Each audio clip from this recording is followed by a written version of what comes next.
This film is purely fictional. Please do not imitate it. Your like and subscribe are the motivation for me to update. Chapter 1. After get off work, Shimu couldn't wait to lie down in the life support chamber, ready to refresh the speed pass record of the game Mysterious Door. The next day. News headlines. A piece of news spread across the internet. Due to the inadequate protection measures of the game chamber produced by Chuanxi Company, a player suddenly died of brain death.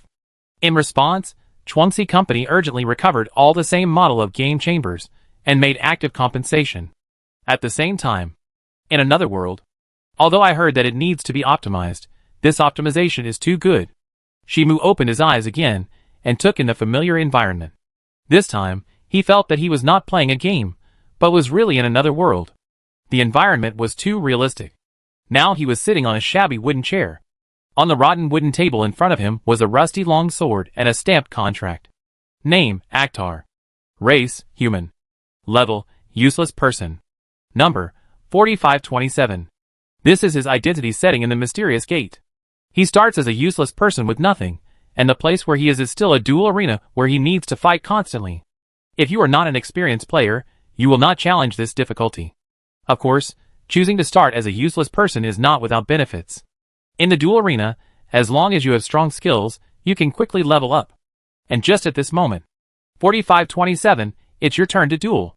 The door was suddenly pushed open, and a soldier in plate armor walked into the dark room, raised his hand slightly, opened his mouth to say some routine words, and saw a man in shorts passing by him excitedly, and said something to him with his back to him.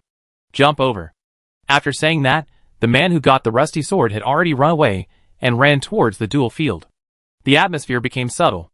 The soldier turned his head silently and looked at the man who was wearing a pair of big shorts and ran into the duel field with great enthusiasm. This was a duel of life and death. Normal people who participated for the first time would feel nervous and uneasy, but the other party seemed to be impatient and didn't care about life and death at all. Not long after, Shimu ran out of the entrance of the arena. With the light pouring into his eyes, he seemed to enter a miniature version of the Roman Colosseum. He saw a large number of spectators sitting around, including humans, dwarves, elves, orcs, and other species. Not far from him, there was a wolf-headed orc holding a half-chopper, slowly approaching him, and his green eyes revealed vigilance and wildness. The eyes of both sides met. Start cutting. Shimu pushed the soft sand hard with his feet, and rushed towards the werewolf, without fear, swinging the rusty sword down. With the collision of swords and knives, the enthusiasm of the audience instantly rose. This battle was a bit exciting. There was no hesitation and the battle started directly. However, the enthusiasm soon died out. The werewolf didn't even last a round before the rusty sword pierced his throat, and he was kicked back. Werewolf, you are really a friend of the newcomers. Shimu looked at the werewolf struggling on the ground and shook the blood on the sword. Hurry up, arrange the next one. He turned his head, raised the rusty sword, and laughed wildly at the host of the duel not far away, like a devil. This game is a bit bad, that is, the transition plot cannot be skipped, and it is called realism, and there must be a waste of time waiting. Obviously, it was a waste of time for him, a speedrunner. Ah! The host was stunned for a moment, then immediately reacted, raised his hand, and announced to everyone. The winner is Akhtar. After that, he clenched his fist in an excited tone. Akhtar, continuous fighting, aloud. Amid the enthusiastic cheers of the audience, another orc entered the duel field and started another round of fighting. 10 battles, 10 wins. Every time an opponent appeared, Shimu solved it as quickly as possible, not even giving him time to move the corpse, and immediately went to the next duel. Win 10 times in a row, you can get a hidden achievement. And as expected, host $$%, some noisy sound suddenly came into my ears, although I didn't hear it clearly. But it was probably the prompt sound of successfully obtaining the hidden achievement. Is it because the optimization is not done well? Why do I feel there is noise? Shimu picked his ears, and didn't pay too much attention to the noise in his ears. He looked at the host of the duel field. After getting 10 wins, you can get the qualification to learn magic, right? That's right. The host nodded, and saw the blood-stained man in front of him grinning. Then take me to learn. I still have time to level up. Host, Why he didn't understand what this man was saying, but the duel field did have a rule that duelists, who could get 10 wins could get an opportunity that ordinary people would never get in their lifetime, and learn how to obtain magic. Of course, whether you have the talent to obtain magic is another matter. But rules are rules. He called a dark-skinned woman over and asked her to take Shimu to learn how to obtain magic. In the dark corridor. Sir Akhtar, why are you picking your ears? The cool black-skinned woman looked at the man picking his ears with a puzzled look. In response, Shimu waved his hand and did not explain. He felt a lot of noise in his ears, but based on his experience as an old player, it was probably the settlement of the novice mission. I have heard it many times before. Host, can you hear me? I am the witch strategy system, which can help the host to capture various styles of witches and let you experience perfect love. Are you moved? Hello? Host, can you hear me? I am System 1314, dedicated to serving you. Is it installed incorrectly? The system's voice suddenly began to panic, and it quickly started self-checking. The host who has traveled to this world without his guidance is very likely to encounter danger and must be repaired as soon as possible. Not long after. Wow, the system interface finally came out. Shimu found that the attribute bar suddenly appeared in his vision, but the text was all messy, and he couldn't see what was written. He clicked to close it casually. It was more important to learn magic now. What happened now would not affect his speed through the mysterious door. Hey, how is your physical strength? Shimu suddenly asked the black-skinned woman beside him, and looked at her. It was unexpectedly exotic and very astringent. It's okay, but I'm not a casual person. The black-skinned woman raised her hand and gently gathered her hair by her ears, looking at the man in front of her with her eyes. It will cost more money. Okay. Shimu agreed readily. After seeing the black-skinned woman nod, he grabbed her wrist, and then pulled her to run quickly with her charming expression. Since the black-skinned woman has good physical strength, then speed up. Speed through. Chapter 2. In a small room. Human, I need to remind you. The dwarf sat at the table, his fingers crossed, his expression extremely serious, looking at the human male opposite, his voice earnest. Magic. Before he finished speaking, the man in front of him waved his hand and interrupted him. Skip. Shimu leaned on the somewhat worn wooden table with both hands, looked at the dwarf with a white beard, and spoke quickly. Just give me the scroll to learn magic. Don't need to teach? The dwarf wizard subconsciously opened the drawer, took out a worn scroll, and handed it to the man in front of him.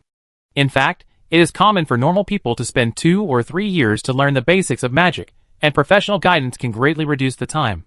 However, no need. Shimu shook his head and took the scroll, reading it carefully. What he saw was familiar, and he didn't even need to recite the content. This game is very sophisticated, with an independent writing system.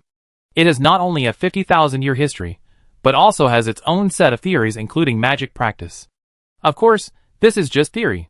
The real world does not have the environment of games, stars that correspond to one's own destiny, and magical media that interfere with the world. I suggest that you learn. For a while. A female voice that seemed to be dying at any time came. Shimu looked in the direction of the voice, and saw the dark-skinned woman supporting her trembling knees with both hands, sweating profusely, and explaining while panting. Magic is very complicated, and it takes a long time to get started. No, there are more important things to do now. Shimu shook his head, returned the magic scroll to the dwarf, and explained to the dark-skinned woman. The equipment needs to be replaced. He raised the rusty and blood-stained long sword and told the most critical problem. The black-skinned woman looked at Shimu in front of her, and saw that he was wearing only a pair of large shorts and a worthless rusty long sword. She nodded in understanding. It's okay to change clothes first. It's a bit strange to learn magic in shorts. The dwarf agreed. Although he was just an entry-level magician, he had great respect for magic. Shimu nodded, stretched out his hand to pull the wrist of the black-skinned woman with a bad face, and disappeared in the room like a whistling wind. The dwarf pulled his beard and froze for a moment. This human seemed so anxious, as if he wanted to condense a lifetime of things into one day. Could it be that the man wanted to continue to participate in the duel tomorrow? Outside the duel field. The moment Shimu walked out, he seemed to be in the modern world. The tall buildings were lined up like peaks rising from the ground. The pedestrians were dressed in gorgeous clothes, which fully demonstrated the wealth and vitality of the city. Sir Akhtar, can you not run so fast? The black-skinned woman in cool clothes, with her hands on her knees, complained to the man in front of her breathlessly. The prize money from the duel is enough for you to live for a long time. No, I plan to continue the duel tomorrow. Shimu shook his head and explained to the surprised woman, after buying the equipment, remember to apply for a duel for me. The woman's professional smile disappeared. She looked at the man in front of her and asked seriously, Sir Actor, do you want to die? After winning 10 times, the duel field will give the winner a large sum of money, and also get the opportunity to learn magic, which is enough for ordinary people to completely change their lives. In this case, it is human nature not to continue to participate in duels, unless you want to pursue death. There are gods in this world, and suicide is not allowed in doctrine. Otherwise, not only the soul cannot ascend to heaven, but also the soul cannot be reincarnated in hell. But being killed in a duel is another matter. Therefore, many people who want to die will take the initiative to participate in duels. If they win, they will get fame and wealth, and if they lose, they will go to hell. And facing such a serious question, NPC intelligence has also been optimized a lot. Shimu just sighed so much, leaving the black-skinned woman confused. I don't know if there will be changes in the plot and quest branches. He raised his hand and held the woman's wrist, and pulled her away quickly while the other's breast hurt. Near the duel field, there is a store that specializes in selling weapons, and the price is very affordable. As long as you have some money, you can buy weapons. Anyway, after the duelist dies, the weapon can be recovered. A few minutes later. Is this really okay? The cool black-skinned lady twitched her lips. Are you sure you don't want to buy a breastplate, leg armor, or hand armor? The man in front of him was carrying an exaggeratedly thick sword, and wearing a helmet, but he was still wearing big shorts, exposing his upper body without any sense of shame. The clerk next to him seemed to be unable to bear it, and kindly reminded him, "This customer, I suggest you buy a cheaper sword and change to a better set of armor, which will greatly improve your safety. When I make enough money from the next duel, I come and buy the rest of the armor." Shimu ignored the friendly reminder of the clerk and left the store carrying the heavy sword. His current equipment is enough for him to fight tomorrow. As long as he wins 10 more times, he can easily earn money for the armor. Isn't this the key? The black-skinned woman twitched her lips, and confirmed the fact that this man named Actar was abnormal, and his thinking circuit was different from that of ordinary people. However, considering that she and Actar had a business worth hundreds of millions, she still chased him out and asked the man who was looking around, "Where are you going next?" "To trigger the mission." Shimu answered casually, and then saw the black-skinned woman beside him, biting her lower lip lightly and leaning close to his ear. "Would you like to go to my house? I don't need to pay for accommodation. I have other things to do now." Shimu shook his head, and then seemed to think of something and asked the woman, "By the way, what's your name?" "Norma." The woman answered, having given up the idea of doing business with this man and planning to go home. However, "Do you want to make money?" Shimu asked the woman, who turned around, grinning at the moment when the other party turned around in surprise and joy. "You are interested, right?" "Of course, who is not interested in money?" Norma smiled charmingly, thinking about how much money would be appropriate for tonight's business. Shimu nodded and waved to Norma. "Come with me, I will take you to make a lot of money. Actually, you can go to my house, although the environment is not very good." Norma caught up with the man and approached a remote noble mansion. I don't know if it's an illusion, this man seems to be more familiar with this city than her. Chapter 3. Is there anything in the sky? Norma looked at the man beside her, who had been looking up at the sky, and also looked up. Except for the dusk on the horizon, there was nothing special. "Looking for my stars," Shimu answered casually, staring at the sky. The setting of this world is that everyone has a corresponding star in the sky. People have to find their own stars to obtain the magical medium that interferes with the world. And now he looked up at the sky, waiting for the game system to refresh the corresponding stars, and then he could unlock the attribute of magic. If you want to find stars, it's better at night. Norma pulled the corner of his mouth, feeling that this man's brain circuit was indeed very difficult to understand. If you want to sense your own stars, you usually have to do it at night, through continuous attempts, and it takes about 2 or 3 years to locate them. And it is basically impossible to find stars during the day, not to mention that the environment during the day is relatively noisy, and it is impossible to concentrate at all. Of course, there were also great men in history, who could easily find their own stars by just looking at the sky during the day. But those people have already been recorded in history books. Okay. Shimu retracted his gaze and quickened his pace, causing Norma, who was following behind him, to be stunned for a moment and subconsciously glance at the sky. She seemed to see a star flickering vaguely, but it disappeared in the blink of an eye, as if what she saw was just an illusion. No. It is absolutely impossible to observe stars during the day, at least for an ordinary person like her, it is absolutely impossible. So it was really an illusion. A moment later. In front of the noble mansion. "Are you the lady's friend?" The guard at the door had a look of distrust on his face. The man in front of him was holding an exaggerated sword, wearing blood-stained pants and a helmet covering his face. No matter how you look at him, he is a suspicious guy. If you don't believe me, you can go ask her.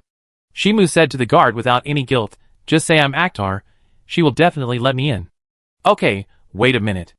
The guard listened to the calm and natural tone of the man in front of him, and felt a little uncertain. He thought it would be better to ask the lady. He winked at his colleague beside him, turned around and walked into the mansion. Shimu was not anxious or guilty, but spoke to the only remaining guard at the door, as if he was playing a prank. Now it seems that you are the only one facing me? What do you want to do? The guard panicked instantly and subconsciously wanted to draw the sword at his waist, but he saw the strange man in front of him laughing, as if he had successfully played a prank. He was obviously fooled by this man. Don't mind, I have no hostility towards you. Waving his hand, Shimu waited quietly, and Norma, who was beside him, was also quite surprised to see this scene. This man actually had some connection with the nobles. Although he was only a minor noble, it also showed that this man was at least not an ordinary person. Not long after, the guard who went to report came back, and he was followed by a young maid. Come in, Mr. Akhtar. The maid first looked at Shimu with a puzzled look, and then with a gentle smile, she took this strange man into the mansion. Shimu followed without any guilt, and Norma followed closely after him after a moment of hesitation. No matter what, she still had business to do with this man. The lady is inside this. Sir, please don't scare the lady. The maid said softly, and then bowed and retreated. Shimu walked into the living room, and sat calmly on the sofa. Opposite him was a beautiful woman with long brown hair. Whether it was her elegant sitting posture or her gentle smile, she perfectly met the definition of an elegant noble lady. Unfortunately No, it should be him. But perhaps it was precisely because of this that the beauty in front of him, named Anastasia, could be remembered in the game Mysterious Gate. Not only because she could drop important equipment in the novice period, but also because of her pitiful life experience, and the fact that she was obviously an elegant and gentle lady in both character and appearance, but the official forced her to be a male. This led to Anastasia's high popularity. I heard that this gentleman is my friend. Anastasia poured 2 cups of warm black tea, and placed them near Shimu and Norma. She smiled lightly with her lips covered, her eyes curved into crescents. Sorry, I can't seem to remember exactly when I met this gentleman. That's not important, where is your father? Shimu asked directly, and in Anastasia's surprised eyes, he said, Did that old guy almost violate you before? The atmosphere fell silent. Anastasia lowered her head, her hand holding the teacup trembling, obviously what she was thinking. If this man hadn't come at the right time, she would probably be pressed on the bed and insulted by her father. But why does this man know this information as if he had foreseen it? After I leave, you still can't escape the fate of being insulted. Shimu said to the silent beauty with a bad smile, Tell me where he is. I will help you solve all your worries directly. How about it? Sorry, I can't quite understand what you said. Anastasia covered her forehead, and couldn't accept the topic jumping so far. In response, Shimu was very calm. I accidentally divined your information, and I couldn't bear to see your miserable experience, so I wanted to help you change your fate. Are you an astrologer? Anastasia suddenly realized that there was a seemingly reasonable explanation for why this man appeared so timely. In this world, fate is the starry sky, and each person corresponds to a star. The trajectory of the star's movement is the fate of a person's life. When a person dies, the star will fall. And those who are able to interpret the trajectory of the stars are what people call astrologers. They can not only understand the fate of the times, but also predict everyone's life. On the eve of her being insulted by her adoptive father, she appeared at the right time and interrupted his evil deeds. It is hard to explain if you are not an astrologer. By the way, I will tell you a piece of information. The person who poisoned and killed your parents is your current adoptive father. Shimu added. Lies? This is undoubtedly a lie, but it is just a tactic used by speedrunners. In fact, the person who killed Anastasia's parents was not Anastasia's current adoptive father. But Anastasia was suspicious of her adoptive father in the first place, and now he just confirmed Anastasia's guess. By the way, it also made the other party clear about his determination to kill his adoptive father. What is the price? Anastasia didn't believe that the astrologer in front of her came to help just because of her tragic experience. Now it is difficult for her to completely trust others. Don't worry, I'm not interested in your body.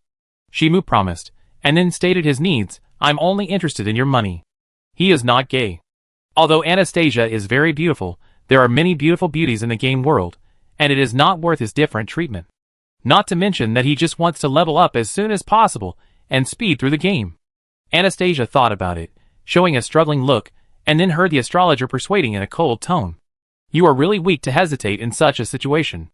Shimu picked up the teacup on the table and drank it all. The souls of your parents are crying. Don't say it, I know what to do. Taking a deep breath, Anastasia's eyes became firm. The astrologer was right. In order to avenge his parents, and to avoid being harmed by his adoptive father, he had to make a decisive choice. Then tell me where your adoptive father is. Forget it, just take me to see him. Shimu smiled, stood up and walked out of the living room. Anastasia followed Shimu with hatred, and took the astrologer to find her adoptive father. However, this scene was very confusing for Norma. She followed the two carefully, and seemed to have not recovered yet. After all, she was just here to do business. Why was she involved in the noble feud now? And that man was actually an astrologer, so he really called me here just for business, not for any other reason. Confused thoughts. Study. A fat middle-aged man sat at the table, his hands crossed, looking at the man in front of him, who was only wearing shorts and a helmet. His expression was full of disgust and contempt. Why would such a bastard become Anastasia's friend? Untouchable, I allow you to say 3 words.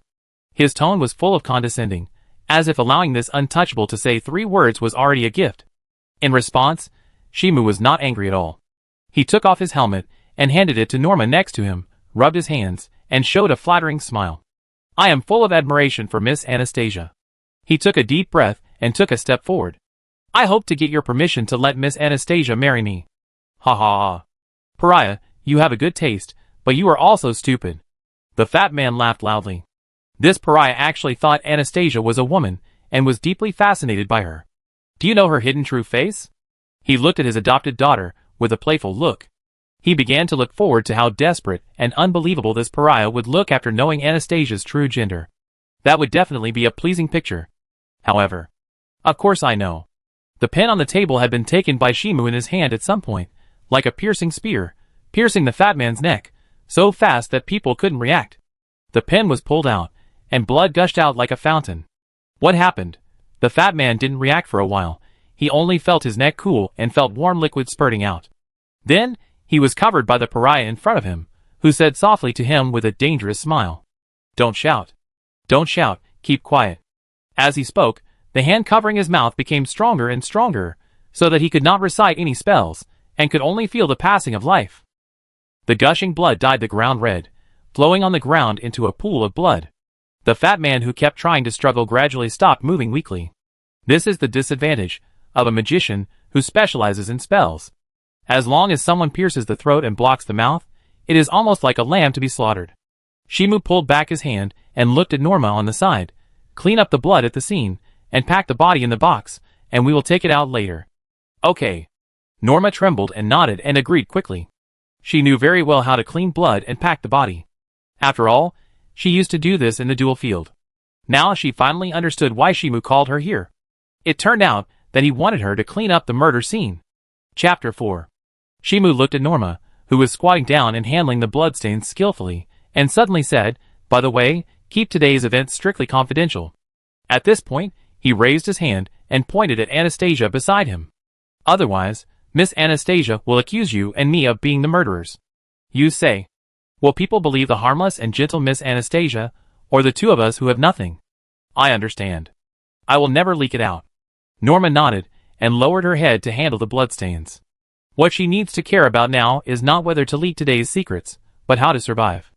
Killing an insignificant little person like her to silence her will basically not cause much reaction, including the fact that the duel field will not conduct an investigation, but will replace a cheap employee.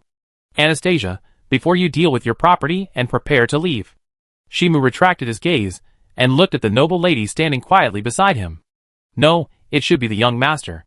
Remember to give this woman some money. Ah, yes. Anastasia was stunned for a moment, and then immediately agreed. The other party said it too naturally, and naturally took the lead, which made her feel a little unable to refute. Obviously, he and this man have only known each other for less than a day. Before the disease begins, you must stay away from it. Shimu added that in this game world, there is a setting that when the population reaches a certain level, the goddess in charge of the plague will come to the world to bring down the disease, and clean up the excessive population. Of course, the plot must have twists and turns to be interesting. The descending plague god will be assassinated by the witch, and before the goddess dies, her resentment will turn into a curse, causing the death of all those who are not strong enough. This is why he wanted Anastasia to leave. Otherwise, even if he helped Anastasia get rid of the problem of her adoptive father, she would die in the next curse. Yes. Anastasia nodded. He had planned to leave. The death of his adoptive father could not be concealed for a long time. He had to hurry up and escape. Fortunately, his adoptive father was a minor nobleman. He was a bit annoying, so he had no friends at all. He was a person with a relatively low sense of existence among the nobles. This gave him enough time to prepare and escape.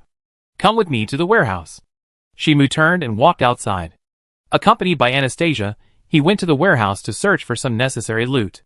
For players who want to complete the speed pass, they must do everything possible to improve their strength in the fastest time. Among them, the potion that temporarily improves the attributes is the most necessary. This is related to whether the equipment can be carried and the use of skills that consume magic. Take the heavy sword he is using now as an example. Without the power of the potion, there is no way to swing it freely. The slow movement is very easy for the enemy to seize the opportunity to kill him with one knife. After using the potion, he was able to wield the heavy sword with ease, displaying the skills he should have, thus completing the challenge of crossing levels. Inside the warehouse. By the way, I will challenge Grace tomorrow. You should bet as much money as possible on me to win, and you can give me a share of the money afterwards. Shimu took the black box and put the bottles of potion on the shelf into it.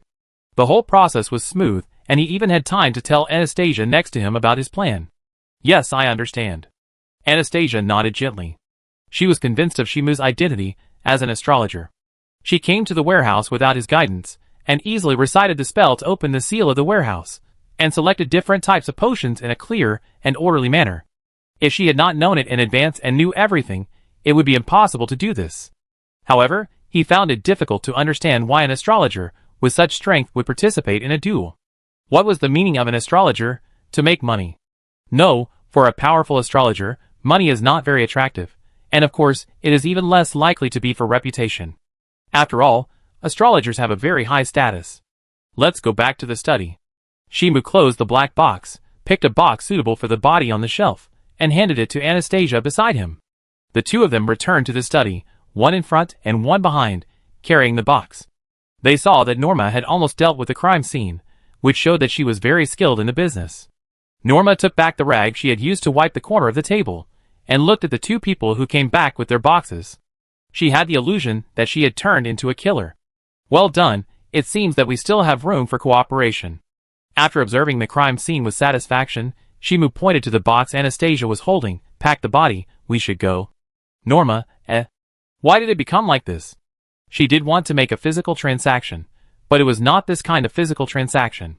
For some reason, she had the illusion that she was on a road of no return.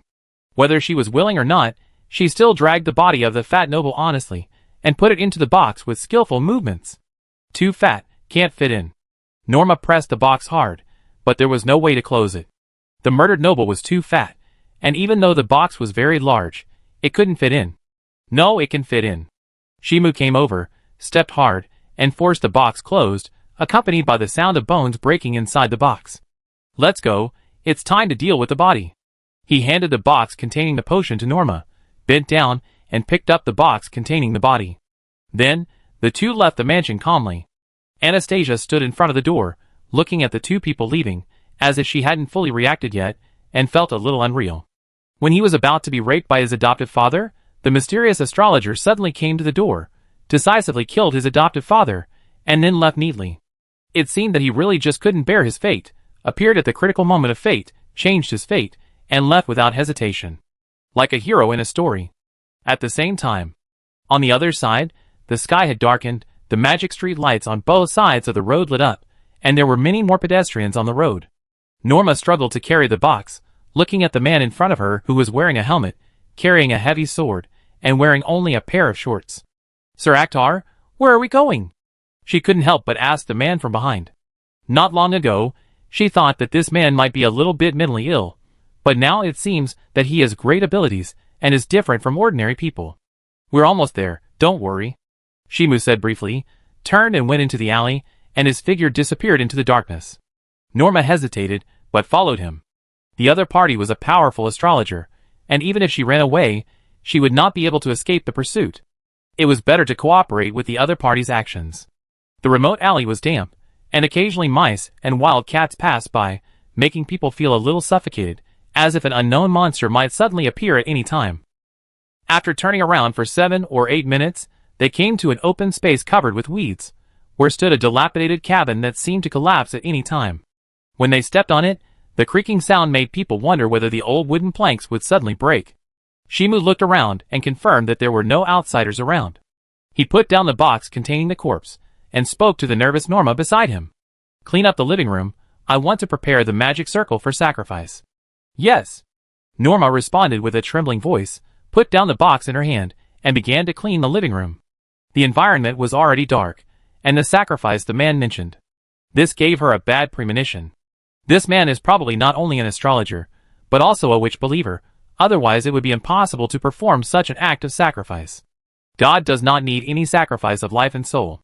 However, witches and demons can accept the sacrifice of life and give believers the gift of power. Shimu did not care about Norma's fear. He opened the box, took out the body of the fat noble, tore the cloth on the other's expensive clothes, and began to draw the magic circle with the other's blood. This game has many witches and demons in the setting, and can communicate through various means to obtain rare magic skills.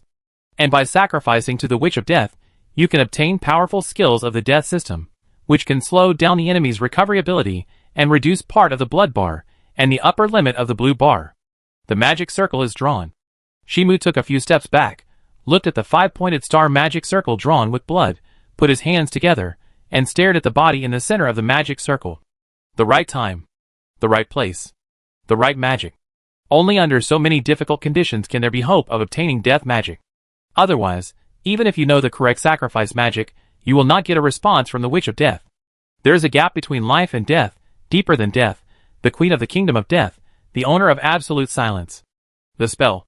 No, it is praise that is echoing. The magic circle drawn by blood burned with a blue ghost fire, illuminating the dark wooden house, and it seemed that there was a gaze projected from the dark. I am going to die, it seems. I really met a witch. Norma covered her mouth tightly with both hands, looking at the burning corpse in the center of the magic circle, feeling that her nervous heart was about to jump out, and her whole body was shaking with fear. Indistinctly, it seemed that something was about to leak out, making her subconsciously clamp her legs. Chapter 5. Nice to meet you, Your Highness Hell. Shimu looked at the center of the magic circle, at the witch burning with ghost fire in the center of the magic circle. She wore a white witch's pointed hat, her hands were folded in front of her chest, her blue curly hair was like waves, and her temperament was so cold that it made people feel unapproachable. I didn't expect that someone would sacrifice to me now. The witch looked at the weak mortal in front of her and said, "What do you want?" She was sealed and would not respond to anyone, which made no sense to her, but her will carrier happened to be nearby recently. So, she responded to the call after a long time. Spread the power of death. Shimu answered as usual, but Hell frowned when she heard it, and her blue eyes looked at the human in front of her. After thinking for a while, she spoke slowly. Human, you are dishonest. No, this is the truth. Shimu smiled, raised his hand, and touched his chest, spreading death. This is what I will definitely do after I get the power. Really? I am looking forward to it. The Witch of Death was silent for a moment, smiled a little, loosened her hands that were folded in front of her chest, and stretched out a white finger to Shimu. Seeing this, Shimu took the initiative to walk into the magic circle, and saw the Witch of Death looked at his body, pointed her finger at his left chest, and wrote a rune representing death.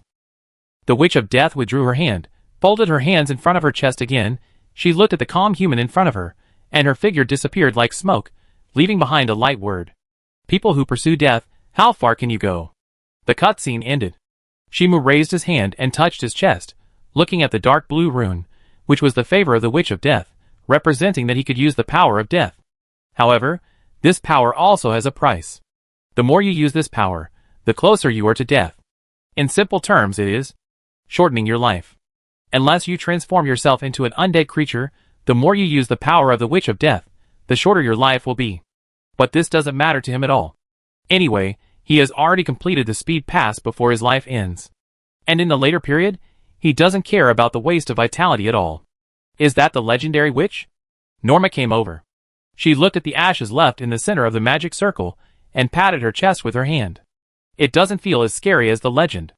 Before she saw the witch's phantom appear, she almost fainted with fear, but after actually witnessing it, she unexpectedly felt that the witch was easy to talk to. Directly gave the believer power.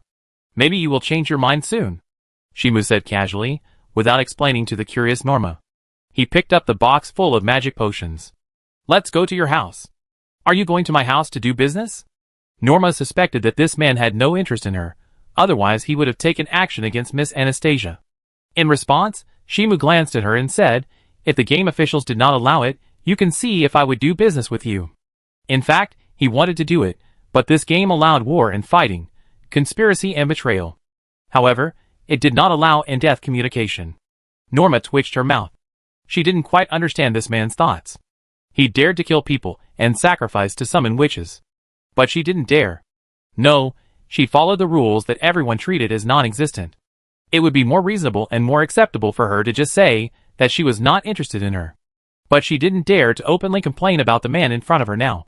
He was a ruthless man who dared to murder nobles and summon witches. Killing her was as easy as breathing. Sometime later, in a cheap basement, Norma sat on the bed, hugged her legs with her arms, and looked at the man sitting cross-legged next to her with a somewhat empty look in her eyes. This man was refining magic power. And she was completely ignored, not to mention touching her. No one even chatted with her, and his mind was all on refining magic power. However, this was also a matter of course. If Shimu wanted to speed through the game, he couldn't waste time, and naturally he also needed to refine magic power. Of course, it was called refining magic power. This was a disguised form of idle rest, in the official way of the game, to relieve the pressure on his brain. After all, the speed of time in the game is completely different from that in reality, and the pressure on the brain is also different. The refining of magic power to increase experience is just an official excuse to make the worldview consistent, but in fact it is to relax the player's brain. However, the next day, afternoon, duel field. 9 battles. 9 wins. Awesome. Shimu drew back the heavy sword, and the tiger-headed orc in front of him was already bloody, and the flowing blood dyed the ground red. It's too boring to fight like this. He turned to the host of the duel field, and showed a ferocious smile. I heard that you have a guy who has won 100 times. Let him fight me. Chapter 6. This is not in accordance with the rules. The host wiped the cold sweat from his forehead, and wanted to refuse. For the duel field, popular duelists are important bargaining chips to ensure the attraction of the audience, and they cannot die easily. However, let them fight. In the audience, there was an elegantly dressed woman, blushing and shouting, regardless of her image. Whoever wins, I will pay 10,000 gold coins tonight, and take it home for dinner. I will pay 100,000 gold coins. A strong red-haired man also excitedly followed and shouted, with strong expectations in his eyes. And the audience did not seem to be surprised by such a powerful statement, but many people shouted high prices. It seems that everyone is looking forward to the battle between me and Grace. Shimu carried the heavy sword on his shoulders, and turned to walk towards the duelist lounge. He will definitely agree to our duel. The host frowned, looking at Akhtar's back, his face struggling, and then called a guard to contact the boss urgently. What happened today was obviously unexpected. Sometime later, in the duelist's rest area. Boss, I won't agree to your duel. Norma leaned against the wall, and looked at Shimu walking in. She knew the boss of the duel field very well. He was a guy driven by money, like Akhtar and Grace, who were highly popular duelists. It would definitely be promoted in advance to attract as many audiences as possible, and use the life and death of Akhtar and Grace as a gamble to attract gamblers to place bets. The momentum must be huge, and the duel should be as ritualistic as possible. Don't worry, I will definitely fight Grace to the death today. Shimu sat on the worn wooden chair, and put the heavy sword on the table. I may not continue to be a duelist in the future. Heh. There's nothing I can do about it. A chuckle came from outside the door, and a young man wearing glasses and a suit walked in elegantly. He pushed his glasses, and kept a polite fake smile. In order to make this money, we can only promote it urgently. I hope Mr. Akhtar can give us some time. Before 9 o'clock, I hope the duel will start. Shimu said concisely, and the man with glasses nodded readily after hearing it. No problem, the duel will definitely start before 9 o'clock. After saying that, he suddenly clapped his hands, and saw several sexy women walked in. They will help you kill time. No, let them go. Shimu decisively refused. This game does not allow messing around. It is obviously unnecessary to let them stay in the same room with him. It is better to hurry up and refine the magic power. Really? The man pushed his glasses and waved to let the woman who came in leave. He observed Akhtar and smiled. Few people can resist this temptation. You are a real duelist. For the sake of victory, you are not moved even by beauty. Many powerful duelists died because of wasting too much energy. You are very good. Shimu did not respond. He closed his eyes and refined the magic power. He was just a game player, but he did not have the reserve of a duelist. It was simply not allowed by the game. The man looked at Shimu's cold appearance and was more certain that Shimu was a pure duelist. Then I won't disturb you from recuperating. He turned and left, not even glancing at Norma, who was too nervous to speak. He had never been interested in paying attention to the little people who were not in the mainstream. I didn't expect that the boss would come to see you in person. Norma patted her chest and asked, looking at Shimu, who was closing his eyes to refine his magic. Sir Akhtar, will you win? After saying that, she shook her head again in self-mockery. Those who can become astrologers will definitely win. Although Grace is the uncrowned king among duelists, he is only a fighter who uses physical techniques. Compared with duelists, who are really good at using magic, his strength is completely different. Wait. Since Akhtar will definitely win. Norma hurried out the door and anxiously placed a bet. This is an obvious opportunity to make money. If you miss it, you will regret it for the rest of your life. Time passes. The news about the duel between the newcomer Akhtar, who had won 19 consecutive victories, and the invincible Grace spread quickly throughout the city, attracting a lot of attention. And the reason why people were attracted was that the duelists, who used pure physical strength, were fighting with the purest technology. Before the night came, the duel field was already crowded with people. In the audience. Are you the receptionist who received Akhtar yesterday? An elegant woman looked at Norma beside her and asked without hesitation. How does he feel? Sorry, madam, Mr. Akhtar and I didn't do anything. Norma explained softly. In response, the lady frowned slightly, not very convinced of what the civilian said, and Norma showed a sincere expression when she saw this. Mr. Akhtar doesn't have much interest in women. His mind is all on pursuing power. Boss, in order to let Mr. Akhtar pass the time, I found a few beautiful beauties, but Mr. Akhtar didn't stay. At this point, she said as if joking. Maybe Mr. Akhtar still maintains a pure body, and has never been taken away by anyone. Really? The woman covered her face with a folding fan, her eyes revealed expectation, and she didn't bother to pay attention to the fierce fighting in the duel field. However, this conversation attracted the attention of others. Some bolder ladies started chatting with Norma. The atmosphere gradually became hot. The sky was dark. After fighting and waiting again and again, the time finally arrived at 9 o'clock, which was the duel between Akhtar and Grace. Sir Akhtar, duel. The notified guard pushed open the door and found that Akhtar, who was supposed to stay in the room, had disappeared. He could only see the discarded potion bottles on the ground. Did you go to the duel arena in advance? He walked out of the room and looked in the direction of the duel arena. As expected, he saw Akhtar's back. He saw the man who had won 19 consecutive games, drinking potions one by one and throwing away the potion bottles he had drunk. On the way to the duel arena, he discarded about 20 potion bottles. This is not a violation, as long as it is not used during the duel, but if a normal person drinks so many potions, it will have great side effects, and he may die suddenly before the battle. That man is willing to die for victory. Grace is good at close combat, very flexible, and ridiculously strong. He is a monster with attributes that the official uses to disgust novice players. Shimu threw away the last bottle of magic potion in his hand and stepped into the duel field. The light caught his eyes and made him squint slightly. The cheers from the audience were like a tsunami, and the atmosphere of the entire duel field was extremely agitated, but he did not have any fluctuations for this kind of attention. It's just a group of NPCs acting as an atmosphere group. On the opposite side, a strong man in shorts also walked out. His dark skin was full of meaningless spells, and every muscle was full of explosive power, as if it was twisted by steel bars. This man is Grace, a man who has won every battle. Without any magic power, he reached the top of the duel field with pure training and technology. The sights of both sides overlapped into a line. Shimu and Grace smiled wildly at the same time, and both ran towards each other. When the host saw this, he stopped shouting "Start!" and started running away in a panic to avoid being killed. Shimu held the heavy sword in his hand and threw it at Grace as if he was throwing a javelin. The sword broke through the air like a galloping arrow. Bang! Grace's black gold fist hit the side of the sword at a faster speed, causing the thrown sword to deviate. However, Shimu seemed to have foreseen it, and appeared in the direction where the sword deviated. He held the hilt with his hand, exerted force from his waist, and used the inertia of the thrown sword to slash at Grace fiercely. In terms of strength, he was still in the novice stage, and definitely had no way to fight against the monsters with the attributes set by the game officials. Then all that can be done is use technology, and all the despicable means that can be used. Winning, this is what the players should consider. This guy seems to know my fighting habits very well. Grace pushed his feet against the ground, and the whole person pulled back, and the heavy sword under his command brushed his body. The two sides pulled away and stared at each other at a distance of 10 meters. Grace raised his hand and touched his chest, and felt a warm touch. If he had not dodged in time, he might have been cut through the muscles and bones. It's not as simple as just cutting through the skin. In the first fight, he got the advantage. Is Akhtar really a novice duelist? Someone in the audience questioned.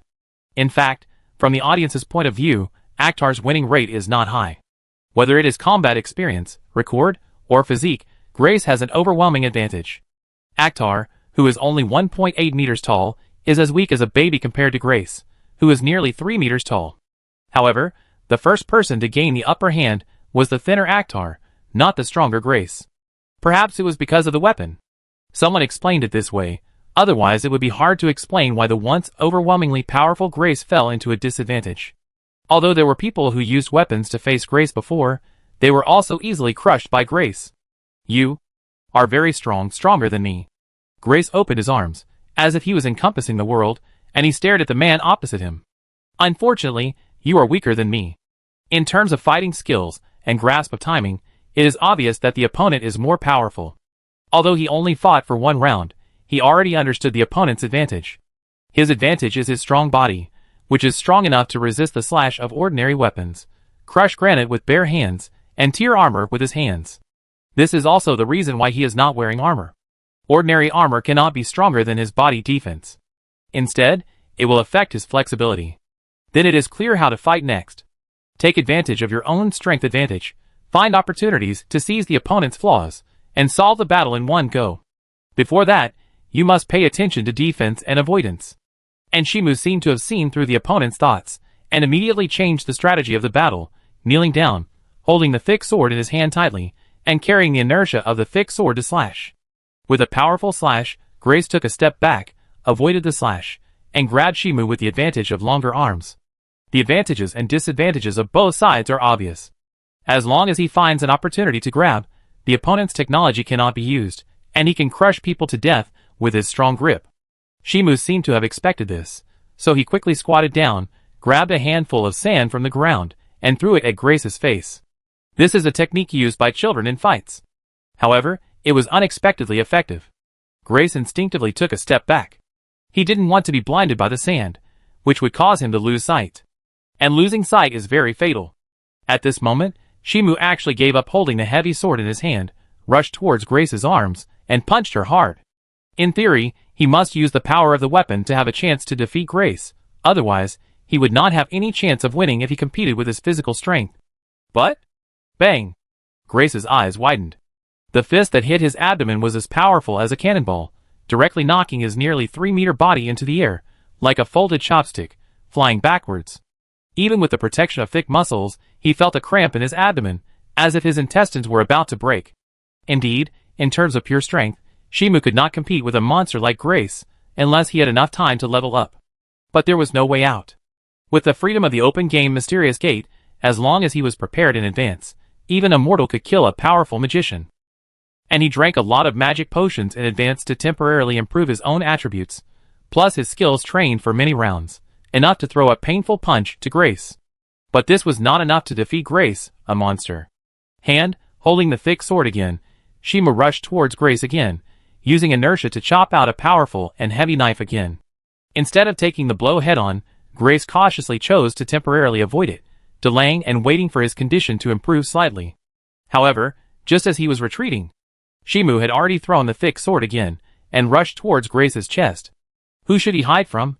This thought popped up in Grace's mind, but his body took the lead in reacting, and avoided the thick sword that arrived first. Shimu, who followed closely, also approached Grace and hit Grace's side with his hardest elbow. Then he jumped up, grabbed Grace's head, and hit Grace's throat with his knee.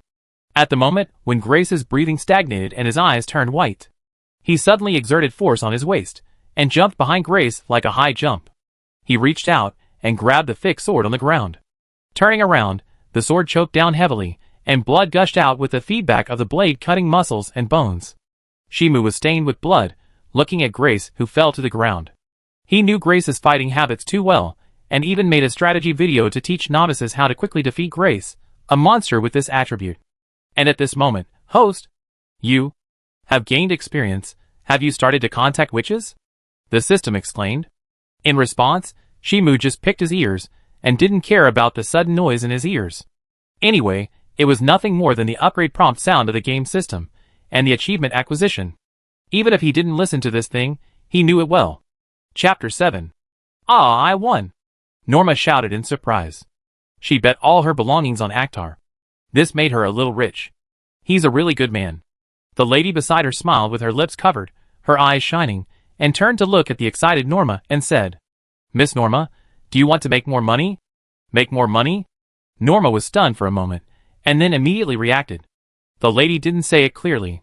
She patted Norma's shoulder and whispered a few words in her ear. Then, the lady stood up and pointed at Akhtar in the duel field with the fan in her hand. The meaning was self-evident. Lord Akhtar may not be willing to go, Norma explained, and the lady didn't care about it and turned away gracefully. If he didn't want to come, she wouldn't force him. Of course, if he was willing to come, she would naturally give him a corresponding generous gift. It depends on whether Akhtar is willing to take the money. After a while. Dual rest area. Lord Akhtar or someone? No, a lot of people have invited you. Norma stood at the door, looking at Akhtar, who was already carrying a heavy sword and carrying his luggage in one hand, and her expression was unexpectedly nervous. Now she needs to convey all the invitations of the ladies to Akhtar. As long as she succeeds in one case, she can get a generous reward. Not interested. Shimu answered casually. He didn't think of paying attention to the group of NPC ladies at all. His mind was all on the side quest. Norma opened her mouth and swallowed what she wanted to say. She had expected the situation to develop like this, and continuing to persuade would also make people hate her. And she was also afraid that Akhtar would kill her and sacrifice her soul to the witch, which she couldn't do even if she went to hell. However, at this moment, maybe there is an invitation that is worth your interest. The duel arena owner came over, and he raised his hand to push his glasses, shining white. In response, Shimu waved his hand and passed by the duel arena owner. He had no interest in the game that could not be real. Not to mention that the group of NPC ladies were not worth his time. Miss Kronos' invitation, if you accept the appointment, you will be given 100,000 gold coins, and you can also be recommended to enter the magic school. The duel arena owner spoke slowly, and didn't care much about whether Shimu was leaving. Anyway, he just came to pass on a message. Whether to take this opportunity or not depends on Shimu's own choice. It is normal for the strong to have their own arrogance. Where is the appointment? Shimu walked back, causing the duel arena owner to be silent for a short time, and then laughed dumbly. He pushed his glasses and gave the address. Room 506, Brar Street. Remember to dress formally, or at least take a shower, so that Duke Kronos can be happy. No need, she's not after my body anyway, Shimu said casually, carrying the sword and luggage and leaving. In response, the duel arena owner shook his head and looked at the man who left. The duelists in his duel arena were often invited by the ladies to sit at their homes, and most of them would stay overnight and leave with generous rewards the next day. There were also pure chats, but rarely. However, he recalled the image of Duke Kronos, and maybe he really wouldn't keep Akhtar, just a simple chat. Retracting his gaze, the duel arena owner cast his gaze towards Norma and said, by the way, Miss Anastasia wants to see you. Yes, I'd be there. Norma bowed hurriedly and left in a hurry. For some reason, she felt a little guilty. Perhaps it was because she had earned the boss's money. Brar Street. This is the largest commercial street in Lionheart City. Due to the coming of the disease, nobles and wealthy businessmen from all over the world will pass through Lionheart City to meet the god of plague and take a temporary rest here. This indirectly makes Lionheart City prosperous and lively. All the people coming and going are nobles and wealthy businessmen who are dressed very decently, and everyone looks very elegant and noble. That person, is he a duelist? The noble lady passing by covered the lower half of her face with a folding fan, looking at the man carrying a heavy sword and a suitcase passing by. The man's body was stained with blood, and he only wore a helmet that covered his head, which was very unique in Brar Street. However, because duels were very popular in Lionheart City, people were not too surprised by Shimu's dress. For people, the image of wearing a pair of shorts, holding a sword, and covered with scars was not surprising. He is just a desperate man who gambles his life for money. The butler, who wore a single lens glasses and dressed meticulously, looked at his curious young lady, shook his head helplessly and explained, "Young lady, don't get involved with such people. They will do anything for money." "For example?" The noble young lady showed curiosity, and saw the butler shook his head, and pointed at Shimu's back. "Miss, they will sell their bodies, and be unfaithful to their future wives." "Is that so?" Somewhat disappointed, the noble lady withdrew her curious gaze. "In this world, there are gods who control marriage. There is no polygamy or polyandry. Both parties will keep their chastity for each other. Therefore, even if you look at it from a female perspective, you will feel contempt for men selling their bodies. Of course, morality is morality, and desire is desire. For some people, this universal moral view will make them feel more excited. At the same time, room 506. Shimu looked at the house number in front of him, raised his hand, and knocked gently, and waited patiently. Originally, he planned to do a side quest and improve his strength tonight, but he triggered a rare invitation, so he would not miss it. There is a well-known Witch of Time in the game, that is, Chronos. After a moment, the door suddenly opened automatically. Shimu walked in calmly, and saw a mature and elegant woman sitting in the living room. Her cold and charming temperament made her exude a sense of mystery. "Miss Chronos, is there something you want me to do?" He took the initiative to sit down opposite the woman, and his eyes fell on Chronos' face. Undoubtedly a beauty, but there is no way to describe it. As long as you look away, you will immediately forget the appearance of the woman in front of you. The official setting of the game is that if you are not strong enough, you will not be able to recognize Chronos' appearance, but when the player completes the game, there is no chance to see the face of this Witch of Time. It is hard not to wonder if the game officials did not model the Witch of Time at all, so the players, who are stronger in the later stage, cannot find the Witch of Time at all. What do you think? Chronos chuckled, took a sip of the teacup on the table, looked at the human opposite, and his eyes showed some inquiry. In response, Shimu shook his head calmly. "I don't know. This is a lie." As a game player, and a multi-game player, he naturally knows the reason. However, this cannot be said directly, otherwise it will immediately attract Chronos' curiosity, and forcefully explore the player's memory. The result is that the player dies, and Chronos' side story is cut off. You are infected with the breath of the witch. Chronos chuckled elegantly, restrained his curious eyes, and said to Shimu, "A believer of the Witch of Death, right?" "Yes." Shimu did not hide it. He did come into contact with the Witch of Death, and knew that the Witch of Death was now with Chronos. "Human, why don't you try to hide it?" Chronos narrowed his eyes, and his breath became dangerous. Shimu rolled his eyes at this. "You said the Witch of Death directly, so there is no point in me hiding it." "That's right." Chronos seemed to accept Shimu's statement, and then took out a book and a black card out of thin air. "Do you want money or knowledge?" "Both," Shimu answered immediately. Chronos was stunned for a moment, suppressed the smile on his lips, nodded slightly and said, "If you want both, then you need to do something for me." "What is it?" Shimu asked, and saw Chronos snap his fingers casually, and a phantom appeared out of thin air. Then a poor guy appeared. He was a handsome young man with a proud smile, wearing a suit, a gorgeous rapier hanging on his waist, and a lot of rose patterns on his clothes.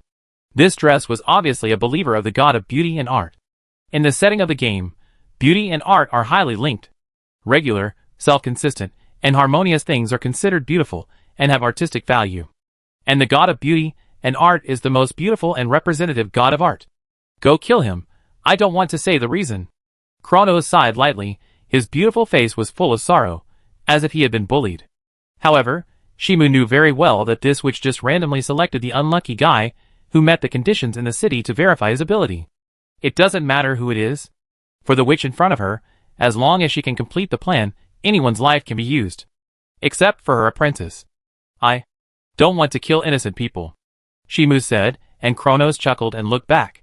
"If you can reach his room, by concealing the means, you may be able to see his evil deeds." Shimu pretended to think for a moment, and let out a long sigh. "Okay, but I have to get part of the reward first." Money and books, you can choose one. Kronos nodded, not really caring. Anyway, she was going to give them all away. The human in front of her has a breath close to that of a witch. This breath does not come from the witch of death, but from this human himself. So, it is worth her to invest a little. Money, I will come back to get it after completing the task. Shimu chose to pick up the book and asked Kronos, where is he? You need to find it yourself. Shaking her head, Kronos chose not to tell her.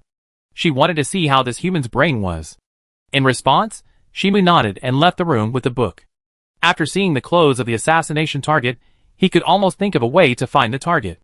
It's nothing more than investigating the target through the Church of the God of Beauty and Art. However, as a multi-round player, there is no need to investigate at all. Just go directly to the target. Go downstairs. Shimu raised the book in his hand, and his mood couldn't help but get much better. Now the book in his hand records 10 spells to summon different creatures. The essence is to use the power of the Witch of Time to summon the reflection of the creatures that have passed away in the past and come to the present to fight. So this book is also called 10 Kinds of Shadow Magic. For novices, 10 Kinds of Shadow Magic is an extremely precious skill. After all, the skills of the novice period are not good, so choosing to use it as a combat skill launcher is also a choice. In close combat, it is easy to be killed by the enemy with one blow if you are too flustered. If you use a magic spell that is too long, you are easy to be killed by someone close to you with one blow. Then using 10 kinds of shadow magic to summon different creatures to deal with different enemies, hiding behind yourself, and using various means to assist the summoned creatures in killing the enemies is also a very mainstream way of playing. Even at Shimu's current stage, there is still a need to use the 10 kinds of shadow magic, which can help you pass the game faster. It is not easy to pass the game of Mysterious Gate purely relying on your own skills and combat experience. After all, the combat power balance of this game is very poor. Dark Mansion. Da-da-da, accompanied by the regular footsteps echoing on the dark stairs, a man in a black robe gradually walked out of the darkness. He came to a door and knocked gently. Who is it? An impatient male voice came from the room, accompanied by a slight suppressed cry. It's me, Bernard Tully. Shimu's voice was calm without any ups and downs, without any emotional color. There were hurried footsteps in the room, and then the door was suddenly opened, and a man, with a naked upper body and a white towel wrapped around his lower body came out. He looked at the man outside the door, and a trace of surprise flashed in his eyes. He had never seen this man before. Although his voice was very similar to Bernard Tully, his appearance was completely different. Before he had time to think about it, he felt a sharp pain in his abdomen. Before he could react, he saw the man in a black robe in front of him, who had withdrawn a few steps. Who are you? The man gritted his teeth, raised his hand, and touched his lower abdomen. When he looked up, he found that his palm was stained with black blood. Wait. Why is the blood black? His consciousness suddenly became drowsy. He stretched out his hand to the man not far away, took a step forward, and then fell to the ground powerlessly. Shimu stood there, and waited for a while. After confirming that the man who fell to the ground had completely lost his breath, he took back the dagger. The game of Mysterious Gate is an open world. No matter what means you use, as long as you win. Poisoning, seduction, siege and other means, as long as you can solve the enemy, you can get experience points, no matter how despicable it is. And at this moment, Lord Dinikin, are you okay? A weak child's voice came out. Shimu looked in the direction of the voice, and saw a little boy with red eyes, holding a sheet, and slowly walking out. No matter which world, for these clergy, it seems that little boys are very attractive. Chapter 8. Hush, keep quiet. Shimu made a silent gesture, scaring the little boy at the door, who dared not move. He nodded with satisfaction, and spoke to the little boy. Now you have 30 minutes to find all the valuables in this house, which can be used as compensation for Dinikin's violation of you, and can also be used as funds for your escape, so that you have the opportunity to live like a normal person. No. I don't want money, just don't kill me. The little boy lowered his head, not daring to look at Shimu at all, and his body wrapped in the sheets trembled slightly. Shimu did not explain this, but took out a knife from his black robe and waved it at the corpse on the ground. With a flash of the knife, the body on the ground was separated. He picked up the head and put it into the bag skillfully, then turned and merged into the darkness, accompanied by the sound of footsteps going away and the sound of the door closing lightly. The little boy understood one thing: this mysterious killer did not intend to kill him. Now he really should find a way to collect money to use for his escape, otherwise, he will be held accountable no matter whether he participated in the assassination or not. Even if he is not held accountable, he may fall into the hands of another pervert, and then it will be endless torture. With this in mind, he acted quickly, found the valuables in the room, and left without hesitation with the box on his back before the arrival of 30 minutes.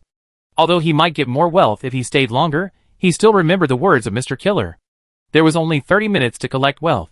Not long after he left, a gray-haired man appeared in the room without anyone noticing. He lowered his head and looked at the dead Deanikin. Being killed at this time is really a headache, he said unhappily, and tapped the ground lightly with his cane. As the shadows surged, dozens of scarlet eyes lit up on the walls on both sides. As the shadows flowed, the blinking scarlet eyeballs drilled into every corner. Some property was lost, and it is speculated that it was stolen by the male servant. The man pondered for a moment, turned into a shadow and merged into the darkness.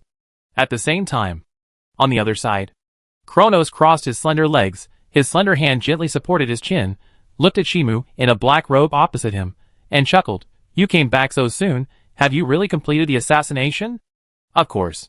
Shimu nodded, took out a black bag and put it on the table, revealing Deanikin's head. Kronos casually glanced at the head on the table, pointed to the savings card placed on the table, and saw Shimu pick it up without hesitation, stood up and prepared to leave. There is another assassination target. Do you want to try? The reward is 10 times this time. Sorry, I am not short of money now. Shimu answered casually, without any intention of continuing this side quest. Although the subsequent quest rewards given by Kronos are very generous for novice players, the difficulty of the quest is also ridiculously high. Since he has obtained 10 kinds of shadow magic, it is enough for him to push the map, and there is no need to waste time on meaningless side plots. Kronos did not stop him when he saw this, and smiled at Shimu's back as he left. Since the other party was unwilling to play with her, she would not force him. After all, she has more important things to do now. Bueller Street. Shimu pulled down his cloak and walked towards the bank in the distance. The world set in this game is extremely developed, but also extremely backward. There are cities hovering in the sky, and there are also slums where people can't even get enough food. The reason for all this is the gods. In this world, there are gods with different powers. Their influence has penetrated into all aspects, from the view of life and death, the moral code of human beings, and the social hierarchy system, all of which were born in the collision of the will of the gods. And the setting of the bank card is a prop created by the god of wealth and contract in order to reflect his power. Arrived at the door of the bank. Under the gaze of the guards, Shimu walked in calmly, and under the reception of the beautiful receptionist, came to a separate room. The room is not big, and there is no one except him. There is only a stone statue of a 3-headed dog lying on the marble floor, with 6 cold eyes, staring at the visiting customers. This is the pet of the god of wealth, responsible for guarding the gate of wealth. No theft is allowed unless there is a certificate. Shimu took out the bank card, and the 3-headed stone dog statue, which was originally dead, suddenly came to life, with one head lowered, one head staring at the bank card, and one head looking at Shimu's face. If the beast guarding wealth cannot recognize the face, it must say the corresponding password, otherwise it is impossible to withdraw money. The password is 234423. I want to transfer the money to this bank card. Shimu calmly read out a string of numbers, and then took out another bank card. The stone 3-headed dog looked at the newly taken out bank card, slightly confirmed it, nodded its head lightly, and spoke to the human in front of it. 100,000 gold coins have all been transferred to account 234023445234. Shimu said nothing more, and turned to leave the room. He was not interested in the 3-headed dog. If it was the original body, he would still be interested in finding a way to kill it, and get the achievement of killing the beast. However, this is just a stone statue that carries the will of the beast. There is nothing worth noting, unless you want to rob a bank. After a while. Sir Akhtar, you are here. Anastasia sat elegantly on the sofa, and handed a bank card to the man opposite. This is all the money I earned by betting on you today. Aren't you going to keep it for yourself? Shimu took the bank card, and saw Anastasia shook her head gently, looking at him with gentle eyes. As if she had removed all her defenses against him. If she took action at this time, she might be able to develop an interesting plot. Anyway, this game cannot be played with real guns and bullets. Even if Anastasia is set as a boy, it doesn't matter. Anyway, she looks beautiful. However, goodbye. Shimu put the bank card into his black robe and left without trying to find out what Anastasia was thinking. See you later. He waved his hand with his back to Anastasia and disappeared around the corner. Anastasia blinked and seemed a little surprised. Then she burst into laughter. How could he forget that Akhtar was an astrologer? He must have known what he wanted to say. The thank you dinner must be a waste of time for Mr. Akhtar, he said softly. I really envy you for being able to act without confusion. Chapter 9. Blacksmith Shop. Why do you know this news? The dwarf frowned, looking at the mysterious man in front of him wearing a black cloak. For some reason, this man knew about the red dragon blood armor he collected and offered a high price to buy it. Naturally, he was tempted. But he was more concerned about why this man knew it. Your destiny is shown in the starry sky. Shimu lowered his head, chuckled and stretched out his hand. You sell me the red dragon blood armor. This is destiny. This dwarf blacksmith collected armor stained with red dragon blood, which was the armor of the dragon-slaying hero Kamer 500 years ago. In terms of performance, at the same price, you can buy better armor than the red dragon blood armor, but the hidden attribute of the red dragon blood armor is specialized in defense against dragons. If someone wants to slay a dragon, buying the red dragon blood armor is naturally profitable. Are you an astrologer? The dwarf blacksmith asked, his hand holding the hammer loosened slightly.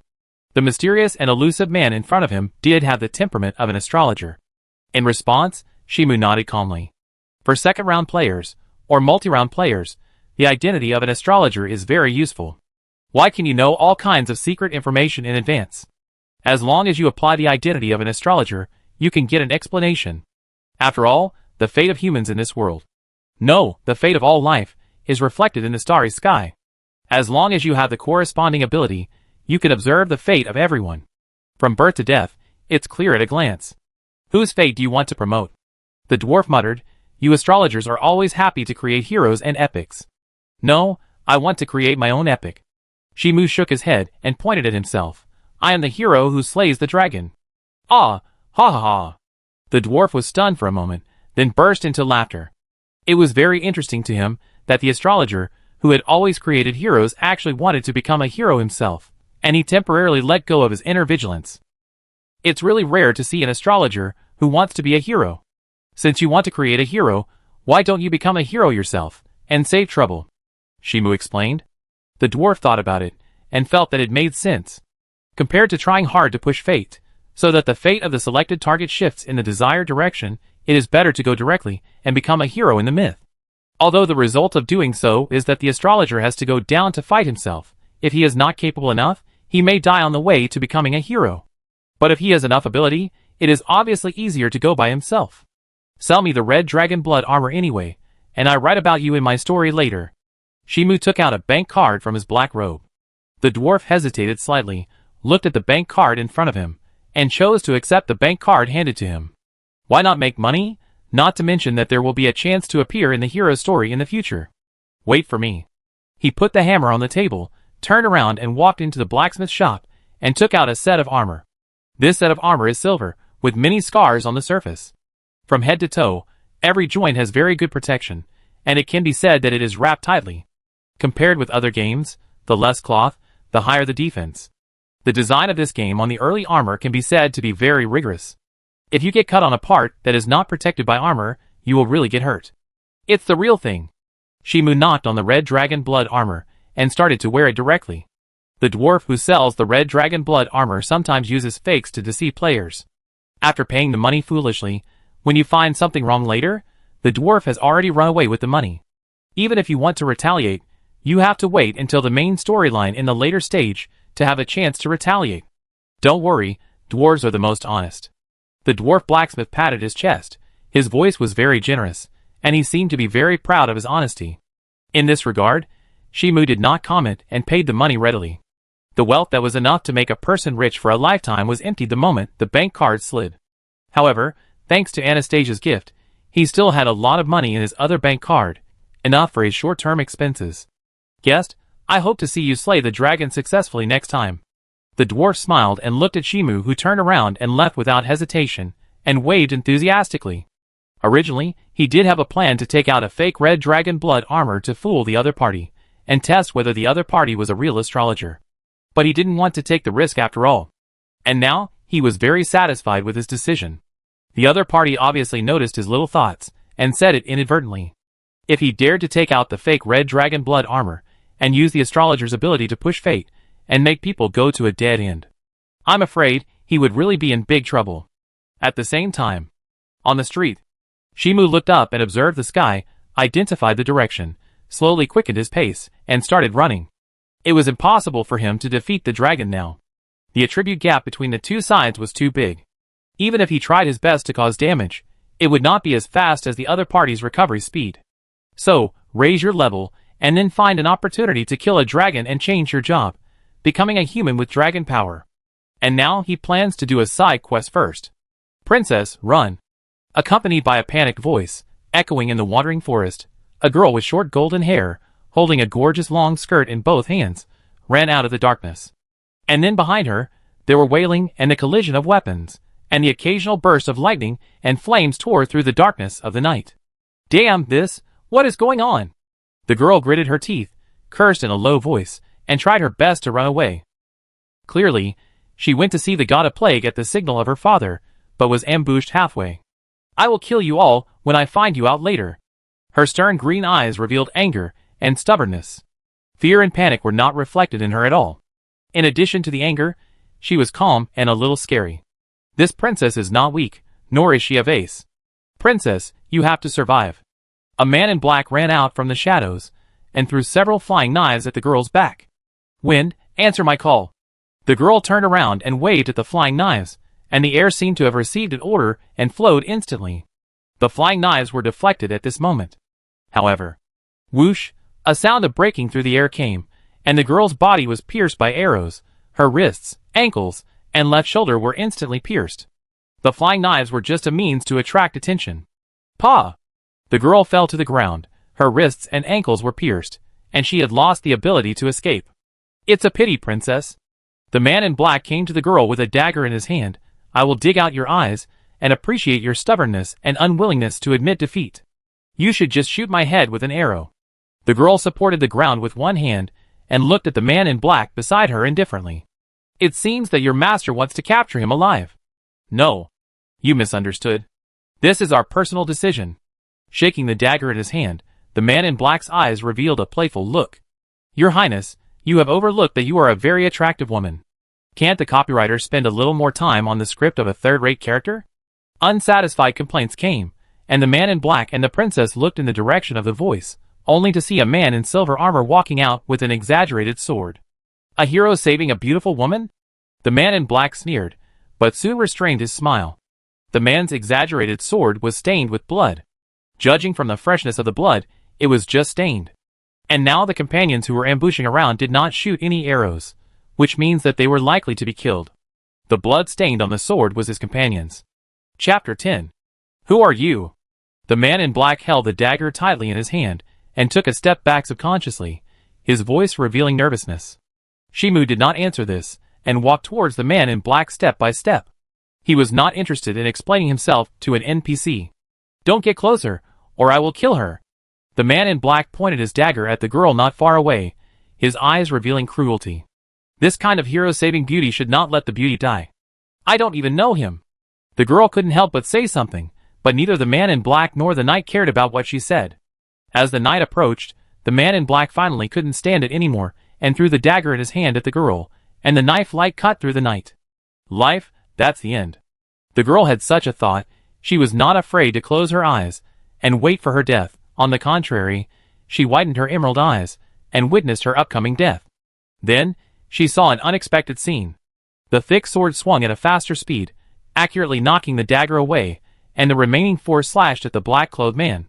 Blood splashed, directly soaking her from head to toe. Obviously, with the weight of the sword, it is impossible to have a faster speed to block the dagger, but the reality is that the thick sword came first. Was it that the silver-clad knight was so powerful that the speed of the sword could catch up with the dagger, or did he use magic?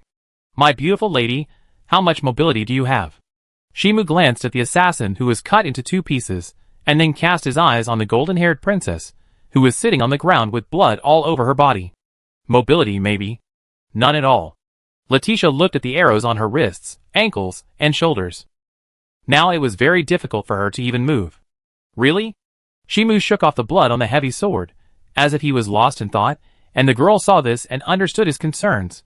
She took the initiative to say, "It doesn't matter. There is no need to worry about too many details at this time." As long as I can survive, I will definitely find a way to give you a corresponding reward afterwards. Excuse me, I hope you don't mind too much. Shimu nodded, squatted on one knee, and stretched out his hand to the injured princess in front of him. In response, the girl also naturally stretched out her hand and wanted to hug Shimu's neck, although she thought it would be more appropriate to carry him on her back. But since the knight wanted to hug her like a princess, there was no need for her to refuse hypocritically. She was very lucky to be able to survive now. However, what was unexpected was that the knight reached out and grabbed the arrow on her shoulder and decisively broke it with force. The girl groaned in repressed groan, tears in her emerald eyes, but she managed not to cry. Shimu threw away the broken arrow in his hand. His eyes fell on the girl's wrist and ankle, and he calmly stretched out his hand, while the girl was also tough and took the initiative to stretch out the wrist that was shot by the arrow. However, before Shimu wanted to reach out and break it, the girl finally couldn't help herself and whispered, "Sir, please be gentle." "Okay." Shimu nodded, calmly stretched out his hand to break the arrow, and then looked at the girl's ankle. "Please do it." Taking a deep breath, the girl closed her eyes tightly, turned her head away, and her nervous body trembled slightly. Shimu was not shaken by this. He stretched out his hand towards the arrow on his ankle, and quickly broke it off. Then he looked at the girl with tears in her eyes. He turned around and showed his back. "Leticia, this is my name," the girl said softly, moving her body and lying on the knight's back.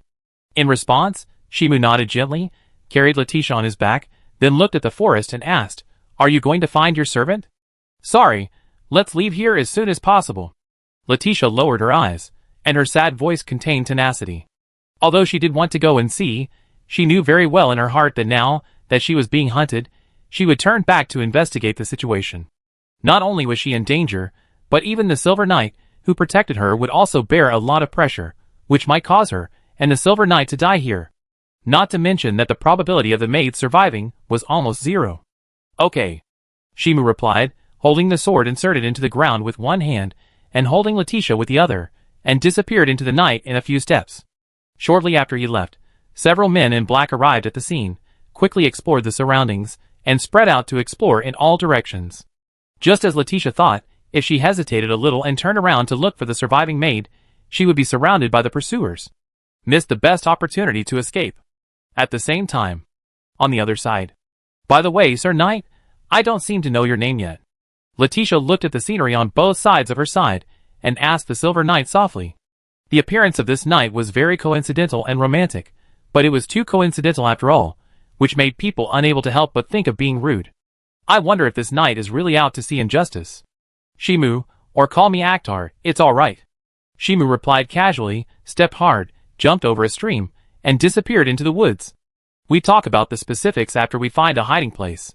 Now is not the time to question and test each other." "Sorry, Mr. Akhtar." Leticia apologized softly. She didn't want to question her savior. But for such a coincidence, she still felt suspicious. "It's okay, being cautious is not a bad thing." Shimu comforted her. He was not angry about Leticia's doubts.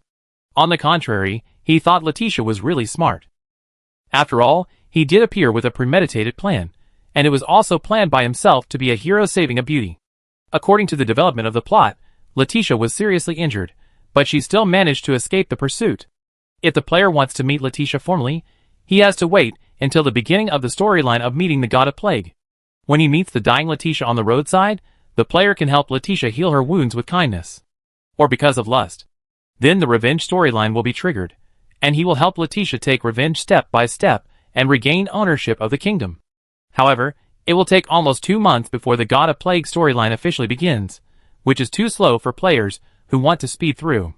So, he artificially created an environment for heroes to save lives, assassinated the ambushed archers in advance, and shot arrows himself to deprive Leticia of her ability to move. Then he appeared as a passing knight, saved Leticia, and triggered Leticia's revenge storyline in advance. The whole process was smooth and only experienced players could do it. Chapter 11. A remote town. In a simple guest room, Shimu put Leticia on the simple bed and squatted down to check her ankle. He saw blood staining her soles and dripping on the floor. In the face of such a situation, Leticia maintained the demeanor of a princess except that her face was a little pale. If you don't treat it in time, the subsequent treatment will be more expensive. Shimu pinched the pale foot and said in a serious voice, I will pull out the arrow and use magic potion to treat it. Okay. Leticia would naturally not refuse. Now she can only rely on the knight in front of her, so she naturally has to trust him. Shimu nodded, pinched the arrowhead, clenched Leticia's feet with his hands, and suddenly pulled hard, accompanied by blood splashing. Leticia's beautiful eyes widened, and she subconsciously wanted to scream in pain, but she immediately covered her hands with her hands, and her toes were tightly clenched here. But soon she felt a cool sensation in her feet, which temporarily relieved her pain, and then she felt the gauze wrapped around her. She lowered her head, and saw the knight in silver armor wrapping her with gauze with skillful and fast movements. She didn't know where the gauze came from. This is just a simple treatment. Shimu raised his hand, and his eyes fell on Leticia's wrist, where there was an arrow he shot. Sir Akhtar, this is already a very good treatment. Leticia pursed her lips and smiled. Although there were still beads of painful sweat on her pale face, she still reached out to Shimu. She also knew that it was not appropriate to delay now. Shimu nodded, held Leticia's palm tightly, and pinched the arrowhead with his other hand, and pulled it hard. Ugh! Leticia's eyes widened as she suppressed a cry of pain, but she still watched Shimu's movements. She saw that after the knight pulled out the arrow, he immediately splashed the magic potion on the wound, and then took out gauze to wrap her wrist, wrapping it up in circles. The whole process may take less than half a minute. Does this knight often help people deal with wounds? Otherwise, how could he have such skilled movements? However, before she could think about it, Shimu had already let go of her hand, his eyes fell on her shoulder, and then he seemed embarrassed and turned his head away. Leticia, can you deal with a wound on your shoulder yourself? He said hesitantly, and Leticia was unexpectedly generous when she heard it, unbuttoning her shirt and revealing her shoulders. This scene was not erotic, the blood-stained skin stuck to the fair skin, which brought a shocking feeling. And with the official virgin personality of this game, as long as Leticia pulls down a little, the holy light that prevents harmony will immediately appear. Please, Mr. Akhtar. A little embarrassed, Leticia turned her head away lightly, not watching Shimu treat her wound. In response, Shimu nodded, complaining in his heart that the official review of the game was a virgin for 10,000 years, while quickly bandaging Leticia's wound. As a multi-round player, he has mastered various skills very well, and now he can bandage the wound without triggering any holy light. Not long after, he finished treating the wound, stood up calmly, turned his back to Leticia, and said, "Get ready, we have to hurry up and evacuate." "Yeah." Nodding slightly, Leticia pulled up the clothes that had fallen off her shoulders, tidied them, and then stood on tiptoe and took the initiative to lie on Shimu's back. Shimu didn't say much, carried Leticia on his back, and started to leave, heading for the next village. In fact, with his combat experience as a senior player, as long as he made sufficient preparations in advance, he could kill all the subsequent pursuers. However, this would slow down the improvement of Leticia's favorability towards the player, and increase the difficulty of getting hidden equipment in the future. Therefore, senior players have long concluded that if you want to improve Leticia's favorability as soon as possible, it is best not to kill all the pursuers immediately during the early stage of being chased, and always maintain a sufficient sense of crisis, which can make the NPC Leticia's favorability improve faster. Sharing adversities always makes it easier to improve feelings. After a while, the door of the room was kicked open, and several men in black walked in.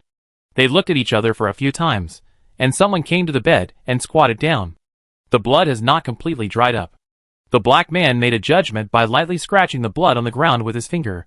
He hasn't escaped far, hurry up and chase him. The men in black looked at each other, quickly left the room, and chased outside the village. They had a deep obsession with killing Princess Leticia. Although the second princess had successfully stolen the country, as long as her sister went to the temple to pay homage to the god of plague, she would not die. Then the second princess could not be considered to have officially inherited the throne. The power structure in this world is divinely granted. No matter who the king is, the source of their power must be recognized by the gods. The person who represents a kingdom to meet the gods often represents the heir of the kingdom, and obtains the most orthodox legitimacy. So no matter what, Princess Leticia must die. At least the princess cannot go to the temple to meet the gods. Otherwise, the legitimacy of the princess, who successfully meets the gods alive, is enough to be supported by all nobles, magicians, and civilians. God is such an authority in this world. However, as long as Princess Leticia cannot meet the gods alive, it means that Princess Leticia is not favored by the gods. Then the second princess has partial legitimacy to inherit the throne. Don't make a noise. Shimu covered the man in black's mouth and twisted it hard. With the sound of the spine breaking, the man in black seemed to have been drained of strength and fell to the ground limply. He looked down at the body of the man in black, and then walked towards Leticia, who was sitting on the stone by the river, pulling out the heavy sword stuck in the ground on the way. "Leticia, why are they so persistent in killing you?" "Because my sister may not want me to live." Leticia raised her hand and gently brushed the golden hair beside her ear, revealing a helpless smile. "For power, even sisters will kill each other. I seem to be involved in something very troublesome," Shimu said distressfully, and Leticia nodded after hearing it, looking at the silver-clad knight holding a heavy sword opposite. "Do you want to leave me behind?" Shimu tilted his head and asked in confusion, "Do you want to die?" "I don't want to die, but it doesn't matter even if you give up on me." Leticia kept smiling, her emerald eyes revealing seriousness. "I won't resent you for this, and I will be grateful for all your help so far. This girl is so easy to deceive." Shimu thought silently, but it was precisely because she was so gullible and had a character that was almost impossible to have in the real world that she was so popular among the players. Chapter 12. Church. Statue. Nun. Hijacking. Covering the mouth. The combination of such blushing and heart-pounding factors is enough to create a fantasy picture in people's minds. What a pity. What would help me? The nun widened her beautiful eyes and tried to pry open the big hand covering her mouth with both hands. Her slender legs kept kicking, and her delicate face was red because she couldn't hold it back. She looked at the statue of the goddess for help, covered her body that was dragged by the attacker, and left the church. Why was she attacked in the church in this small town? "Help, I'm going to be insulted by the gangsters." The nun shed tears anxiously and was dragged into the grass in the front yard of the church. She saw a blonde girl with a bloody long skirt leaning against the wall, smiling apologetically at her. "Hush, this nun, we don't have too much malice." Leticia raised her finger and blocked her mouth. "We just want to ask for help. Can you please stop screaming in fear?" The nun blinked her eyes, looked at Leticia and smiled kindly, nodded slightly, and then she felt the hand covering her mouth loosen. She breathed a sigh of relief. Shimu moved his wrist, looked at the pitiful nun in front of him, and explained, "Sorry, this nun lady." He looked at the injured Leticia. "My friend needs to be healed, and there is a place where he can rest safely temporarily. Can you please provide it? If so, can you please not kidnap me suddenly?"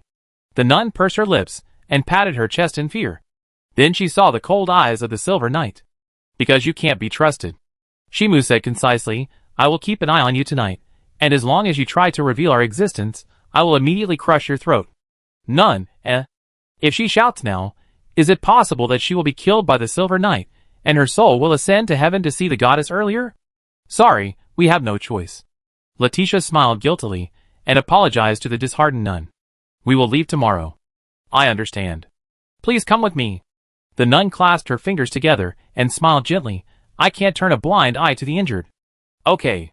Shimu pulled Leticia up and held her in his arms with one arm. With the other hand, he pulled out the heavy sword on the ground and put it against the nun's neck. "Let's go, take us to heal and rest." The nun's gentle expression was a little bit tense, but her body was still very honest. She took Shimu and Leticia to her room to rest. She believed in the goddess of life and naturally valued the weight of life, but compared with the lives of others, she valued her own life more.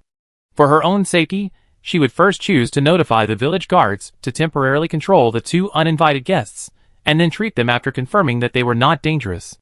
However, this was also under the premise that the Silver Knight was not a threat, and she did not want her throat to be crushed. Or confirm the danger of these two people first. Inside the house, the candlelight flickered, filling the dark room. It was treated in time, and it was not a fatal injury. The nun sat on the side of the bed, gently holding Leticia's wrist, looking at the arrow wound on it. "With my treatment, it will be healed in 4 or 5 days. "Sorry, we can't stay for 4 or 5 days." Shaking her head, Leticia explained to the nun, "We are being hunted down now, and it will be dangerous to stay too long." "Being hunted down?" The nun frowned, and her first reaction was not to feel sorry for Leticia and the Silver Knight. Instead, she thought about whether the safety of the village would be affected and whether the villagers would be involved. As the only clergyman in the village, she must be responsible for the safety of her villagers. There is no such thing as putting the entire village in danger for someone she doesn't know. In those heroic stories, the nuns in the small village put their families and friends in crisis in order to help strangers, and if they are unlucky, several relatives and friends will die. Judging from her identity and position, she is completely sick. Leticia, she is the eldest princess of the Iris Kingdom, and the heir to the Iris Kingdom. Shimu crossed his arms, and joked to the nun. But my sister usurped the throne, and now I am being hunted by a killer group. When we take back the kingdom in the future, I will give you 100 million gold coins. I can't take out that much, Leticia explained in a low voice. Even if she took back the kingdom, she couldn't take out 100 million gold coins as a reward. But you can take out 30,000 gold coins. At least I feel that there is hope of getting 30,000. The nun whispered, holding Leticia's wrist with both hands, and fluorescent green light emerged from her hands. Seeing this, Shimu stopped talking and began to wait. There are many gods in this world, and the goddess of life is one of them. Among the many gods, she is the god with the highest power except for the highest ranking omniscient god. At first, the world was a whole, until the omniscient god came and planted a tree, and the whole world began to flow, and the contradiction of opposition and unity was born. And the two goddesses representing death and life were born from this. Then, with the collision of opposition and contradiction, the world grew, and the concepts hidden in the whole world were revealed. Knowledge, war, epidemic, wealth, contract, beauty, art, conspiracy, lies, and other concepts became recognizable gods. Among these many gods, the goddess of life is the second only to the omniscient god. After a while, the nun wiped the sweat from her forehead and smiled at the weak Leticia. Wait a minute, I go get the medicine. She stood up with her skirt, as if she was going out of the house, but found that her shoulder was held down by Shimu, and their eyes met. Let's go together. I just need a helper, the nun said reluctantly, took Shimu away, and went to the pharmacy. She is not only responsible for managing the villagers' beliefs, but also part-time. No, to be more precise, any clergyman affiliated with the goddess of life is a medical staff. The concept of doctor, in the eyes of people in this world, is highly linked to clergymen, almost the same thing. In the pharmacy. By the way, Miss Sister. Shimu was holding a pile of medicinal materials, and asked the nun, who was obviously asking him to carry more things. Can I learn the prayer for healing? I can't do it. If you want to learn to pray. The nun snorted and explained to Shimu, then you must have enough devout faith. I have a deep faith in the goddess of life. Shimu said nonsense seriously, and the nun agreed to Shimu's request with the intention of seeing a joke. If you want to learn to pray, you must have a firm enough faith and a certain degree of understanding of the concept of life. There are so many people in the village, and no one except her can use the prayer related to the goddess of life. However, it didn't take long. How is it possible? In the church hall, the nun covered her mouth in shock, looking at the fluorescent green light coming out of Shimu's palm. Does this knight really believe in the goddess of life? Shimu put down his hand and smiled at the nun. It doesn't seem to be very difficult. Chapter 13. This is unreasonable, the nun muttered. Anyone who wants to borrow the power of God in this world, in addition to having the corresponding magic power, must also have a firm belief in God, and finally think about and understand the path of God. Taking the goddess of life as an example, as a believer, she must think deeply about what is life, what is not life, what are the conditions for life, and what conditions are lost, so that her thinking and actions are close to the goddess of life, so that she can borrow the power of the goddess of life. And this silver-clad knight, just standing under the statue of the goddess, instantly used the prayer about the goddess of life. Reasonable? No, this is extremely unreasonable. If you want to give birth to a qualified believer, you must receive education from a young age, have a sufficient understanding of the goddess of life you believe in, and learn all kinds of knowledge, so that you can think deeply about the world and get closer to the path of God. As for ordinary people, if they want to survive, it takes a lot of energy, and naturally it is impossible to have enough time to study and think.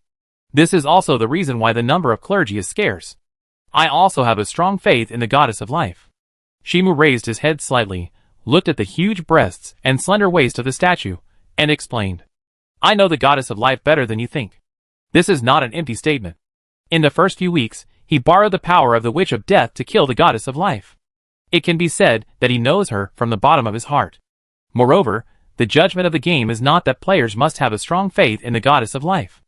As long as they have strong emotions towards the goddess of life, it can be considered as faith, regardless of whether this emotion is malicious, kind, or bitter desire. Anyway, as long as you have emotions, you have faith in God. This may be because the game officials know that their players cannot have any faith in the gods of the virtual world. Therefore, the appearance and personality settings of the gods are very attractive. No matter what type you prefer, you can find one you like. and this liking is faith in the game official settings. It seems that you can heal Miss Leticia by yourself. The nun calmed down and lowered her eyes to hide her inner emotions. And Shimu didn't care about the nun's thoughts. He came to the church mainly to get this healing skill. As a professional speed runner, you must ensure your combat endurance and fault tolerance. Extreme microcontrol is certainly very cool, but there is also the possibility of failure. In the past, his highly viewed crusade against the fire giant Surtur looked like a microcontrol master, but in fact he died many times before he succeeded.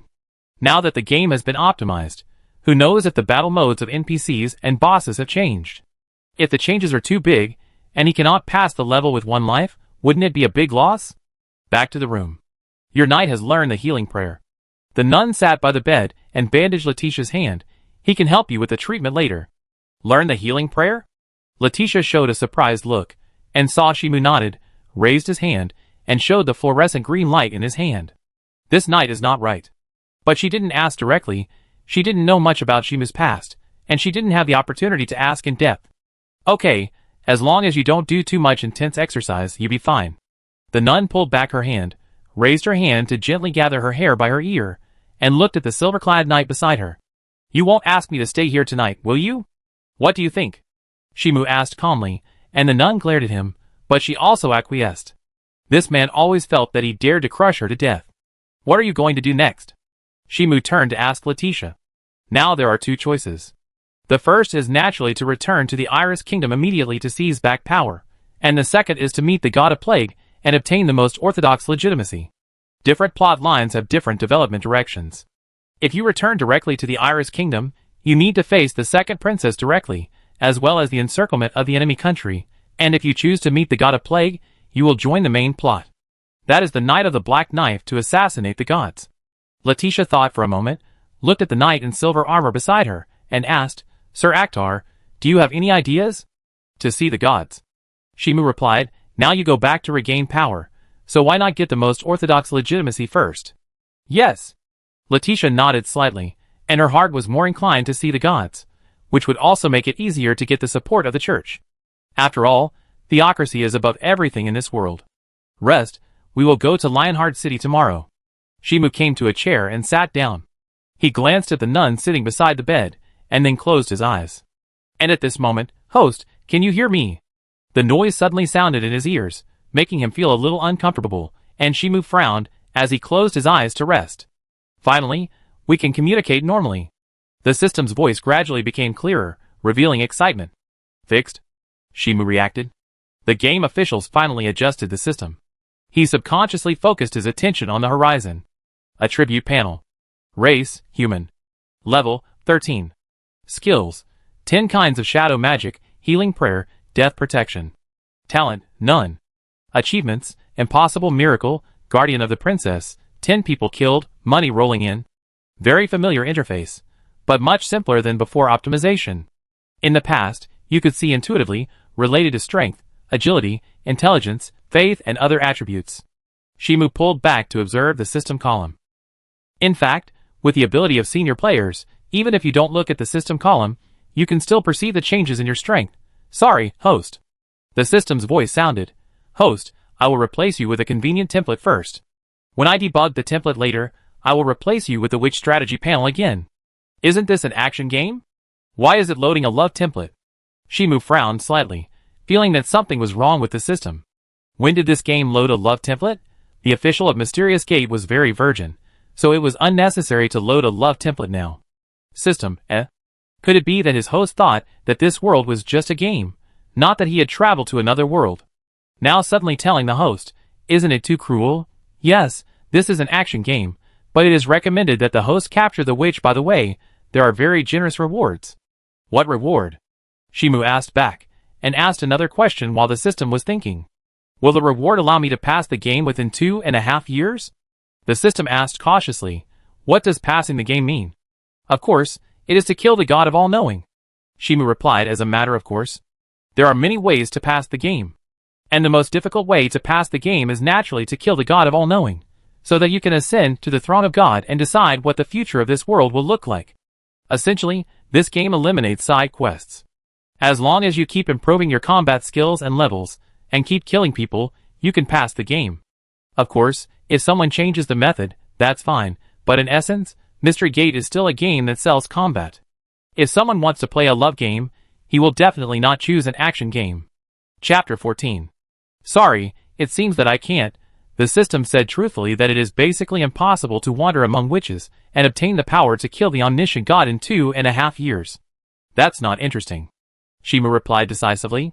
His goal for this game is to achieve the fastest pass record of the game Mysterious Gate. System, Forget it, I will slowly guide the host later. When the host realizes the reality of this world, he may be interested in conquering witches. And at this moment, knock knock, a figure suddenly appeared outside the window. He knocked on the window lightly, pointed in the direction of the door, and made a gesture of cutting his neck. Then the figure disappeared. It's the killer chasing me. Wait for me for a moment. Shimu stood up and walked out the door calmly. Leticia and the nun on the bed looked at each other before they could say anything. Shimu had already come to the outside and closed the door casually. Then there was the sound of weapons colliding, followed by a fearful cry for mercy. After the nun helped Leticia out of the door, she saw a woman in a tight sitting on the ground in fear, kicking her legs straight and backing away, with a look of panic on her pretty face. Wait, don't kill me, I can provide you with information. Shimu's eyes were calm, and he swung down the heavy sword, ending the killer's life in fear. He had no interest in the so-called intelligence. In his eyes, this group of killers were just a group of experience packs that came to him automatically, and he thought it was a waste of time to talk to them. The killer has noticed your whereabouts. The nun looked at the corpse on the ground, and the bloody sword in Shimu's hand, and swallowed her saliva. You'd better leave quickly. It doesn't matter, they won't catch up so quickly. Shimu turned around calmly, and the moonlight echoed with his silver armor, giving a cold and bloody feeling. It seemed that the silver armor was shining with a trace of blood. Ah, I understand. The nun couldn't help feeling guilty. Although she was telling the truth, she wanted to drive the two away in her heart. But now she didn't have the courage. Leticia, we leave later. If you want to take a shower or go to the toilet, take advantage of now. Shimu looked at the weak and pale Leticia and explained, After all, it's not convenient for me to take care of you going to the toilet and taking a shower. Is it okay? They may catch up at any time? Leticia asked, and the Silver Knight shook his head, inexplicably giving people a sense of trust. This man has a sense of certainty about everything, which gives people a strong sense of security. Okay, I believe you. Nodding, Leticia turned around and asked the nun to take her to the toilet. As for taking a bath, at such a critical moment, you can't waste meaningless time. It doesn't matter if it's a little smelly or dirty. Afterwards, she will have plenty of time to take a bath and dress up. Shimu watched the two leave and cast his eyes on the silver moon. In this game, ordinary people will not gain experience points if they are killed, and neutral units will not gain experience points if they are killed. Only by killing the enemy can you gain experience points. The game officials probably designed it this way because they were afraid that players would become murderers, killing anyone they saw, and hacking away at anyone they saw. If a player gets too involved and returns to reality with two knives, hacking away at anyone he sees, it will definitely lead to the closure of the game company. Therefore, if you want to upgrade in this game, you usually determine who your enemy is based on your identity and position. Now that he stands on Leticia's side, all killers who are hostile to Leticia are his experience packs. In the later stages, if he chooses to go the devil route, all gods, including believers who believe in gods, are his experience packs. However, in the early stages of the game, you can only save a few kills, so that the killers feel that they can kill the princess with more effort. Only in this way can you slowly hack away at experience packs. The night is like a curtain, covering every corner of the town. The Silver Knight held a heavy sword, like a silver lightning, shuttling through the alleys and eaves. With the collision of weapons, blood flowers bloomed, and 7 or 8 killers fell silently. Only their eyes, which were still open, left the scenes before their death. The heavy sword, with unmatched power, smashed down on them heavily, and the fragile daggers and short knives had no way to resist. A powerful and heavy chop could basically take their lives. Ha ha ha. With suppressed laughter, the Silver Knight in blood-stained armor walked slowly in the alley, step by step approaching the killer holding a small dagger and wearing black clothes. Don't come over. With tears and fear, the small dagger stabbed out, but it couldn't pierce the silver armor at all. The princess's knights should have been poisoned to death. Isn't it natural for a passing knight to save a princess in danger? Shimu said jokingly, grabbing the dagger piercing his chest armor, stabbing the killer's neck with his backhand, and turning away in the other's unwilling eyes. Let's let more professional killers come. Most of the killers who come now are limited to the scope of ordinary humans. A slightly well-trained knight, wearing armor, can easily fight 10 people alone. More professional killers, that is, the group of killers who believe in the god of assassination, have not arrived yet. This group of killers is more like spies, in order to find the location of Leticia. You can't get too much experience points by killing her. Not long after. Church. Nun's clothes are also suitable for you. Shimu looked at Leticia in front of him, who was wearing nun's clothes, and turned around and squatted down. Then, with the help of the nun, he let Leticia lie on his back. After carrying her on his back, he glanced at the nun. In the future, 30,000 gold coins will be sent, provided you are still alive. After saying that, he left with Leticia on his back. In the later stages of this game, all kinds of monsters and demons will emerge, and it will be difficult for ordinary people to survive. It is also normal to become an immortal monster if you are unlucky. Normally, this world has about 2 months of stability, which is considered to be time for players to adapt and improve themselves. After the death of the god of plague, the style of this world will become strange. If you want to speed through the game, you can't just wait for the plot to develop naturally, you must take the initiative to promote the progress of the plot. Lionheart City. This is a city that must be passed through to meet the god of plague. Both the specifications and supporting facilities are very complete. Of course, being developed is not the business card of Lionheart City. Duel, the duel of life and death is the business card of Lionheart City. Bet your life, the winner has fame, and the loser gets relief. The extremely developed duel industry is the most famous place of Lionheart City.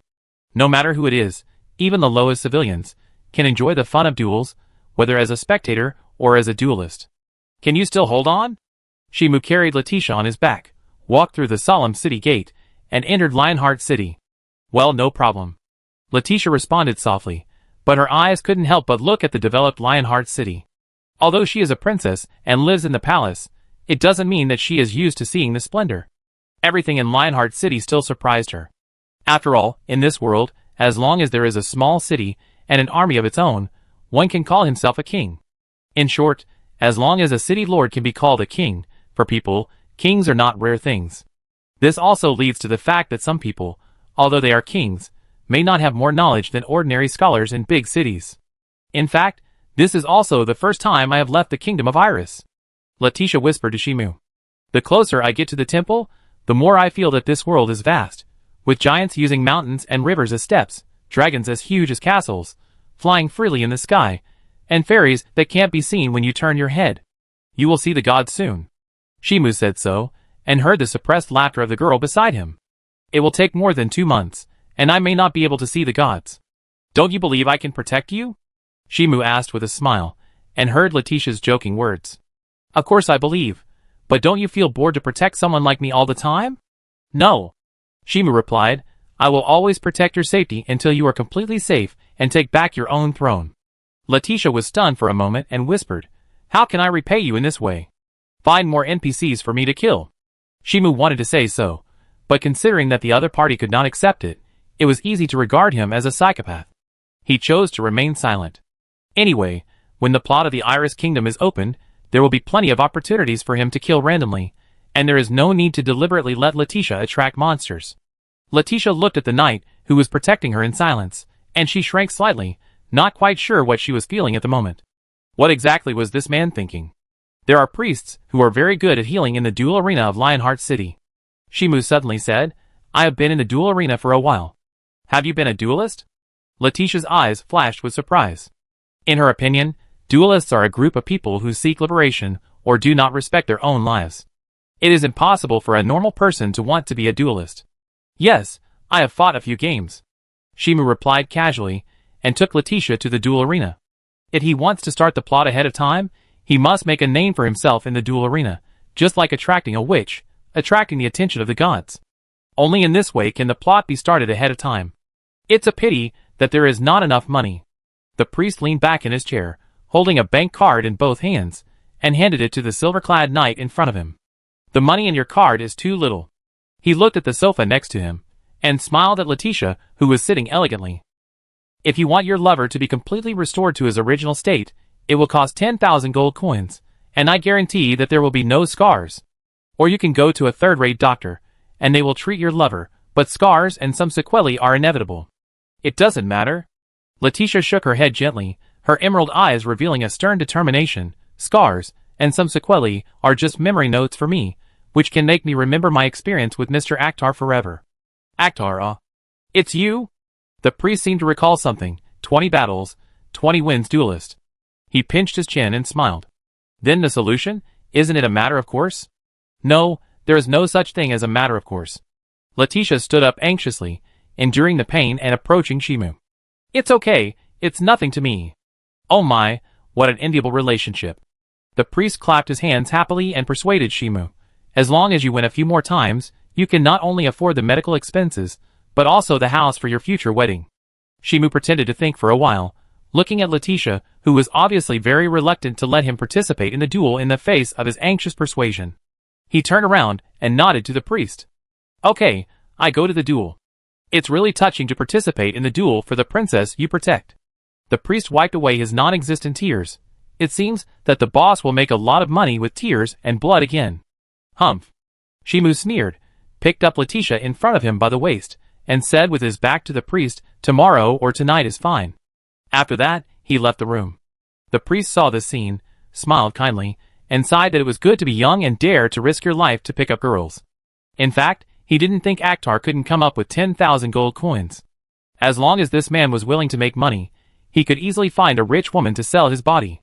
However, insisting on coming to the duel field for treatment and earning treatment fees through duels was clearly a deception of the girl's feelings.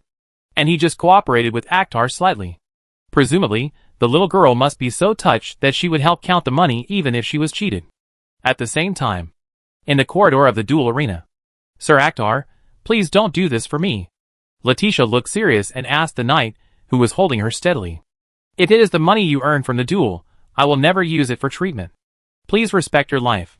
Shimu did not answer, and continued to move forward holding the naive princess. In fact, he was going to participate in the duel, and he had more than 10,000 gold coins in his savings. However, in order to improve the favorability, the worst and cruelest ending route is to get the Sword of Light hidden in the Leticia family, and the mysterious door. The whole world will burn in the hands of the player, and turn into lifeless ashes. Whether it is the gods or the witches, they will die. And the players who take the ashes ending will get the strongest power. Chapter 15. Outside the duel. Sir Akhtar, please wait. An anxious voice came. Shimu turned around and saw Norma running over. Compared with her previous desolation and financial difficulties, she is now not only dressed luxuriously, but also very confident. It is obvious that she has made money and her self-confidence has been unprecedentedly improved. Money can really change a person. What's the matter? Shimu asked calmly, and saw Norma took out a letter from her purse, but before handing it out, her eyes fell on Leticia, who was held by Shimu, and she subconsciously withdrew her hand that handed the letter.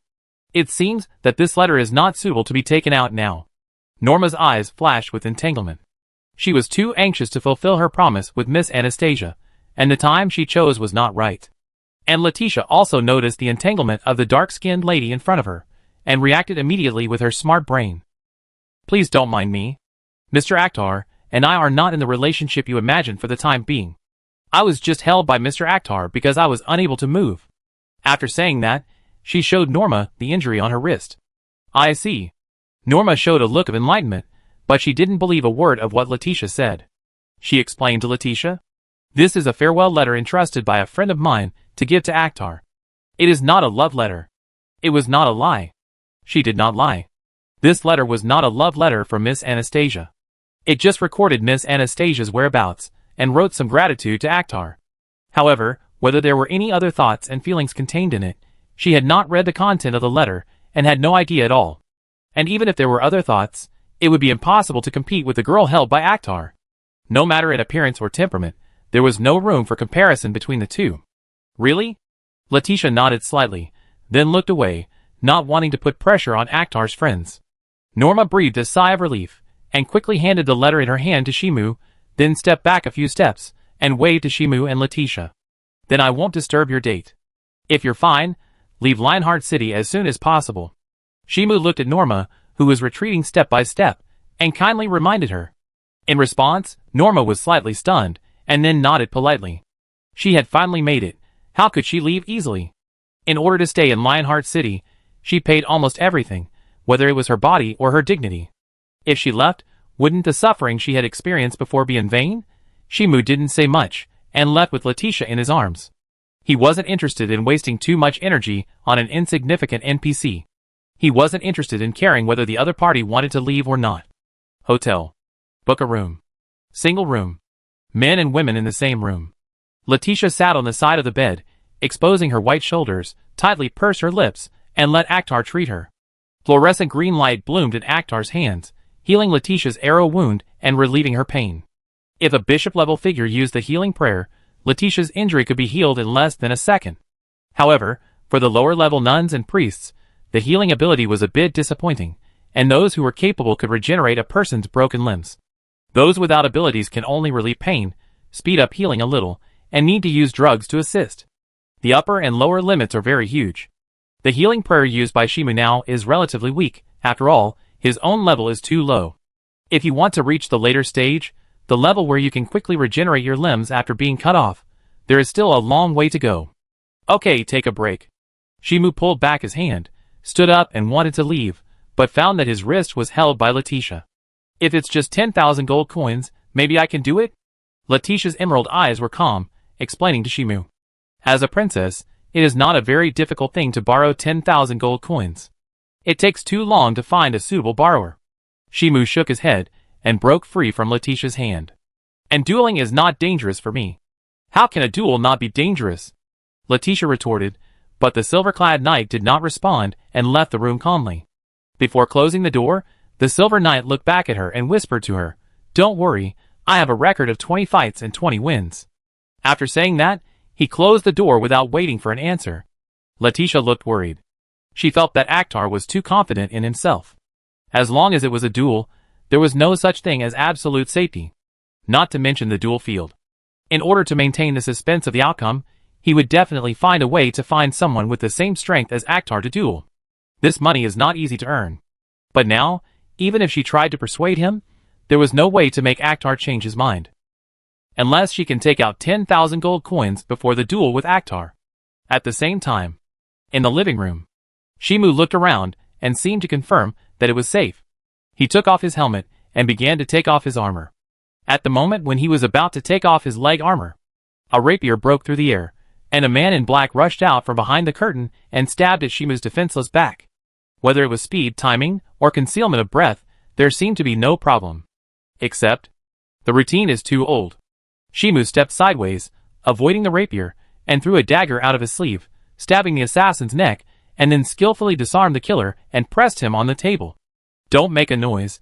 I don't want to talk nonsense with the hotel management." He covered the killer's mouth tightly, waiting for the other party to completely die before withdrawing his hand. How to deal with the corpse of the experienced pack without causing too much trouble, he already has a very mature way. That is to sacrifice to the Witch of Death. Not only will the body disappear without a trace, but even the soul will be taken away by the Witch of Death. It was handled very cleanly. Knock knock knock. A knock on the door suddenly came. Shimu glanced at the body lying on the table, tore off some of the killer's clothes, wiped the blood stains on the table, then grabbed the back of the neck of the body and hid behind the table. Opening the door, the owner of the duel field came into view. "It seems that you have caused a lot of trouble." Pushing his glasses, the owner of the duel field quickly realized what was happening in the room. He was in contact with the dead every day, and he was too familiar with the smell of blood and death. "It's an assassin." Shimu shook his head and asked the man with glasses in front of him, "Have you arranged my duel?" "Tomorrow night." The duel arena owner said briefly, and did not ask why Shimu encountered a killer. He only said the most practical words. "Don't get killed, otherwise I can't explain to the audience tomorrow's duel. How about you send someone to protect me?" Shimu said jokingly, and the duel arena owner was surprisingly straightforward when he heard it. "If you need it, you can. Is the person you sent trustworthy?" Shimu asked back, and the duel arena owner's mouth curled up slightly. "There is absolutely no possibility of a killer sneaking in." "Then just protect her." Shimu pointed to a place not far away, and saw Leticia holding the door with her hand, looking like she had a lot to say to him. The duel arena owner glanced at Leticia and kindly reminded her, "A duelist should not have too many weaknesses. Don't let her slow down your sword." Leticia, Although she knew that she was a complete hindrance, she still felt a strong sense of frustration when the duel arena owner said that. If her hands and feet were not pierced by arrows, if she could still maintain a certain degree of mobility, she would not be a burden. Now she had no confidence to refute. The sword will not slow down because of a woman. Shaking his head, Shimu passed by the duel arena owner. I will help you deal with the corpse first. The duel arena owner glanced at the sofa and knew clearly where the corpse was. Before the duel was completed, he would definitely protect Akhtar's safety for his own benefit, but the other party was confident that he could protect his own safety. Then he only had to protect the other party's weaknesses. Outside the hotel, Shimu stood at the gate, watching the people coming and going, and walked towards the alley. He was not wearing armor, and carrying a heavy sword. Unprepared, he walked towards the remote alley. In the crowd, several people followed Shimu's footsteps, and as he walked further and further away, more and more people followed him. Just as Shimu thought, as long as he didn't kill too many at once, this group of killers would not give up easily and volunteer to be delivered as experience packs. What's wrong with this guy? A woman dressed in ordinary clothes subconsciously reached into the bag. Why do I feel like he is deliberately hanging us? It's okay, we have more people this time. The middle-aged man next to him, wearing a suit and smiling, had terribly cold eyes. And we are not third-rate killers. Can't we just kill Leticia directly? A killer whispered, and a cold explanation came from not far away. That hotel has been taken over, we can't get in. The mature woman with big golden wavy hair and red lips moved her fingers slightly. But as long as we kill that man, we can kill Leticia at any time. After all, the duel field will not protect a worthless person. Wait, that man is gone! A killer exclaimed, and Shimu suddenly moved his feet and disappeared into the alley. After they chased him, they found that he was no longer there. Search separately, and send a message directly if you meet him. The mature woman with big golden wavy hair made a quick decision and dispersed with the killers to the surrounding areas. The sky was slightly bright, and a fight broke out in the corner of the city. In the dark corridor, the killer held a dagger, tiptoed forward, and observed the surroundings vigilantly. The bodies of the dead companions before had already explained the difficulty of the target they were going to assassinate. If you are not careful, you will really die. However, being careful will also kill you. From the ceiling, Shimu's body suddenly fell, grabbed the killer's neck and twisted it, accompanied by the sound of broken bones, and the body collapsed. Before falling to the ground, Shimu carried the killer's body into the shadows, came to the abandoned room, and skillfully took off the killer's clothes and put them on. Then he joined the killer organization that searched for him, and used more professional assassination methods to slowly clean up the experience packs of activities one by one. After a while, damn, how did that guy do it? Gritting her teeth, the mature woman with big blonde waves, her eyes revealed confusion and fear. Why can the other party kill her companions without anyone noticing using methods that she doesn't understand at all? Who is the killer? Why does it feel that the knight is more professional than him? Who knows about that? A trembling voice came, and a man in black was seen holding a dagger and walking backwards step by step. This guy's strength is not normal at all, and we should not be the ones to assassinate him. Retreat! The mature woman with big blonde hair and big waves glanced at her companion, who was so scared that she was about to lose her fighting spirit, and moved closer to him. The silver-clad knight was too weird, and it was indeed not suitable for them to carry out the assassination. Suddenly, the assassination is over. For some reason, the assassination companion in black suddenly stabbed the heart of the big blonde hair and big waves with a dagger. Shimu pulled off his hood, looked at the surprised and enlightened woman, and shook off the blood stains on the dagger. If it weren't for the lack of experience packs at this stage, he wouldn't want to use the method of luring the enemy to obtain the experience packs that came to him one by one. When he advances the plot line of assassinating the god of plague, he can start the branch line of fighting for the throne, and then he can kill as many people as he wants. The upgrade will also be faster. Now he still needs to be patient, and when he finds the goddess of plague wandering around the city, he can leave here. As for trying to kill the gods and exploding rare skills and a large number of experience points, that is impossible. The gods in this game setting have no concept of death. They must rely on the power of the Witch of Death to give the gods the concept of death before they can be killed. Or wait until he obtains the power of the fire giant Surtur and uses the flames that are enough to burn the world, then he can completely kill the gods. Now he doesn't mention whether he can break the defense of the gods. Even if he pierces the god of plague hundreds of times, it will not hurt the god of plague. So, as long as he finds a way to open the main plot of Black Knife Knight in advance, let the game enter the next stage. Back to the hotel. In front of the gate, The duel arena owner sat on a chair, looked at Shimu who walked in black, and smiled. Is it solved? It won't end until the princess I protect is killed. Shimu shook his head, and the duel arena owner nodded. He pushed his glasses that reflected cold light, stood up gracefully, walked to Shimu's side, and patted the shoulder of the new duelist. Akhtar, I look forward to your performance tomorrow. Chapter 16. Dueling Arena. In a bright room. The owner of the duel arena leaned against the sofa, his glasses glowing white, making it impossible to tell his emotions, until a glass of red wine was handed to him. Is it worth paying so much attention to that man? After the owner of the duel arena took the red wine, he looked at the priest sitting next to him. Attention, do you know his experience? The owner of the duel arena asked back, taking a sip of red wine. He looked at the priest's curious eyes and explained. He didn't have any magic power when he first dueled, but now his magic power is not inferior to that of a magician who has been in the door for a few years. Ah, genius, that's really enviable. The priest suddenly realized why the owner of the duel arena cared so much about the duelist named Akhtar, and he had a full understanding of it. There are records in history books that it took less than a day to find the corresponding star and easily obtain magic power. However, that genius later became known as the Witch of Time. She committed the crime of blasphemy and was tied to the temple and burned to ashes. No matter how evil the Witch of Time was, her talent that was envied by countless people and her final achievements made people clearly understand the value of genius. He won't become a demon, will he? The priest suddenly said, and then the duel arena owner shook his head. He raised the wine glass, as if he saw the truth through the bright red wine. That man is a believer of the goddess of life, and can easily use healing prayers. Instead of worrying about him becoming a demon, it is better to expect him to become a saint. A little jealous? The priest said bluntly. He himself was also a believer of the goddess of life, and was good at using prayers about the goddess of life, but it would never be possible to reach the level of a saint. The duel arena owner shook his wine glass, and sipped the red wine elegantly. Perhaps you should regret that his life may end today. You arranged a very difficult opponent? The priest showed a surprised look. He knew the duel arena owner's character very well. He was keen on suspenseful duels, and the strength gap between the arranged opponents would definitely not be huge. Fighting each other with all their strength, racking their brains, and using all means, this is the duel that the audience and the duel arena owner are willing to see. The duel arena owner was silent for a moment, and said, there is a troublesome big shot who has taken a fancy to Akhtar's skills. The priest frowned. Who? The duel arena owner did not answer immediately, but drank the red wine in the glass and said, Siegfried. He is the hero who slays the dragon. The priest also fell silent.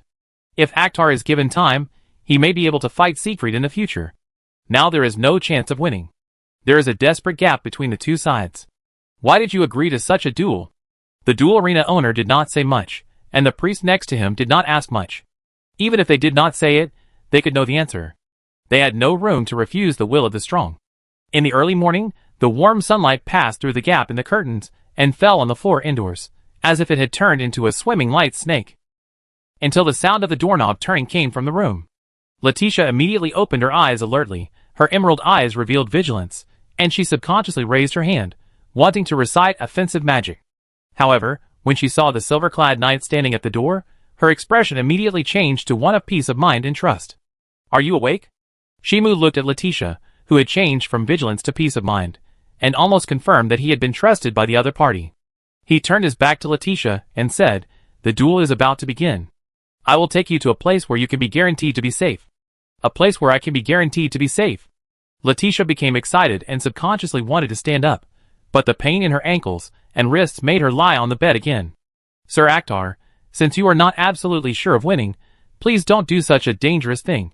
She was very serious and persuaded the silver-clad knight at the door. Even if you earn enough money to treat your injuries, I won't be willing to use that money to treat myself. No, you will. Shimu asserted, even if it's to avoid being a drag, you will accept treatment. Leticia, Yes, if Akhtar really earns 10,000 gold coins, she will definitely accept treatment. Even if not for herself, she should consider Akhtar. She absolutely cannot tolerate that the knight who takes care of her suffers because of her temper. She already felt guilty for accepting Akhtar's care. Don't worry, it's just insurance. Shimu looked at the helpless and depressed Leticia and gently closed the door. Leticia pursed her lips, feeling more and more depressed about her helpless current situation. She held the bedside with difficulty and got off the bed. Since she was going to meet Akhtar's friend, She should dress up. This is the etiquette of a lady. Came to the dressing table. Looking at herself in the mirror, Leticia suddenly realized one thing. She was in the same room with Akhtar last night. Even if Akhtar wanted to take the opportunity to coerce her, she had no ability to resist. Sir Akhtar, you are really an excellent knight, she said softly, while admiring Akhtar's character. For some reason, she felt a little lost in her heart. Could it be that she was not attractive enough to Akhtar, so Akhtar did not cross the line with her at all, not even a hint of ambiguity in words? Although Akhtar's actions were very normal. After a while, the door opened. Leticia looked into the living room, and saw Akhtar leaning against the door, and naturally helped her up. After breakfast, we set off. Shimu helped Leticia to the table, and pointed at the breakfast on the table. Just one serving? Leticia looked at the breakfast on the table, and couldn't help but show doubts. The silver-clad knight beside her shook his head. He pulled out a chair and sat down. I've already eaten in advance. Shimu raised his hand to signal Leticia to finish eating quickly, and take her to see the Witch of Time later. In order to protect his princess, he resolutely participated in the life and death duel, and in order to protect the princess's safety, he chose to entrust the princess to the person he thought was the most capable. On the surface, it seems very reasonable. Not only the Witch of Time would think it is reasonable, but also Leticia would think it is reasonable. Anyone who knows this story will be moved. Sir Akhtar, why are you so good to me? Leticia pursed her lips tightly, looking at the silver-clad knight beside her, tears sliding down her delicate face. She bit her lower lip, trying to hold back her tears, but found that she had no way to stop them. In response, Shimu just shook his head gently, motioning for Leticia to continue eating breakfast, and he did not explain what he did. After all, he only took Leticia to find the Witch of Time in order to complete the side quest, mainly to find an excuse to contact the Witch of Time. Otherwise, when he finds the Plague Goddess later, it will be difficult to find an excuse to leak it to the Witch of Time, making it easier for the Witch of Time to find an opportunity to assassinate the Plague Goddess. And there is also a benefit to not saying it clearly, which can make people think in the direction they expect. The more favorable the person is, the more positive the imagination will be. Leticia was so touched and guilty now that she was eating breakfast while holding back her tears. She is indeed a popular character in the Mysterious Gate, and her personality is impeccable. When her favorability is raised to a certain level, she can also serve as a player's assistant to help players with poor skills defeat some difficult bosses. After a while. Brer Street. Room 506. Please ask me to take care of her? Kronos held his chin lightly with his slender hand, and looked at Leticia sitting elegantly beside Shimu with a playful look, and his mouth corners slightly raised. Okay, but you have to pay a little price? What do you want me to do? Shimu nodded and asked, and saw this cold and mysterious witch with an ambiguous and malicious smile. She tapped her lower lip with her slender hand, speaking ambiguously. Come to my room tonight, and I tell you what to do then. Shimu remained silent, and did not respond immediately. However, Leticia became excited instead. Wait, Miss Kronos, what do you want Mr. Akhtar to do tonight? In response, Kronos smiled ambiguously, raised his slender hand, and looked at his nails carelessly. What can men and women do at night? At this point, her smile became more playful. Of course you can also give up your asylum, which is irrelevant to me, and I won't force it. Okay. Shimu stood up, pressed on Leticia's shoulder beside him, and nodded to Kronos. I come to see you tonight. Then I looked forward to your arrival, little guy. Kronos chuckled, looked at Leticia with interest, who was staring at her emerald green eyes, and wanted to speak out to stop her, and gently tapped the armrest of the chair with his fingers. The invisible force spread, as if an unknown force stopped Leticia from speaking, so she could only watch Akhtar leave the room, accompanied by the sound of the door closing. Leticia regained control of her body, and she subconsciously wanted to stand up and chase after Akhtar. If you want him to die, go after him. Kronos smiled and looked at the human girl in front of him. You should understand the consequences of not being able to concentrate and still worrying about him, even if I don't need to tell you. Leticia, Her steps stopped at this moment, and she turned her head to stare at the mature woman opposite, her emerald eyes full of anger and helplessness. Kronos was not afraid at all, but showed a playful smile. Bullying such an upright girl was really pleasant. She was looking forward to how heartbroken this human girl would be tonight. Seeing the person she had a vague love for had to enter the bad woman's room for her, the heartbroken and painful expression made her feel happy just thinking about it. Although she did not intend to have a relationship with Akhtar, it did not prevent the human girl in front of her from thinking that she and Akhtar had done something. As for guilt, she certainly could not have it. After all, She was a serious witch. She was not a human being, so how could she have normal human moral concepts? I am the heir of the Iris Kingdom. I can give you more compensation afterwards. Leticia calmed down and wanted to negotiate with Kronos.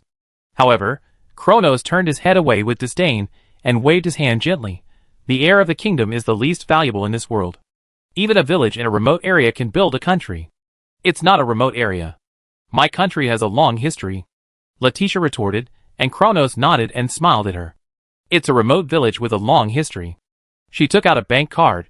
Can your country take out 1 billion gold coins? Leticia, In fact, her country really can't take out that much money, not to mention that she is still a poor princess now. At the same time. Duel field. Shimu carried a heavy sword and walked through the dark corridor step by step, drinking potions bottle by bottle, leaving empty bottles behind him. Until he stepped into the duel arena and stepped on the soft sand again, his eyes fell on the opposite side of the duel arena, holding a double scimitar, dressed in cool coffee-colored women. Aktar, do you dare to come to an exciting battle? The woman swung the knife flowers with both hands and challenged the knight in silver. Wearing the turtle shell to fight a woman like me, it's too unchivalrous. Shimu didn't answer, and inserted the thick sword into the ground.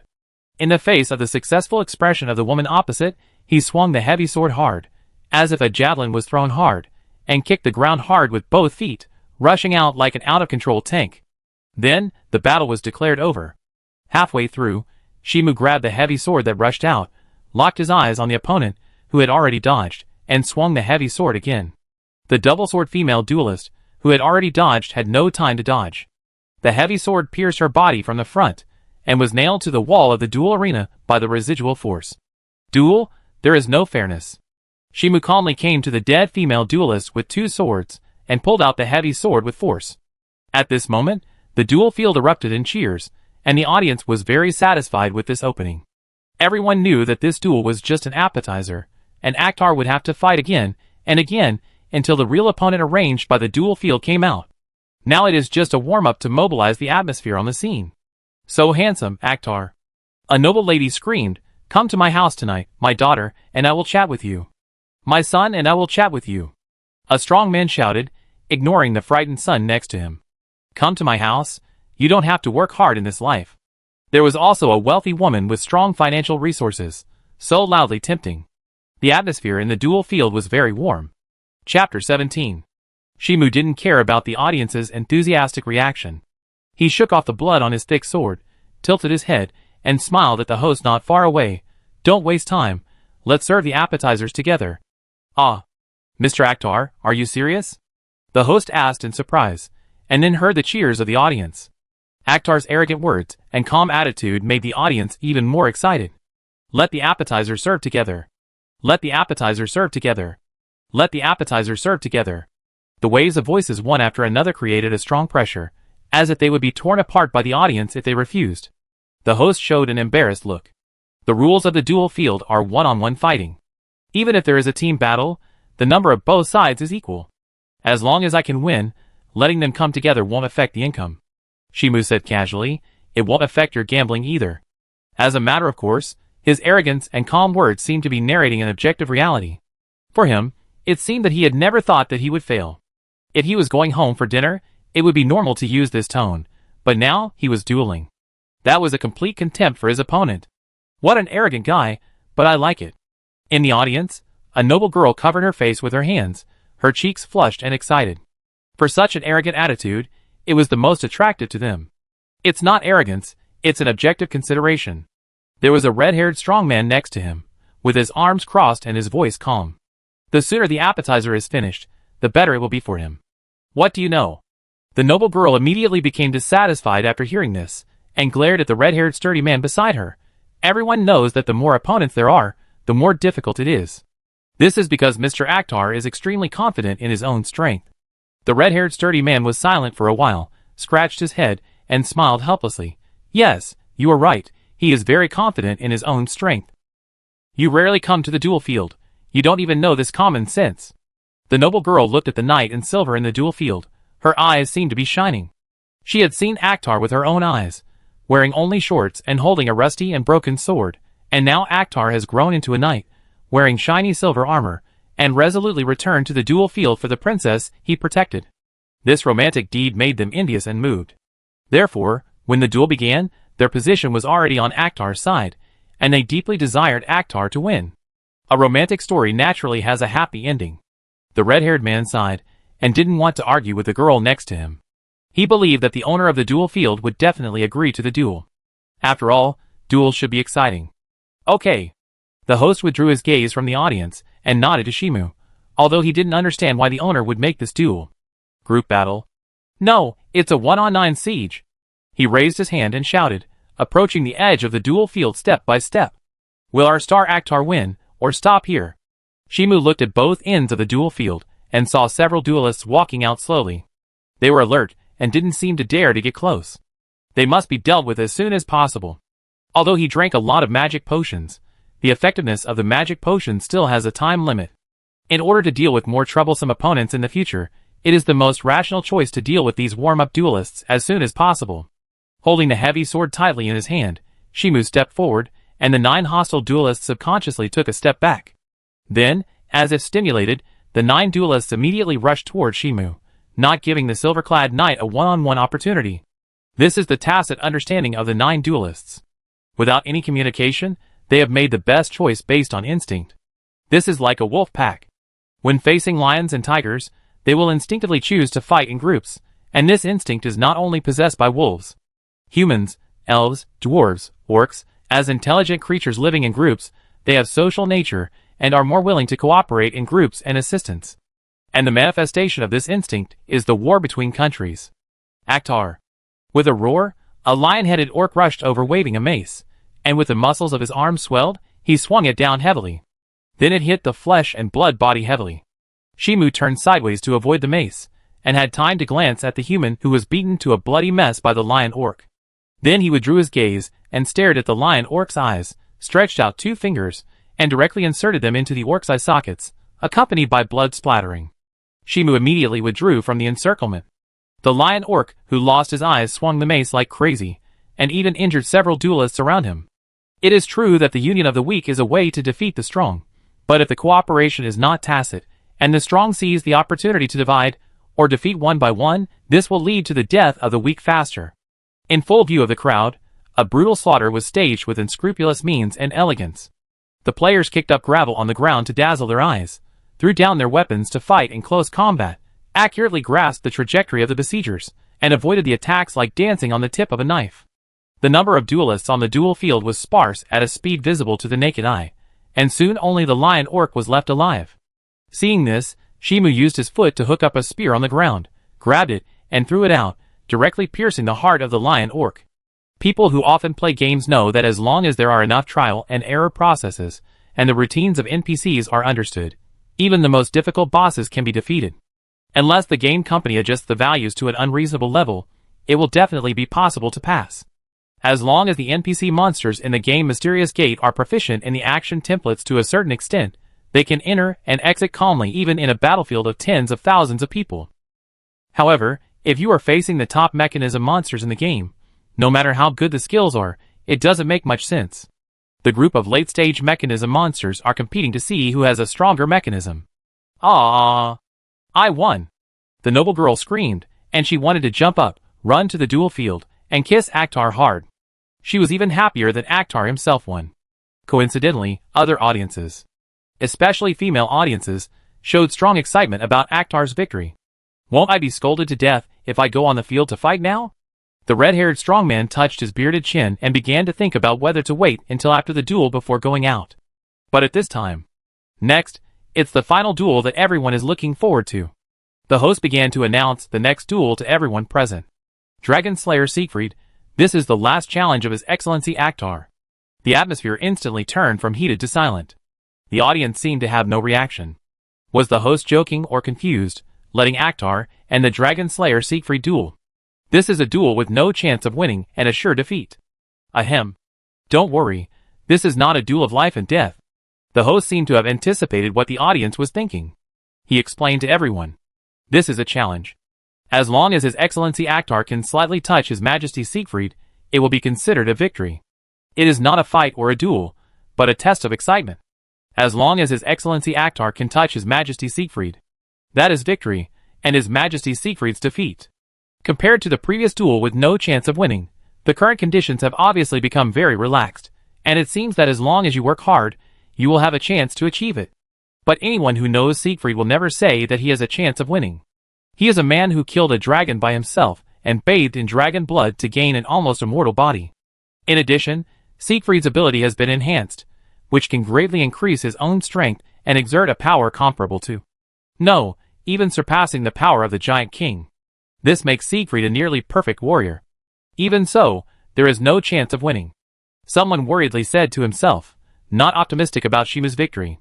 In response, a red-haired man stood up and moved his wrist. Heroes are those who create the impossible. Who are you? The pupils of the noble girl next to her shrank slightly. When the man next to her stood up, she was shocked to find that he was huge, close to 3 meters tall. With just a casual slap, he could smash her internal organs into mud. The physical difference between the two was like that between a child and an adult. I am Siegfried. The red-haired strong man smiled at the girl, looked at her surprised eyes, and explained casually, after bathing in dragon blood, my body has changed a little, not only my height, but also my hair color. After that, he walked down from the audience, lightly jumped to the duel field, and stood in front of Shimu. He lowered his head and looked at Shimu. Whether it's your skills or your talent, you're strong inside. I'm attracted to you, and can't wait to fight you. Shimu was unmoved and didn't care about what Siegfried said. The game officials probably wanted to give veteran technical players an Easter egg. As long as they performed well in the duel field during the novice period, they could attract the attention of some special NPCs. Siegfried in front of him was one of them. He was set to pursue strength and love fighting very much. He was an absolute battle maniac. And it was precisely because Siegfried was an absolute battle maniac that when he saw the players showing superb skills that did not belong to the current stage, he would be moved to participate in the duel and have a contact with the player. This contact can trigger the branch plot, and can also obtain a lot of secret information about this world, as well as the skill tree of special professions. The premise is that he can meet Siegfried. It feels different from before, Shimu said to Siegfried. For a veteran player like him, no matter what kind of opponent or monster it is not worth being surprised, and it is even more impossible for him to feel nervous. And now he actually felt danger.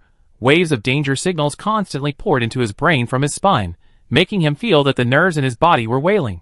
This game has been greatly optimized and evolved, and it actually made him feel a fear of facing an opponent that he could never defeat and could die at any time. This feeling is great. Laughing wildly, Shimu took a step back, waved his sword at Siegfried, and recited the first of the 10 shadow magics.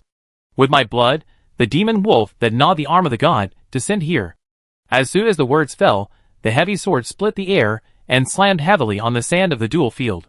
Several demon wolves crawled out of the shadows behind him, their green eyes staring at Siegfried, who jumped to the edge of the audience. 2/3 of the magic power was consumed. Shimu estimated the amount of his magic power, then rushed to Siegfried, followed by several demon wolves behind him. Now his level is 14, the novice stage, and Siegfried's level is above 90, and he can also unlock the corresponding passive and ability. It is almost impossible to defeat such a mechanism monster in the novice stage. Even if you stand and hack randomly, you can't catch up with Siegfried's blood recovery speed. Even if you work yourself to death, you can't kill Siegfried.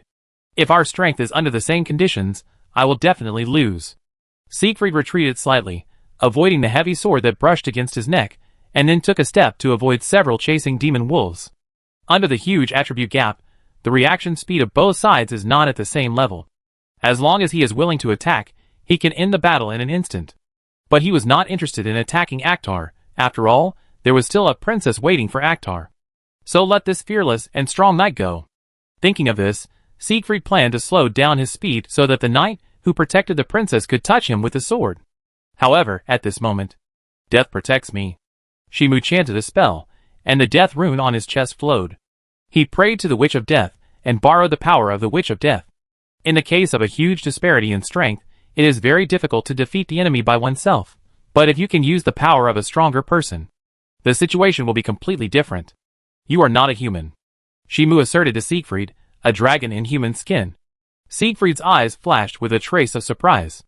Why does this human know so much about his condition?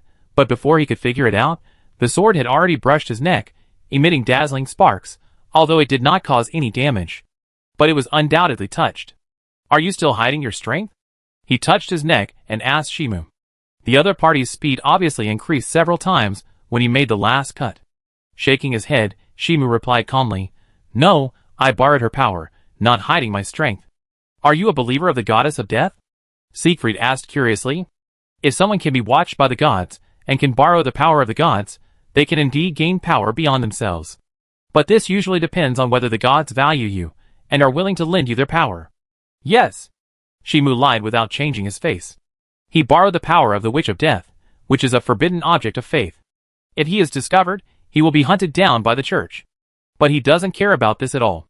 For players, as long as they can improve their strength and help themselves pass the game, nothing else matters. Not to mention that the Witch of Death is the most generous in the game, and the easiest to borrow power.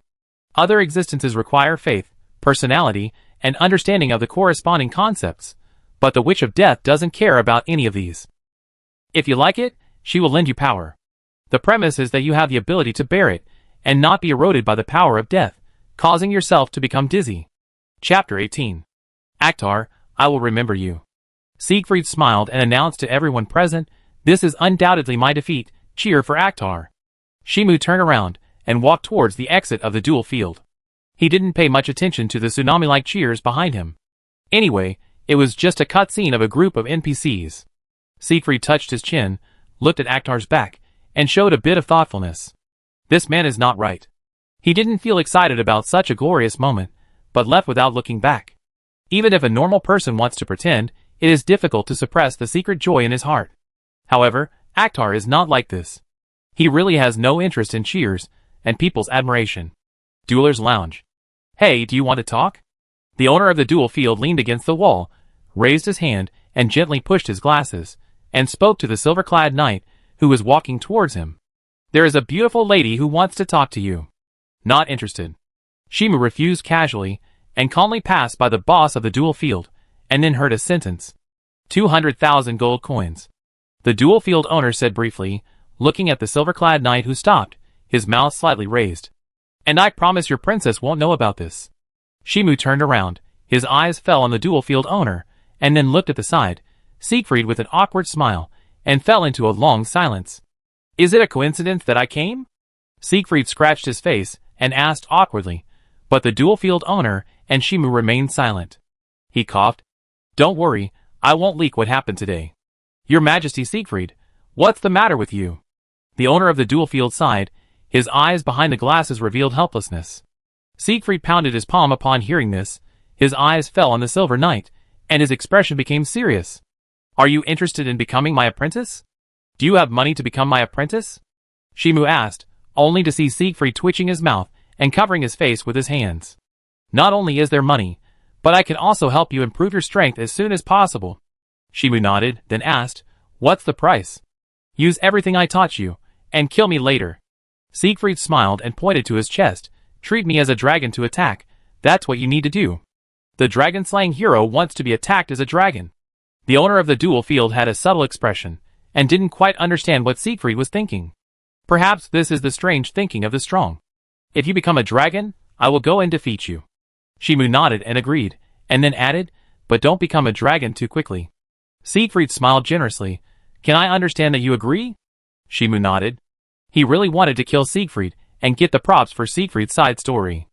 A hero who bathed in dragon blood to gain immortality, but it was also because Siegfried bathed in dragon blood that Siegfried turned into a dragon, and an extremely cruel and crazy dragon.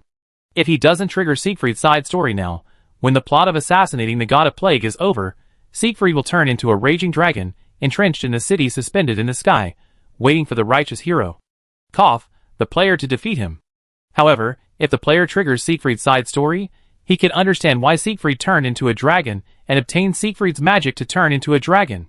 For players who want to kill, and be enemies with the whole world, Siegfried's side story is a must. Get ready, and come to Sky City to find me. Siegfried patted Shimu on the shoulder, and then walked out of the duel arena. And Shimu also focused on the duel arena owner. "Where is the rich woman who invited me?" Red Rose Winery. The duel arena owner handed over a card, and added another sentence after Shimu took it. "The identity of that lady is not simple, don't anger her." "Understood." Shimu looked at the card and confirmed that it was the person he wanted to see. No, it should be the god. For players who choose to start with a useless person, there is a more friendly place, that is, you can get closer to the key figures in the plot faster. The disadvantage is that there is no more time to level up, and you have to clear the level in a relatively difficult environment from the beginning. And the attributes at the beginning are also very ordinary. However, as long as the player's skills are trained and the unmanned man is used in the duel field to achieve enough dazzling results, it can attract the attention of some key plot characters, such as the Witch of Time, the dragon-slaying hero Siegfried, and the God of Plague. Slow down, we won't see each other again. The duel field owner pushed his glasses, and didn't plan to talk too much with Shimu. But it was unexpected. Nothing, just leave Lionheart City for a while. Shimu reminded the duel field owner, and then left the duel field. The duel arena owner looked at the back of the silver-clad knight, and fell into a brief thought. What exactly does this mean? Red Rose Winery. It is said that the red wine brewed by the winery is as colorful as the petals of red roses, and the taste is even better. Coupled with a good environment, it attracts many wealthy businessmen and nobles to go to the Red Rose Winery to relax for a while in their spare time. Taste red wine, eat the food carefully prepared by the chef, and enjoy the beautiful scenery of nature. What, don't you have an appetite? A pleasant voice came. Shimu looked up at the opposite side of the table, and saw a girl with a veil and short black hair, holding her cheeks with both hands, smiling and looking at him. Although I didn't see the whole picture, the gentle and lively eyes seemed to be able to soften people's hearts. Angry? No, it's impossible to be angry at such a person. It's delicious. Shimu replied casually, glanced at the steak on the table, and shook his head gently. But I'm full. Then let's drink some red wine. The girl smiled, then frowned slightly. By the way, have I introduced myself to you? Shimu shook his head. No. Sierra Lecto. The girl gently touched the black hair in front of her forehead, smiling brightly and gently. Just call me Sierra. Miss Sierra. Shimu nodded seriously, then showed difficulty. By the way, about 200,000 gold coins. You want 200,000 gold coins without chatting for a few words? Sierra's cheeks bulged slightly, took out a bank card and clamped it between her fingers, shaking it gently at Shimu. At least say more words to make me happy. Miss Sire, you are so beautiful. Shimu answered seriously, as if he was not very good at complimenting people, and he turned his head away subconsciously when he said this. However, even with such a clumsy and immature compliment, Zaire showed a satisfied smile, and she suppressed the corners of her mouth. Do you rarely compliment people? Because it is unnecessary. Shimu answered immediately, but Zaire tilted his head and thought about it, and asked him. Even that princess, you have never praised her? No.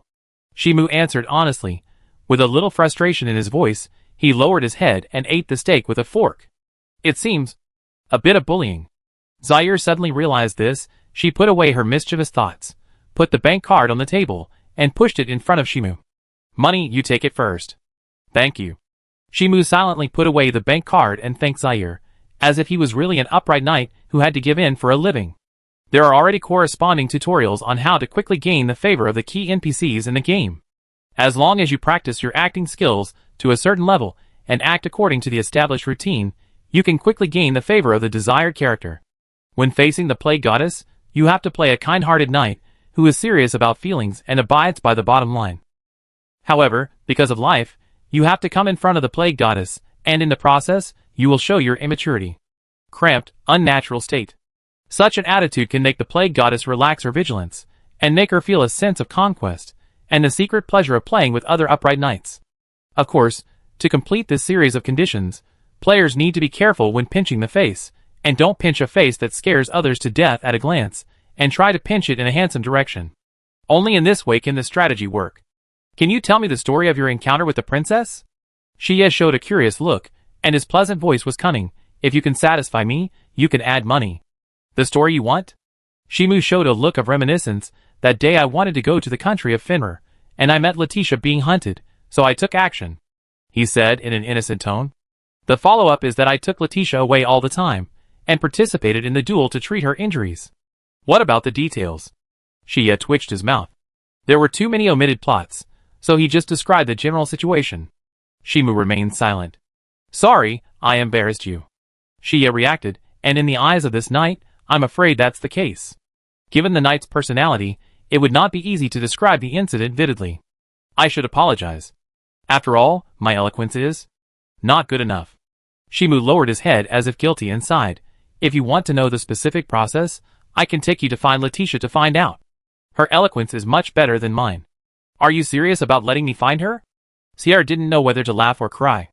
If she and Akhtar went to see the unfortunate princess together, the princess's blood pressure would probably rise, and she would vomit blood and die in front of her. Forget it, just walk with me. Waving her hand, she picked up the bag on the table and walked out of the winery. Shimu casually grabbed the heavy sword beside him and looked at the back of the plague goddess, his eyes revealing some regrets. Since he became a player for many rounds, he has basically been able to kill all the characters, but he has never killed the plague goddess. After all, this goddess will be assassinated in the early stage. At this time, his attribute value is too low, and there is no chance to kill the plague goddess. He tried to escape with the plague goddess before, but he still couldn't escape the pursuit of the Witch of Time. He was a character who was bound to die. Unless he had the ability to defeat the Witch of Time in the early stage, he could prevent the death of the plague goddess, but he could defeat the Witch of Time. Then he could kill the plague goddess in the early stage, and complete the illustration of killing all the gods. Are the grapes here good? Sierra walked in the grape rack, looking at the bunches of grapes, and picked one to taste. It's a pity that in 2 months, there won't be enough people to grow enough grapes. God, if you want to send down a disease, there's nothing we can do about it. Shimu replied, not interested in what the god of plague did. From his point of view, the game planner didn't know how to design a logically self-consistent game. For the so-called population balance, they sent down a disease every once in a while to reduce the population. What kind of brain circuit could come up with this setting? If you want to reasonably limit population growth, there are obviously many ways. Is it okay? You might die too. Shiya asked the silver-clad knight beside him, and the princess you're protecting might die too. If you die, you can go to the next life, right? Shimu said, and then fell silent again, and how can humans rebel against God? You dare to say that? You must be a little dissatisfied in your heart. Sierra snorted softly, opened her arms slightly, and walked backwards on the grape trellis. The sunlight passed through the gaps between the grape trellis and sprinkled on her body. But even if I resist, it's meaningless. She smiled a little melancholy, looking at the grapes hanging on the grape trellis.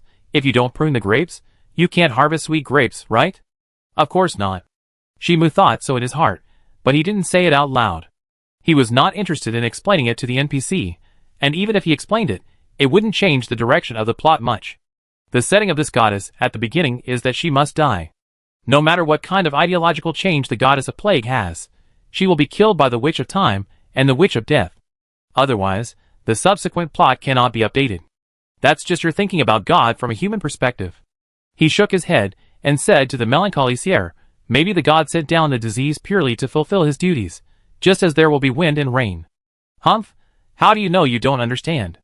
Sierra raised his hand and gently placed it on his chest, saying in a joking tone, maybe I, who am standing in front of you, am the goddess of plague. I believe it. Shimu responded decisively, looking at Sierra's slightly stunned expression, and analyzed calmly. This place is very close to the temple, which is the place where the god of plague descended, and you are wearing a veil, and don't want people to see your face, but you can take out 200,000 gold coins at will, and you know the god of plague very well. If you are a goddess, it's not surprising. Sierra blinked, then laughed out loud, took off her veil, and revealed her bright and pretty face. She tilted her head, and looked at the silver knight. You are a little smarter than I thought, but only a little. She put her index finger and middle finger together, revealing a small gap. You should be proud of guessing the identity of the god, human. Chapter 19. Shimu was silent. He showed no emotion when Zaire showed her gentleness and playfulness. After all, he knew too much about the bad taste of the game officials. He created a gentle and playful female character. When you like her, he suddenly told you that she is the goddess of plague in the game, an evil goddess who cleans all races in the world indiscriminately every once in a while. When you are entangled and conflicted because Zaire is the goddess of plague, the goddess of plague will be killed by the plot, and there is no way to save her, leaving regrets for the players who have not recovered yet. Of course, it is not impossible to save her. When the player is strong enough to reverse time in the later stage, he can also save the goddess of plague. But that is only the strength on paper. The game of Mysterious Gate does not support going back to the past, nor does it allow changes to the past. The reason seems to be policy reasons, in order to prevent players from blurring the boundaries between reality and games too much. and to prevent players from wanting to travel through time to change everything after making mistakes. In reality, there is no chance to travel through time to change the past. Why do I feel like you're just trying to fool me? Frowning, Sierra looked at the calm eyes of the silver-clad knight and felt that the other party did not completely believe that she was the goddess of plague, but was just trying to make her happy. Shimu, no, it's just that I don't feel it too much. That's right, for most of you, gods are just a concept that you know exists. Nodding slightly, Sierra chose to believe the other party. She turned around, put her hands behind her back, and strolled in the grape trellis. The mottled sunlight fell on her body, making people feel moved. Maybe that's what first love is like.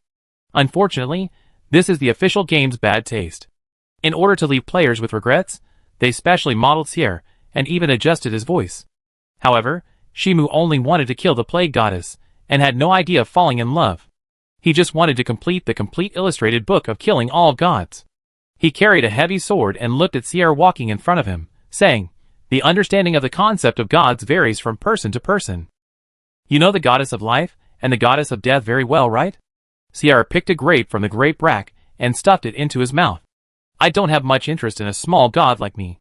The goddess who regulates the balance of all races in this world cannot be a small god," Shimu refuted in a serious tone.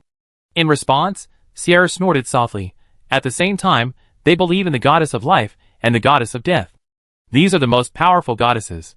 At this point, she picked another grape and handed it to the silver-clad knight behind her, her eyes full of curiosity. "Why do you believe in two goddesses who are so contradictory?" "Life has meaning only because of death," Shimu explained, and ate the grapes handed to him by Zaire. Then the entry, disease immunity, appeared in his vision column, which means he was blessed by the goddess and would not be affected by diseases for life. However, he did not thank her for this. After all, he could not explain why he knew that he could see his own condition. This blessing was quietly given to him by the plague goddess. "Your understanding of life is quite thorough." Zaire nodded, and then asked curiously, "What do you know about the plague?" "Restrictions," Shimu answered, and explained in front of Shia's strange eyes. "For example, after marriage, cheating may cause sexually transmitted diseases." "It's really an interesting angle." Shia smiled lightly, raised her hand to gently gather the hair beside her ears, and stared at the silver-clad knight with bright eyes. "It's such a bad ability, but you make it noble." "That's what I think in my heart." Shimu lied without changing his face, and he also felt that the plague goddess's self-evaluation was right. But saying it out would make Shia feel bad. And if it was bad, he would not get the props, nor Shia's blessing, so he would try his best to say something that made Shia happy. "Knight, your idea is very naive." Shia laughed happily, raised his hand to wipe the corners of his eyes, and almost laughed to tears. She took out a headgear that looked like a crow's head, handed it to the knight in front of her, who was trying to cheer her up, and said, "This is a gift, but it's a little ugly." "Thank you." Shimu took the crow headgear, knowing that he had met the condition of making the Witch of Time believe that he knew where the plague goddess was. When the Witch of Time saw the headgear he was holding, she would immediately choose to assassinate the plague goddess, which would speed up the plot by more than 2 months. "Go back, your princess is getting anxious." Zaire looked at the silver-clad knight in the sky after getting the headgear. She smiled gently. "I hope we can meet again next time." The gentle chuckle drifted away with the breeze, and Zaire in front of her also disappeared, as if she had also merged into the wind, or into the warm sunshine. She is really a gentle and mysterious goddess. However, Shimu had no thoughts of nostalgia or heartbeat at all. He hurriedly left the Red Rose Winery, and rushed to Brer Street as soon as possible. At this time, on the roof of the Red Rose Winery, Sierra was wearing a white dress, standing elegantly on the roof, raising her hand to gently gather her hair disturbed by the wind. She watched the knight's steps without looking back and moving forward, and couldn't help but sigh at the silver knight's care for the princess. After parting, he didn't stay for a moment, and returned at the fastest speed. The night was as cold as water, and the lights enveloped the Lionheart King's city. Shimu walked through the streets and alleys alone, returned to Kronos' residence, and walked in with a bird-beak hood. "Oh, you're back so late." Kronos turned his head and looked at Shimu's figure walking over, and then his eyes couldn't help but fall on Shimu holding the hood in his hand, and his pupils subconsciously shrank. "Oh, were you asked out by the lady?" She took a sip of the coffee cup and said in a joking tone. Panting, and with a precious gift. Leticia's happy smile froze slightly, and she felt that her heart was pierced by a needle, but she knew she couldn't show it. "Welcome back, Mr. Akhtar." She smiled gently, and her firm emerald eyes were a little sad. She whispered, "Please don't do so much for me. Things have already happened, and even the gifts have been taken." Kronos chuckled, "It's too late for you to say this now." Leticia, The mood was already very bad, and now it has become even worse. Obviously, with her good temper, she would never implicate others if she could endure it. But now he had the urge to be angry with Kronos. "You're going to come to my room tonight." Kronos held his chin with his slender hand, and his smile was slightly malicious and disgusted. "Aktar, you didn't do anything with that lady, did you?" Shimu was silent for a moment, watching Leticia staring at him nervously, and Kronos' evil smile. "Just chatting, nothing." "Really?" Leticia smiled trustingly. She believed that the knight who protected her would not lie about this matter. When Kronos saw this scene, he laughed so hard that his branches shook, and he felt very happy about what he saw in front of him. "Leticia, you are really cute. I believe in Lord Aktar." Leticia's words were not shaken at all, and then she saw Kronos' playful eyes. "Then after tonight, do you believe that Aktar and I didn't do anything?" The atmosphere froze instantly. Kronos knew that Aktar was not lying. With her witch's vision, she could feel that Aktar did not have any other woman's aura mixed with her. They were just chatting. But who could blame Leticia's expression? It would be unfair to her witch character if she didn't bully him. As expected, Leticia's expression froze. She wanted to refute, but found that she couldn't say anything to refute. She lowered her head and clenched her fists. Anger? Or hatred? She didn't understand her inner emotions, but she knew clearly that she couldn't suppress her emotions and grievances. "Please don't tease Leticia," Shimu said, putting the hood in his hand on the table and explaining to Leticia. "I really didn't do anything with her, just chatting. She just wanted to know our story." "Well, I believe it." Leticia lowered her head and clenched her hands tightly, as if the arrow wound on her wrist had disappeared at this moment. She believed that Aktar was just chatting, but Kronos couldn't really chat, and something would really happen at night. Although she and Aktar were not lovers, let alone husband and wife, she could say that she had no feelings and could smile and watch Aktar and Kronos walk into the room. That was absolutely impossible. Kronos looked at the girl who lowered her head and was about to cry, and said, "Any unsatisfactory thing is caused by the lack of strength of the person involved." She picked up the bird head hood on the table and looked at it casually. "You should think about why you are so weak and why you can't protect the ones you want to protect. Crying and complaining are useless." Shimu, From his point of view, Kronos is just talking nonsense. Everyone knows that if they are strong enough, they can solve many troublesome things. But for most people, they can't do it, otherwise they don't need to go to work, and occasionally have to work overtime. But Leticia unexpectedly calmed down. She quickly adjusted her mentality, and swallowed her grievances, although she still lowered her head to hide her expression. If she can regain the throne, she will take out the Sword of Light sealed in the family's forbidden land and use it. This hood is quite interesting. Who gave it to you? Kronos asked Shimu with a smile. His expression was not strange at all. But her heart was filled with cold murderous intent. In order to assassinate the plague goddess, she lurked in Lionheart City for a long time, and often wandered around and went to different duel arenas just to find the plague goddess. And now she finally found the whereabouts of the plague goddess. "It's a lady," Shimu answered casually, but Kronos frowned unhappily, and then laughed lightly. She hooked her finger at Shimu, and when Shimu came closer, she opened her red lips slightly, speaking ambiguously. "Go wash off the smell on your body, and come to my room." After that, she drank the coffee on the table, stood up gracefully, and left the living room. This woman wanted to know where Sierra was. Shimu thought so, turned to Leticia and said, "Wait, I will take you to treat your injuries." "Yes." Leticia responded with her head down, and then she heard the knight beside her turn around and leave, going to the bathroom to take a shower. Her hands clenched tighter.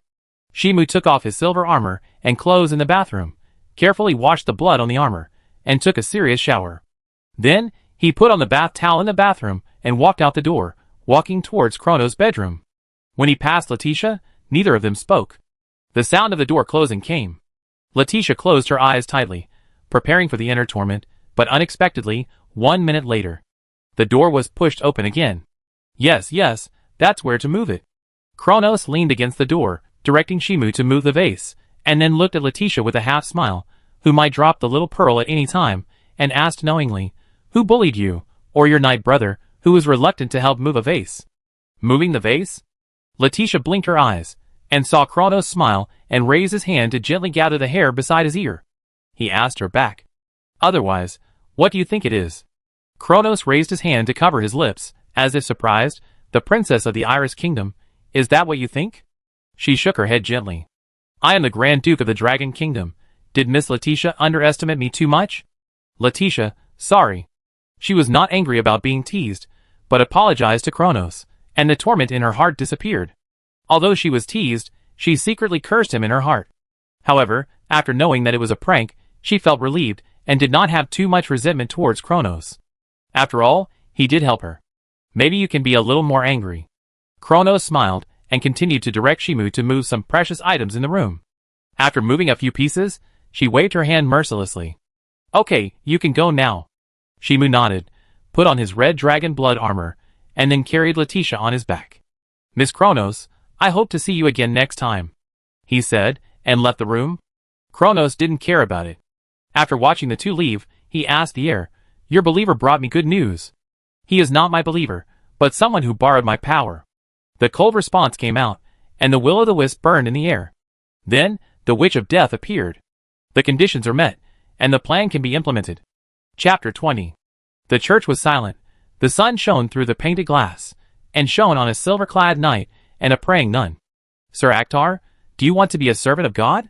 The nun suddenly asked, her gentle voice like a flowing spring, making people feel that their souls were washed. You also believe in the goddess, right? Shimu glanced at the statue of the goddess of life, then retracted his gaze and shook his head. He was not interested in believing in an NPC, although many players like to call the goddess of life mother, wanting to indulge in the goddess of life's full bosom, and the strong maternal nature that seemed to be able to accommodate everything. But for him, there was not much interest.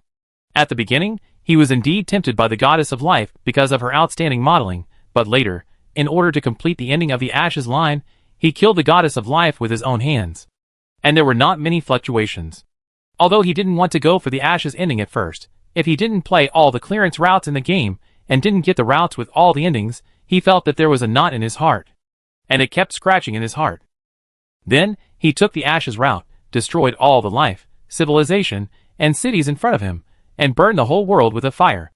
It felt comfortable, and the whole person felt clear. Is it because of the princess? The nun stood up gracefully, looked at the knight behind her, clasped her hands, and posed in a prayer posture.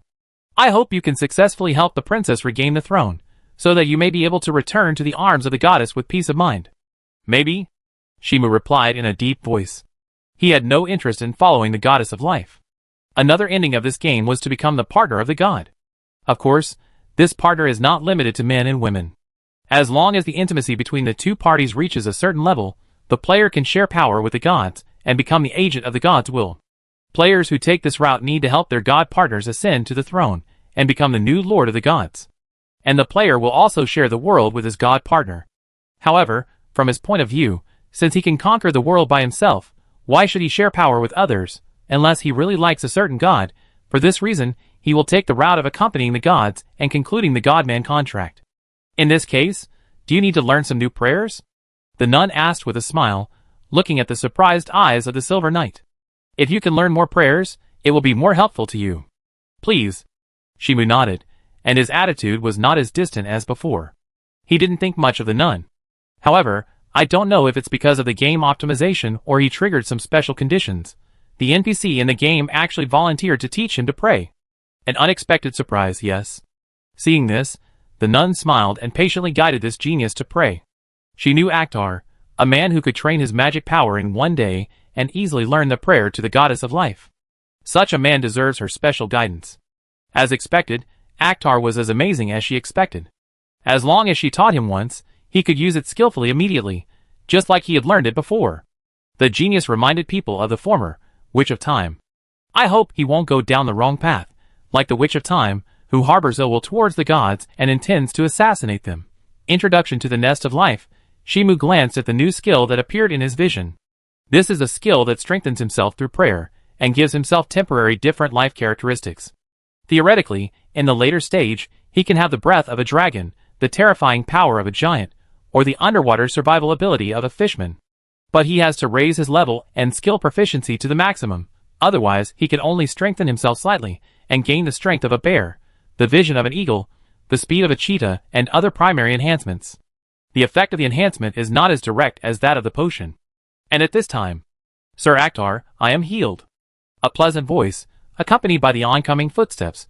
Shimu subconsciously looked in the direction of the voice. Leticia was wearing leather armor, and had a rapier hanging from her waist. She hurried towards him with a smile on her delicate face. Sorry, I kept you waiting. It's okay. Shimu shook his head and said, as if jokingly, I don't need to carry you this time. Don't treat me as a delicate princess. Leticia smiled brightly, and her emerald eyes revealed confidence and awe. She regained her ability to move, which not only meant more initiative, but also meant that Akhtar didn't have to sacrifice his body for her. In response, Shimu smiled, turned his head and looked at the nun next to him to thank her. I hope you will have a good life in the future. I hope you and the princess will be happy forever. The nun smiled gently, and watched the silver-clad knight lead the princess out of the church. She had begun to look forward to the happy news that Akhtar would help the princess regain the country, and then the knight and the princess would live happily together. Meanwhile, duel field. Sierra yawned lightly, looking at the fierce fighting in the duel field, feeling uninterested.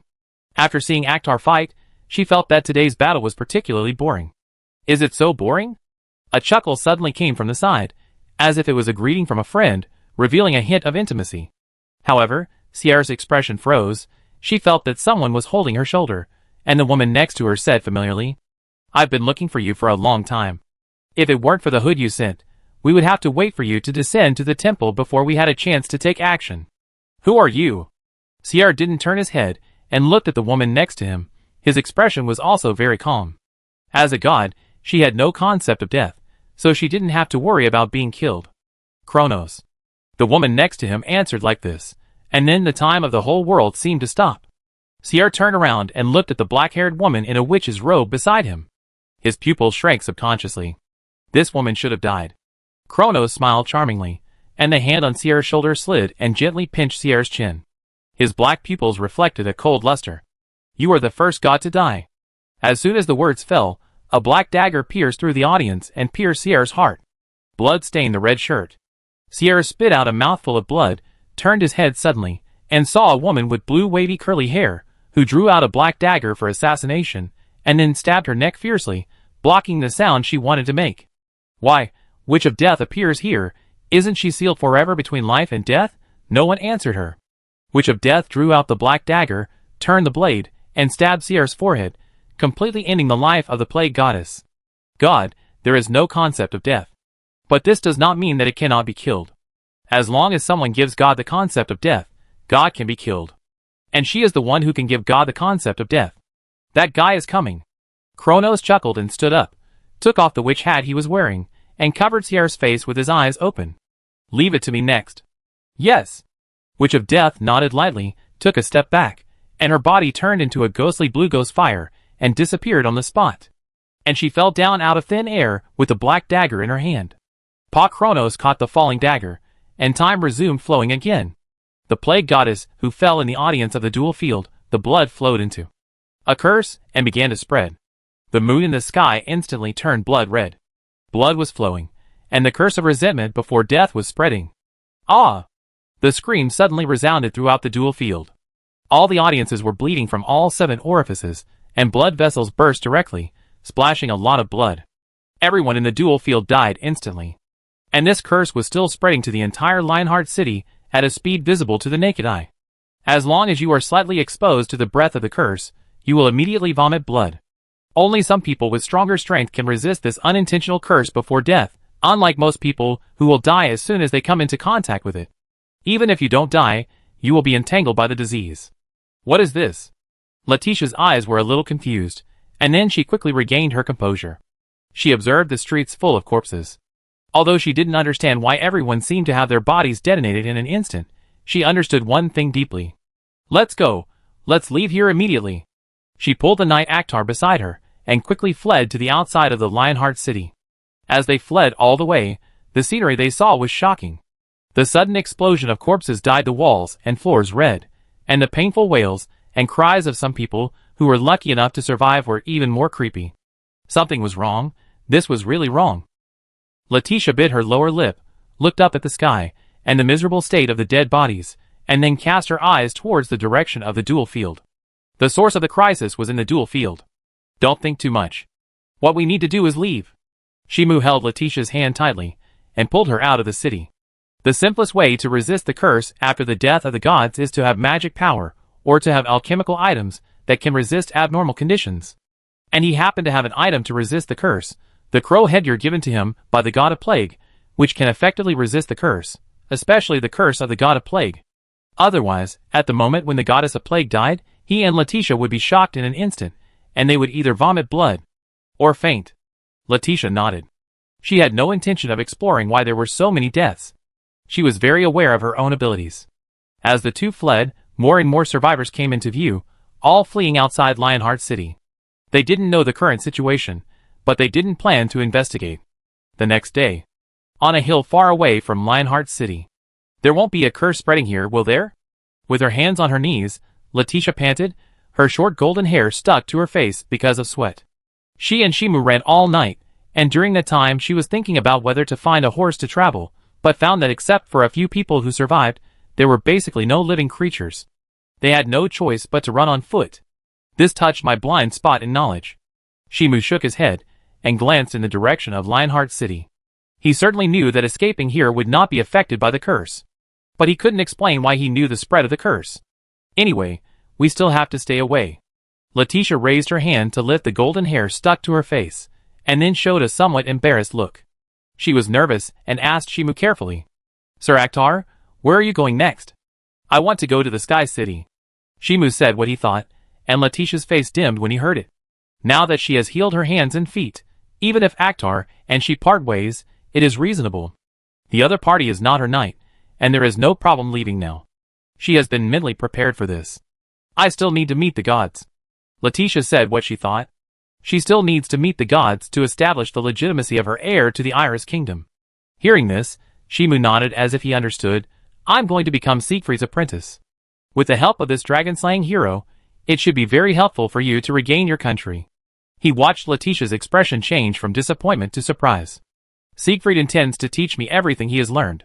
If that's the case, can we go to the Sky City to visit Siegfried together after I meet the gods?" Leticia suggested softly.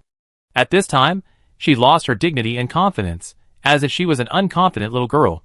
Theoretically, it is undoubtedly the most efficient choice for her and Akhtar to act separately now. But she doesn't really want to be separated from Akhtar. "Okay." Shimu agreed readily, looking at the town in the distance. "Let's find a place to rest first." "Okay." Nodding gently, Leticia and Shimu walked towards the town in the distance together, one in front and one behind, through the jungle path. Leticia looked at the knight, who was leading the way ahead, and asked awkwardly, "By the way, Lord Akhtar, how can I repay you?" "Promise yourself." "Of course, you can't say that. With the virgin personality of the official of the Mysterious Gate game, there is no hope of getting Leticia's body. Even if you get married, you could only get the status of marriage contract, and even the exposure will be blocked by the holy light, which is just the level of holding hands and hugging. It's even more excessive, such as kissing." "Sorry, I don't seem to want to get anything." Shimu lied without changing his face, and walked forward steadily. "Just treat it as an adventure commission, and give me tens of thousands of gold coins afterwards." Leticia, At this time, you don't have to abide by the spirit of chivalry so much. You can ask for something a little too much, and she may not refuse. Chapter 21. "Hey brother, you also escaped from Lionheart City?" A familiar and natural tone came, and then a bottle of wine was placed on the table. Shimu turned his head, and saw that the person who came was a burly woman wearing a steel helmet, a tattered cloak, and a big sword hanging on her waist. Her temperament was as vicissitudes as a wandering knight. A known NPC, although it was a bit impolite to say so, but Shimu did not know this woman. Every time someone escaped from Lionheart City, there was a certain degree of randomness, and the location of escape was not fixed. "From your tone, you also just escaped here?" Leticia smiled, and looked at the other party's state. "You seem to be unwell? Have you been discovered?" The burly woman scratched her head, took off her helmet, and put it on the table, and pulled out a chair to sit down. "After escaping, I found that I seemed to be sick." She touched her chin and thought for a while. "But it may also be cursed. Maybe I ran too fast." Leticia comforted. She did not talk about her and Akhtar's physical condition. In response, the burly woman smiled, leaned close to Leticia and whispered, "Can you tell me why you are not cursed?" The atmosphere stagnated. Shimu stopped eating, and looked at the burly woman with cold eyes. He had to go to fight the giant next, and had no time to waste on NPCs. "Don't look at me with such cold eyes." As if a little embarrassed, the burly woman showed a generous smile and explained to the two. "My name is Billis, an adventurer from the White Pine Country. Sorry, this may not be the place to talk." Shaking her head, Leticia explained to the burly Billis. "Let's go somewhere else to talk later. Then I treat you to this meal." Billis smiled, and was very generous to treat the guests. Anyway, there were no valuable dishes in such a small town. Then she took the initiative to tell another piece of information. People who escaped from Lionheart City were entangled in a disease that looked like a curse. The weaker ones had a fever to the point of unconsciousness. Even the great magician has no way to deal with the curse. As long as you are entangled with this curse, your body will continue to weaken. If you don't think of a way, you will die. The disaster that suddenly broke out in Lionheart City affected the entire city, and caused the deaths of a large number of residents. However, even so, many people managed to escape. But escaping does not mean being rescued. Many people felt uncomfortable, vomited blood, fainted, had a high fever and other symptoms. The curse still affects those who escape. "What a tragedy," Leticia said softly, with a thoughtful look in her emerald eyes. She and Akhtar were not affected by the curse, and their physical condition was not abnormal, unless she and Akhtar were naturally resistant to the curse. Otherwise, there must be some reason that could help them escape the influence of the curse, and Billis wanted to know why they were not affected. Billis smiled at this, looking at Leticia's surprised expression, guessing that the other party might not know.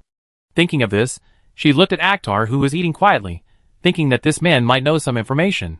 However, judging from the other party's cold attitude, she is not as easy to approach as Leticia, and may make this man hostile. Things are a bit tricky. After a while, after having enough food and drink, the three of them left the restaurant and went to a hotel to rest, but were surprised to find that there were no extra rooms. "How about coming to my room?" Billis gave a thumbs up and pointed to the more dilapidated hotel next to it. "Don't worry, adventurers don't care too much about the difference between men and women. No need." Shaking his head, Shimu turned around and left the hotel, followed by Leticia and Billis, and came to an ordinary house. Then, a pretty widow came out, her long hair tied into a ponytail, draped over her shoulders, and looked at the three people outside the door with a vigilant look. Then she heard the man quoted a sky-high price of 300 gold coins for one night, and was willing to pay on the spot. Silence. "Please come in." The widow smiled, and invited the three guests into the house. She wanted to refuse, but they gave too much. The currency value set in this game is completely different in different regions and countries. In the rich city of Lionheart City, a luxurious dinner may cost thousands or tens of thousands of gold coins. In the countryside, especially in small towns, a few hundred gold coins can make people smile. Even sleeping directly at the widow's house is no problem. "I didn't expect you to be rich." Billis twitched her lips, and watched the widow enthusiastically put 3 cups of hot tea on the table, and added a few plates of fruit for them. "The treatment is better than that of a hotel. You guys chat, call me if you need anything." The widow smiled and said to everyone, then gently closed the door. The living room became quiet. "We just happened to have the props to resist the curse." Shimu slowly opened his mouth and explained to Billis, "We don't have the ability to remove the curse." He took out the crow helmet and put it on the table. "We are also confused about the curse. Maybe you should seek help from the priest." Billis looked at the crow helmet and said disappointedly, "Although I expected it, it is still very disappointing." In fact, before contacting Akhtar and Leticia, she realized that these two people were not very strong, and there was a high probability that there was no way to remove the curse. However, after they took out the props to resist the curse, they still felt disappointed. They were just lucky and carried the props to resist the curse with them. There is nothing special about it. If you want to remove the curse, at least you have to understand the source of the curse, Leticia suggested, and Billis's face became subtle when she heard it. She scratched her cheek and said mysteriously, I just heard that this curse comes from the resentment of the god before his death. Someone assassinated the god, causing the curse to spread to the Lionheart City. How could a god die?" Leticia subconsciously refuted. Even a 3-year-old child knew that gods had no concept of death, and could not be killed. In response, Billis smiled mysteriously. "Now any prayers to the god of plague have lost their effect." Leticia, Prayers related to gods are naturally based on the existence of gods. If the gods themselves do not exist, they cannot respond to prayers. And at this moment, And the prayer of the omniscient God is also ineffective. Billis said another shocking news. The omniscient God, who is believed to have created the world, has no way to respond to the prayers of believers. This has never happened before. Unless there is a problem with the God himself. Leticia was shocked by the sudden news, and her pupil shrank, but Shimu beside her was unmoved and drank tea quietly. In fact, Billis's speculation is partially true.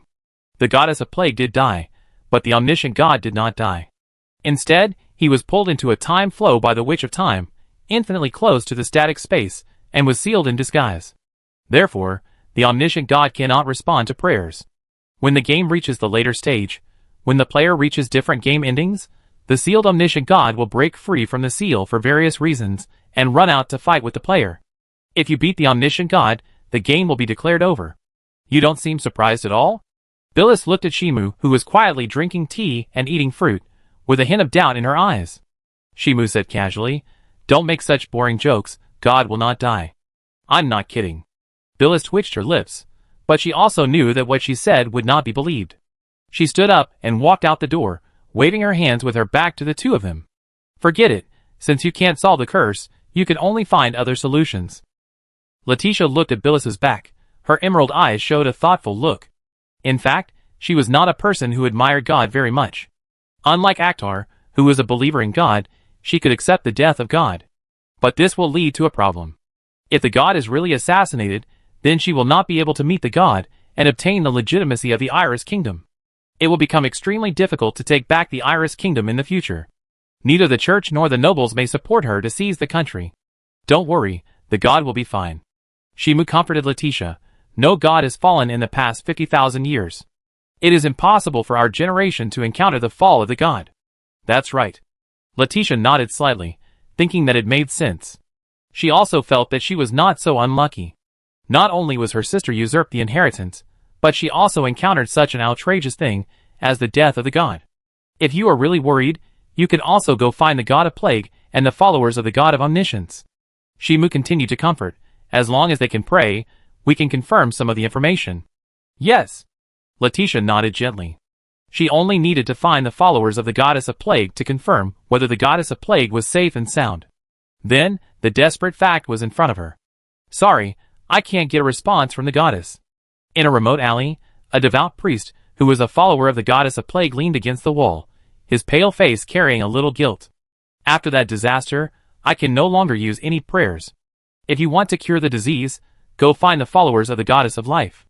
Leticia, Now the followers of the God of Plague really can't use any prayers related to the God of Plague, which means God has a problem. Then, can the ceremony of meeting the God still be held as scheduled? "God, have you abandoned us?" The priest whispered to himself. His breathing became more and more rapid and painful, and the sweat on his forehead became more and more. He seemed to feel despair and pain for the fact that the Plague Goddess had no response, but he did not think that the Plague Goddess was dead. "God, please focus your eyes on your devout believers again. Maybe you just worked too long." Leticia squatted down and comforted the priest, who was breathing weakly. Today, the Plague Goddess was a little lazy. "Really?" The priest seemed to be comforted and fell asleep peacefully. His breathing stopped, and his soul went to the underworld. Maybe it's because he was too deeply affected by the curse, causing him to lose the ability to cast spells? Shimu comforted Leticia, who was a little depressed. He pointed to the street. "Or let's look for someone else." "Yes." Nodding slightly, Leticia stood up, grabbed Shimu's wrist, and looked for believers of the Plague Goddess and the all-knowing God. Without exception, they could not hear the voice of the gods. However, other believers of gods could use prayers, and they were also infected by the curse, but it had no effect on their spellcasting ability. Back to the widow's house. Leticia seemed very depressed. She might really be unlucky to encounter the embarrassing situation of the assassination of the gods, and being unable to obtain legal inheritance rights. Then her shoulder was suddenly patted. "What's wrong? Mr. Akhtar?" she asked softly, and saw Akhtar smiling at her very gently. "It doesn't matter, even if you can't get the recognition of the gods." Akhtar pulled back his hand and moved his wrist. "I can also help you take back the country." "Sir Akhtar, do you want to be an enemy of a country?" Leticia widened her eyes in surprise. Even if Akhtar was very capable, it was impossible for him to be an enemy of a country. Originally, according to her idea, she would meet the gods, and after obtaining the legal inheritance rights, she would return to the country to win the support of the nobles and the church. Now this road has been blocked. Have you forgotten that I want to be Siegfried's apprentice? Shimu smiled and explained to Leticia. I will try my best to win Siegfried's support and help you take back the kingdom of Iris. How can I repay you, Sir Actar? Leticia pursed her lips hard, her voice full of extremely complicated emotions. She was a little confused about the emotions surging in her heart. Then smile. Actar said casually, raised his hand to wipe away the tears that Leticia unconsciously fell, and looked at her forced smile. Go and rest. We will rush to the Sky City tomorrow. Yeah. Leticia nodded gently, raised her hand to wipe away her tears, turned her back to Shimu, and said softly, Sir Actar, do you want to be king? No. Shimu answered casually, as if he didn't hear the hidden meaning. He had no interest in being a king, but only wanted the inheritance of Leticia's family, and the experience packs that could be killed in the process of helping Leticia regain the kingdom. He had no interest in anything else. Anyway, there would not be much benefit even if he became a king. I'm going to rest. Leticia sighed softly, her back looked a little lost, and she slowly left the room. Why is there such an upright night in this world? Chapter 22. 2 days later. Ladle City. This is a city bordering the giant country, wrapped in a huge invisible barrier, rejecting the invasion of giants. But it would be a big mistake to understand this city as a city struggling to survive under the threat of giants. This city is famous for hunting giants. Although the meat of giants is not delicious, there is a lot of meat. Shimu looked at the giant corpse dragged on the wide avenue by the carriage. He tilted his head and explained to Leticia. The corpse of the giant will be sent to a special slaughterhouse, classified according to the price of different parts, and sold to different regions. Leticia pursed her lips. She only knew from books and word of mouth that there was hunting giants in this world. Now seeing the corpse of the giant with her own eyes, she felt sick. It's not that she is sick of giants, but she feels sick when she thinks that giants similar to humans will be dismantled into commodities and eaten by people. Too similar, causing her to have the illusion of cannibalism. Don't worry, most people can't eat giants. Shimu comforted Leticia and took her into a weapons store. Are you two from outside the city? The shopkeeper came over, looked at Shimu and Leticia's clothes, shook his head and said, If you want to become a hero hunting giants, then I advise you to give up. It is difficult to kill giants without special training. Hunting giants, is it a heroic deed here? Leticia asked, and the shopkeeper smiled and went to the shelf next to him. He touched the nearly 2-meter-long spear on the shelf. Don't think we are bad people just because the giants look too much like humans. If we change the words a little, the situation will be completely different. In order to protect ordinary people from being threatened by giants, we killed the giants near the city of Letter in advance and protected most of the ordinary people. Giants also eat people. We just ate the giants in advance. Leticia, She did not refute. Regarding the hunting of humans and giants, the court tutor had already told her not to regard the killing of humans and giants as cannibalism, but as a natural ecological relationship. Just like wolves eating rabbits, so natural. Because of territorial issues and lack of resources, humans and giants have been hunting each other for tens of thousands of years. However, since she has been in the country of irises, her impression of giants is limited to knowing, but she has never personally encountered them. So when she first saw the corpse of a giant, she felt uncomfortable. I want to buy a giant hunting spear. Shimu said his needs succinctly. He was not interested in discussing the relationship between humans and giants with the shopkeeper. In order to highlight the cruelty and depth of this world, the game officials created the so-called setting of giants and humans fighting and hunting each other. For him, it was completely meaningless. Anyway, he only needed to know that killing giants could gain experience points. As for studying why humans and giants have evolved into the current situation, it is completely meaningless. Just kill as much as you can.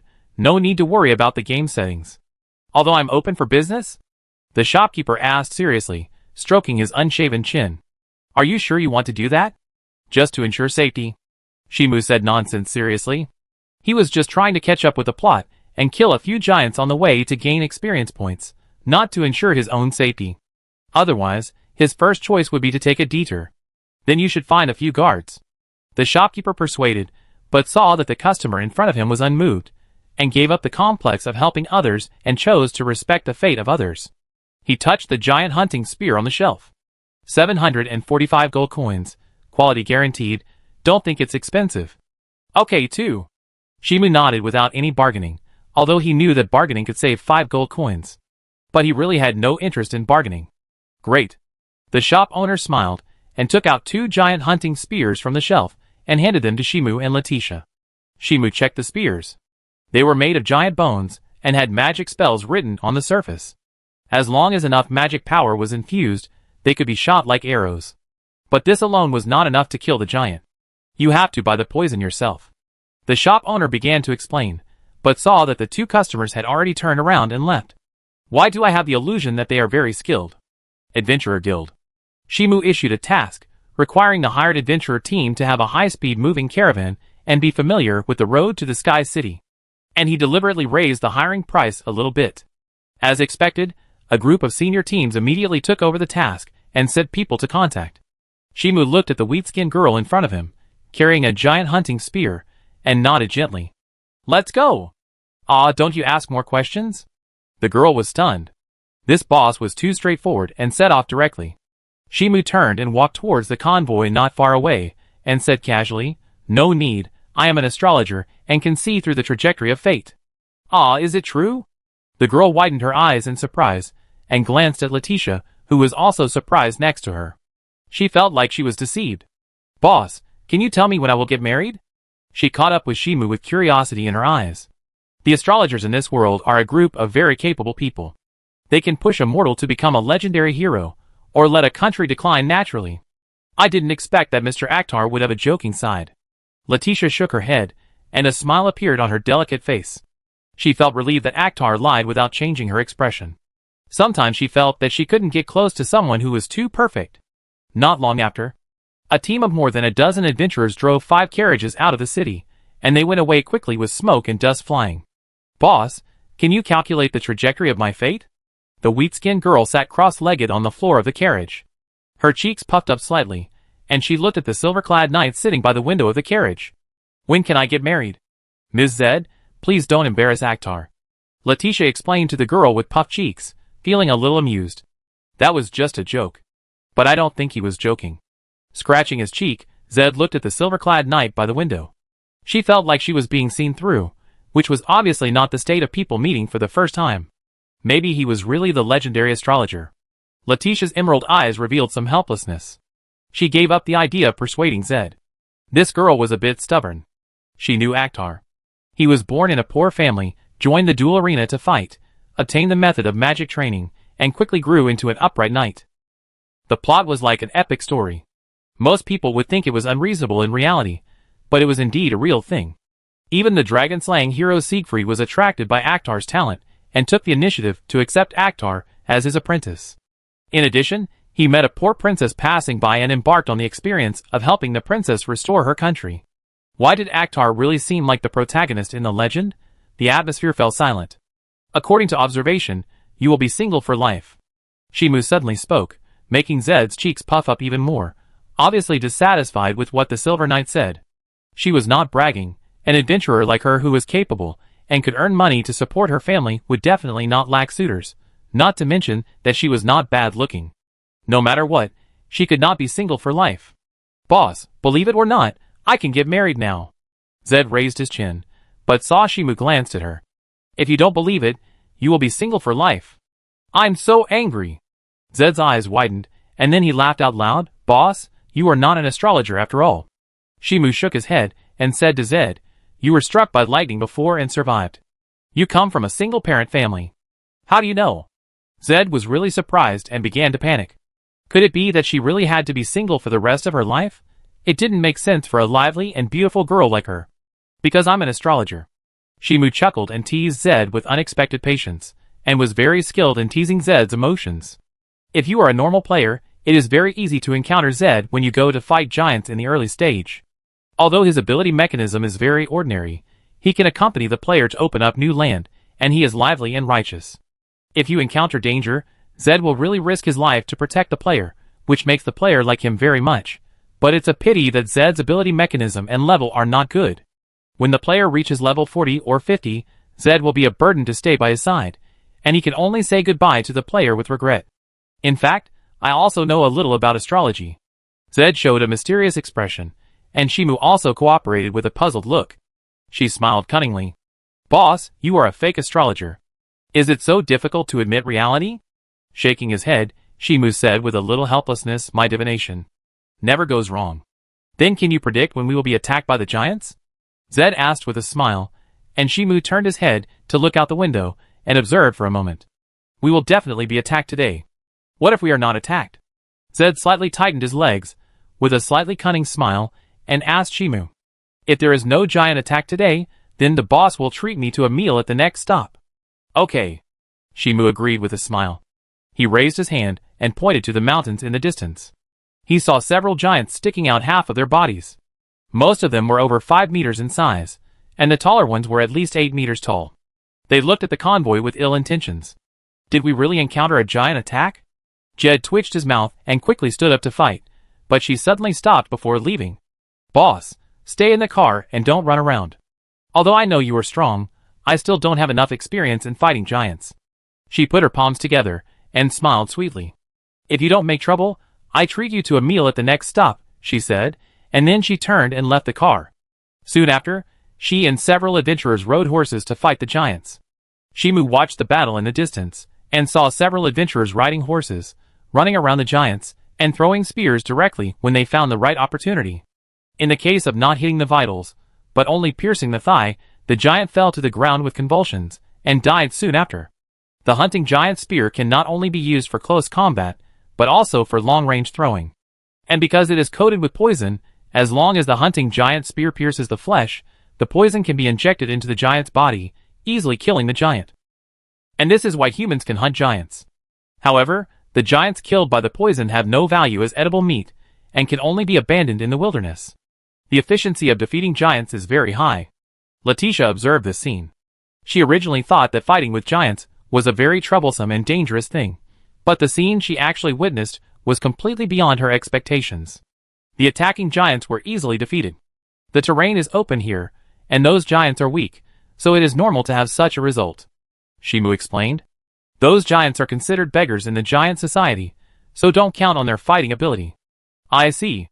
Leticia nodded slightly, looking at Zed, who had already returned on horseback, and asked casually, Sir Akhtar, do you like people like Miss Zed? Why do you think so? Shimu showed a thoughtful look.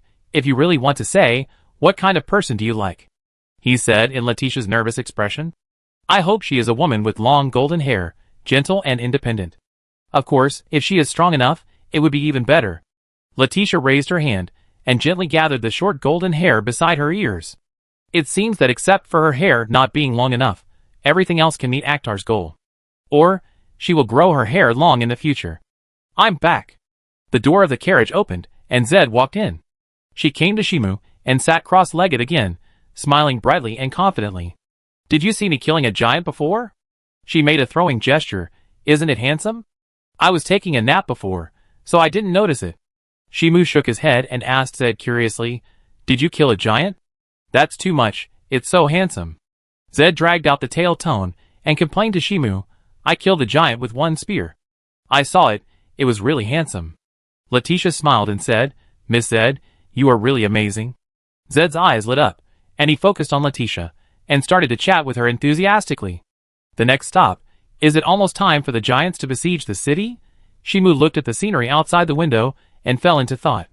Every step he took was stuck in time, and if the game optimization did not change the progress of some plots, when he arrived at the next city, he would encounter the plot of the giants besieging the city. At that time, you will have the opportunity to gain some experience points. Chapter 23. Furnace City is hot. Wiping the sweat from his forehead, Jed looked at the end of his vision, which seemed to be a big pot as high as a mountain. By the way, boss, do you know about Furnace City? You know a lot? Shimu asked back, and Jed smiled, with his hands on his wheat-colored waist, looking very confident. Boss, you asked the right person. I have been to Furnace City many times. I know clearly what delicious food there is, and which store sells cheap weapons. What if I ask about history and origin? Shimu chuckled, looking at the magnificent pot overflowing with magma. Zed scratched his cheek and turned his head away unnaturally. Who would go to learn about the history of such antiques? The Crucible City is a city built by the giants for the god they believe in, the fire giant Surtur. The legendary Sword of Light, and many other artifacts were all created by the fire giant Surtur in the Crucible City. Leticia suddenly spoke, her emerald eyes reflecting the cauldron of flowing magma, explaining to Shimu and Zed. But later, because the fire giant Surtur went mad, he was sealed into the underground world forever by the gods, and the original inhabitants of the Crucible City were all expelled. Now the Crucible City gathers top forging masters from all over the world, in addition to giants. With the help of the remaining power of the former fire giant Surtur, they create high-quality weapons and armor. If you want to find a weapon that suits your heart, come to the Crucible City. Zed applauded, looking at Leticia, who was telling the origin of the Crucible City. He couldn't help but sigh. Sister Leticia, you are worthy of being the princess and you know more. Maybe it's because I'm more interested in the history of Furnace City. Leticia smiled, and didn't explain in detail why she was so familiar with Furnace City. Is this the modesty of the nobles? Zed smiled slyly, turned his head to look at Shimu, and found that Shimu took out a thick sword and a spear for hunting giants from the carriage. She couldn't help but smile. Don't worry, there are no giants in Furnace City. Even if you hold a spear for hunting giants, it's meaningless. Be prepared, Shimu explained casually, and Zed didn't persuade him much after hearing it, just showing a funny expression. She put one hand on her waist and said to Shimu, "Boss, wait for me for a while, I go talk to the boss, and take you to eat something delicious later." After that, she winked playfully, turned around and ran to the front of the caravan, talked with several adventurers for a while, and then pointed at Shimu and Leticia. After the leader of the caravan nodded in agreement, Zed smiled happily and happily took Shimu and Leticia to visit the Crucible City. Streets. Boss, aren't you tired of holding two weapons like this? Zed tilted his head and looked at Shimu, who was carrying a hunting giant spear and a heavy sword. Even an adventurer as powerful as her was unwilling to hold a hunting giant spear all the time, let alone wearing armor and holding a heavy sword. This was too much of a waste of energy. It's better to be prepared, Shimu said, and then Leticia beside him added, Zed, we need to be on guard against assassins, who may appear at any time. She raised her hand and touched the rapier at her waist. With the sudden disaster in Lionheart City, it would be impossible for the killer to find her, and Shimu by following the traces in a short time. However, as long as they are patient in searching, or willing to spend money to find an astrologer to locate them, they will find her and Shimu sooner or later. Of course, it is estimated that they can't catch up now. It's that group of killers. Jed reacted and looked around vigilantly. He didn't know when a dagger appeared in his hand, and he didn't know where she was hiding. But after looking around, he returned to normal. No wonder the hiring fee is so high this time. She reacted, but didn't care much, just asked Shimu. Boss, if you help repel the killer, can you add money? I will deal with the killer myself. Shimu decisively refuted. How could the experience package he delivered to the door be snatched away by others? But you can add money. Huh? Boss, are you serious? Jed widened his eyes, as if to confirm whether Shimu was joking. Shimu walked into the restaurant in front without explanation. Outside the Furnace City, groups of giants gathered and began to surround the Furnace City. Judging from the orderly organization, they were very close to the army. Finally, we can take back the Holy City. A figure wearing black armor and holding a huge mace walked out from the group of giants. He was nearly 12 meters tall, and his pupils seemed to be burning with flames. Except for the furnace, everything will be destroyed, including buildings, humans, elves, dwarves, orcs, goblins, all destroyed. Understood. A red-haired female giant walked out. She was also wearing black armor, but holding a spear in her hand. From the style, it is very similar to the hunting giant spear. Ready to throw. The female giant took a throwing posture, aiming at the tallest building in the Furnace City. Behind her, thousands of giants took the same posture. Throw. With the force of the wrist, the spear glowed with fluorescent green light along with the rotation of the waist, and then pierced the air. Following closely were thousands of spears that were also enchanted, bombarding the Furnace City like a cluster of missile rain. Boom! The violent explosion instantly collapsed the barrier of the Furnace City, and the subsequent spears fell into the city, causing a violent explosion, and the fire and roar flooded the city. Charge! The leading giant waved his mace, and rushed towards the Furnace City first, leading the mighty giants to attack the city. Not for occupation, nor for plundering property, but purely for faith to start a war, in order to restore the Holy City to its original appearance. Not to be defiled by this group of outsiders. In order to achieve this great goal, what needs to be done is surprisingly simple, and there is no need to think too much. Destroy everything except the furnace. Ha ha ha. Go to hell. The mace was swung and squeezed the air into a semi-transparent substance, and it hit the indestructible city gate heavily. With the explosion of the air, the city gate, and the wall were blown away. The broken stones flew like bullets, and the people who fled in panic in the city were instantly pierced by the broken stones. The powerful impact tore the flesh and blood into blood foam. There were only a few survivors with slightly stronger strength. Before they could catch their breath, they saw a giant in armor rushing out of the smoke and dust, swinging a stick at them fiercely. As the streets collapsed, several survivors turned into blood foam. Humph, it's a bug after all. The giant leader showed a nasty smile, looked towards the direction of the city lord's mansion, and stomped the ground hard, like a runaway train, rushing forward with a crazy and tragic momentum, destroying everything along the way with the waving mace. And behind him, there seemed to be no end of giants, rushing with fanatical momentum, killing anyone they saw, and smashing buildings they encountered. Panic. Fear. Trembling.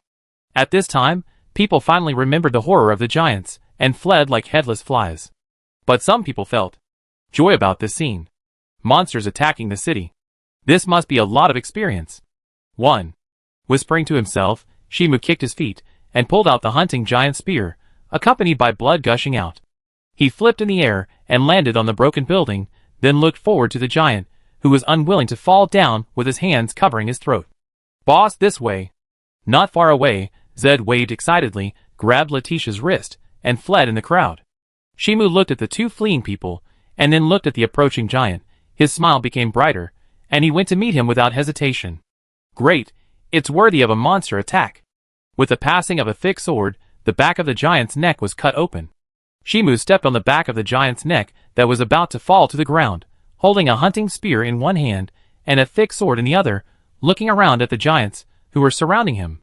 Ha chuckled, Shimu's mouth curled up, and he was about to start a massacre, but he found a passing red-haired knight holding a knight's sword and slashing in the air a few times, accompanied by a flash of sword light. The bodies of several giants split. Are you okay? The red-haired knight landed beside Shimu, looking at the man with a big sword and a spear. Please go to shelter as soon as possible. You are robbing me. Shimu ignored the red-haired knight and rushed towards another giant, and also paid attention to protecting Zed and Leticia along the way. What's the matter with this guy? The red-haired knight was stunned and killed the approaching giant casually, but after seeing Shimu surrounding the two ladies and killing the giants, he immediately understood why the other party was so anxious and didn't even say a word of thanks. In order to protect the two ladies in danger. What an upright knight. With a sigh, he turned around and began to attack other giants in order to save more residents. And this is not an isolated case. Many strong men in the Furnace City reacted immediately after a brief exclamation and fought back against the giants. After the optimization, it's more difficult to gain experience. Shimu stepped on the giant's arm, kicked hard with his feet, and chopped out with a heavy sword in his hand. As the giant's neck spurted blood, his figure had passed the giant. In front of his sight, a giant in armor waved his fist at him, and the wind he raised made it difficult for people to stand steadily. It's an elite monster, a little difficult to kill, but it explodes more experience. Shimu landed on his feet, and was about to charge at the armored giant, when he saw a green arrow break through the giant's head. The monster was robbed again. Looking in the direction of the arrow, he saw a female elf with long green hair, blowing a kiss to him, and then raised an arrow to shoot other giants. Shimu, forget it, let's focus on grabbing monsters. The game system of Mysterious Gate is better optimized, which means the game will become more fun. At this time, his attribute panel has changed. Shimu. Attribute panel. Race, human. Level, 18. Skills, 10 shadow magics, healing prayer, death protection, life nest. Talent, none. Achievements, impossible miracle, guardian of the princess, 10-man killer, wealth rolling in, touching the hero's blade, giant hunter. Compared to the original level 13, there is no doubt that he has made a huge leap, which can support him to kill giants more persistently. And the more he kills, the higher the level will be, and the more persistent he will be. Monsters attacking the city. It's so cool. Shimu smiled happily, but because he was covered in blood and wearing a helmet, no one could see his expression clearly. He leaped between the houses, wielding a heavy sword, stabbing the giant hunting spear, showing amazing fighting skills. Boss, who is he? Zed looked up at Shimu passing by the giant, and then saw a lot of blood gushing out of the giant's neck. In terms of pure strength, she didn't think Shimu was very strong, but it was as if he could predict the future. He calmly walked through the giants, and killed almost every move. I'm beginning to believe that the boss might be an astrologer. She pulled Leticia's hand and ran wildly in the alley. Her mouth never stopped. If I don't die this time, I must ask the boss for fighting skills. Be careful. Leticia suddenly stopped and pulled Zed's wrist hard. As the two retreated, a big knife broke through the air. It was a giant in armor, holding a sharp sword, staring at the two of them with crazy eyes. But in a moment, Shimu pierced his temple with a spear, and as the spear was pulled out, brain matter and blood gushed out. Shimu glanced at the two people who were safe and sound, and after getting their nods, he raised the hunting giant spear and prepared to continue to gain experience points. And just when he raised the hunting giant spear, there was a sudden click sound of breaking, and the hunting giant spear broke and fell to the ground. Cheap goods, the durability is not good. Throwing away the hunting giant spear in his hand, Shimu grabbed the thick sword with both hands and continued to hunt the giant. If you want to gain experience in this game, you must be based on hostility or opposing camps, and you can't kill innocent people indiscriminately. And the giant siege is an event that can quickly gain experience points. After all, the giant attacks all lives indiscriminately, and you will get experience points as long as you kill them back. You must take the opportunity to upgrade hard.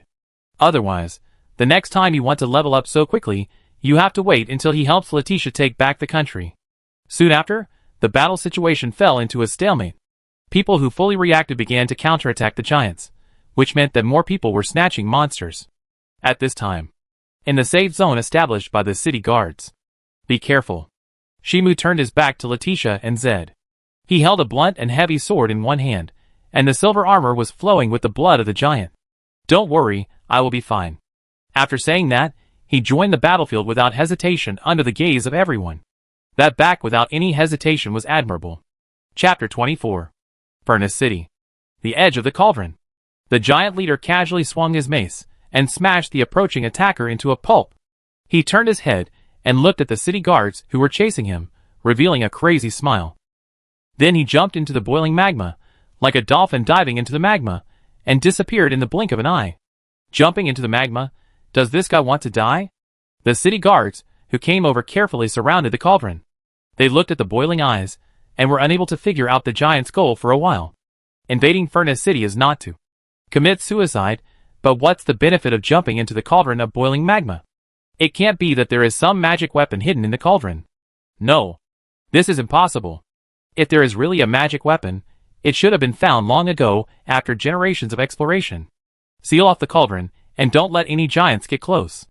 The leader of the city guard said with a serious look, by the way, find Lady Jenny, and tell her what the giants are doing. Lady Jenny left Furnace City in a hurry last night. A city guard spoke, and the atmosphere instantly fell silent. The fact that a well-known astrologer could flee overnight means that the situation in Furnace City is bad to a certain extent. Otherwise, standing up to turn the tide will definitely increase the reputation of the astrologer and gain more honor and wealth. The leader of the city guards frowned, looked at the boiling magma, and said, Rog, you take charge of the command, I go down and take a look. He made a decision, jumped off the cauldron, adjusted his body, and jumped into the boiling magma, chasing the giant. It is not impossible for the strong in this world to resist the magma with their flesh. As long as the magic power is not exhausted, there is no need to worry about dying in the high temperature of the magma. The city guards standing on the edge of the cauldron looked at each other, and then continued to stay on the edge of the cauldron to stop the giants, who might approach at any time.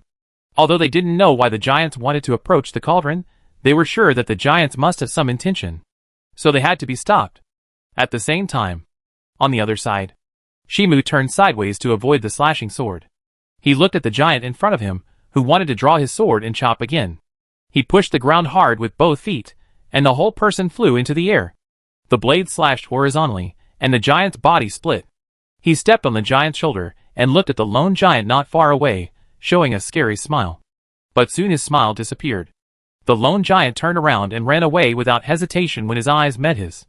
Is there any courage for the giant to face death? Shimu naturally couldn't let go of the moving experience pack, so he chased after it with a big sword.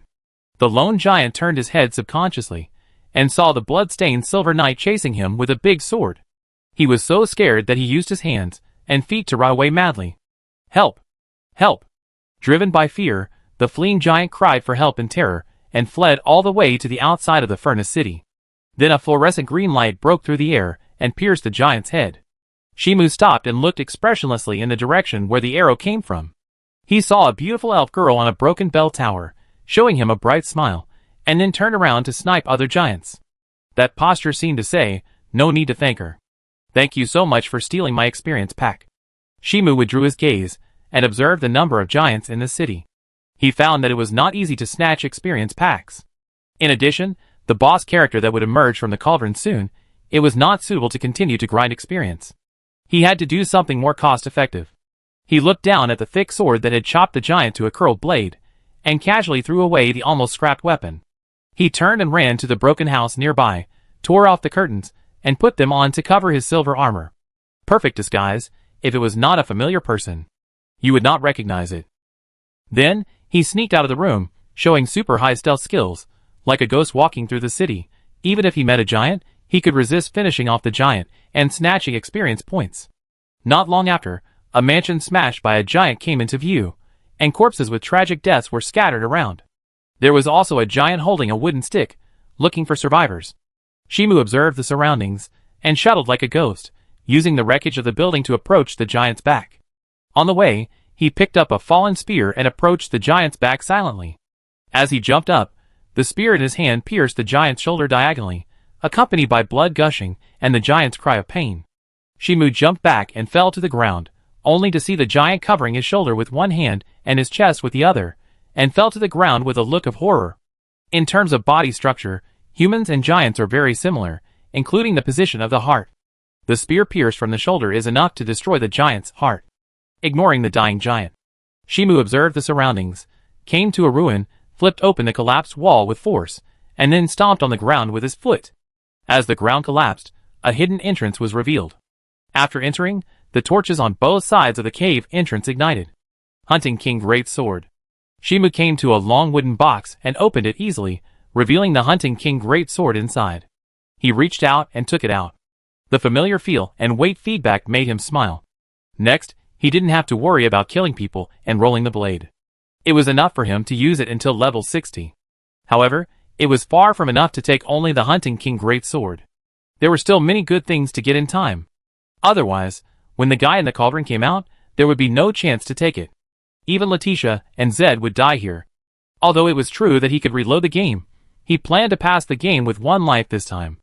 Leaving the basement, Shimu left stealthily, like a ghost, shuttled through the streets and alleys, occasionally encountered a lone giant, couldn't help but secretly add a knife, and then quickened his pace to leave. A few minutes later, he came to a dwarf forging shop, but the battle here was much more intense, with dozens of giants and dwarves fighting together. Don't underestimate the dwarves. I cut off your balls soon. A hot-tempered female dwarf raised her fist and cursed. She was not afraid of giants, who were much taller than her. How about a deal? Shimu walked up to the female dwarf, and pointed at the giants not far away.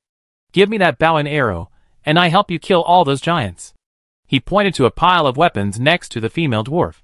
The female dwarf followed Shimu's pointing, and locked onto a purple bow. She touched her chin. Do you know how expensive this bow is? That's why I came to take advantage of the situation. Shimu responded righteously, looking at the speechless expression of the female dwarf, and explained, I will help you finish dealing with those giants in 5 minutes, and give me the bow, how about it? The female dwarf narrowed her eyes, looked at the thief in front of her, who was wrapping himself with curtains, thought for a moment, and smiled generously. Okay. Start the countdown. Shimu came to the pile of weapons, picked up the purple bow, and directly pulled the bow and arrow. Magic power poured in, and an arrow was generated out of thin air. Start. The female dwarf opened her mouth and actually started the countdown, and Shimu also loosened the bowstring, and a purple arrow broke through the air and pierced the throat of a giant.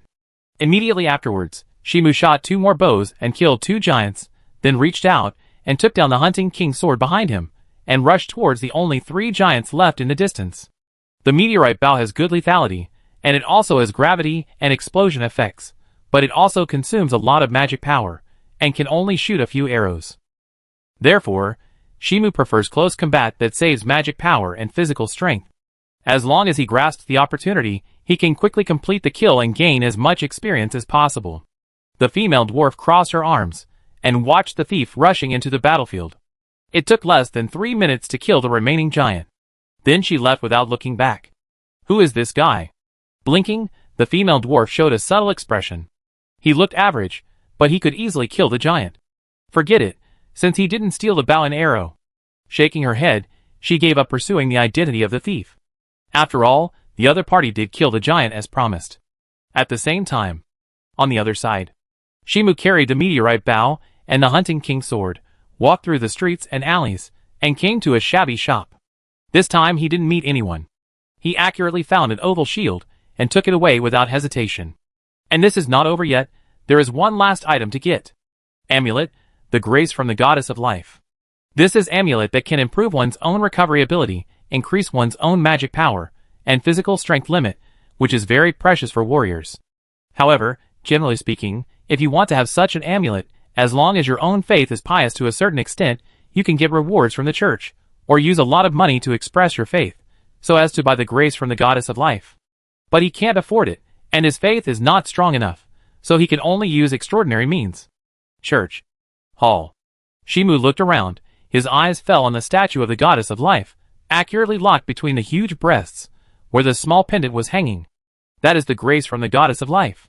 Goddess, you shouldn't mind losing a small pendant, right? He said so, and took off the pendant from the neck of the goddess of God without hesitation. Then he inexplicably felt that the air stagnated a little, as if someone cast a glance at him. It was the goddess's gaze. To protect the residents of the city, I have no choice, Shimu said righteously, feeling the helpless and gentle gaze towards him. Afterwards, I will confess to the goddess, he added, and then felt the gaze on him withdraw. Well, the goddess of life acquiesced to him taking the amulet. Among many gods, the goddess of life has a very good temper. Even if he took the amulet and attracted the attention of the goddess of life, he could get away with it as long as he made up a few reasonable nonsense. Other gods are not so easy to deceive. It is very easy to attract punishment from the gods or be hunted down by the church. As for the goddess of life, as long as he repents and explains the reason afterwards, it will be fine. She is surprisingly easy to talk to. Wearing the amulet, the grace from the goddess of life takes effect on him. Now he is a man blessed by the goddess. Shimu clenched his fists. He could feel the amulet working, slowly healing his injuries, and even his physical strength and magic power were recovering at an accelerated rate. It is worthy of the grace from the goddess of life. It's a pity that he doesn't plan to follow the route of the goddess of life this time, otherwise his vitality and blood volume in the later period can be accumulated to an incredible level. Leave the church. Shimu quickly ran towards the save station established by the city guards, killing a few giants on the way to show the goddess of life that he took the amulet to help the residents in the city. At this time, his attribute panel. Shimu. Attribute panel. Race, human. Level, 21. Skills, 10 shadow magics, healing prayer, death protection, life nest. Talent, none. Achievements, impossible miracle, protector of the princess, 10-man killer, money rolling, touching the hero's blade, giant slayer. The level has been greatly improved, and the strength has been greatly enhanced. The needs of coming to the Crucible City have been met. So, let's go, we should leave here. In the city guard safe zone, Shimu looked at Leticia and Zed in front of him, and said concisely, the subsequent giants must have other means, and it is not safe to stay here. Okay. Leticia hesitated slightly, but after seeing Shimu's serious eyes, she agreed. She believed in Shimu's choice, even if it was wrong. And Jed was even more straightforward, saying to Shimu, find a carriage, it's just too slow to run on foot. Let's go. Shimu nodded, turned around and took the two away, running away under the gaze of the city guards, and disappeared without a trace. Speaking of which, was the Silver Knight's equipment so luxurious before? A city guard spoke, his words full of doubts. I remember he had a thick sword before. Is it strange to upgrade the equipment after going out to kill giants for so long? Another city guard shook his head and explained to his companion. In order to survive, kill more giants, borrow weapons, or receive weapons as gifts, it is reasonable, right? Oh, then I want to borrow weapons too. The city guard was deeply envious, but his companion rolled his eyes. Without strength, running out, let alone upgrading equipment, it is a problem whether you can survive. 15 minutes later. Outside the Furnace City.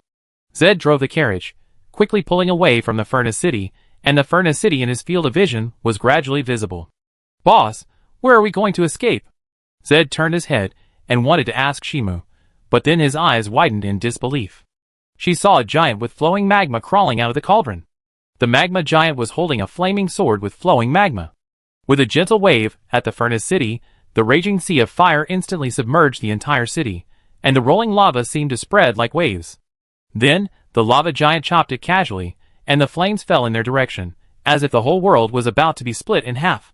What the hell is this guy? Has the fire giant Surtur been resurrected? Zed's forehead was sweating, and he drove the frightened carriage wildly. She saw that the earth was split into a lava river, spreading to the end of the site. If it weren't for the lava giant, the target would not be them. Now they are all dead. It's the saint, not the fire giant Surtur.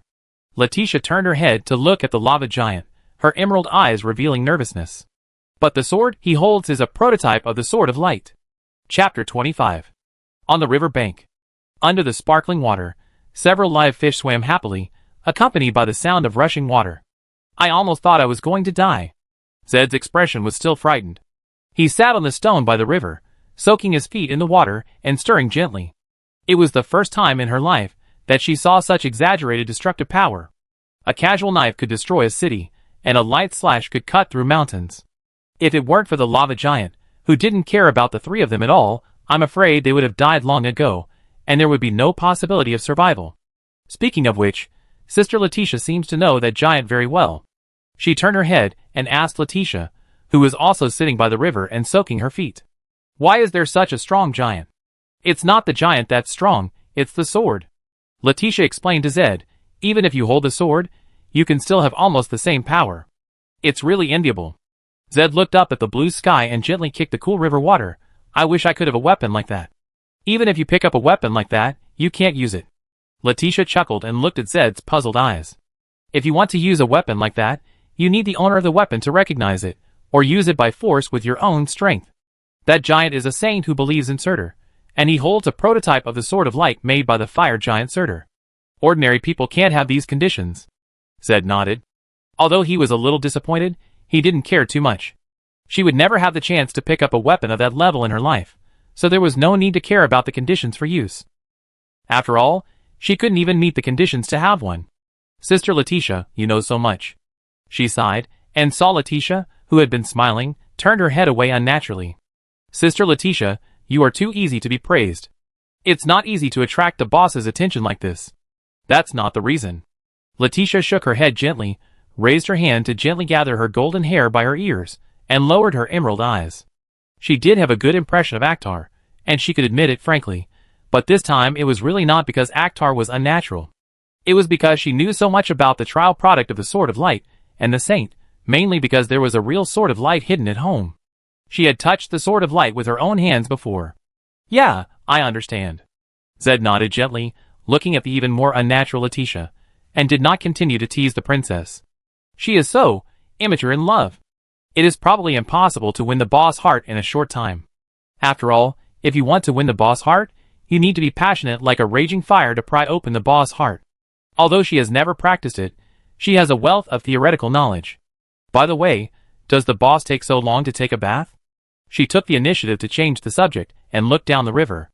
In response, Leticia smiled and explained, he is stained with too much blood, so it will probably take more time. Akhtar, who escaped from the Crucible City, was drenched in the blood of the giants, which was equivalent to jumping into a pool of blood and swimming a circle. So, it is understandable that he takes a little longer to take a bath. Jed nodded in agreement, looking at Akhtar walking down the river, deliberately raising his voice. You are really considerate to the boss. I wonder if the boss knows what Sister Leticia is thinking. Leticia was slightly stunned when she heard this, and followed Jed's line of sight, only to see Akhtar wearing a pair of shorts and carrying 3 fat fish. I'm done. Do you want to take a shower? Shimu asked the two. I can wait for you here and grill a fish for lunch. Okay. Leticia nodded in agreement, holding Jed's wrist and heading upstream of the river. They really wanted to take a shower. And she could also see that Akhtar was intentionally or unintentionally changing the subject, and she didn't want Akhtar to be embarrassed. So she followed Akhtar's words and left. Shimu glanced at the two people who left and skillfully prepared to grill fish. I don't know what the official thinks about this game. Not only are there limits on the magic bar and energy bar, but there is also a limit on the hunger value. You can't just keep hacking and killing.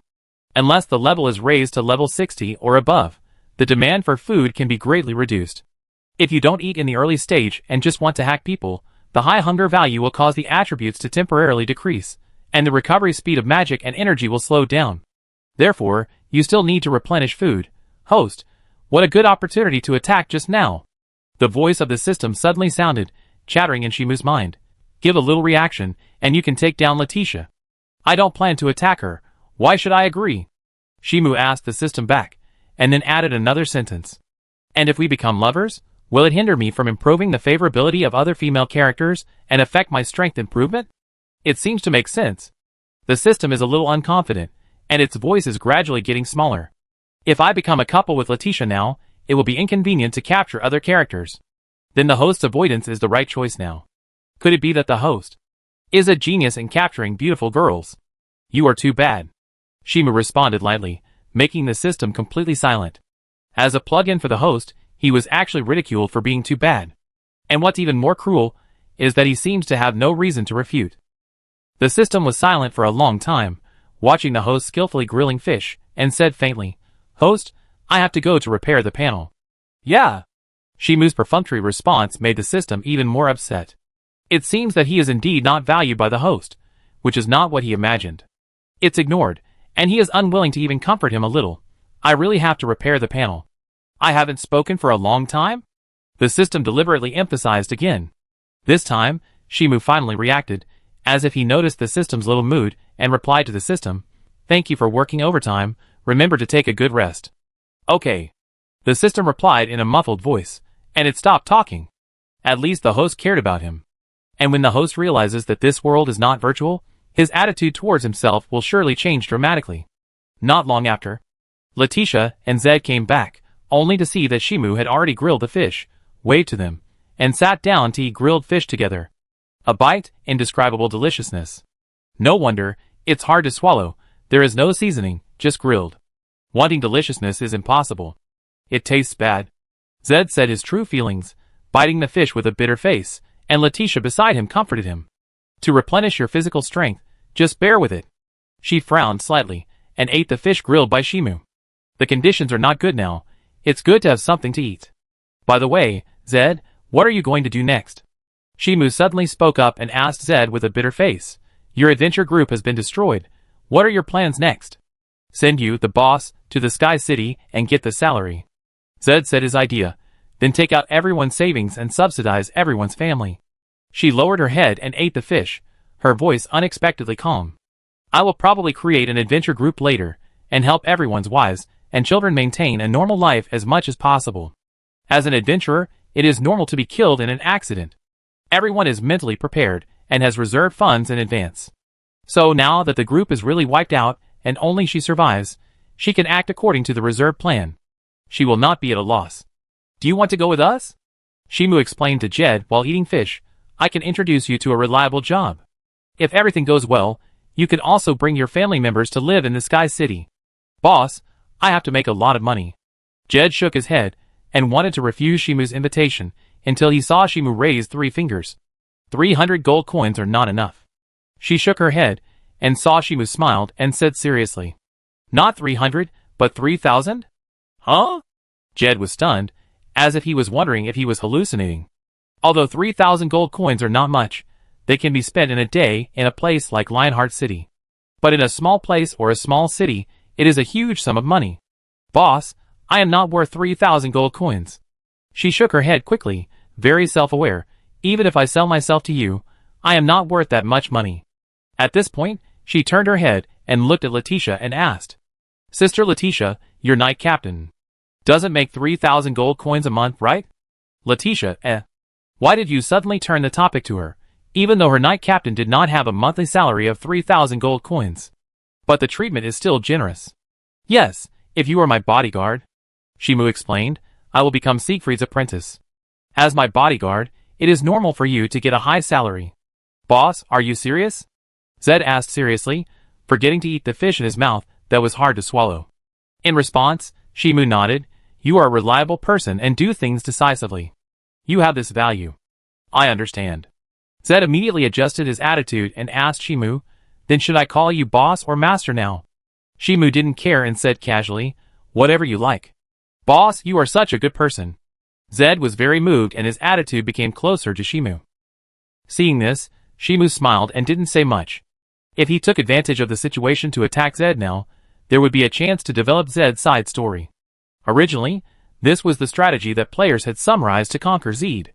However, even if you don't want to conquer Zed, it's not bad to just make Zed an assistant NPC, which is more convenient to use than ordinary NPCs. Moreover, the players basically paid for nothing. It was Siegfried who paid, and it was the players who gained Zed's favor. Have a good meal. The three drove the carriage and set off, heading towards the Sky City. They traveled from dawn to dusk, and finally arrived at the next city. The city was suspended in the sky, and there was a huge lake below. The lake water rose to the sky on one side under the traction of invisible gravity, and fell down on the other side to become a falling waterfall. It was like a track running, rising on one side and falling on the other side. We're here, this is the Sky City. Zed drove the carriage and explained to the two people beside him, we take a special boat later, and we can ascend to the Sky City along the backward waterfall, but the boat fare is a bit expensive. It's okay, I pay for it, Shimu said casually, watching Zed park the carriage in front of a shabby hotel. He got off the carriage and observed the surroundings. This is the town on the way to the Sky City. It is relatively prosperous and many tourists will stay here temporarily. And this is also the best place to assassinate Leticia. If you go to the Sky City, then under the protection of Siegfried, there is basically no chance to complete the assassination. So, if nothing unexpected happens, there will be an assassination tonight. Okay, boss. Zed came over and pointed to the carriage that was taken away, rest for a while, and we can go to the Sky City at noon. Yeah. Nodding gently, Shimu pulled Leticia's wrist and walked into the hotel with Zed. And Leticia, whose wrist was pulled, also keenly realized that something was wrong. She looked around, but didn't find anything wrong. But she believed in Akhtar's judgment. There will be assassinations next, so she must be vigilant. At the same time, 1,000 meters away from the hotel, a half-open window was gently closed, and the dark room was too quiet. Until a candle was lit, revealing several figures hiding in the dark. They were dressed differently and holding different weapons. The most eye-catching was a man. He put his feet on the table, leaned on the chair, held a cigarette, and threw a dagger up and down. That man is very vigilant. He will react just by looking at him. It's not easy to assassinate him at close range, he analyzed calmly. But from the fact that he brought two women with him, and didn't give up even when he encountered danger, he doesn't resist contact with women, especially beautiful women. In other words, you want me to go? In the corner, a plump woman with big wavy red hair and charming temperament smiled. She raised her hand, and gently twirled the red hair by her ear.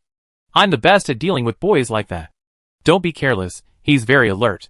The man reminded her, and the charming woman smiled confidently, her fingers gently brushing across her red lips. I have no hostility towards that handsome boy, I just want to assassinate Leticia, he can't even detect my killing intention. Oh, that's right. The man caught the falling dagger, you go and assassinate Leticia, and you get 70% of the money. Leave it to me. The woman laughed softly, and left the room confidently. She had no hostility towards the handsome boy, and she also pretended to be the owner of the hotel, approaching Akhtar and Leticia, which was the most logical thing. After a while, one knife. Blood splattered. Shimu put away the knife expressionlessly, looked at the unbelievable charming female killer, and fell down with his throat covered. As soon as he saw the female killer's face, he knew what she wanted to do. He didn't even need to ask, he knew she was here to assassinate. Boss, how can you kill people so casually? Jed was stunned. She watched Shimu open the door, look at the charming red-haired woman outside the door, and then kill her mercilessly with a knife. The whole process was so fast that she didn't react. She is a killer, Shimu explained, squatting down to search the female killer, and took out a bunch of assassination tools and poisons. Jed stared at this scene in amazement. How did he see this? If she hadn't seen the boss search out a bunch of poisons and assassination weapons, she wouldn't have noticed that the other party was a killer. Now she began to believe that the boss was an astrologer. Chapter 26. That man seems to be a more traditional knight. The dagger gently lifted the curtain, and the short killer looked through the gap in the curtain to observe the hotel a kilometer away. Then, a purple arrow pierced through his head. The killer's body fell back irresistibly, his right eye was pierced, and the blood flowed and stained the floor red. The atmosphere was stagnant for a short time. Hide. The killer leader immediately responded, ordered all the killers present, and set an example by hiding next to the wardrobe. Several killers present also reacted and quickly found a good cover. They already understood that the killer sent out had been dealt with by Akhtar. Now start to snipe them in the opposite direction. At the same time, on the eaves within 100 meters nearby, Shimu put down the meteorite bow, handed the bow to Leticia beside him, and then raised his hand to grab the hunting king's sword behind him. "I take care of them," he said to Jed, and Leticia jumped off the eaves and walked towards the hotel where the killer was hiding. Leticia looked at this scene and did not dissuade them. Instead, she pulled the bow and arrow and locked the room where the killer was hiding. In fact, she not only knows magic, but is also good at swordsmanship, spearmanship, bowmanship, and short knife. She has received professional training since childhood. And within 100 meters, she uses magic to locate the trajectory of the arrow, and it is absolutely impossible to miss the target. Otherwise, she would be too sorry for the careful teaching of the court tutor. I don't know if Shimu will be surprised when he knows that she is good at bows and arrows. These killers are really tenacious. Shaking his head slightly, Jed looked around vigilantly, holding the dagger he got from the female killer, guarding against assassins, who might appear at any time. Since Leticia wanted to snipe the enemy, she would naturally assume the obligation of a protector to prevent anyone from harming Leticia. At the same time, 100 meters away, Shimu walked into the dark hotel alone, and as his footsteps echoed, he got closer to the room where the killer was. If he went to find the city guards of Sky City now, he would not need to do it himself to get rid of these killers, and he could also enjoy a soft big bed and delicious dinner. However, this would cause him to waste his experience pack, so his choice was to do it himself and get rid of these killers one by one. Suddenly he stopped, stabbed the hunting king's sword in his hand upwards. Accompanied by the sound of flesh penetration and tearing, Shimu swung the hunting king's sword hard, and a corpse with a pierced chest smashed towards the aisle in front. As it slid, a long blood mark was drawn on the ground. When it comes to assassination skills, you are too immature. With a light laugh, Shimu challenged the hidden killers. After all, you are just a group of killers who are here to risk their lives with a small bounty given by the town owner. He casually swung the sword and pierced the wall beside him. As the shadow of the wall twisted, a killer vomiting blood was revealed, and the look he gave him seemed to be questioning. "Why did you find his hiding?" Without answering, Shimu casually swung the hunting king's sword and threw the corpse forward. As the corpse slid, the hidden mechanism was triggered, and poisonous arrows shot out and nailed to the floor. At this moment, a rebuttal came. "If we are third-rate killers hired by the town owner with a bounty, then you are just a village man protecting the town owner's daughter. The gap between countries in this world is huge, which is somewhat similar to reality. A vast land that occupies a continent is also a country. And occupying a few hills can also be a country.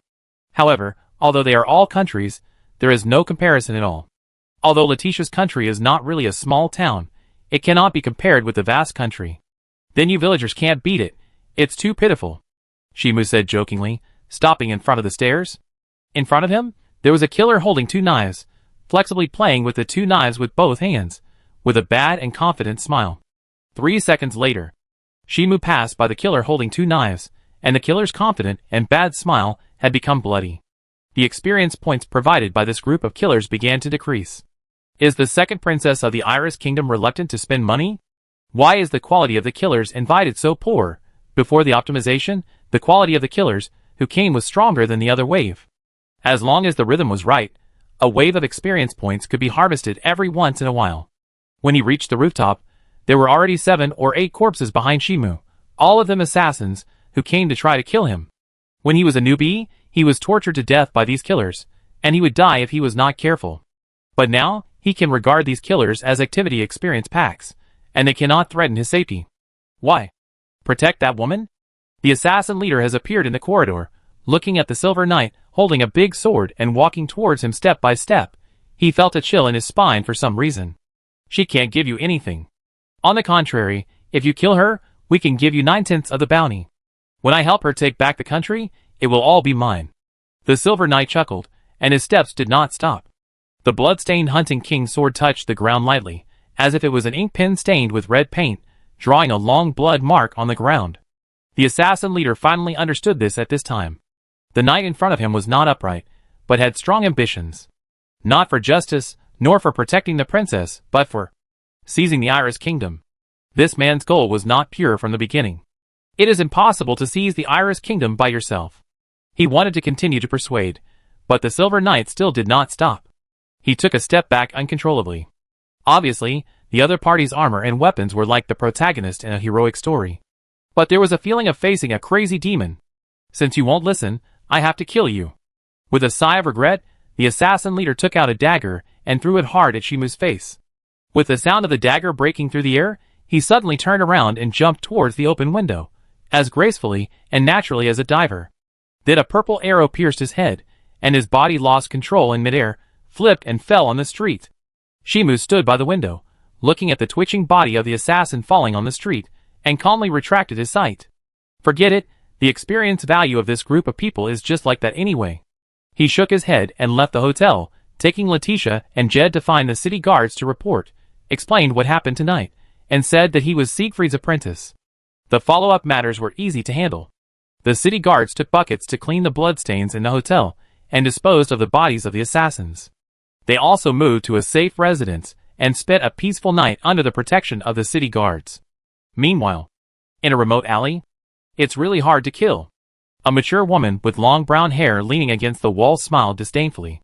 Give up, I don't want to die here. After saying that, she turned around and left without hesitation.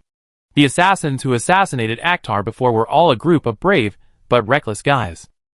After she confirmed that Akhtar was difficult to deal with, she did not plan to attack Akhtar. After all, being an assassin is to make money. There is no need to gamble with your life. Unless the second princess of Iris adds money.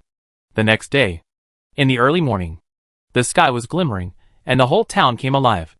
Carriages passed by one after another, and the shops that opened had tempting food fragrance. A pure white boat was docked by the lake. Lord Akhtar, this is the ship to the Sky City.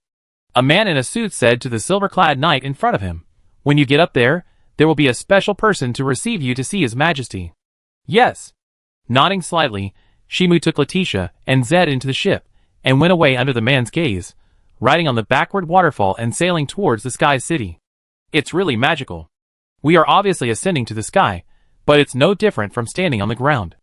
Zed looked out of the ship and saw that the town below was getting smaller and smaller, but the field of vision was constantly widening, as if to take the whole world into his sight. She had been to the front station of the Sky City before, but she had never been to the Sky City. After all, the cost of going to the Sky City was too expensive, and the consumption in the Sky City was also expensive. There is no need. Adventurers like her will not take the initiative to go to the Sky City. Sister Leticia, do you know about the Sky City? She suddenly thought of something, and looked at Leticia expectantly. For her, Leticia seemed to know everything. Except for not being frank about her feelings, she basically had no shortcomings. In response, Leticia smiled and said, I don't know much about the Sky City, but I do know a little information. She thought for a while, and organized her words. The Sky City was originally a city on the ground, but later a sage appeared. He used a secret magic to drag the entire city into the sky. The reason for doing this is to escape the disease brought by the god of plague. He believes that the Sky City is isolated from the world. Cutting off contact with the outside world before the disease breaks out can prevent the disease from affecting his country. But it is precisely because of this reason that many wealthy officials and nobles, in order to seek stability during the disease, have spent a lot of money to buy a property in the Sky City, thus causing the Sky City to be. The land is worth a lot of money. This is not an adjective, but the real situation in the Sky City.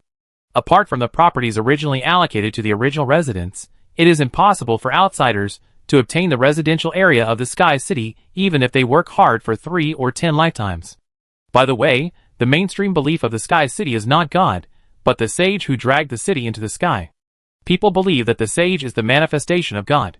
For this reason, the residents of the Sky City also created a magnificent temple for the sage. Speaking of this, she cast her eyes on Akhtar, who was standing aside, and smiled. We can visit it when we have time.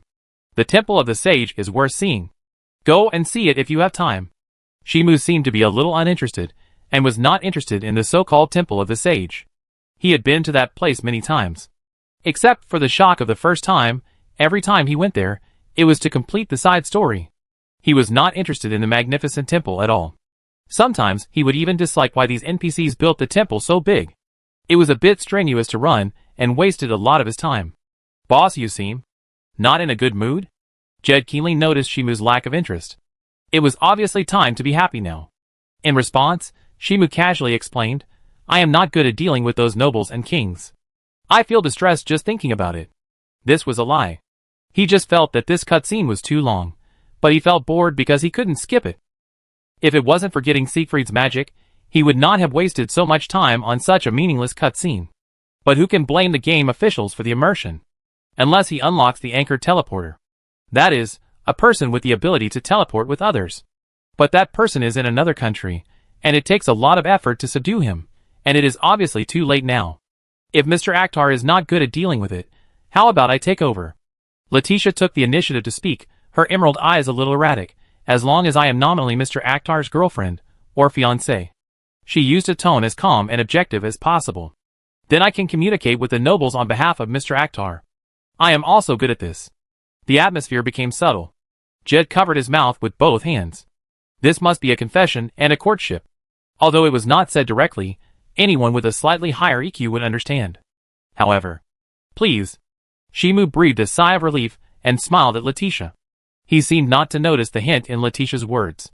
Beside him, Jed's expression collapsed. Did her boss really not understand, or was he pretending not to understand? This was basically a confession. He could take advantage of Sister Leticia and reach the peak of his life. No matter from the appearance, knowledge, personality, and ability, she felt that Sister Leticia was impeccable. Why didn't the boss react too much? What's wrong? Are you feeling unwell? Shimu looked at Jed's drooping face and asked curiously. Zed shook his head and sighed. Boss, a man who is too upright will miss a lot of beautiful things. Really? Shimu nodded gently, then turned to Leticia and said, by the way, since we are pretending to be a couple, we must pretend thoroughly, and start by giving each other gifts. He handed over a gem necklace looted in the Furnace City. Although it is not a very expensive gift, it feels very beautiful. This is the bracelet given to me by my mother. Leticia lowered her head, took out a bracelet, and exchanged it with Akhtar's gift. Zed looked at this scene and began to be a little confused. Did the boss really not understand Sister Leticia's intentions, or did he not accept it for some reason? If she didn't know that the boss was reliable, she would have thought that the boss was deliberately hanging Sister Leticia. Chapter 27. Welcome to the Sky City. After getting off the boat, an old man in formal clothes and gray hair came towards them, and behind him, there were several maids with good temperament and appearance. Master Shimu, I am Kano who is responsible for picking you up. He looked at the silver-clad knight in front of him, bowed gracefully, and then turned to look behind him. The gorgeous carriage was already waiting. Yes. Shimu nodded slightly, and his eyes turned to Leticia beside him. She blinked her emerald eyes, and then took the initiative to stand up and communicate on his behalf. Originally, this plot was for the player to communicate by himself, and trigger various reactions of the reception butler through words. But he really didn't want to waste energy and talk nonsense with an insignificant NPC, and at this time, Leticia's superiority as the heir to the kingdom was revealed.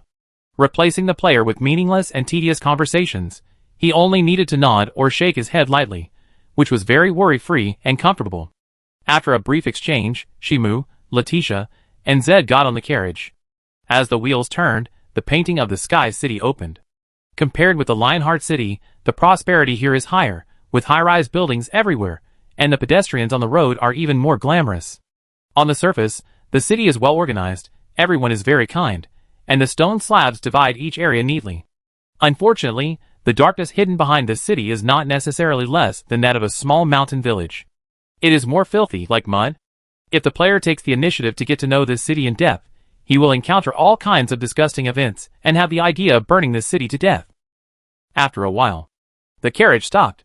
Shimu walked down the stairs of the carriage, and an ancient castle came into view, with an old historical atmosphere. This is where Siegfried is. Your Majesty is waiting for Lord Shimu in the courtyard. The old man kept a gentle smile and took Shimu, Leticia, and Zed into the castle, and came to a beautiful courtyard after many twists and turns. You came earlier than I expected. A hearty laugh came, and Shimu looked in the direction of the sound, only to see Siegfried sitting in front of a huge stone table with his upper body naked, smiling freely and freely. You must be thirsty and hungry after running for so long? He pointed to the wine and food on the table. You're welcome, they are all prepared for you. Thank you. Shimu thanked him, and sat down without any restraint, but Leticia and Zed seemed a little uncomfortable. Now they have to face the leader of a powerful country, and he is also a legendary dragon-slaying hero, so they will inevitably have some concerns. In response, Siegfried waved his hand. Since you are all Akhtar's family, sit down together. Leticia and Zed looked at each other and sat down silently. They didn't say anything at this time, leaving the initiative to Shimu, and only Shimu could lead. At this time, there is no way to let Leticia communicate, and the players must face the plot themselves. It is considered an alternative that cannot be skipped.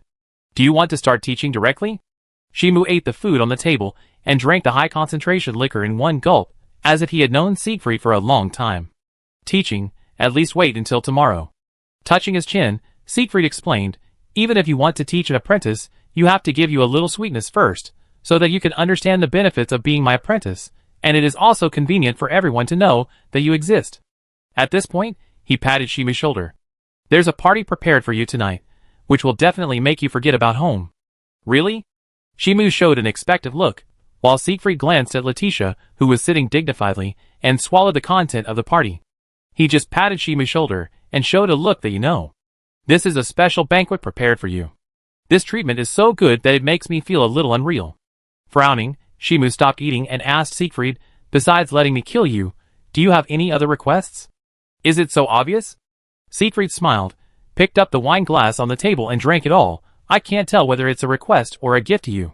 He pointed to the red-haired girl sitting sideways, under a tree not far away, who was looking up and down at Shimu with a dissatisfied look.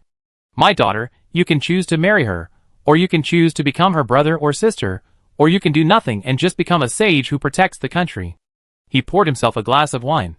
If you marry her, as long as you can ensure that my daughter and her children inherit the throne, you can exercise the general power of the king in Sky City.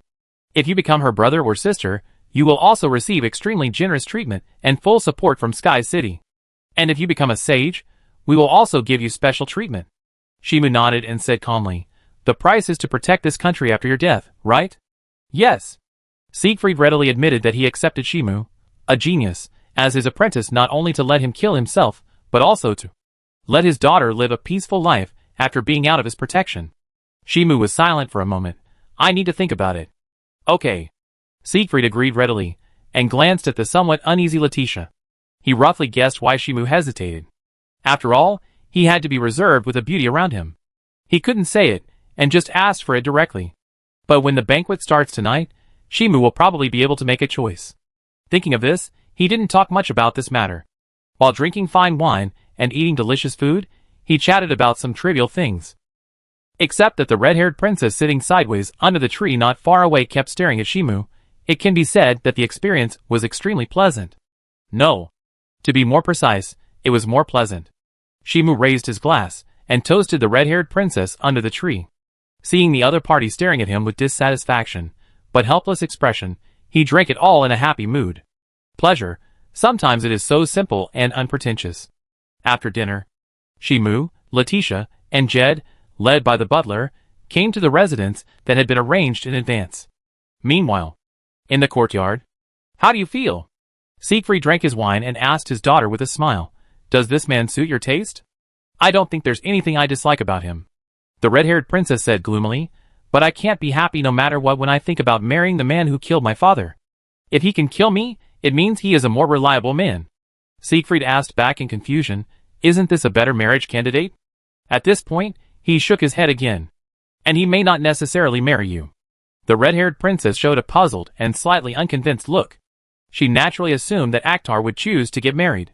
After all, choosing to be siblings or sages is to passively accept funding, while becoming a couple can actively touch the wealth of the Sky City. Siegfried smiled, and did not explain to his daughter. After he stated his conditions, he did not feel any fluctuations in Akhtar. It was obviously a condition that was enough to drive people crazy, but it seemed that Akhtar was not interested. Therefore, it seems that Akhtar may really choose to be siblings, or simply the next sage. On the contrary, the probability of marrying his daughter is lower. You can take the initiative to contact him. Now they also need someone to take them to familiarize themselves with the Sky City. He rubbed his daughter's head, then stood up and left the courtyard. As a king, he still had some things to do. The red-haired princess touched her head and thought about whether to go to Shimu, but finally gave up the idea. Even if she went, she didn't know what to say. At night. Hidden room. Private party. Beauties gather. However, the participants bring their families. Siegfried looked at the door, Shimu and Leticia, and was silent for a long time. He turned his head to look at the beauty sitting next to him, and waved his hand helplessly, asking the beauties to leave. Who would bring their families to such a party? He looked at Shimu and Leticia with some amusement. It's rare for me to arrange this dinner. Shimu retorted, you didn't say it was such a dinner.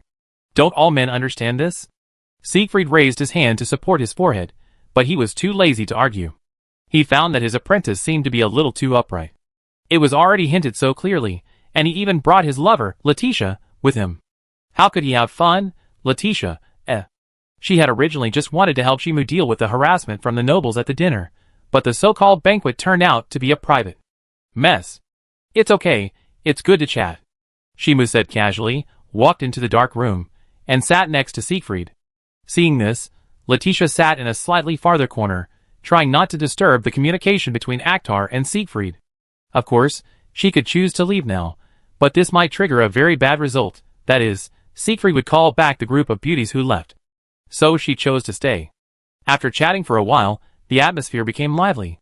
Siegfried took a sip of wine and suddenly said, speaking of which, do you know about dragons? Shimu shook his head and lied without changing his face. No, I haven't even seen what a dragon looks like. Then do you want to see one? Siegfried smiled and poured himself a glass of wine calmly. He looked at the wine in the glass. How about starting with killing a cursed dragon? He took out a map, handed it to Shimu, and explained, the dragon escaped from the Lionheart city. It seems that he was cursed because he happened to be near the source of the disaster. Now he is a little confused and hiding in a valley to recover. Even if he is left alone, he will die sooner or later. Do you want to end his suffering? Shimu looked down at the X mark, and found that the location of the side quest given by Siegfried had undergone a very huge change this time. However, this should be the result of game optimization. The address of the cursed dragon that escaped from Lionheart City was randomly refreshed. This undoubtedly increases the freshness of old players. Okay, I kill him. He nodded and agreed. He was not nervous about the fact that he had to defeat the dragon. After all, the dragon experience value is really high. I remember that he was stuck in the first week and couldn't beat the Queen of the Magic Kingdom no matter what. He just went everywhere to brush dragons to increase his level. In the end, he used absolute hard power, that is, level suppression to kill the Queen of the Magic Kingdom. Therefore, he was very happy to kill the dragon. Ha ha ha, this is considered as practicing killing dragons in advance. Siegfried laughed and raised his glass to clink with Shimu. But even a dying dragon is not easy to deal with. It still takes a while to prepare well, at least to complete the basic knowledge of magic. Are you planning to teach? Shimu drank the strong liquor, and his eyes seemed a little drunk, revealing expectations. In response, Siegfried smiled and said, as a king, I am very busy. How about I arrange a teacher for you at the Magic Academy? Okay. Shimu agreed readily, although he had no interest in learning magic at all. Anyway, the magic he learned could not be stronger than the 10 kinds of shadow magic. However, with a magician teacher, it would be easier to start the branch story of the Magic Kingdom, so that he could join the rebels to kill the Magic Queen. Even if he didn't want to kill the Magic Queen, he could defect and help the Magic Queen to kill the rebels. Anyway, you can harvest a lot of experience points. Then you can meet him tomorrow. Siegfried smiled. Although he is a guy without talent, it is precisely because of his lack of talent that he has studied the basic magic knowledge very deeply. There was a carelessness in his words. It is enough to use him to supplement your basic magic knowledge. If you are not satisfied, you can replace him at any time. The next day, in the castle courtyard, Shimu met the magic teacher, a bald man wearing a somewhat old magic robe. His expression was a little restrained. He did not have the strength of a teacher at all. Instead, he looked like a humble servant. His slightly curled body seemed to imply that he was completely non-aggressive. Shameful. No, a guy with low self-esteem and no confidence. Hello, I am your magic teacher, Butch. The man wanted to raise his chest slightly, but after seeing Shimu's calm gaze, he shrank back again. From now on, I will be responsible for teaching you magic knowledge. Understood, teacher. Shimu responded casually, and saw that Butch's face was much better. This student seemed to be easy to get along with. He took a deep breath. Do you understand the utilization rate of magic power? No. Shimu shook his head, glanced at the red-haired princess under the tree not far away, and then calmly withdrew his gaze. Butch smiled, looking much more confident, and raised a finger to point to the flower next to him. Although every magician has magic power, there are differences in the use of magic power. The more powerful the magician, the greater the utilization rate of magic power. As soon as he finished speaking, magic power burst out from his fingertips, directly smashing the flower, and the magic power used was negligible. To learn magic, the important thing is to understand what magic power is. Chapter 28. In addition to the amount of magic, the use of magic is also very important. Butch began to explain patiently, but Shimu was a little distracted, and was not very interested in the settings explained by Butch. The so-called magic utilization rate refers to the change in the way magic is used at different levels. If the most basic use of magic is likened to a steam engine, then the more advanced one is a fuel engine, until the so-called nuclear fusion engine. Step by step, the efficiency of using magic is improved step by step. When the player's level is raised to the maximum level, there will basically be no worries about lack of magic. Although there will still be an upper limit on magic, the superimposed passive ability at that time can already restore magic at a high speed. Unless the player's operating skills are really bad, and he keeps using big moves to bombard, there is no need to worry about the use of magic. Of course, players in the early stage still need to take into account the problem of magic. If he pulls the meteorite bow with all his strength now, he can only shoot 6 arrows, and then the magic will be weak. Anyway, let's try it in practice. Butch stopped his tedious explanation and spoke to Shimu. Try to condense magic power to destroy a flower, but don't affect others. Snap. The condensed magic power broke the flower stalk, and the white flower tilted and fell into the flowers. Butch watched this scene in silence.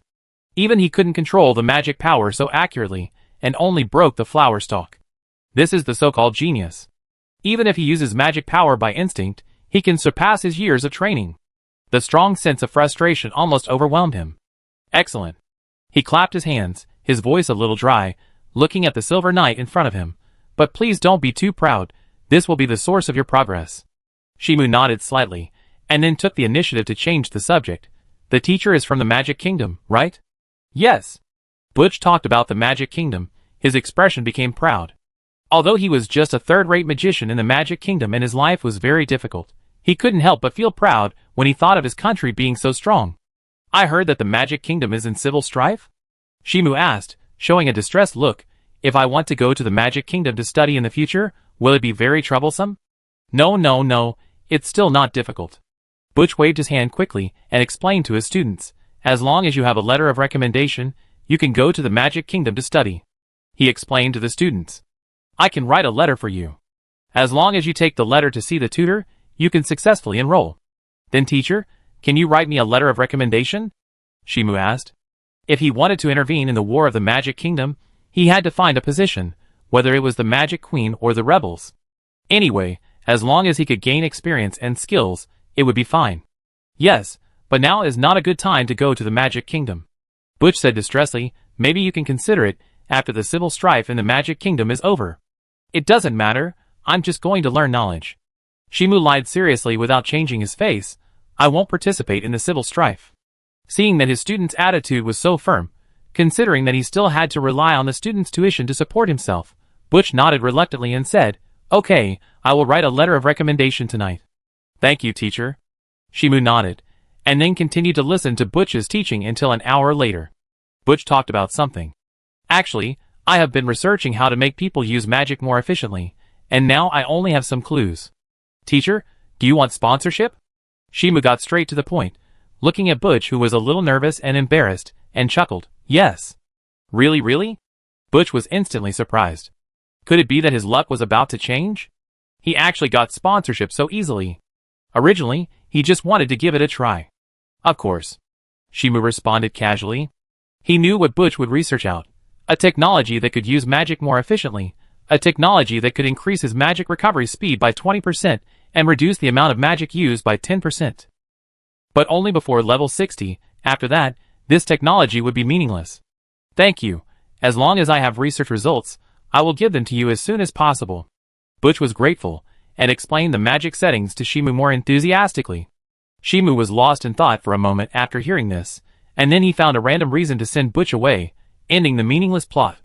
For novice players, everything Butch said was an explanation of the world view to the players, but for Shimu, it was just a waste of time. Being able to perfunctorily deal with Butch was considered very patient. You are too perfunctory in learning. A cold female voice came, accompanied by the sound of high heels stomping. Shimu turned his head, and saw the red-haired princess walking in front of him. Your Highness, do you know where the temple of the goddess of life is? Ah? The red-haired princess was slightly stunned, and a trace of confusion flashed in her red eyes. Why did this man suddenly ask this question? However, she still answered Shimu's question. Of course I know. Can you take me there? Shimu smiled and looked at the red-haired princess frowning, and said with a smile, It's a good opportunity for us to talk. On the way, we can talk about being siblings or getting married. Why can't we talk now? The red-haired princess put her hands on her waist in dissatisfaction.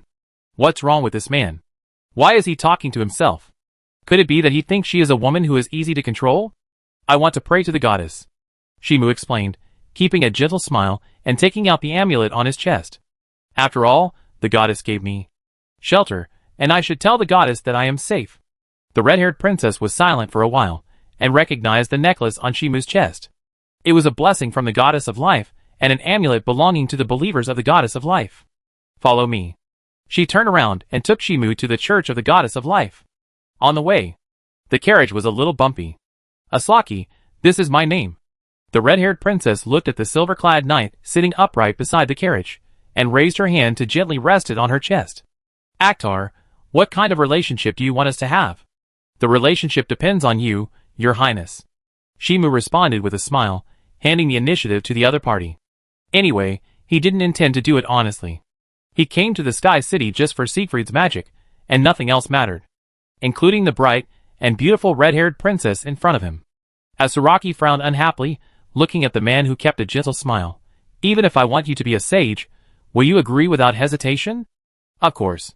Shimu replied without hesitation, Your life is naturally decided by you, and I will not force you to do anything you don't want to do. His voice suddenly became gentle. Your Highness, you are a person who longs for freedom. I can understand this as long as I look at your eyes, so I won't force you to make any choice. This man seems to be good. As Saraki suddenly had this thought, and her eyes looking at Shimu also became gentle, restraining the hostility in her eyes. She raised her hand and gently lifted the hair by her ear, asking casually, If I choose to become a couple, what will you do? Then I need to think about it. Shimu's serious answer made Saraki's expression freeze. She was overwhelmed by a strong sense of frustration. At this time, she suddenly realized one thing. Even if she was willing to get married, this upright knight might not be willing.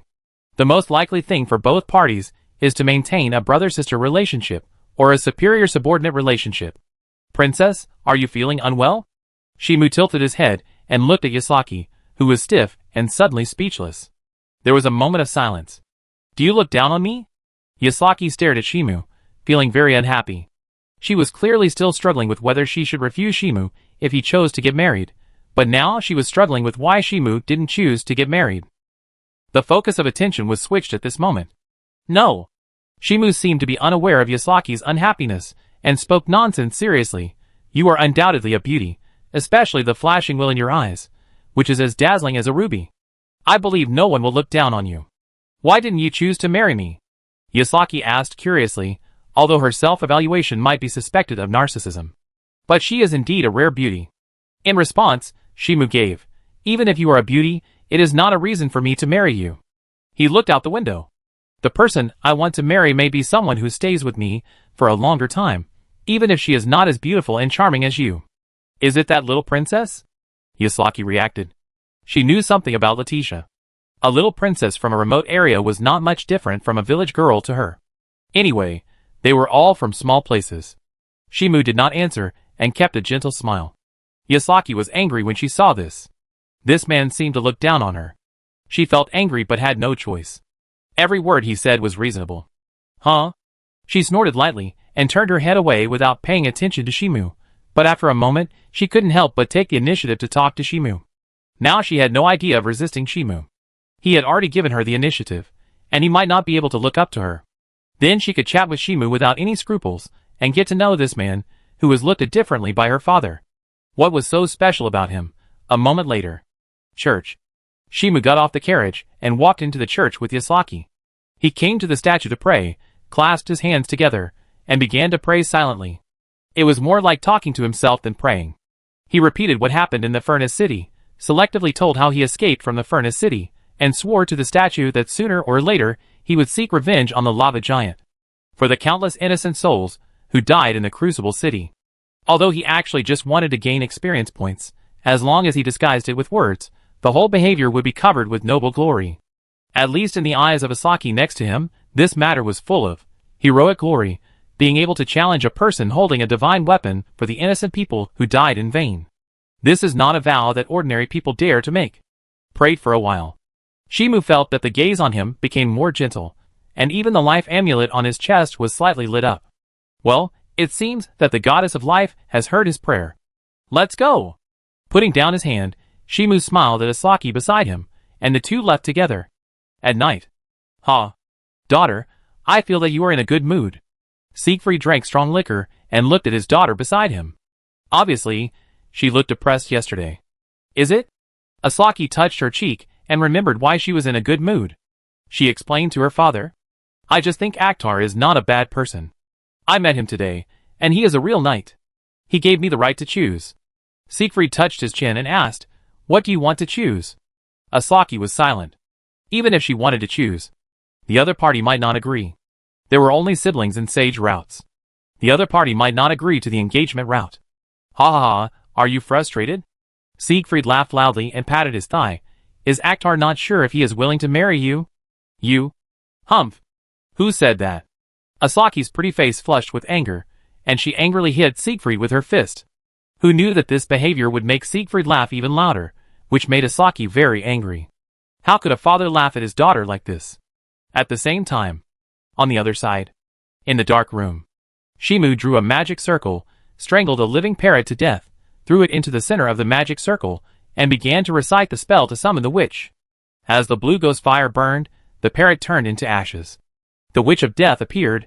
She was as mysterious and unpredictable as ever, with her hands folded on her chest, wavy blue curly hair falling, and the whole person floating in the air.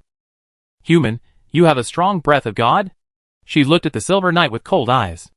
Originally, she would not respond to other summons casually, let alone the sacrifice she summoned was just a parrot. However, this human had previously provided them with the whereabouts of the plague goddess, and this human himself possessed extremely high talent. Therefore, he was given special treatment. Before, I went to the church to pray to the goddess of life. Shimu explained the source of the breath. After contacting the gods, you contacted the witches again. You are really a strange human. It is difficult to evaluate you. The witch of death shook her head and felt confused about Shimu's behavior. Normal people would not be so schizophrenic. Is there anything strange about liking the goddess of life and witches? Shimu asked in confusion, and then spread his hands under the gaze of the witch of death. No one stipulates that if you like gods, you can't like witches, right? Chapter 29. The atmosphere froze. The witch of death stared at the silver-clad knight in front of her in silence. She was the only one who could give the gods the concept of death. This was no longer an enemy of God, but a natural enemy. And this man actually said that while he liked her, he also liked the goddess of life. His mental state, was it really normal? Don't look at me like you're sick. Waving his hands, Shimu looked at the subtle expression of the witch of death and explained, Death and life are a perfect opposite. He looked serious and spoke nonsense seriously, and the person who can truly represent the concept of death is not the goddess of death, who controls hell, but you who control the power of death. The goddess of death controls reincarnation rather than death, and the death you give is the real end of everything. Death is not the end of the soul, but the end of a person, and it is the pause that declares life. This can be called death in the true sense. After death, the memory is erased and a new life is given. This is not considered death. The voice is neither slow nor fast, revealing a firm sense of belief. Shimu seems to believe in what he said completely, although from his own standpoint, it is undoubtedly a good thing for a person to have an afterlife. However, as a game player, he really does not need to discuss any ideological issues. He just needs to know how to cheat the power of the Witch of Death. After all, if he wanted to defeat the cursed dragon, without the power of the Witch of Death, he would have no way to break the dragon's defense. Your belief comes from your philosophy, not your position. Nodding slightly, the Witch of Death accepted the man's statement. Her sapphire eyes reflected the figure of the knight in front of her. Then what is the reason for your summoning? A deeper death. Shimu answered without hesitation, and the Witch of Death was not surprised. She maintained her usual cold and mysterious tone. Yes, but you need to sacrifice 10 extremely evil souls to me. No problem. Shimu readily agreed, looking at the Witch of Death, who was about to leave with a ghostly blue ghost fire on her body, and said, sacrificing souls after death is too troublesome. How about I kill them, and sacrifice them to you now. Kill them now, and sacrifice them? The Witch of Death stopped her figure as she was about to leave, and her sapphire eyes showed a trace of confusion. This was the first time she encountered such a thing. In the past, humans who thirsted for power from her were killed before starting the summoning ceremony for her. This was the first time she encountered a sacrifice ceremony of killing people now. It won't be long before I kill 10 extremely evil people in front of you. Shimu smiled. Don't you save time going back and forth? That seems to be true. The Witch of Death felt that what this human said made some sense, but it also felt a little inconsistent, as if something was not right. However, Shimu did not give her time to think, and continued to explain, now we will go out and find 10 extremely evil souls. This city is not only rich, but also has many souls full of sin. We can find 10 extremely evil souls just by walking around. He opened the window and waved to the Witch of Death. It won't take long, it will be much easier than you going back again. Witch of Death, forget it. She also wanted to see what other surprising performances this human with a strange mind could show. Hiding her body, she chose to leave with Shimu. At the same time, in the dark meeting room, a dozen nobles sat at the dining table, holding up red wine glasses filled with blood, chatting elegantly, and next to each of them, there was a beautiful girl. Their faces were pale, obviously due to excessive blood loss. Their hands and feet were bound by chains, and their empty eyes were full of despair. They were imprisoned by vampires. No, to be more precise, a group of nobles who wanted to become vampires. And the girls were blood bags chosen by the nobles, so that they could eat at any time. After drinking the blood of a virgin girl, I feel younger. A noble lady touched her face, and sipped the blood in the cup elegantly. Eternal life is getting closer and closer to me. Mrs. Zapelio, you are more like a vampire than a vampire. A nobleman raised his red wine glass and complimented. However, he did not see Zapelio smiling back. Instead, he saw Zapelio's horrified eyes, as if he saw a devil behind him. Before he could turn around, he felt a chill on his neck, and then saw a silver-clad knight rushing out, stepping on the wooden table and rushing towards Zapelio, chopping Mrs. Zapelio in half with one knife. Then he felt his vision reversed and fell to the ground, even though his body did not move. Ah! He had been beheaded. Wait, don't kill me!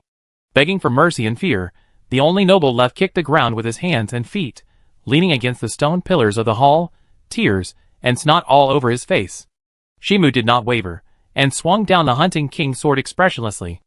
With blood splashing, the noble in front of him lost his life.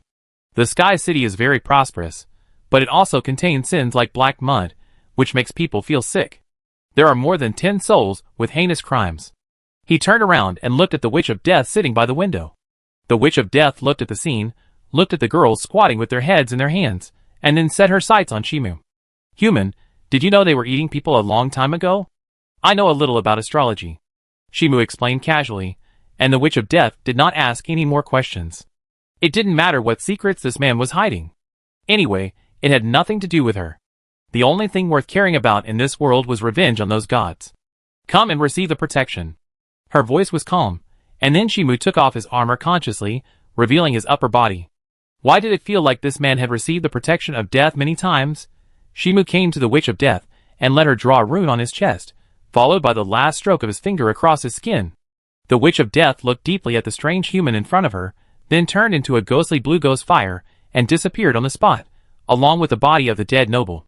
The power of death was upgraded. Shimu touched the rune on his chest, and put on his armor again. If he had the power of death before, it could only weaken the recovery of others' health bars, and slightly reduce the upper limit of the health bar. Now, with one slash, he can greatly reduce the upper limit of the enemy's health bar. If he continues to upgrade the power of death, he can also greatly weaken the enemy's defense, with the effect of breaking defense with every slash, and then continue to upgrade. Then, he could force the concept of death on the life that originally had no concept of death. However, since upgrading the power of death requires the favorability of the Witch of Death to a certain level, and the favorability of the Witch of Death is not easy to increase. It is unlikely to be fully increased in a short time. Next, you are free. Shimu turned his head and looked at the terrified girls and explained, you can choose to go to court to accuse, or you can choose to escape. His voice suddenly turned cold. But whether the court will trust your words, and whether the group of guys behind you will find a way to deal with you, is another matter. After saying that, he climbed out of the window and left the hall, and his figure disappeared into the night. The surviving girls looked at each other, discussed a few words with each other, and quickly reached a consensus to hide their whereabouts first, and then find a way to escape from the Sky City. As for revenge, they dare not think about it. No one will help them at all. Neither the guards nor the court will stand on their side. The result of resistance will only be death faster. Not to mention that they are not residents of the Sky City, but just a group of people who sneaked into the Sky City. The law will not protect them. Soon after, Shimu walked alone in the park, and sat on a bench, as if waiting for someone. Now all his actions revolve around defeating the dragon, whether it is to obtain further protection from the Witch of Death, or to wait for the upcoming NPC. After all, if he wants to defeat the dragon at his current level, he can't even break the defense. Even though the dragon has been cursed and eroded to a certain extent, he still can't break the defense at his level. Therefore, we must do everything we can to weaken the cursed defense and create conditions that allow us to kill the dragon. Human, you smell like a witch. A cold male voice came from the shadows. The invisible sense of terror seemed to distort the park. The hazy moonlight turned pale, and the surrounding trees twisted and grew human faces. The branches turned into dry arms, and reached out to Shimu, who was sitting on the bench. The creepy sense of terror made people feel suffocated. After all, I am a person favored by the Witch of Death. Shimu responded calmly, and he did not shy away from the fact that he had obtained the protection of the Witch of Death.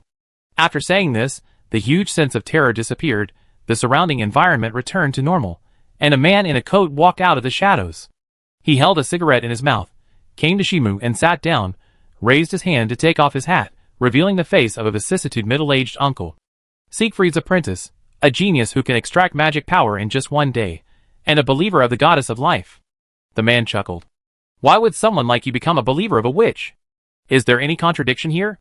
Shimu asked back. One of them is a witch, and the other is a god, but they are both very charming ladies, right? What he said makes sense.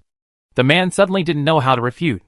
Although he was also a believer of the witch, he couldn't lie with his eyes open. He still had the ability to appreciate beauty. And the Witch of Death and the Goddess of Life were undoubtedly beauties. Is this why you believe in the Goddess of Life and also believe in witches? He covered his forehead and looked at the moon in the sky.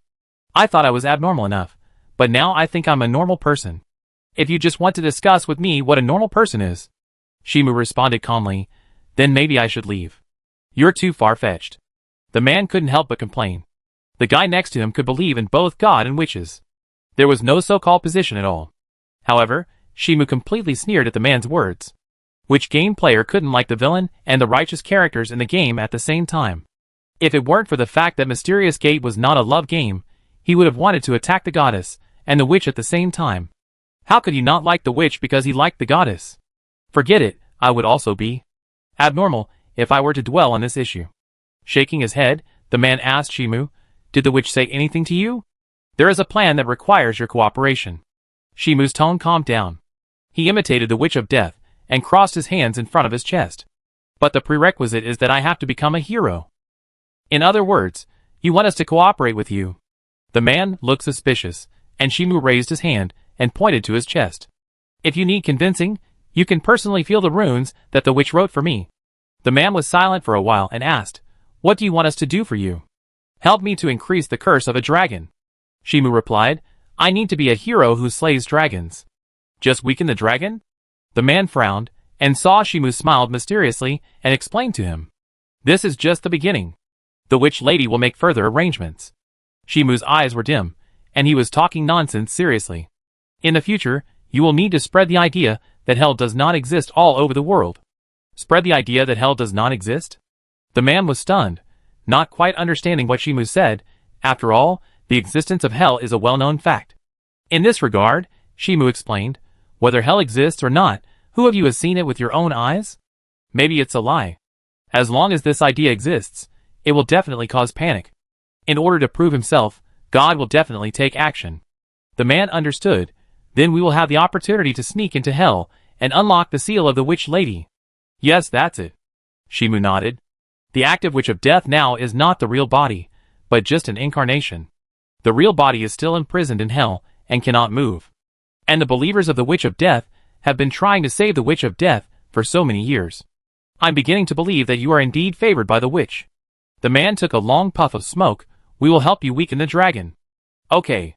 Shimu nodded calmly and walked out of the park. Then he heard the man behind him asking him, "Which, did you talk about us? Otherwise, why would I contact you?" Shimu answered and continued to walk out of the park. In fact, the Witch of Death didn't even know that she still had believers alive, and more than 10,000 years had passed. After such a long time, the Witch of Death had already assumed that all her believers were dead, and had no intention of rebuilding her faith. But this did not prevent him from using the power of these followers of the Witch of Death. The next day, the sky was slightly bright. "Are you serious about going to attack the dragon now?" Siegfried touched his chin and asked the silver-clad knight in front of him. "I'm not saying I look down on you, but do you really understand how strong the dragon is?" "I understand," Shimu replied calmly. "So, I don't plan to fight the dragon head-on like you do." "Then what are you going to do?"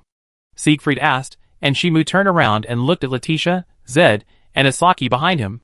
"Poison, curse, recruit magicians to use long-range magic to consume the dragon's physical strength, and wait until the dragon is dying before taking action." Siegfried was silent. "This can still be considered a dragon-slaying hero? Just say whether the dragon will die?" Shimu asked, and Siegfried was silent for a long time and asked, "If I become a dragon in the future, you won't use this method against me, right?" "No, I will kill you with my own hands," Shimu answered decisively. If he could kill the boss with his own hands, he would never ask for help. Otherwise, if the help robbed him of his head, he would lose a lot of experience points. Siegfried was silent for a long time. Then he looked at his daughter Yasaki and asked, "Why do you want to go with me? Slaying a dragon is so interesting. I also want to try it." Yasaki explained that she was found by Shimu last night, and asked if she wanted to fight the dragon like her father. And of course she felt tempted, plus the unlucky dragon was cursed and dying. She only needed to pay some money to recruit troops, and when the dragon was weak to a certain extent, she could chop a few times to get a sense of participation. After the publicity, she will be considered a dragon-slaying hero. "Forget it, Hugo." Waving his hand, Siegfried was a little helpless, but also a little relieved. It seems that the apprentice he chose is also quite despicable, and not a very righteous knight. In this way, he can rest assured to hand over the country to Akhtar for protection in the future. People who are too upright in this world cannot survive. The next day, unnamed forest. Shimu stood on a hillside, looking at the huge canyon in the center of the forest, and occasionally heard the painful roar of the dragon. Indeed, the dragon fell into a weak state, but it should still have the ability to attack. Just one wave can take his life. The attribute level gap between the two sides is too huge. Wait until night, and we will start poisoning. He turned around and explained to Zed, Leticia, and Asaki. First, use the imperceptible poison to weaken the dragon, and then slowly increase the amount later, and arrange for people to curse the dragon in the back. At this point, he looked at the rich woman Yasaki and spoke. "The matter of recruiting mercenaries will be left to you, Yasaki, and the reputation of slaying dragons will all belong to you." Yasaki asked curiously, "Don't you want to be a dragon-slaying hero?" "No." Shimu answered immediately. This time, the crusade against the dragon is mainly to deepen the familiarity with the dragon, and the reputation is not important at all. After all, he only wants the experience points of slaying dragons, and the reputation thing can only brush a dragon-slaying achievement, which is completely meaningless to him. It will be brushed out sooner or later. Chapter 30.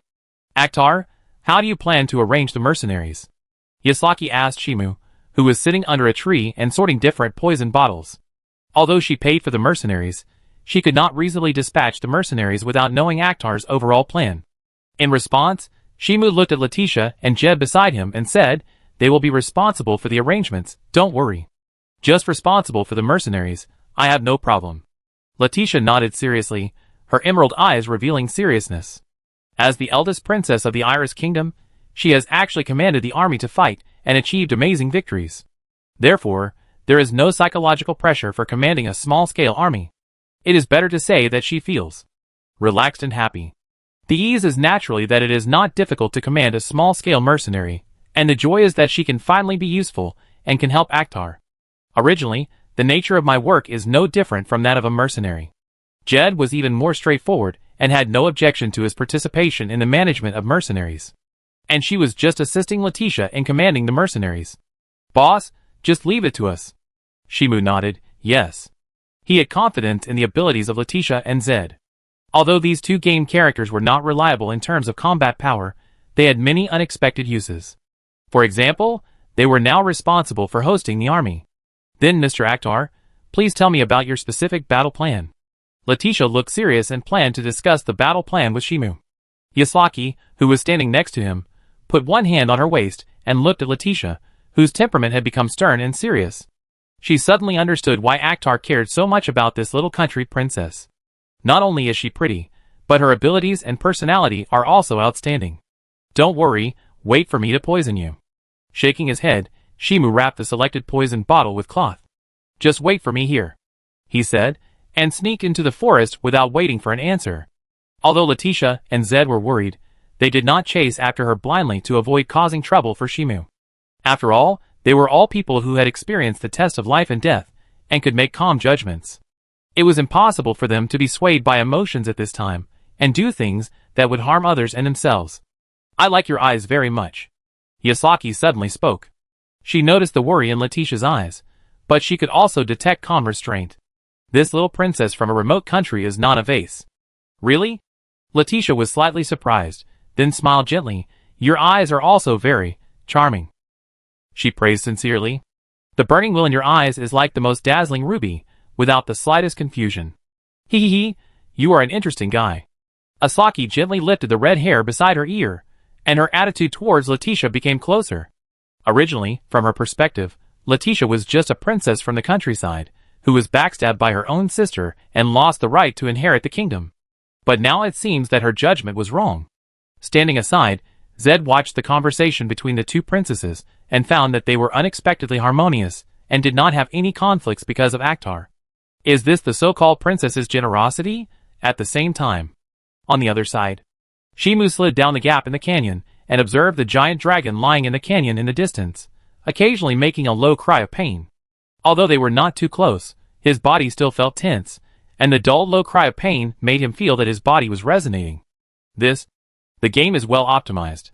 Thinking so, he sneaked behind the boulder like a ghost, then opened the bottle of poison wrapped, and then chanted a spell. With my blood, the demon wolf that gnawed the arm of the god, come here. Along with the spell, several demon wolves crawled out from the shadows behind. Then, Shimu stuffed the bottle of poison into the mouth of the demon wolf, commanded several demon wolves to disperse, sneaked close to the dragon, and after reaching a certain distance, ordered the demon wolf to bite the bottle of poison to pieces, and then lifted the summons of the demon wolf. He chose these toxins. As long as they diffused into the air, they would become a toxin that suppressed the sense of smell. It would not cause any harm to the body, but would cause the sense of smell of the poisoned person to be suppressed, and he would not be able to smell overly irritating smells.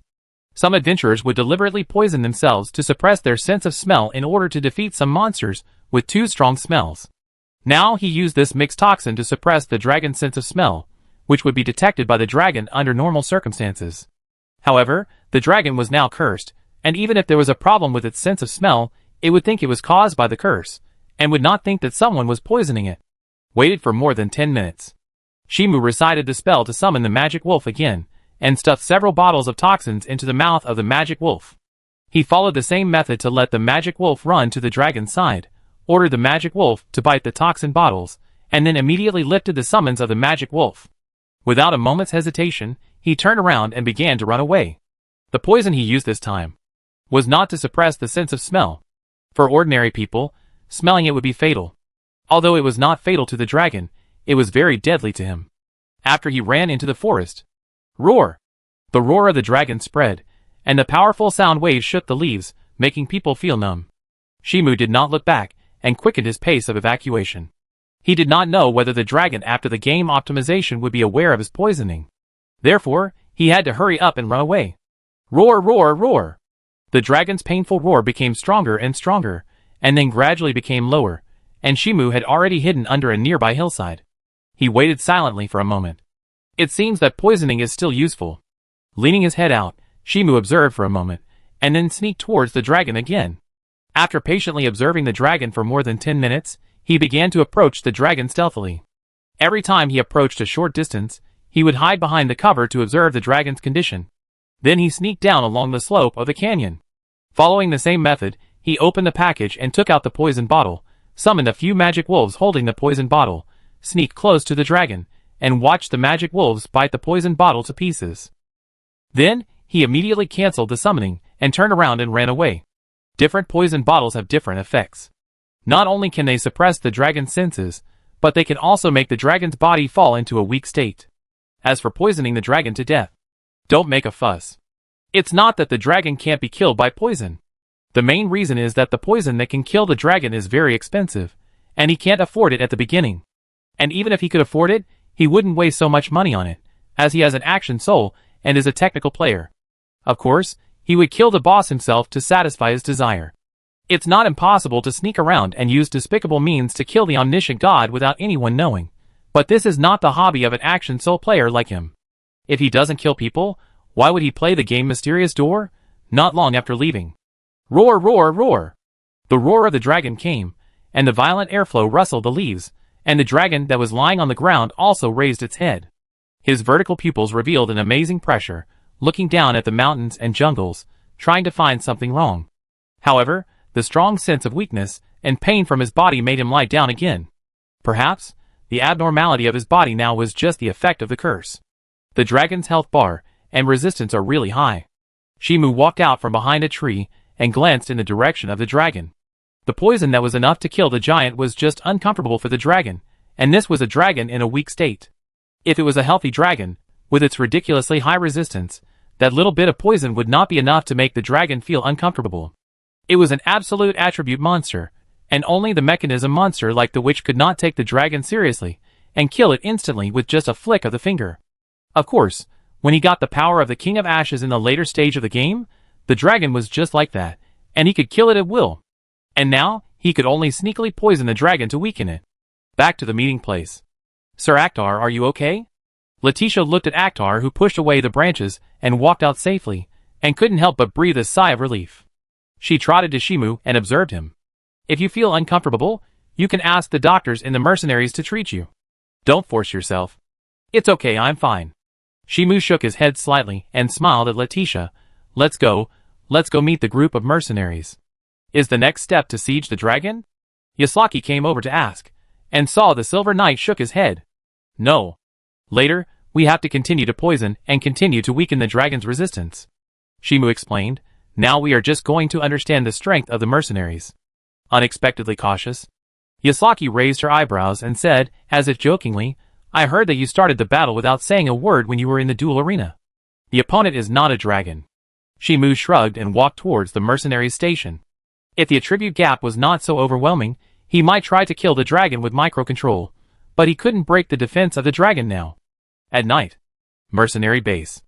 Leticia and Jed were still discussing tactical plans with the mercenary leaders, and also understanding the personnel and weaponry of different mercenary groups. Shimu went to see another person. Inside the camp. Are you the human favored by the witch? The old lady with gray hair, a cane in her hand, and a skinny body walked to Shimu tremblingly. Her voice was like the friction of wood chips.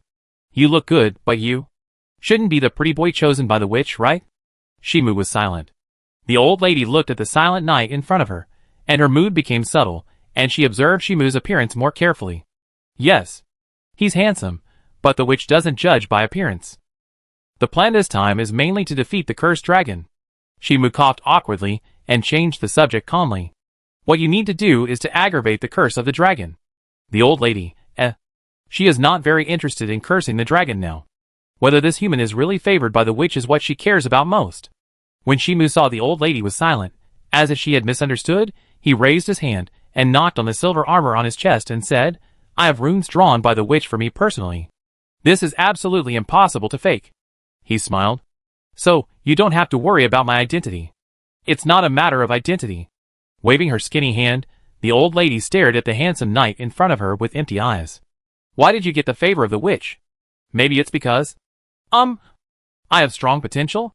Shimu hesitated and said to the old lady uncertainly. The atmosphere fell silent. Well, your potential is indeed good. Nodding slightly, the old lady gave up the idea of asking Shimu why he was favored by the witch. Otherwise, she felt that her mentality might not be able to hold on. Maybe? Shimu glanced at him, and it seemed that he also felt that he was not confident enough, and the old lady felt even worse when she saw this scene. She pulled the corner of her mouth and took the initiative to change the subject. Witch, what is your current state? Very good. Shimu described the appearance and temperament of the Witch of Death, which made the old lady smile, as if she was reminiscing about the past. 10,000 years, what a long time it was, It blurred the image of the Witch of Death in her memory. Now when Shimu mentioned it, it immediately came alive again. I will help you curse the dragon. The old lady came back to her senses from her nostalgia, turned around with her cane, and spoke with her back to Shimu. But since you want to be a dragon-slaying hero then, I won't help you curse the dragon to death. After saying that, she trembled and left the tent without turning her head to talk to the pretty boy. No. The witch lady couldn't be so superficial. Maybe the pretty boy just misunderstood. In fact, the witch lady just used him as a chess piece. The next day. Early morning.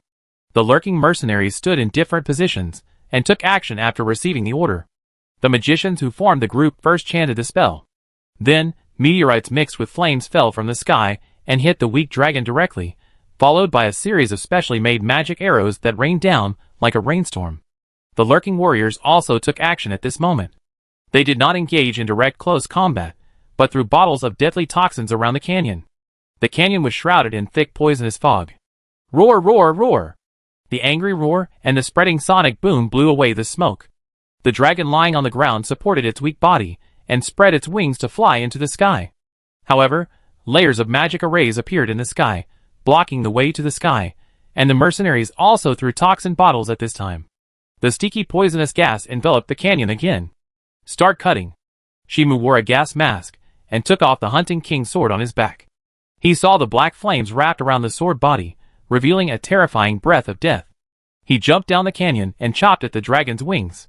The blade cut through the dragon's scales, leaving a burning black flame. Feel the grace of the goddess of death.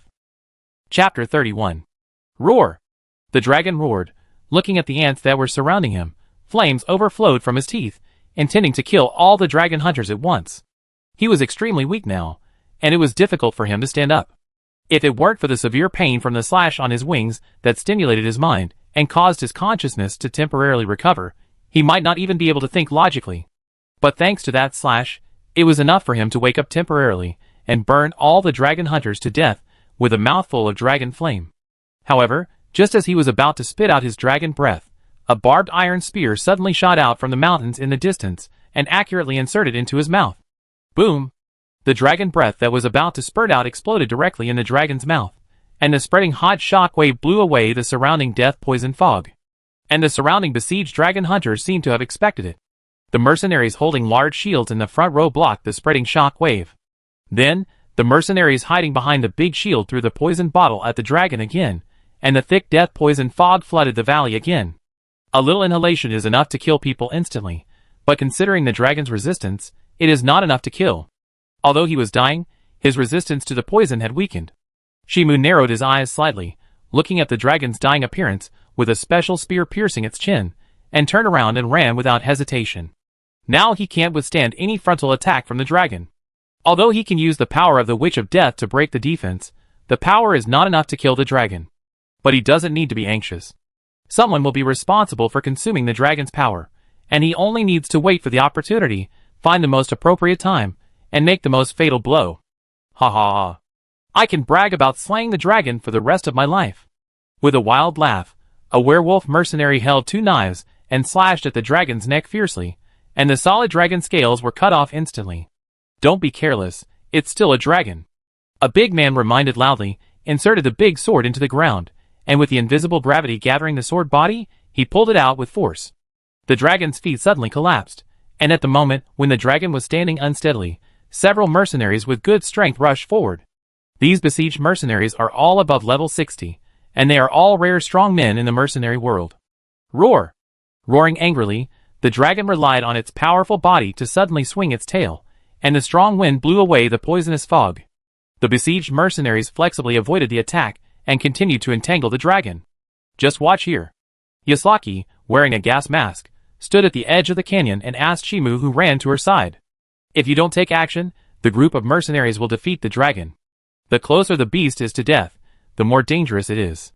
Shimu shook his head and observed the weak dragon that barely moved its body to attack. Don't be impulsive before the dragon loses its last fighting strength. He looked at the dragon's wings that he had cut, and then his eyes fell on the dragon's mouth that was pierced by the spear. It seems to have a great advantage, but it's just an illusion. Yasaki nodded when she heard it, and didn't shout to rush over to fight the dragon. She believed in Shimu's judgment.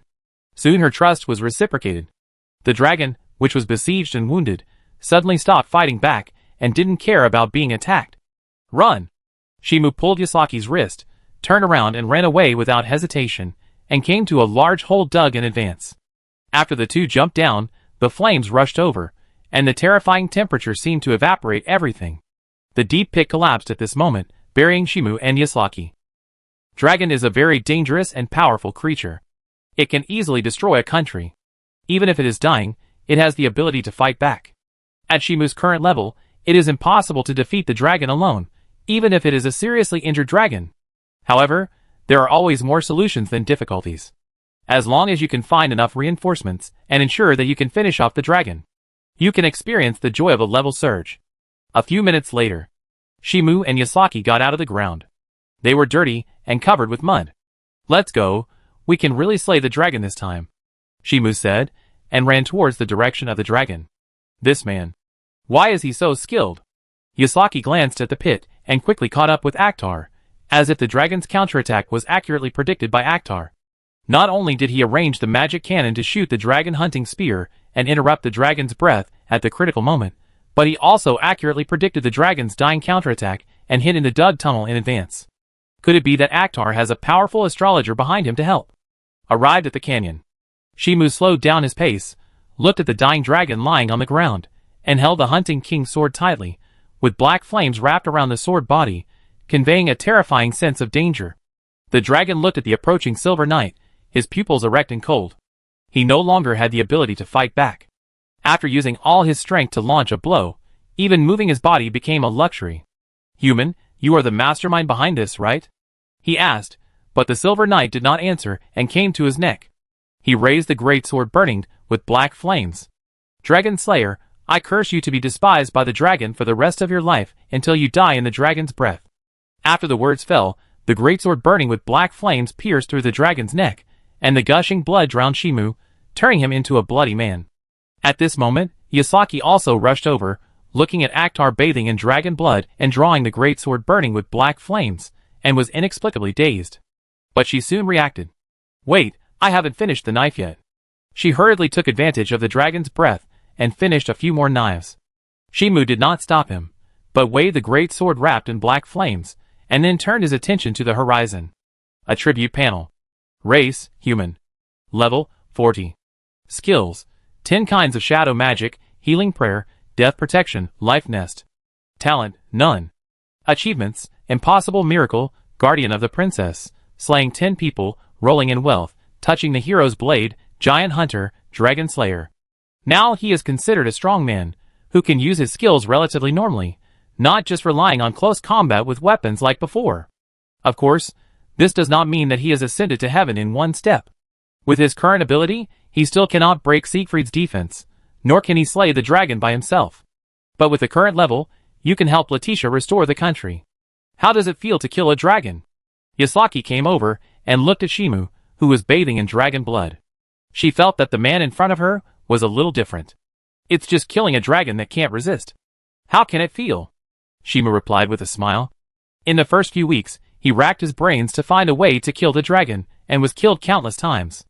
In order to study the action mode of the dragon, find what toxins can weaken the dragon, find someone to increase the curse of the dragon, how to prevent the dragon from spitting out dragon breath, and avoid the dragon's near-death explosion. The calmness that seems to have mastered everything is the result of repeated deaths and trial and error. The so-called high-level players, who can easily play with the boss, are all experienced in the novice period. The beatings have grown up slowly. It's a bit hard to tell for a while. Are you a reckless man or a smart person? Yasaki put one hand on her waist, and gently lifted the red hair beside her ear. She looked at the blood-stained Silver Knight. Killing a dragon with wisdom is the same as killing a dragon with bravery. You can be proud of it. Even if you receive more praise, it is worth it. It was not killed with wisdom. Shimu said as if joking, but also as if seriously, this dragon was killed by your wealth. He looked at the dragon's corpse. The dragon's corpse will be used to make up for your loss. In fact, the poison bottle used to slay the dragon, the mercenaries summoned, and the specially purchased dragon hunting spear were all paid for by the rich woman Asuraki. So, it is very normal to give the dragon's corpse to Asuraki to compensate for the loss. Of course, the more important reason was that he was not interested in the dragon's body. Although the dragon was valuable, it was too troublesome to sell it. And with Aslaki's character, after dealing with the dragon's body, she would definitely send him the money that belonged to her. She would never take advantage of him. Okay, then I will accept it without hesitation. Aslaki did not refuse. She did spend a lot of money to slay the dragon. Although she herself did not care about this little money, with the character of Akhtar, an upright knight, it was impossible for him to accept the body calmly. After she dealt with the dragon's body and sent the money that Akhtar deserved, this upright knight would have no reason to refuse. At this time, Leticia and Zed came with a mercenary group and commanded the mercenaries to carry the dragon's body away from the canyon. The next day, Sky City. Siegfried held his chin in his hand, looked at Akhtar across the table, and said in surprise, "Don't you have a great astrologer behind you?" "No," Shimu answered immediately. He was just a player who relied on his understanding of the game to defeat the dragon. Moreover, the astrologer of the mysterious gate is a limited profession, and players cannot become astrologers. But pretending to be an astrologer is no problem. Forget it, that's not important. Waving his hand, Siegfried picked up the wine glass on the table and clinked it with Shimu. He drank the wine in one gulp. How does the power of the dragon feel? Very strong. Shimu showed a look of reminiscence and said seriously, "Even if you are cursed, poisoned, and on the verge of death, you still have a strong power. That is the natural advantage of dragons, which humans cannot compare to." Siegfried smiled and poured himself a glass of wine. However, there is a way to allow people to seize the power of dragons and have the same power as dragons. Shimu was silent for a while and said, "Isn't that a good idea?" "Yes, it's not a good idea." Siegfried nodded, then shook his head. "No. Maybe it's a good idea," he said distressedly. "It's just that the magic I got is problematic. If I use this method to seize the power of dragons, I will also become an inhumane evil dragon." Shimu didn't speak and took a sip of wine silently. He knew the magic used by Siegfried very well. It was a magic left by a rare witch in the past, which could allow people to seize the power of dragons. However, there were indeed problems with the content. Although it could seize the power of dragons, it would turn people into dragons, and even irrational evil dragons. Now Siegfried is facing such a situation. Unless Siegfried has the ability to modify the magic left by the rare witch in the past, it is impossible to escape the fate of turning into a dragon. I can feel that the time of turning into a dragon is getting closer. Siegfried smiled generously, and seemed to have no fear at all. "But I will try my best to hold on until you can kill me." "Is there no way to suppress it?" Shimu asked, and then he saw Siegfried showing a helpless smile. He leaned against the wooden chair and drank the wine. If there is a way to correctly interpret the magic of Dragonborn, it can be suppressed, or completely cured. But there are very few people who can correctly interpret the manuscript left by the witch. He looked at Shimu, who was a little skeptical, and explained with a smile. The manuscript left by the witch not only records powerful magic, but the knowledge is also toxic. If you try to understand it, you may go crazy. Shimu was silent for a while, and drank a sip of wine silently. "I will become stronger as soon as possible, and kill you with my own hands after you become a dragon. Don't make me wait too long." Siegfried laughed heartily, and then talked about other things, not talking more about the magic of transforming into a dragon. This doesn't make much sense. Unless Akhtar is a magic genius and has talents comparable to those of a witch, it is possible to correctly interpret the magic of Dragonborn. And Shimu didn't speak up and asked Siegfried to hand over the magic of transforming into a dragon. Now he hasn't brushed Siegfried's favorability high enough. And he also needs to show Siegfried that he has a magic talent comparable to that of a witch, and it is possible to correctly interpret the magic of transforming into a dragon. Of course, he certainly can't interpret the magic of transforming into a dragon, but he happens to know a witch, and she is the top witch. Just ask her to help correctly interpret the magic of transforming into a dragon. The next day. Castle courtyard. "Teacher, are there any other magic?" Shimu opened his palm, and a ball of fire condensed into a ball, and it was still changing its shape with his will. Genius, just watched it once and learned it. Butch felt a sincere powerlessness. He felt that he would soon be unable to teach Shimu, and would lose his high-paying job. Don't worry, there are still several basic attribute magics to learn. He tried his best to maintain the demeanor of a teacher. Begin to patiently teach Shimu other magic. Then, he watched Shimu learn for a while, and use magic of different attributes, from fire, water, breeze, then electricity, earth clods, and other small magic. Forget it, he took the initiative to find His Majesty Siegfried and resign. Teaching such a genius would easily lead to a mental breakdown. Chapter 32. Akhtar, I don't think I'm suitable to be your teacher. Butch lowered his head, looking a little depressed and lost. For a teacher like him, it is a very painful thing to have a student who is too talented, and he can easily catch up with him. Soon, there is nothing to teach. Of course, he still has a lot of knowledge to teach, which can only last for half a month. Rather than embarrass himself in half a month, it is better to leave early. Shimu closed his palm burning with fire, knowing that Butch began to feel inferior again. This character is more sensitive in his heart, with the pride of a magician, and because of his lack of talent, he feels inferior, and he is unwilling to do some despicable things, which makes his life quite tight. The whole person is in a very twisted state. Is it because you want to devote yourself to research? He seemed not to notice Butch's inferiority, nodded and said, "Okay. Ah. My student, you are really a gentle person." Butch certainly knew that Akhtar was giving him a way out. He took out a letter of recommendation and tore it up in front of Akhtar. "I will rewrite a letter of recommendation tomorrow. She can definitely become your teacher and give you full instruction." Shimu asked curiously, "Who is she?" Hee. "It's not hard to guess, my student." Butch smiled and didn't give an answer. And Shimu didn't ask further, but he knew who Butch was going to recommend. Hecate, a genius magician who is said to control all fate trajectories, and can impose luck and misfortune on a person at will. She is also the only one in the current era who has the potential to be promoted to a witch, provided that the player is willing to help Hecate become the queen of the magic kingdom. At night. Can't teach? Siegfried touched his chin, looked at the nervous Butch in front of him, and asked, "Are you sure Akhtar is a genius in learning magic? He is as talented as Hecate." Butch lowered his head, as if recalling something in the past. Back then, he was Hecate's senior in the magic school.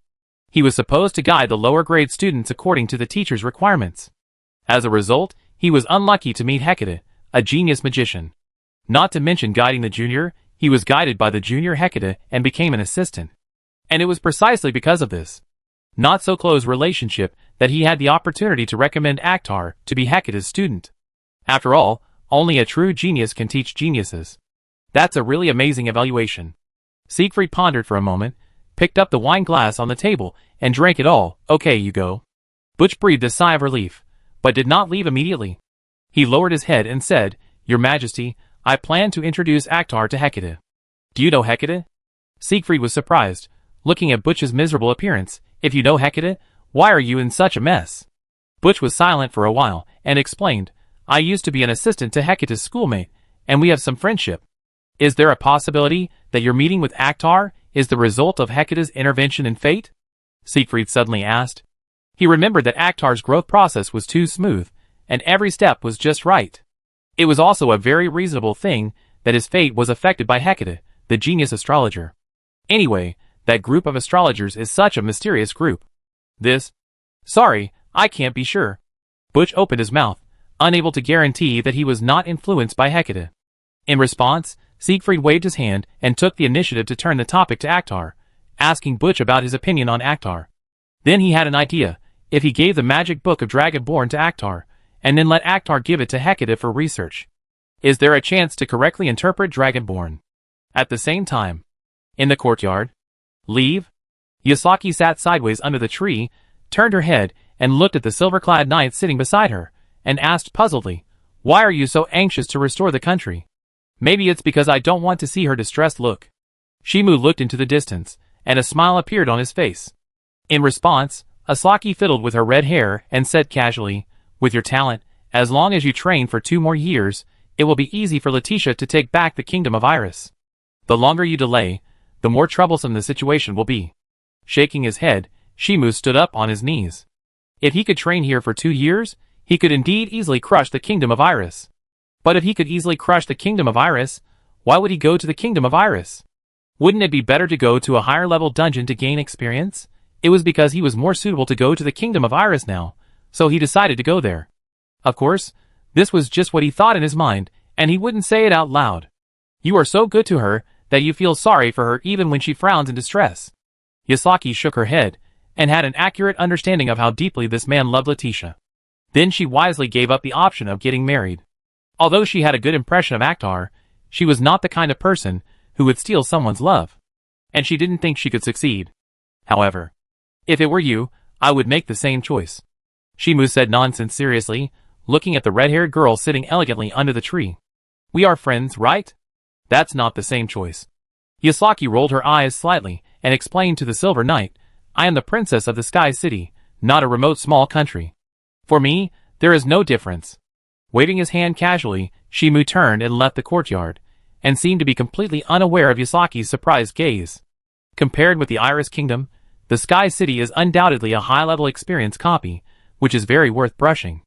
If Asaki is really going to be in trouble, then he is indeed willing to help. Does this guy know what he is talking about? Asaki shook her head helplessly. Why can this man say such ambiguous words seriously? However, she felt that Akhtar was willing to help her, maybe just because they were friends, not based on ambiguous feelings. Despite this, she couldn't help but feel better. The next day. Early morning. Siegfried scratched his head in distress, looked at Akhtar who came to say goodbye to him, and asked, Are you sure you want to leave now? Yes. Shimu nodded, and then he saw Siegfried stand up. His tall figure seemed to cover him. Since I am your master, I must be responsible for your safety. Siegfried pointed to the door on the side.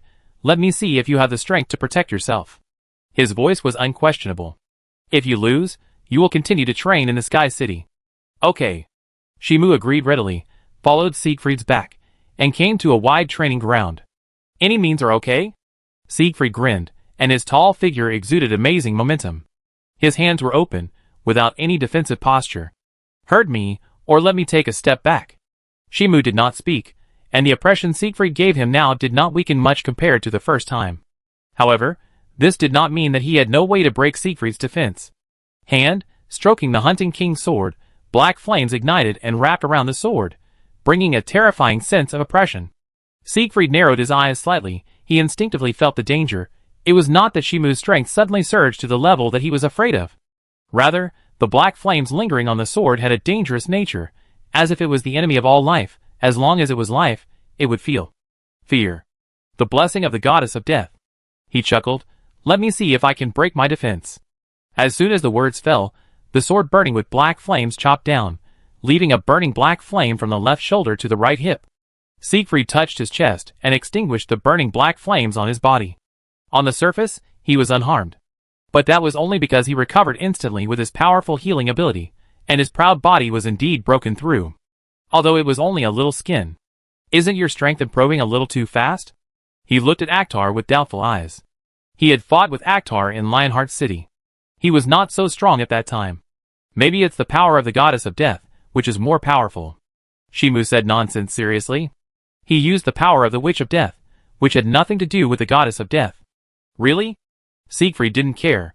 Anyway, as long as the power was related to the gods, no matter how unreasonable it was, he could accept it. If Akhtar was particularly favored by the gods, and could borrow a lot of the power of the goddess of death, it would be natural for him to break through the defense. Forget it, you can leave now. He patted Shimu's shoulder, but you have to wait until tomorrow. I will prepare a banquet for you tonight.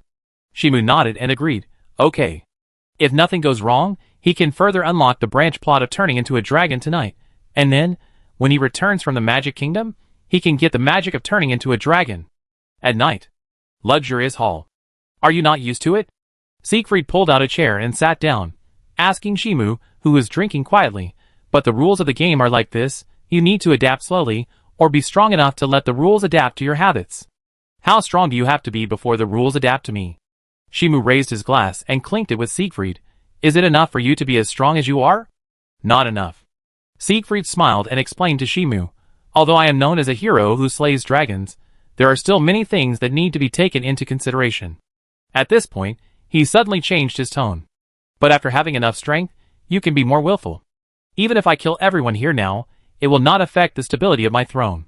Shimu took a sip of wine and said jokingly, Master is so strong, I am beginning to worry whether I will have the opportunity to kill you in the future. That's true. Siegfried touched his chin, raised his hand, and put it on Shimu's shoulder, and said slightly closer, If you can successfully graduate from Hecate, I will teach you the magic of transforming into a dragon. Will it be okay for me to learn that magic? Shimu asked back, and saw the generous man grinning. By then, you will have the ability to judge whether you can learn it. Thank you.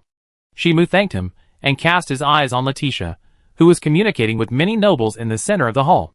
Next, he will go to the Iris Kingdom to obtain the Sword of Light to start the Ash Route plot, and then he can go to the Magic Kingdom to start the branch line and obtain the important magic props needed. Once we are fully prepared, we can go back to the Sky City and kill Siegfried.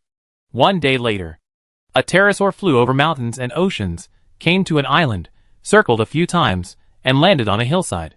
Shimu and Leticia jumped down. What are you going to do next? Shimu took off the hunting king's sword behind him, and was a little impatient to start killing. But before that, we have to lure the monsters. Understand why my sister can successfully usurp the country. Leticia's voice was very calm, and it was obvious that she had thought about it a long time ago. Secondly, contact a group of trustworthy people, otherwise, even if we take over the country again, there is no way to quickly stabilize the country. This will cause panic among innocent people. Shimu nodded, and then said as if jokingly, my idea is to rush directly into the palace, so that the country will be stable as soon as possible. Although his words seemed to be a joke, players have already experimented with rushing into the palace and killing Leticia's sister, which is actually the most stable way. If you choose to fight wits and courage, it will cause chaos in the country, and you will have to face waves of harassment from monsters. This is of course a good thing for players who want to level up, so that they can kill without any obstacles. How can it be so easy? Leticia shook her head and smiled, turning to look at the pterosaur beside her. Wait until we figure out the situation. Notify Zed to bring mercenaries to support. This is already the safest way. When they were in the Sky City, they had already arranged a plan. After figuring out the situation in the Iris Kingdom, they immediately notified Zed to bring troops to attack the palace. As for attacking the palace directly, it was too risky. If a tough enemy appeared and caused Akhtar to have an accident, she would feel guilty for the rest of her life. And since the plan has been made, don't change it without authorization. Let's go! Shimu nodded, and walked into the jungle with Leticia, heading towards the nearby small mountain village. The pterosaur spread its wings and flew into the sky like an arrow from a string, flying towards the mainland. The Kingdom of Iris is not an inland country. Its territory is composed of several large islands, and its culture and economy are relatively independent. Outsiders can experience different scenery and culture. Chapter 33. I never thought that my sister would seize the throne and want to kill me. Leticia put her hands behind her back and walked slowly on the forest path. She whispered to Shimu behind her. She used to be very well behaved and very cute. Maybe someone has bewitched your sister? Shimu said in a speculative tone, and Leticia slowed down her pace slightly when she heard it. She turned around and raised her hand to gently gather her hair by her ears. If that's the case, it would be great. After all, I really don't want to fight with my sister. Leave the sword to me. Shimu raised his hand and gently patted Leticia's shoulders, his eyes falling on the mountain village not far away. Then it was time for the cutscene, and by the way, the current situation of the Iris Kingdom was explained. After a while, the two came to the outside of the mountain village, and did not rush into the village to investigate the situation, but observed from a distance to confirm whether there was any danger. There are only old people, children, and women, but no young and strong people. Shimu retracted his gaze and analyzed to Leticia. If the young and strong people all go out to work, there is only one reason: they may not have left the village voluntarily. Sister, what does she want to do? Leticia frowned. From the perspective of the heir of Iris, she absolutely disagreed with withdrawing all the young and strong people in a village. After all, farming and hunting require young and strong people. Moreover, for the Iris Kingdom, apart from facing pirates, there are not many threats, so there is no need to maintain too much military strength. There is no need for too many young and strong people to serve in the army. But if they were not soldiers and young men were not allowed to work, why did her sister mobilize so many young men, and at this moment? Your Highness, you are finally back. A surprised voice came, and an old man, with a long white beard holding a cane in his hand, was seen with an excited look on his face. Please save the Iris Kingdom quickly. Such a professional NPC dress. Shimu thought silently in his heart, but took 2 steps back. He looked at Leticia and the old village chief communicating, and began to wander in the sky. After all, he was too familiar with the plot. Sorry, I'm back late. Leticia said guiltily, and then began to ask, Village chief, can you explain the situation of the Iris Kingdom to us? She turned her head, and looked at Shimu behind her. We have just returned to the Kingdom of Iris not long ago. Yes. The village chief was indeed very conscientious, and began to talk about the current situation. His eyes were far away, looking towards the direction of the palace. After you went to see the gods, Princess Aishalia suddenly launched a coup. Not only did she imprison His Majesty the King, She also forcibly conscripted all the young and middle-aged men in Iris to build a temple on the volcano to worship the holy fire. Temples and holy fire, what exactly are those? Leticia asked. Her sister Aishalia's belief in the gods was a last-minute mentality. She would only pray to the gods when her life was not going well, or when she encountered corresponding difficulties. She never had a firm belief in any god, and her prominent pragmatism was a pragmatism. It is unlikely that a temple would be built specifically for the gods. I don't know, but I know that Princess Aishalia is very anxious about building the temple. The village chief shook his head and pulled his beard. But I heard that Princess Aishalia was able to seize power smoothly because she got the support of the dwarves, and building a temple is also a need of the dwarves.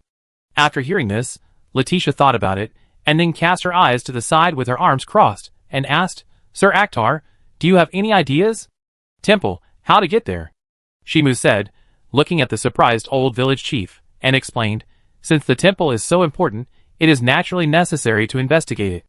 In fact, he can continue to ask for a lot of information, such as whether Aishalia has shown extraordinary power, whether she has said anything meaningful. If a patient player can piece together very critical information from these fragmented intelligence. But he is not interested in this information. Anyway, whether he knows this information or not, he will kill people. And he has long been very familiar with the plot. Is it too anxious to go directly to the temple to investigate? Leticia hesitated a little. She didn't want to act too rashly. In response, Shimu smiled and said, have you forgotten that I am good at stealth? Okay. Leticia hesitated slightly, and agreed decisively. She remembered that Akhtar's stealth skills were more killer than killers. Moreover, she also wanted to restore stability to the Iris Kingdom as soon as possible. Princess, please don't be impulsive. The old village chief hurriedly advised, and then looked at Shimu with dissatisfaction. Then he noticed Shimu's cold eyes, and felt fear. Maybe it's not impulsive. I believe in the ability of His Excellency Akhtar. Leticia smiled lightly, her emerald eyes showing tenderness. She really trusted Akhtar. Okay, but you must have worked hard along the way. The old village chief smiled kindly, and pointed to the village. Let's take a rest first. Okay. Shimu unexpectedly agreed first, and then walked into the village with the old village chief. Not long after, village chief's house. Come, and have a cup of tea. The old village chief brought 2 cups of tea, and put them on the table. He smiled kindly, and turned around with a cane. I prepare some food for you. Wait. Shimu reached out, pressed on the old village chief's shoulder, and picked up the teacup on the table. Village chief, you drink a cup first. That's not necessary. The old village chief began to panic, but Shimu didn't show mercy. He pinched the old village chief's mouth and poured the tea down. Leticia, who was beside him, witnessed this scene and didn't stop him. She watched Shimu pour the tea into the old village chief's mouth. Then the old village chief grabbed his throat with both hands, fell to the ground and twitched in pain, foaming at the mouth, and soon lost his voice. It was obvious that the cup of tea was poisonous. He acted too anxious, as if he was afraid that we would run away. Shimu looked at the corpse of the village chief on the ground. In the first round, he was successfully poisoned by the old village chief. When he reloaded the game, he found that the old village chief was not a good person. If he was not killed immediately, the old village chief would leak the news of Leticia's return. Village chief, it should be for the bounty. Leticia's voice was calm, but her emerald eyes contained a trace of sadness. Shimu did not say anything when he saw this, but just walked out of the room with the hunting king great sword, and then there were wailing and begging for mercy. At the same time, temple. A red-haired dwarf sat cross-legged on the edge of the crater, his pupils filled with crazy will looked into the distance, and then turned to look at the princess with long golden hair beside him. Your sister is back. So what? Frowning, Aishalia looked unhappy. My sister is back? Should I be trembling with fear? She crossed her arms. I am the one who has the upper hand now. Ha! It just looks like you have the upper hand. The red-haired dwarf sneered, looking at Aishalia who was holding on, and said, as long as the reinforcements from the Sky City come later, you will have no chance of winning. Aishalia did not speak. Although the Iris Kingdom is not weak, it cannot be compared with a big country like the Sky City, whether in terms of financial resources or military strength. There is no chance of winning at all. How about surrender? The red-haired dwarf smiled, and Aishalia looked at him coldly. But he didn't care at all. If you don't want to surrender, you can only find a way to unlock the seal of the Sword of Light, otherwise you have no chance of winning. Aishalia heard this and asked, how long will it take to unlock it? The red-haired dwarf touched his chin, then stretched out his hand, and saw a ball of crazy flames ignited, directly burning his palm flesh and blood into charcoal. But he didn't seem to feel any pain at all, but showed a fascinated look. It will take at least 7 days. The seal imposed by the Sword of Light can only be used by people with noble souls. He closed his palm, the flames went out, and his flesh and blood instantly regenerated, as if he had never been injured. Your soul is full of jealousy, meanness, darkness, and greed. If you don't unlock the seal of the Sword of Light, you will never be able to use it. At least it's better than a madman like you. Ashia looked at the red-haired dwarf with a sarcastic look. If her soul is mean and dark, then the red-haired dwarf's soul is crazy, a madman, an abnormal person. In this regard, the red-haired dwarf frankly admitted, yes, what you said makes sense. Ashia, Anyway, what are you going to do next? The red-haired dwarf scratched his head and looked at the young and middle-aged people carrying huge stones under the volcano. With your sister's ability, I believe she will soon be able to find out our situation, and then call for reinforcements from the Sky City. At this point, his face became solemn. We've agreed in advance that if the army of Sky City really comes, we have to retreat strategically. Where can you cultists retreat to? Ashlia snorted disdainfully, and the red-haired dwarf also showed a tangled expression when he heard it. He pulled his beard and looked up at the sky. Then, why don't we get rid of your sister in advance? You want to do it yourself? Ashlia's eyes lit up slightly. Although she didn't know the specific strength of the red-haired dwarf, she knew it was not simple. Not me. The red-haired dwarf clapped his hands, and a red-haired lowly jumped out of the crater behind him, holding 2 exaggerated big hammers in both hands. My daughter, she will cooperate with your actions. Ashlia looked a little doubtful. Can she really do it? Let me hammer you. The cute dwarf girl raised the exaggerated big hammer with one hand. Anyway, I can't wait to hammer someone to death. Okay, let's try it first. Nodding, Ashlia took the dwarf girl away, and the red-haired dwarf stood up and looked at the altar in the crater. The Sword of Light was inserted on the altar. However, except for the royal family of the Iris Kingdom, no one else could use it.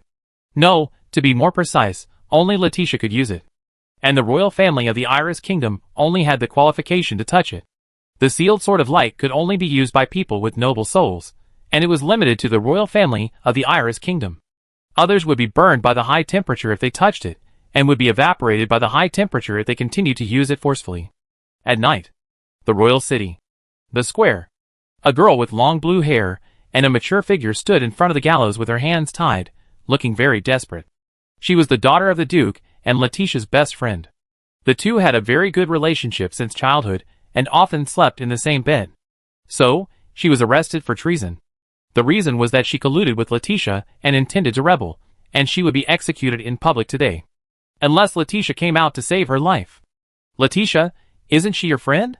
Next to her, a cute dwarf girl chewed a small dried fish. Why don't they come to save you? She looked around vigilantly, looking for Leticia and the Silver Knight, who might appear at any time. The girl with long blue hair was as disappointed as death, and gritted her teeth and said, You just issued the notice in the afternoon. Even if they are lucky enough to see it, they may not have time to come. You make sense. The dwarf lowly nodded and said in an indifferent tone, But Leticia has more friends, so she can kill them slowly. The blue-haired girl was silent. According to normal logic, Ashlia shouldn't have attacked her, but she did it without considering the consequences. And at this moment, bang! A magic arrow suddenly pierced the gallows. The dwarf lowly looked alert, holding 2 big hammers in both hands. But after a slight sniff, her expression changed drastically. Despicable, poisoned. Cursing, the dwarf lowly fled in a panic, and at the moment she escaped from the gallows, a figure in a cloak appeared, carrying a girl with long water blue hair and ran away. At the same time, near the square, Shimu put down the meteorite bow and jumped off the roof. He didn't run away immediately, looking at the lowly running wildly in the distance, holding 2 big hammers. Pull the bow. Aim. Then, the aggressive dwarf lowly slowed down her pace, and didn't dare to rush over directly, fearing that she would be shot to death by an arrow. It's too despicable to threaten with hostages. Shimu smiled and challenged the dwarf lowly. Let's fight to the death outside the Carton village tomorrow. The dwarf lowly raised her eyebrows. 1-on-1? Since it's a war, there is no limit on the number of people. Shimu stepped back step by step, grinning. You can arrange as many people as you want. Huh? Are you serious? The dwarf lowly was stunned and looked at the Silver Knight with suspicion, wondering if this guy was sick.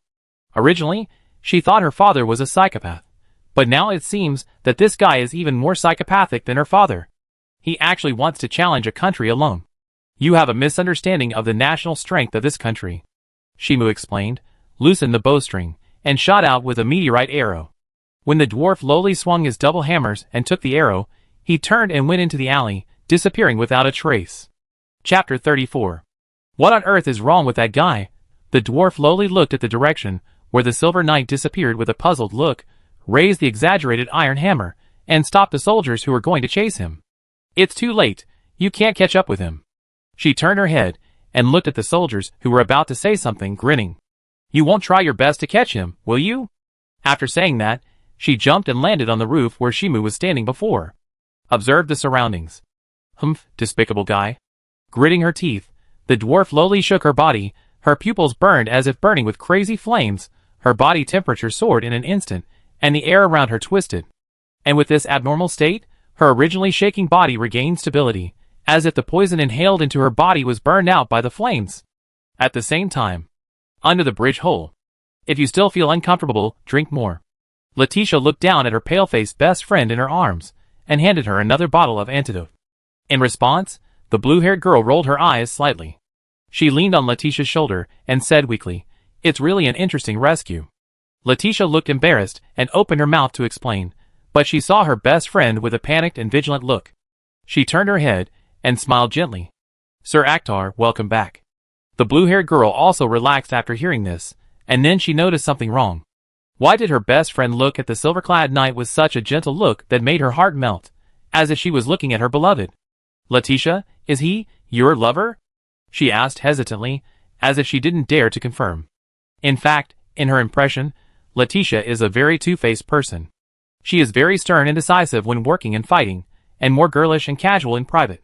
She calmly grasps life and work, and basically has no shortcomings, except that she is extremely slow in dealing with emotions.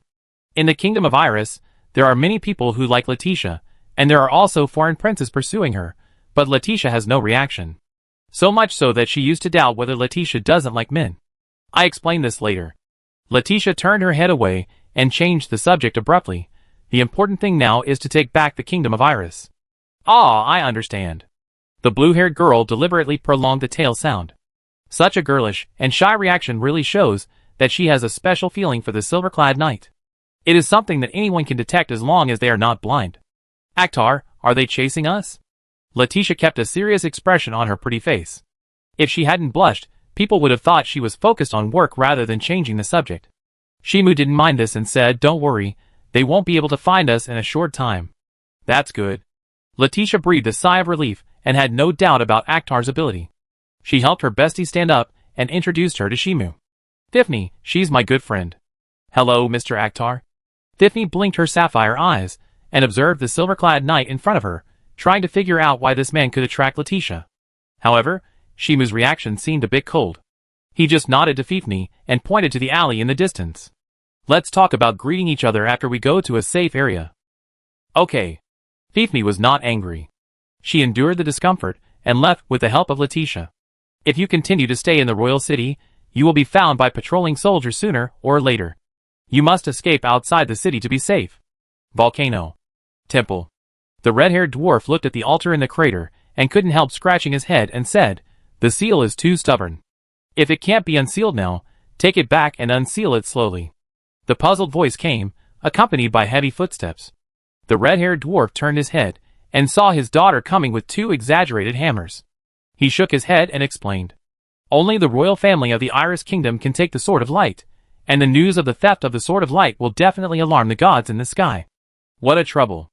The dwarf lowly came to the edge of the volcano and looked at the Sword of Light in the crater.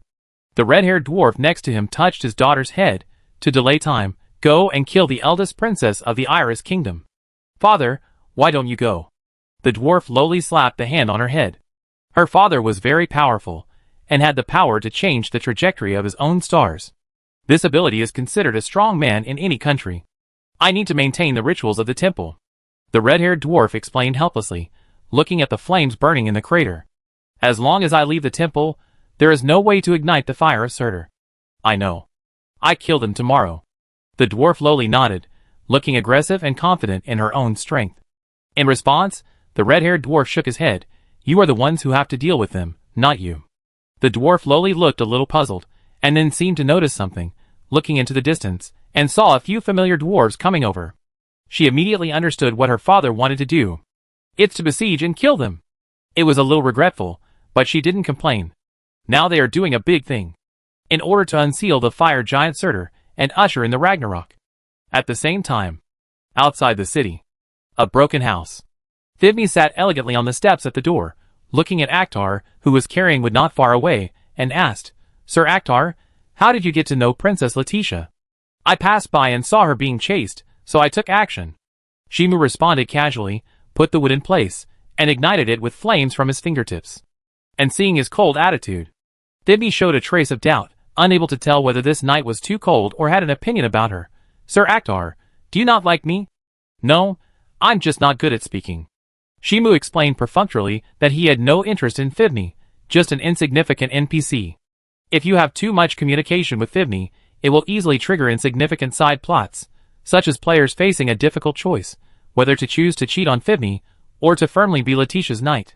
However, this game only allows mental cheating, and physical cheating is simply impossible, so he doesn't have much interest in paying attention to 50. She can't drop rare equipment, she's not a rich woman, and she's not a powerful supporting character. It's not worth him to invest too much energy to improve her favorability. Not good at speaking. Nodding slightly, Thibney seemed a little surprised, watching the silver-clad knight intently.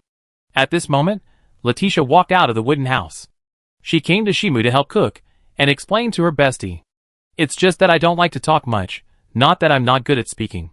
She didn't want Thibney to think that Akhtar was a boring person. So she subconsciously defended him. Really? Thibney smiled and nodded, thinking that Leticia was defending her lover, and didn't imagine that Akhtar was a good speaker. Otherwise, why would he be so indifferent to a beauty like her? Not long after, a few fish were grilled, and this time with the addition of seasoning, the taste was much better. At least there was no need to swallow it painfully. Tomorrow I plan to declare war on the Iris Kingdom. Shimu told Leticia, who was sitting next to him, about his plan while eating grilled fish. With your sister's current madness, unless you defeat her once and for all, I'm afraid she will continue to threaten you and hang your friends one by one. His voice was too calm. So it's best to solve it all at once. No. Without thinking, Leticia decisively refused, her emerald eyes more serious than ever. This is too dangerous. Rather than taking risks, it's better to say suicide, right? 50 Finny ate grilled fish in small bites, smiling at the indifferent Silver Knight. You want to face the entire country alone. Do you think you are a hero in an epic? She put her hands on her chest, her expression serious. Since we can wait for the reinforcements from Sky City, it means that Iris Country can definitely be recaptured. What we need now is negotiation. I will negotiate with Aishalia. Facing the threat of Sky City reinforcements, she will definitely compromise if she wants to survive. Maybe she will just run away. With the national strength of Iris Country, there is absolutely no chance of winning against Sky City. Even if the national strength of Iris Country increases tenfold, there is no chance of winning. Not only is there a gap in the strength of the soldiers on both sides, but also in terms of high-end combat power, it is completely incomparable. With the power of the dragon-slaying hero Siegfried, it is enough to kill through Iris Country. Therefore, in the face of such a disadvantage, it is understandable that Aishalia chooses to compromise in exchange for preferential treatment after defeat, or directly run away with the money. There is really no need to confront this country head-on. However, what if Aishalia is unwilling to compromise? Shimu asked. Although Fiafuni's idea is good, novice players may also follow Fiafuni's ideas. But unfortunately, Aishalia is a madman. No, to be more precise, she puts everything on unsealing the Sword of Light. As long as the Sword of Light can be unsealed, Aishalia will be a top-level strongman who can use the artifact, and will not be afraid of the Sky City at all.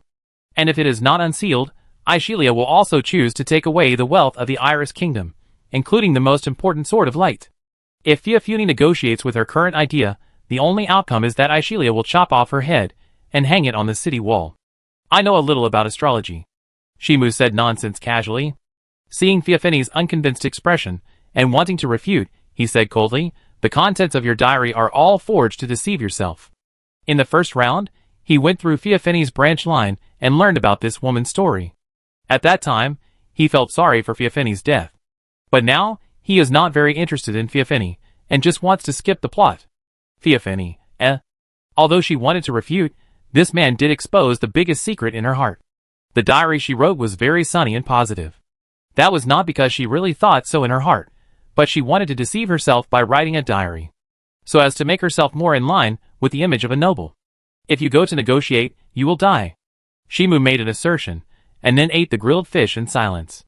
Silence for a long time. Divni asked, if you face the Iris Kingdom directly, what is your success rate? Do you think the Iris Kingdom is strong? Shimu asked back. In front of Fibni's surprised eyes, he coldly said a fact. In fact, the Iris Kingdom is pitifully weak. As long as you hire a group of strong mercenaries, you can take down the Iris Kingdom. This is a lie. Although the Iris Kingdom has weak troops, no strong people, and a poor economy, it is also an island country with inconvenient transportation. However, the Iris Kingdom has the Sword of Light. In Leticia's hands, the power of this artifact should not be underestimated. It is impossible to be taken down easily. Maybe it is true. Leticia was unexpectedly calm and accepted the fact that her country was weak. But those dwarves are not weak. Then think about it again.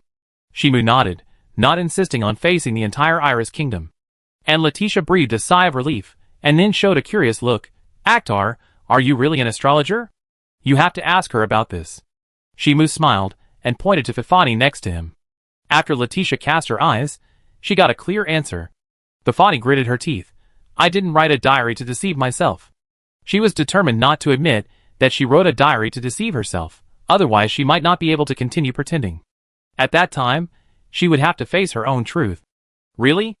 Leticia smiled gently. Since they didn't want to say it, there was no need for her to ask. Everyone has their own secrets. By the way, I have a plan. She began to talk about her plan, her emerald eyes full of seriousness. In fact, there is a magic sword hidden in the palace. As long as I can get it, I can end this war as quickly as possible. Even if there is a powerful magic sword. Fifni didn't seem very surprised, but just raised a question. With Ashilia's personality, she has hidden the magic sword a long time ago, right? No, I roughly guessed where the magic sword is. Leticia shook her head and looked at the horizon. The purpose of building the temple should be to unlock the magic sword. She expressed her thoughts. I want to steal the magic sword tonight. Shimu, It's a very reasonable guess. But there is a dwarf boss guarding the temple at more than 90 levels. Going there now is no different from committing suicide. Unless the seal of the Sword of Light is loosened, the player can go there safely. Chapter 35. Difficult. Shimu said one word, facing the side of Leticia and Fifurni, and explained, Remember the dwarf girl with the double hammers? She is very strong. He looked solemn, and spoke to Fifurni. If we want to steal the sword from the temple, we need to confirm the strength of the dwarves stationed in the temple. That group of dwarves are all concentrated in the temple, and there are about 400 or 500 of them. Fifurni spoke and told the information she knew. If their general strength is as strong as the double-hammered dwarves, sneaking into the temple to steal the sword is no different from committing suicide. The atmosphere fell silent again. In fact, the people who have the advantage are not the second Princess Ashlia, but them, as long as they are willing to hide and wait for the arrival of reinforcements from the Sky City. That would definitely mean they win, but the price of doing so is the second Princess Aizalia. If she kills a friend or relative of Leticia every once in a while to force her, by the time the Sky City reinforcements arrive, most of Leticia's friends and family might have died. And Shimu doesn't want to wait for Sky City reinforcements. He came to the Iris Kingdom to gain experience points, and to open the route of the Ashes ending. It's impossible to really rely on the Sky City army to push forward. I have a plan. Shimu said, I will rush directly into the royal city tonight, and try to catch the second Princess Aizalia. Alas! Are you going to fight them to the death outside the Carton village tomorrow?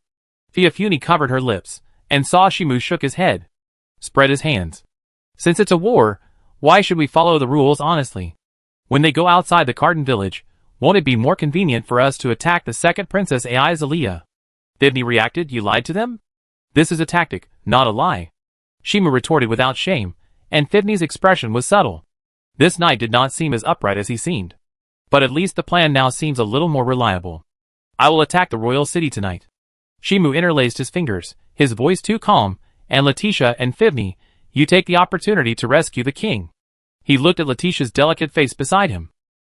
Whether I successfully capture the second princess, Ashlia, or you can rescue the king. The situation can be reversed. That's not impossible.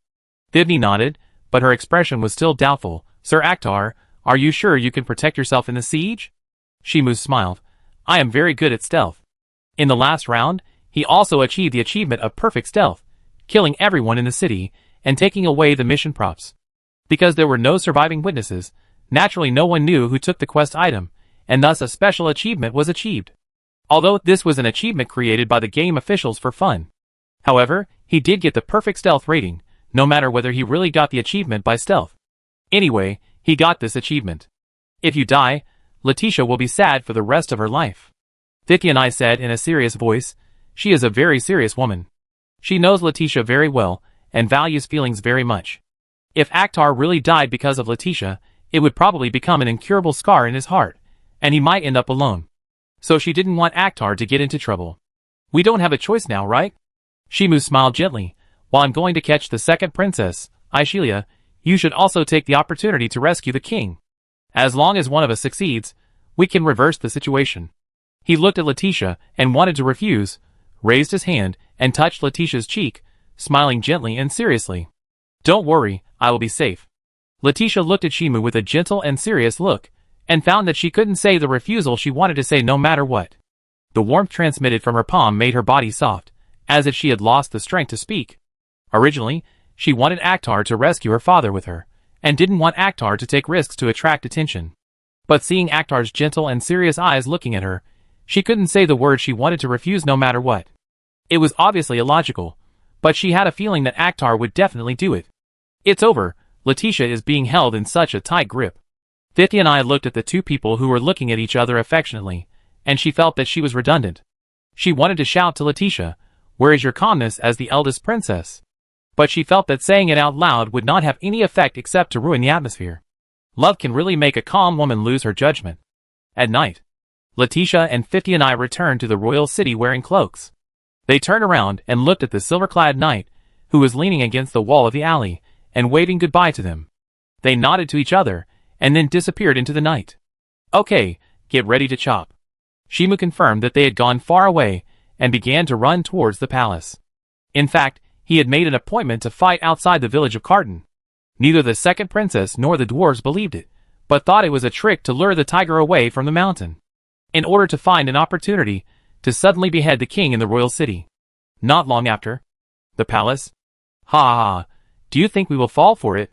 On the eaves, the dwarf lowly held two hammers, with her back to the moon, and cast a long shadow, falling in the courtyard in front, just stopping in front of a silver-clad knight. The two sides confronted each other, and the atmosphere was extremely tense. And many soldiers poured into the aisles around them, blocking any escape route, and fell into a situation of isolation and helplessness. Shimu looked around and pulled out the hunting king's greatsword behind him. As his palm stroked the sword, the black flames containing a strong breath of death wrapped around the sword. In the palace, the escape environment is relatively narrow, and it is not easy for these soldiers to escape even if they want to. That is, he can maximize his experience points. Bang! The dwarf lowly jumped down, her feet sinking into the ground. She raised the exaggerated iron hammer, pointed at Shimu and said, "You want to trick us into going to Carton Village, and then sneak into the palace to assassinate Zilia, right?" She lowered her hammer slightly, and her body temperature soared rapidly, making the air around her hot. "Your plan has been completely seen through." The moment the words fell, the figure of the dwarf lowly had already ejected, spinning in the air like a gyroscope, and smashed down hard on Shimu. Shimu swung his sword to meet it, and with the explosion of the air wave, the black flames wrapped around the sword exploded, affecting the surrounding soldiers. It was only a spark, but it turned into a fire that engulfed the soldier's body in an instant. In the blink of an eye, it turned into a skeleton, and then turned into ashes. Ha ha, it's so funny. The dwarf lowly laughed wildly, swinging her double hammers wildly, smashing at Shimu. Her body temperature soared wildly, red lines appeared on the surface of her skin, and steam came out. Is the flame of the goddess of death stronger, or is the flame of my god stronger? The flame she possessed came from the fire giant Surtur, which is the strongest flame that can burn the world. And her opponent used a flame from the goddess of death, which can give life death and leave life to the end. The fierce battle shook the atmosphere with a thunderous roar. The stone slabs in the courtyard were broken, and the red flames and the black flames of death intertwined and splashed. The soldiers around did not dare to join the battlefield for a while. Until the crazy dwarf Loli flew out, an arm holding a hammer rotated in the air, and slammed heavily into the house. "Ah! My hand!" The dwarf Loli in the house rolled over and screamed, with black flames burning on the broken arm, and the broken arm was burned to ashes. In response, Shimu just glanced at her, and then ran to the depths of the palace. He had no intention of killing the dwarf Loli NPC for the time being. He would use her to complete the branch plot of the Ash route in the future, and then kill her. Along the way, he was killing people. It was no longer that he was besieged, but that he killed everyone he saw with a sword, as if a steel nail pierced into the palace and rushed straight to the depths. "That's it." A dwarf in armor jumped down, waving a sawtooth sword, and chopped at Shimu's neck. His strength was stronger than that of the dwarf Loli, close to level 60, and his strength crushed Shimu. However, his fighting skills were too poor. Shimu moved his feet, and the entangled black flame sword slashed smoothly, forming a crescent moon in the air, just cutting through the neck of the attacking dwarf. The head was hanging upside down, and the body rushed forward without losing momentum, sliding a long distance on the ground, leaving a shocking blood mark. And not long after he left, the dwarf Loli came with a sledgehammer in one hand. She looked at the headless corpse on the ground, her pupil shrank, and she was stunned. That was the body of her friend. What's wrong with that guy? Unable to suppress her anger, her body temperature soared higher, and the moment the blood dripped from the broken arm, it turned into a flame with a crazy breath. "Kill you! I must kill you!" Holding the sledgehammer tightly, she chased the corpses along the way, and chased after the knight. Obviously, she was stronger and had the gift of God, so why was she defeated so easily by that man? It was as if every action was pre-read. A moment later, the dwarf Loli finally caught up with the knight, but saw a more desperate scene.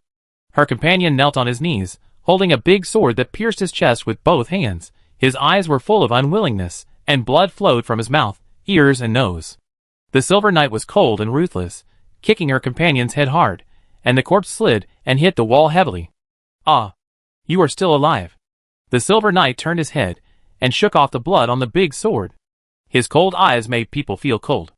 "Don't bother me, I have no interest in you." "Flame hammer!" With an angry roar, the dwarf Loli rushed out, swinging the hammer with only one hand, as if a burning meteorite illuminated the night sky, and smashed it heavily at the silver knight. However, she could not control her balance well with her broken arm, let alone such a furious hammer, and she did not think about defense at all. Bang! The great sword met the iron hammer head-on, splashing red and black flames, and this blow was the advantage of the dwarf Loli, not only making the silver knight's great sword bounce away, but also finding an opportunity to chase. The premise is that she has to swing the iron hammer with another hand. Now she subconsciously thinks that she has two iron hammers, which can cooperate with each other in attack and defense. Oops. The dwarf Loli realized this problem, and her feet pierced into the ground like steel nails, and she exerted force on her waist, trying to swing a hammer before the silver knight could react. However, what he greeted was only the indifferent eyes of the silver knight. He took advantage of the inertia of the great sword being bounced away, and spun a circle. Swinging the great sword, he hit the dwarf Lolita's back hard, just like hitting a bowling ball, and directly knocked her out and crashed through several walls. And the hammer she was holding tightly also fell out of her hand at this time. "Damn it! Damn it!" In the dilapidated house, a helpless and angry roar came out. Shimu, who was passing by, took a glance and saw that the dwarf Lolita was half kneeling on the ground, trying her best to stand up, but fell down again. Her body had reached its limit. Not only was her arm broken, but her internal organs and spine were also seriously damaged. It was already very good that she could roar powerfully. Withdrawing his gaze indifferently, Shimu continued to run deeper into the palace, and the dwarf Lolita, who was left behind, tried to stand up several times, but still ended up falling down. After crawling for a distance unwillingly, and coming to the fallen sledgehammer, she desperately found that she had no ability to lift the sledgehammer. She was obviously stronger. Why did the human defeat her so easily? This kind of feeling of being defeated despite having the advantage in strength. She had never experienced it before. "Ah!" The angry roar gradually turned into a choking cry. The dwarf Loli supported the ground with one hand, and tears kept falling. She never cried before. Dwarves need a strong will to create the toughest weapons. So she always thought that crying was the behavior of the weak. Now she understands one thing, that she is actually a weak person, and the other party even disdains to kill her. Is it because he sees that she is a little girl, or because she is a woman? Not sure. Kill you. I will definitely kill you. Choking and crying, the dwarf lowly cried and cursed loudly in the moonlight in a duck-sitting position. From childhood to adulthood, she had never been defeated so thoroughly by anyone, which made her realize that she was just a little girl and that she was weak. Meanwhile, on the other side, Shimu walked through the long blood-stained corridor, with corpses behind him, including dwarves and humans. He stood in front of a closed door, looking at the terrified maid in front of him, kicking her feet on the ground, clinging to the door, trembling with fear. Don't worry, I'm just here to assassinate the second princess, Ashlia, and I have no ill will towards you. The maid nodded frantically, looking at the blood-stained armor of the knight in front of her, and the appearance of holding a burning black flame sword. She became even more afraid. Especially behind this knight, the long string of fallen corpses further set off the horror. Shimu looked at the maid who was almost scared to death, and asked in a gentle voice, "Is the second Princess Aizalia here?" No, I don't know." The maid trembled even more, and then rolled her eyes and fainted. Shimu was a little surprised when he saw this. "I don't have an ancient god face, and I'm pretty handsome, but I was scared to death." Did the game adjust the fear value of NPCs? Although he said so, he pushed open the room of the second Princess Aizalia. As expected, there was no one inside. Chapter 36. Why would such a monster invade? The soldier fled in a panic, fearing that the Silver Knight would catch up. It was the first time he faced such a terrifying existence. The fanatical and indifferent eyes made people terrified, especially when his companions were slaughtered one by one. Even if he ran away, he would be killed. He looked back subconsciously, and saw that the Silver Knight in the distance threw a knight's lance, which pierced the air in his neck. He almost ran away with an experienced pack.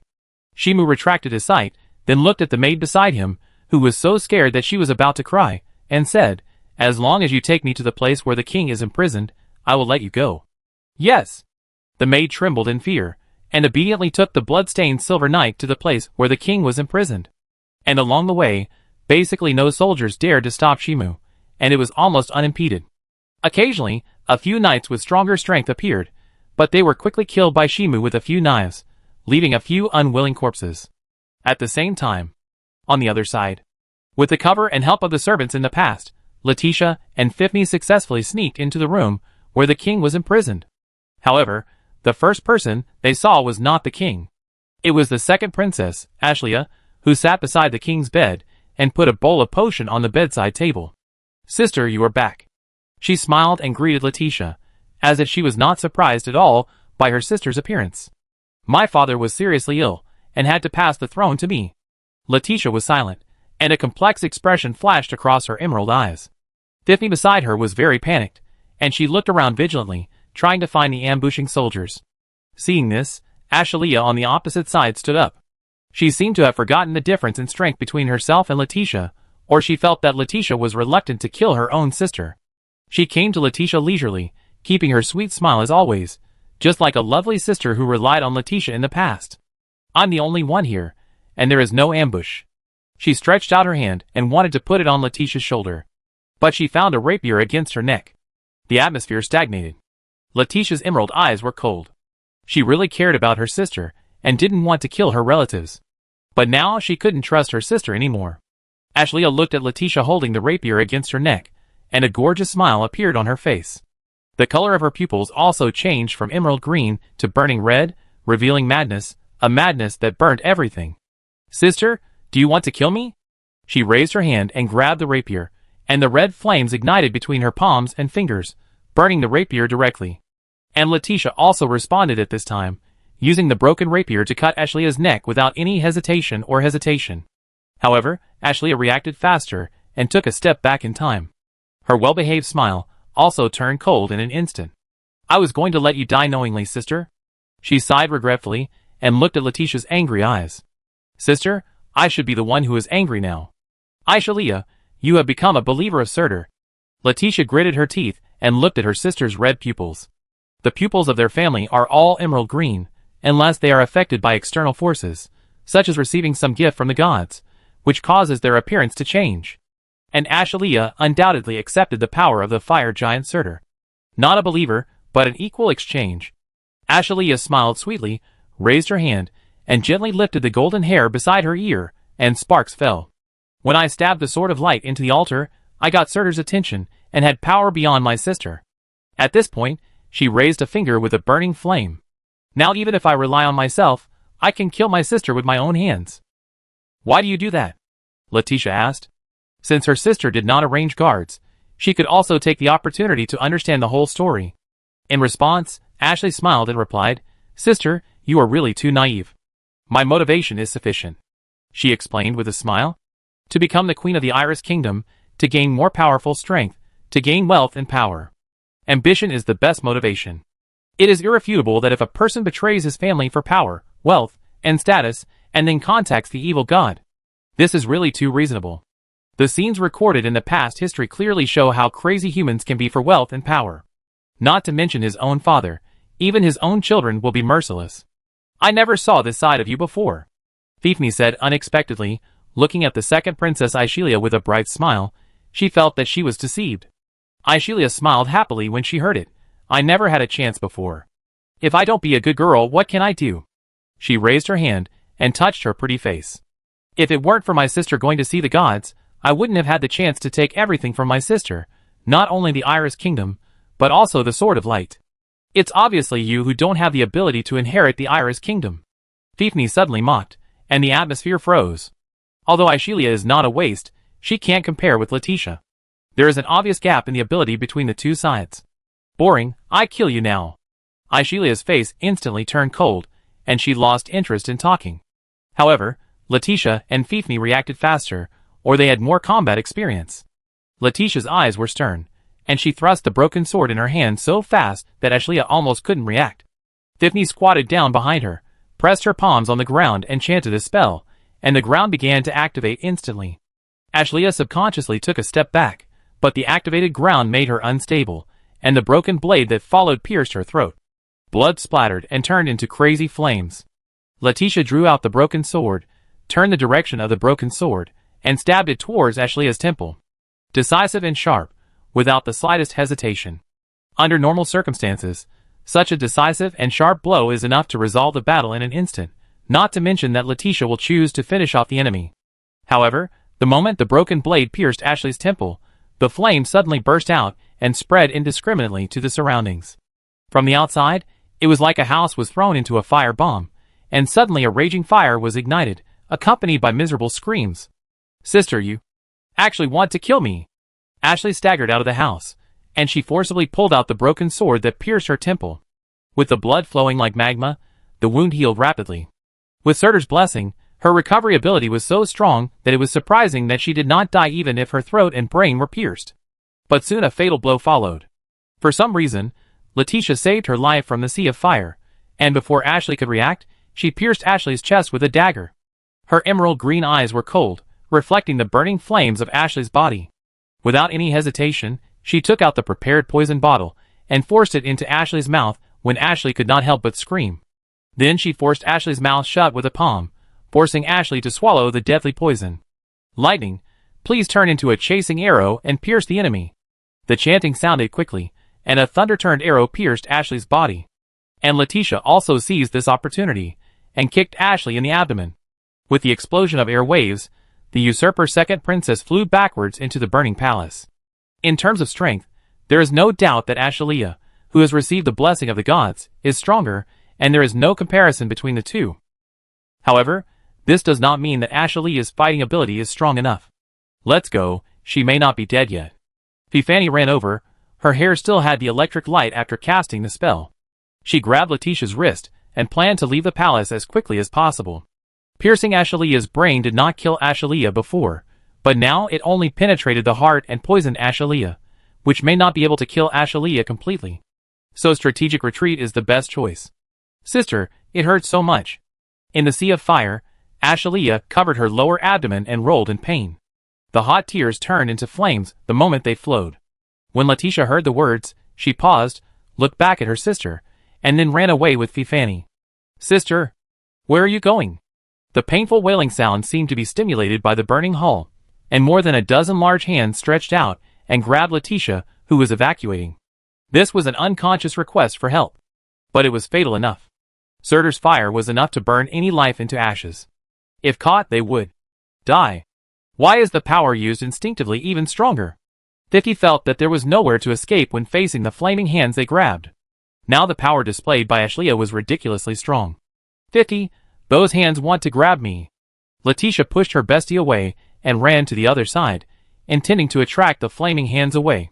At this moment, Shimu suddenly rushed out, waving a big sword wrapped in black flames, and the trajectory seemed to be a dark moon, cutting off the flaming hands that grabbed him. He glanced at the second princess, Ashlea, who was rolling around in the sea of fire, holding her stomach. As the second princess Ashlea screamed, the flames of the burning house became more intense, and another flaming hand stretched out from the sea of fire and stretched towards Leticia. In fact, now he only needs to rush over and cooperate with the power of the Witch of Death to kill Ashlea, who is favored by the gods. However, this will cause him to lose a lot of experience points later, and he really likes Ashlea. Not only can she persevere in coming up with various ways to summon various monsters, but she will also occasionally summon elite monsters to send him experience packs continuously. For veteran players, the character of Ashlea is really very cute. Who would refuse a little boss who tries every way to send experience packs every day? When Ashlea's ability is improved in the middle and late stages, she will no longer send monsters to send experience. At that time, it will be the biggest benefit to kill her with one knife. There is no rush for now. Let's go! Shimu turned around and took Leticia's wrist and started running out of the palace. Seeing this, Theophany twitched her lips. She felt a little uncomfortable being ignored, but she was not Akhtar's lover. So she didn't say much and followed the two of them all the way. The burning flaming hands behind them were still chasing them, as if they would not stop until they caught Leticia. It was not until they ran more than 1,000 meters that the flaming hands became weak and began to dissipate in the air. It was dawn. Outside the city. A broken house. Shimu sat on the stone steps outside the door, looking at the faint light on the horizon, until he heard footsteps behind him, and saw Theophany came to his side and sat down with her skirt. Hey, aren't you going to comfort her? Shimu was silent for a moment, then replied, I want to comfort her, but I don't know how. I'm not good at coaxing girls. Then how did you catch up with Leticia? Fifi looked at the silent appearance of the Silver Knight, and couldn't help but twitching her lips. This guy was so insidious before, but now he is as dull as a piece of wood, and he can't even comfort a girl. Just go in and hug her, and don't say anything. She sighed helplessly, and gave a suggestion. Sometimes companionship is the best comfort. Okay. Shimu nodded gently, stood up, and walked into the broken house, only to see Leticia hugging her knees with her hands. Her emerald green eyes were dull, and the whole person looked very depressed. It was like a kitten that was drenched in the rain, helpless and pitiful, without the previous awe and courage. He raised his hand and closed the door.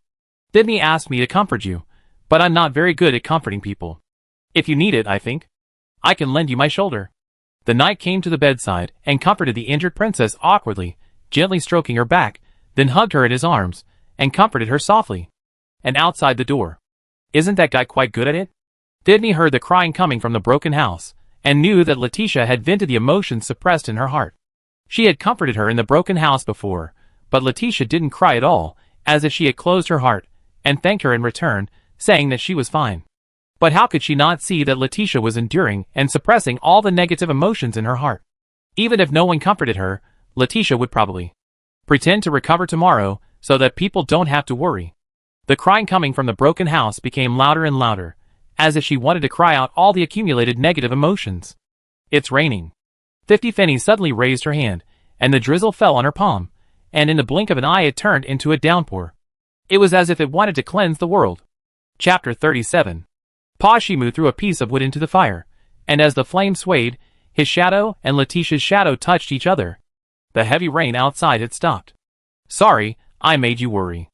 Leticia turned her head, and looked at the silver-clad knight sitting beside her. The firelight reflected on his face, giving her a reassuring sense of reliability. Shimu shook his head, his voice steady and gentle. You are very strong to be able to cry now. This time he was telling the truth. Anyone who experienced everything Leticia had done would probably want to cry very much, especially after losing his father not long ago and killing his sister. The family and life of the past completely collapsed on that day. It was easy for anyone to lose control. And for him, it was a good thing for Leticia to cry, which meant that Leticia's defenses were the most vulnerable at this time. If you follow the normal route of Leticia, you need to capture Leticia all the way until the favorability reaches the maximum level, and then make a marriage contract, so that you can get the right to use the Sword of Light. Yes, if you want to use the Sword of Light, you can't use it just by getting it. You also need Leticia to conclude a blood contract with the player to bypass the setting that only the blood of the Iris royal family can use the Sword of Light. However, if you want to make a blood contract, you need to let Leticia maintain a high degree of trust in the player, thinking that the player is an upright person and will never use the Sword of Light to unlock the fire giant Surtur, causing the world to burn into ashes. And you also need to enter the Palace of Marriage with Leticia. At this time, Leticia will tell the player that you can obtain the indirect right to use the Sword of Light through the blood contract. However, since he wanted to speed through the game of Mysterious Gate, he couldn't just attack Leticia and complete a marriage that couldn't even kiss. There was still a way to quickly get the Sword of Light. Just max out Leticia's favorability, and create an environment where Leticia had to talk about the blood contract. Maybe I'm not a very strong person. Leticia shook her head gently, then smiled gently. Although her emerald eyes were still sad, they were much brighter. But I'm much better now. Please don't worry about me. Really? Shimu seemed a little skeptical. Looking at Leticia's smiling face, he seemed to believe her words. What should we do now? He started talking about serious matters. Obviously, when the atmosphere was so ambiguous and could go further, it was really a bit unromantic. However, Leticia seemed to be distracted by the situation. She thought for a moment and said, "The reinforcements from the Sky City will arrive at least tomorrow. With Ashilia's madness, she will definitely try every means to force me out. Unless we gain decisive power in the shortest possible time." Shimu nodded and said, "It's that sword, right? To be more precise, it's the Sword of Light." Leticia looked at the fire, her emerald eyes seemed to be burning with flames, and her voice became distant. That was the weapon used by the fire giant Surtur, which was invincible against the enemy gods until the ancestor used his power to steal the Sword of Light, causing the fire giant Surtur, who lost his weapon, to lose his strength, and the god seized the opportunity to seal him forever in the underground world. She raised her hand, and gently brushed the golden hair around her ears. In order to reward the ancestor's achievements, the gods generously gave the ancestors the Sword of Light, and imposed a triple seal. Only the descendants of the ancestors can use it, only the upright people can use it, and only those favored by the gods can use it. Shimu showed an enlightened expression. "No wonder your sister can't use the Sword of Light." Leticia was silent after hearing this, thinking of her sister Ashley's madness. She used to think that her sister couldn't use the Sword of Light because she didn't get the favor of the gods, but now it seems that it's not the case. However, she didn't want to discuss Ashley's personality. "I learned from my sister that the Sword of Light is sealed in the altar of the temple. As long as we find a chance to pull out the Sword of Light, we can find a chance to reverse the situation. The temple must be heavily guarded. It's too difficult to sneak in." Shimu thought for a while, looked at Leticia's delicate face, and said seriously, "If I'm alone, I can try to sneak into the temple." He looked at Leticia's cherry lips, and added as if he had foreseen it, "If you go with me, it will only increase the risk of exposure, and it will be impossible to steal the Sword of Light." Leticia, Although I know that what Akhtar said is true, I still feel discouraged when I hear such straightforward words. She knows that her stealth ability is far inferior to Akhtar's, and she doesn't intend to be stubborn and say that she won't hold back. War is not a joke, there is no room for willfulness. Then it's decided. Shimu stood up, as if he was going to leave the shabby house to carry out his plan, but Leticia saw him and grabbed Shimu's hand as he was about to leave. She took a deep breath, her emerald eyes serious. "Akhtar, do you understand the blood contract?" Shimu asked doubtfully. "Blood contract?" "Yes, it is an extremely tight ceremony, usually used when lovers get married." Leticia's voice gradually became smaller. "As long as you complete this ceremony, you can temporarily cross the restrictions specified by your bloodline and use the Sword of Light." She looked serious. "Sir Akhtar, you are undoubtedly an upright person, and you also have the favor of the Goddess of Life. As long as you can cross the restrictions specified by your bloodline, you can also use the Sword of Light." "Sorry, I am not upright at all." Shimu thought silently, but he didn't intend to say it out loud. He showed a hesitant look and said, "We don't have time to get married now." "It doesn't matter, as long as you complete the blood contract." Leticia shook her head gently, and took out a sharp dagger. "Now is not the time to worry about the sense of ritual." "Okay." Shimu nodded seriously, and saw Leticia cut her finger, bleeding, and then spoke to him. "There is no way to prepare gold and silver wine cups. Just drink my blood directly." She stretched out her cut finger, and stretched it in front of Shimu. After a moment of silence, Shimu grabbed Leticia's wrist, and sucked on the bleeding finger. Then, Leticia grabbed his hand, and wrote a spell with blood on the back of his dominant hand. "Sir Akhtar, please give me your blood." After the painting, Leticia spoke to Shimu. Following the same method, Shimu cut his finger and then stabbed it into Leticia's mouth. The soft touch wrapped around his finger, making him move his finger involuntarily. Every time he made a blood contract, he cursed the damn virgin personality of the game official in his heart, allowing fingers to be inserted into the mouth, but not allowing anything else to be inserted. It is estimated that the reviewer of the game official is a dead virgin. Pull out the finger. Under the guidance of Leticia, Shimu drew a spell on the back of her hand, which was considered to be completed. Then the two of them clasped their 5 fingers and began to recite the spell about the blood contract. It was done. The door opened. Shimu did not leave. Leticia and Fifmi, who were outside the door, looked at his disappearing back and did not speak for a long time. That figure that seemed to have gone away was so far away. Volcano. Temple. Shimu's figure was like a ghost, walking through the jungle until he came to a huge rock. He observed the environment and saw that the captured young and strong men were carrying stones in an orderly manner and approaching the top of the volcano. And the temple has already had a rough framework. The environment has not changed much from before the optimization, except that the soldiers in the volcano temple map, due to contact with Surtur's fire, turned into firewood, and greatly improved their strength by burning their lives in an evil way, and also added the ability to attach fire. However, for him who has killed the dragon and got the experience package, this is not a difficult task. And he doesn't plan to kill it by force. The volcano temple map has a boss character of more than 90 levels, which is impossible to beat at this stage. So he has to ask for help from his big legs. After leaving the boulder, Shimu walked through the grass like a ghost, came behind a patrol soldier, raised his hand to cover his mouth, and suddenly twisted his neck with force. With the crisp sound of neck breaking, the soldier died instantly. Then he dragged the soldier's body away and threw it into the jungle grass pile, and then he did the same thing again, continuing to attack several soldiers and throwing their bodies into an open space. He drew blood skillfully and drew a magic circle. Then, he summoned the Witch of Death. As the corpse on the ground burned with a faint blue flame, the Witch of Death emerged. She was as mysterious and elusive as ever, with wavy blue curly hair hanging down and her hands folded with 5 fingers. "Ah, you summoned me again?" She glanced at the corpse that had not yet burned out, and her cold voice revealed a hint of surprise. "Human, the soul you sacrificed this time is a little more interesting." With her vision, she immediately distinguished that these sacrificed souls had been infected by Surtur's flames and turned into firewood. If left alone, they would not live long. However, she also saw one thing from this, that is, the believers of the fire giant Surtur have begun to move in this world. Shimu didn't care what the Witch of Death thought, and asked jokingly, "Can their souls be exchanged for a deeper death?" "No." The Witch of Death answered immediately. She was indeed a little interested in Akhtar, but not enough for her to grant a deeper death. Shimu nodded in understanding. "Then can I exchange you for a word?" "What words?" The Witch of Death was a little interested, and the silver-clad knight took off the meteorite bow behind him and answered her. "Just say don't move to the first person who appears in front of you. Isn't it simple?" Shimu pulled a bow and arrow, and the arrow condensed by purple magic emerged, aiming at the red-haired dwarf on the mountain. The Witch of Death looked in the direction of the silver knight's bow and arrow, and saw a red-haired dwarf sitting on the edge of the volcano, drinking from a wine jug.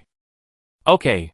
She agreed with interest, and saw Shimu release the bowstring without hesitation, and the purple arrow cut through the sky and shot towards the top of the volcano. And of course, the red-haired dwarf grabbed the arrow and locked his eyes on the human who dared to attack him. Assassination also requires strength.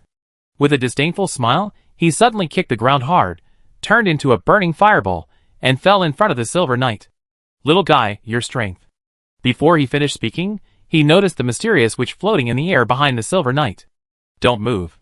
The death witch's voice was concise and perfunctory, but the red-haired dwarf didn't dare to move. The ignorant are fearless, and he is not ignorant. The witch in front of him was the legendary Witch of Death, who could kill him thousands of times with just a flick of her finger. "My lady witch, do you want to kill the soul now?" Shimu pulled out the hunting king's sword stuck in the ground and headed towards the volcano. He brushed past the red-haired dwarf, but was not stopped. "Let's make a bet?" The Witch of Death shifted her gaze and looked at the red-haired dwarf, who was standing still, and said, "Guess whether he can successfully capture the temple.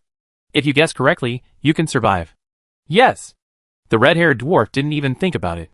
With the support of a top witch, How could it be impossible for him to succeed? There was no possibility of failure. And as long as the Witch of Death was willing, she could move her fingers and kill 99% of the people in the fire temple, and let the knight kill a dying person. It would also be considered as capturing the volcano temple. So the answer is self-evident, that must be yes. Had the Witch of Death chuckled, her sapphire eyes cast at the silver knight, who was attacking the volcano temple. This human.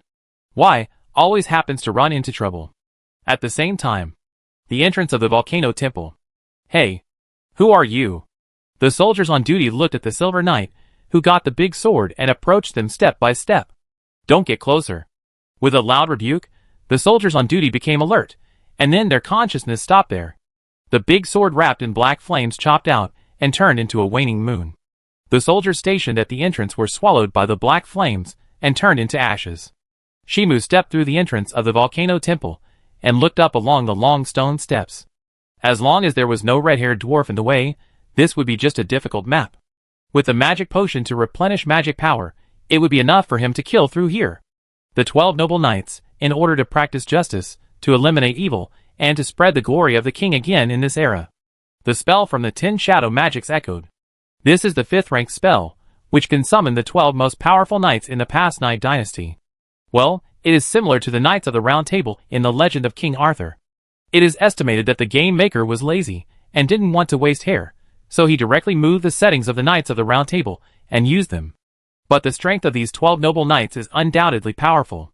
Shimu drank the potion to replenish his magic power, while walking towards the volcano temple, and behind him appeared the legendary powerful knights. Chapter 38. At this moment. Inside the crater. The dwarf lowly sat on the steps at the edge of the altar, staring at the sky with lifeless eyes, and occasionally her body trembled uncontrollably. The cold eyes of the silver-clad knight often flashed through her mind. His attitude of ignoring her made her feel terrified, and she couldn't even sleep. Pursing her lips, she gritted her teeth and endured the fear. I must kill him. When the seal of the Sword of Light is unlocked, the old man will kill him personally. Next to him, a handsome male dwarf wearing black armor comforted, If you can't wait, I will kill him now. The dwarf lowly heard the voice, and looked over, only to see the male dwarf smiling confidently and sunny. She shook her head and said, Philip, you can't beat him. You are too scared of him. Philip scratched his head, helpless about the fear of the dwarf lowly. Don't worry, it's not difficult to kill the knight. He put down his scratching hand, and scratched the air with his 5 fingers, leaving a beast-like scratch in the air, and then disappeared without a trace. This is his unique ability, which can leave scars in the air, and only he can see them. If the enemy approaches the scars he left, he will be hurt by the scars left. Of course, each scar can only take effect once. But even so, it was enough for him to use. Many enemies who didn't know him died from this move. The dwarf lowly was silent for a while. Her reason told her that Philly's strength had reached the stage of awakening his own unique ability, crushing the Silver Knight. But the fear that remained in her heart said something was wrong. When the Sword of Light is unsealed, my father will personally take action to deal with him. She shook her head, and hugged her knees with one arm. In response, Philip was silent for a while. He looked at the dwarf lowly, who had lost an arm, and sighed in distress. It's a pity that you can't find anyone to help you regenerate your arm in this rural area. It doesn't matter. Anyway, I don't have to fight now. The dwarf lowly lowered her head, and buried her face in her knees, as if she was recalling some bad memories. Her body trembled uncontrollably. Obviously, she didn't want fear, but wanted to kill the Silver Knight. Why is her body so disappointing? And at this moment, a dwarf hurriedly ran in, looking horrified. A knight in silver armor and 12 summons attacked the temple. Where is Lord Barry? Philip frowned and asked. Within the range of the volcano, as long as the red-haired dwarf is willing, he can move at will, and there is no limit on distance. Since someone dared to invade the volcano temple, he should have been killed long ago. Lord Barry stood still under the volcano, and didn't let us pass. The dwarf soldier said in confusion. He clearly saw the Silver Knight forcing his way into the volcano temple, but he didn't care at all. It seemed that he didn't care about the invasion of the volcano temple at all. Billy thought for a moment, and suddenly realized, this must be Lord Barry's test for us, to see if we have the ability to solve the situation. He walked up the stone steps on the edge of the volcano. Polly, I'm going to kill the guy who scared you now. I'm not afraid of that guy. The dwarf lowly roared, completely denying that she was afraid of the Silver Knight. Philly waved his hand with his back to the dwarf lowly and smiled. "I'll be back soon. It will only take a few minutes." The dwarf lowly looked at her companion's back and found that her body was no longer trembling, as if she had gained inexplicable courage. He knew Philly very well. When she was very young, he even changed her diapers and took her out to play secretly. She had always trusted Philly very much and regarded him as a reliable elder. At the same time, in the middle of the volcano temple, "Offer your soul." The soft murmur, accompanied by the horizontal slash of the great sword wrapped in black flames, the dwarf in front of him was cut into two parts in disbelief. When Shimu saw this, he turned his wrist, and the great sword directly chopped off the arrows. He calmly observed the environment. All around him were soldiers, who were infected by Surtur's fire and became firewood, and they rushed forward fearlessly. However, most of them could not get close to him. The 12 knights beside him would kill all the approaching enemies in advance. Occasionally, there are fish that slip through the net, but they will be killed by him with one blow. This is the 10 Shadow Magic, also known as the cheat book for cultivating a useless person. It does not require you to practice combat skills, nor does it require you to think too much. As long as you have enough magic power to summon, you can do it. The summoned creatures of the 10 Shadow Magic are not only better at fighting than the players, but also have many powerful passive mechanisms. Compared with their own bitter battles, for the handicapped players, it is definitely more cost-effective to use the 10 Shadow spells. This thing does not require anything except magic power. However, killing indiscriminately is a hobby. Shimu rushed out of the protection of the 12 knights, kicked the soldier in the front with one foot, grabbed the spear stabbed by the soldier next to him, and pulled it along with the momentum. At the same time, the black flame sword chopped out and split the head of the sneak-attacking soldier. Then he turned the sword and pierced the chest of the soldier under his feet. With the surging black flames, the soldier under his feet turned into ashes. But at this time, he had already gone to chop other firewood soldiers. With the rise of his hand and the fall of the sword, the firewood soldier splashed with hot blood and fell on the way to the temple. No need to think, no need to care too much. The action template of the miscellaneous soldiers turned into firewood is very simple, and it is easy to kill them with one knife. Blood. Hot blood. This staircase leading to the temple was submerged in hot blood, flowing like magma, like a sign that the volcano is about to erupt. And from the perspective of Philly who walked out of the crater, it was a fearless silver knight with 12 summons, facing the siege of the firewood army and the dwarves, and charging towards the crater with difficulty. This guy came to snatch the Sword of Light. Philip had already guessed the situation. He estimated that the brave silver knight originally wanted to sneak into the temple to steal the Sword of Light, but was discovered by accident and had to force the temple. What a great guy, that princess. Does she have any special magic that she is willing to force her way into the temple for her? He sighed. Even the enemy had some respect for her. "Don't worry, I will bury the princess of the Iris Kingdom with you." After saying that, he suddenly jumped, as if his feet were equipped with springs. He jumped a few times, and came to the front of the battlefield, picked up a handy iron hammer. Then he threw it at the silver knight. Bang! The big sword with black flames chopped hard, and the iron hammer deviated and smashed several firewood soldiers next to him to death. Shimu's eyes naturally fell on the dwarf in front of him. He saw that the dwarf was wearing black armor, and picked up a hammer on the ground. "My little sister's arm was chopped off by you." Philip smiled warmly, but his pupils were burning with madness. His body temperature soared to an incredible level in an instant, and he was emitting hot steam, as if he was a piece of burning charcoal. This is a skill close to self-mutilation. It uses the power of Surtur's fire to burn itself as firewood in exchange for a significant increase in strength. Shimu killed a soldier who tried to sneak attack, looked at Philip with doubtful eyes, and asked, "Who?" Philip's face turned cold. "In the Iris Kingdom, the dwarf girl who was not killed by you." "Ah, I remember." Shimu suddenly realized, but the big sword in his hand did not stop, and killed the soldiers who kept approaching the firewood, and the hot blood kept splashing. "If I knew she was a girl, I would have killed her." "You won't kill her if she's a child?" Philip smiled and walked toward Shimu step by step, his pupils burning more and more fiercely. And Shimu walked over without showing any weakness.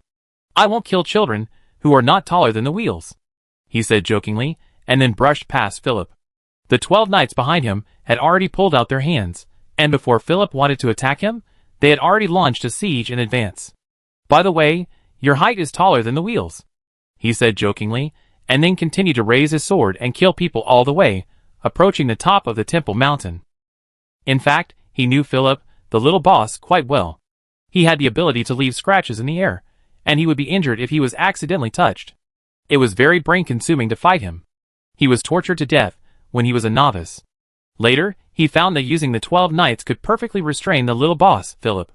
With the fighting skills of the 12 knights, they could not only intelligently avoid the invisible scars left in the air, but also hack Philip to death. Don't try to escape. Philip wanted to chase him, but saw a knight holding a large shield blocking him, and other knights also gathered. Damn it, I can only deal with you first. Gritting his teeth, he grabbed the air casually and swung the hammer at the approaching knight.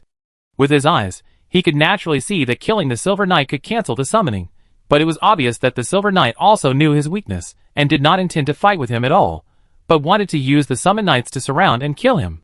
But soon, he discovered the horror of this group of Summon Knights, just like a group of top-level strong men, deliberately suppressing their strength to fight. Even if the strength is almost the same as that of the Silver Knight, it can still cause strong oppression. What kind of summoning magic is this? Philip gritted his teeth and blocked the knight's sword, but before he could dodge, a knight's spear pierced through his armor made of meteorites from his back.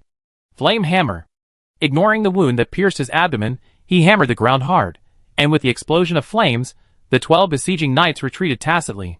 However, even if they retreated like this, the knights seized the opportunity to shoot arrows, or grabbed weapons on the spot and threw them at Philip. Any opportunity to kill the enemy will not be missed. A few minutes later, Philip was pierced with various weapons, including arrows, broken blades, and spears. He knelt on the ground with both knees. The armor made of meteorites had been broken, revealing his scarred body. He was unwilling to struggle, looking at the approaching knights, closed his eyes in despair, and apologized silently in his heart. Sorry, Polly, I really can't beat the guy. The knight swung his sword. The head flew up, gushing hot blood, and the besieging knight saw this, turned away indifferently, and quickly caught up with Shimu. Killing Philly was Shimu's collective order to them, otherwise they would not take the initiative to leave Shimu, and the highest priority was always to protect the summoner, unless the summoner gave them a very obvious order. At the same time, the upper part of the volcano temple. Shimu stepped on the dwarf soldier and drew out the hunting king's sword. He looked back as if he had a feeling and looked at the knights who came. The hard-to-kill little boss has been solved. Don't get any closer. The dwarf lowly came out with a sledgehammer in one hand and blocked the silver-clad knight, who was about to go to the altar. Shimu retracted his gaze and looked at the one-armed dwarf lowly. He did not choose to take action immediately, but stood there and stared at the dwarf lowly for a moment. Then he began to take off his armor. While the dwarf lowly was stunned, he took off all the armor and clothes. What happened? The dwarf lowly was stunned, looking at the naked man holding a big sword, and fell into deep thought. Then his eyes became terrified. Don't come over. She protected the iron hammer in front of her chest, and her eyes became more terrified, afraid that she would give birth to a child of human and dwarf hybrids. In response, Shimu looked coldly, kicked hard with both feet, and in the dwarf lowly's terrified eyes, he swung his sword to chop the huge iron hammer, kicked the dwarf lowly's lower abdomen with his leg whip, and grabbed her wrist and twisted it hard in the dwarf lowly's painful expression. With a cry of pain, the clenched sledgehammer fell to the ground. Don't come over here, or I die in front of you.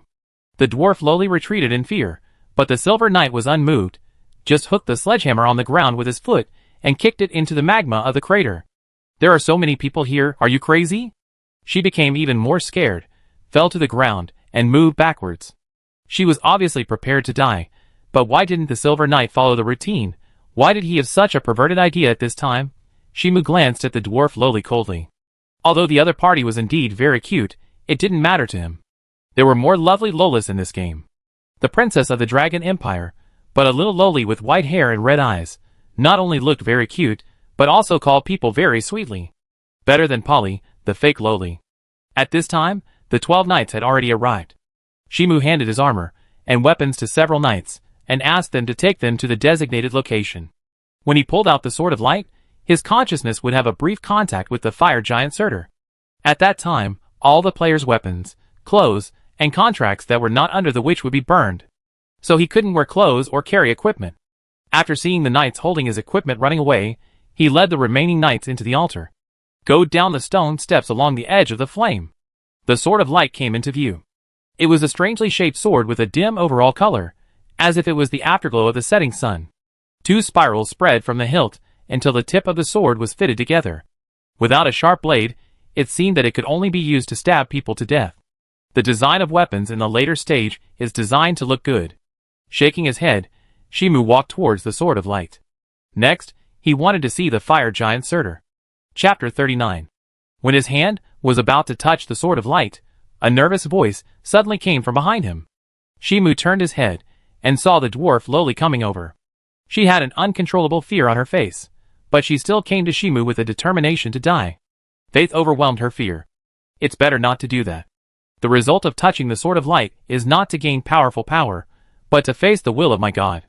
She tried to persuade. Even if you can pull out that sword, you will definitely be infected by Surtur's fire and become firewood, and you will die. If you don't pull out this sword, more people will die, right? Shimu asked with a smile.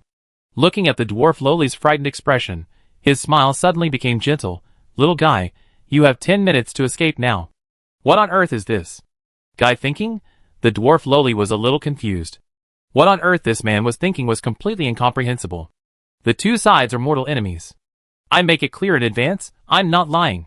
She reacted, retreated, and looked at the Silver Knight's firm and gentle smile, with more doubt in her eyes. But this man is about to die here, and there is no need to know what he thinks. The Sword of Light is the weapon of the fire giant Surtur, and it represents the power of the fire giant Surtur. Holding the Sword of Light at the altar will face the will of the fire giant Surtur, and the end is self-evident. The Silver Knight will be burned to ashes. You will die here. Turning around, the dwarf Loli began to run away. Since this human was determined to die, there was no need for her to stop him. After this human dies, she will dig out the Sword of Light and reopen the altar, and the effect will be the same. It is nothing more than delaying the time to unseal the fire giant Surtur. This world will eventually be burned to ashes by the fire giant Surtur. This is an inevitable ending, an end that even the omniscient God cannot prevent. When Shimu saw this, he withdrew his sight and looked at the Sword of Light on the altar. He fell into a long silence, as if he was struggling and missing. On the edge of the crater, the Witch of Death sat elegantly in the void, her sapphire-like eyes reflecting everything in the crater. The Silver Knight looked tangled and determined, as if he was afraid, and seemed to be missing, but he was also determined from the heart. After he dies, give him a chance. With her power, it is enough to protect the soul of the Silver Knight. After his body is burned to ashes, his soul will be preserved and transformed into a dead knight. Shimu on the altar lowered his head, took a deep breath, and then took out a letter and handed it to the knight beside him, asking him to give it to Leticia, host. The favorability of the Witch of Death has suddenly increased.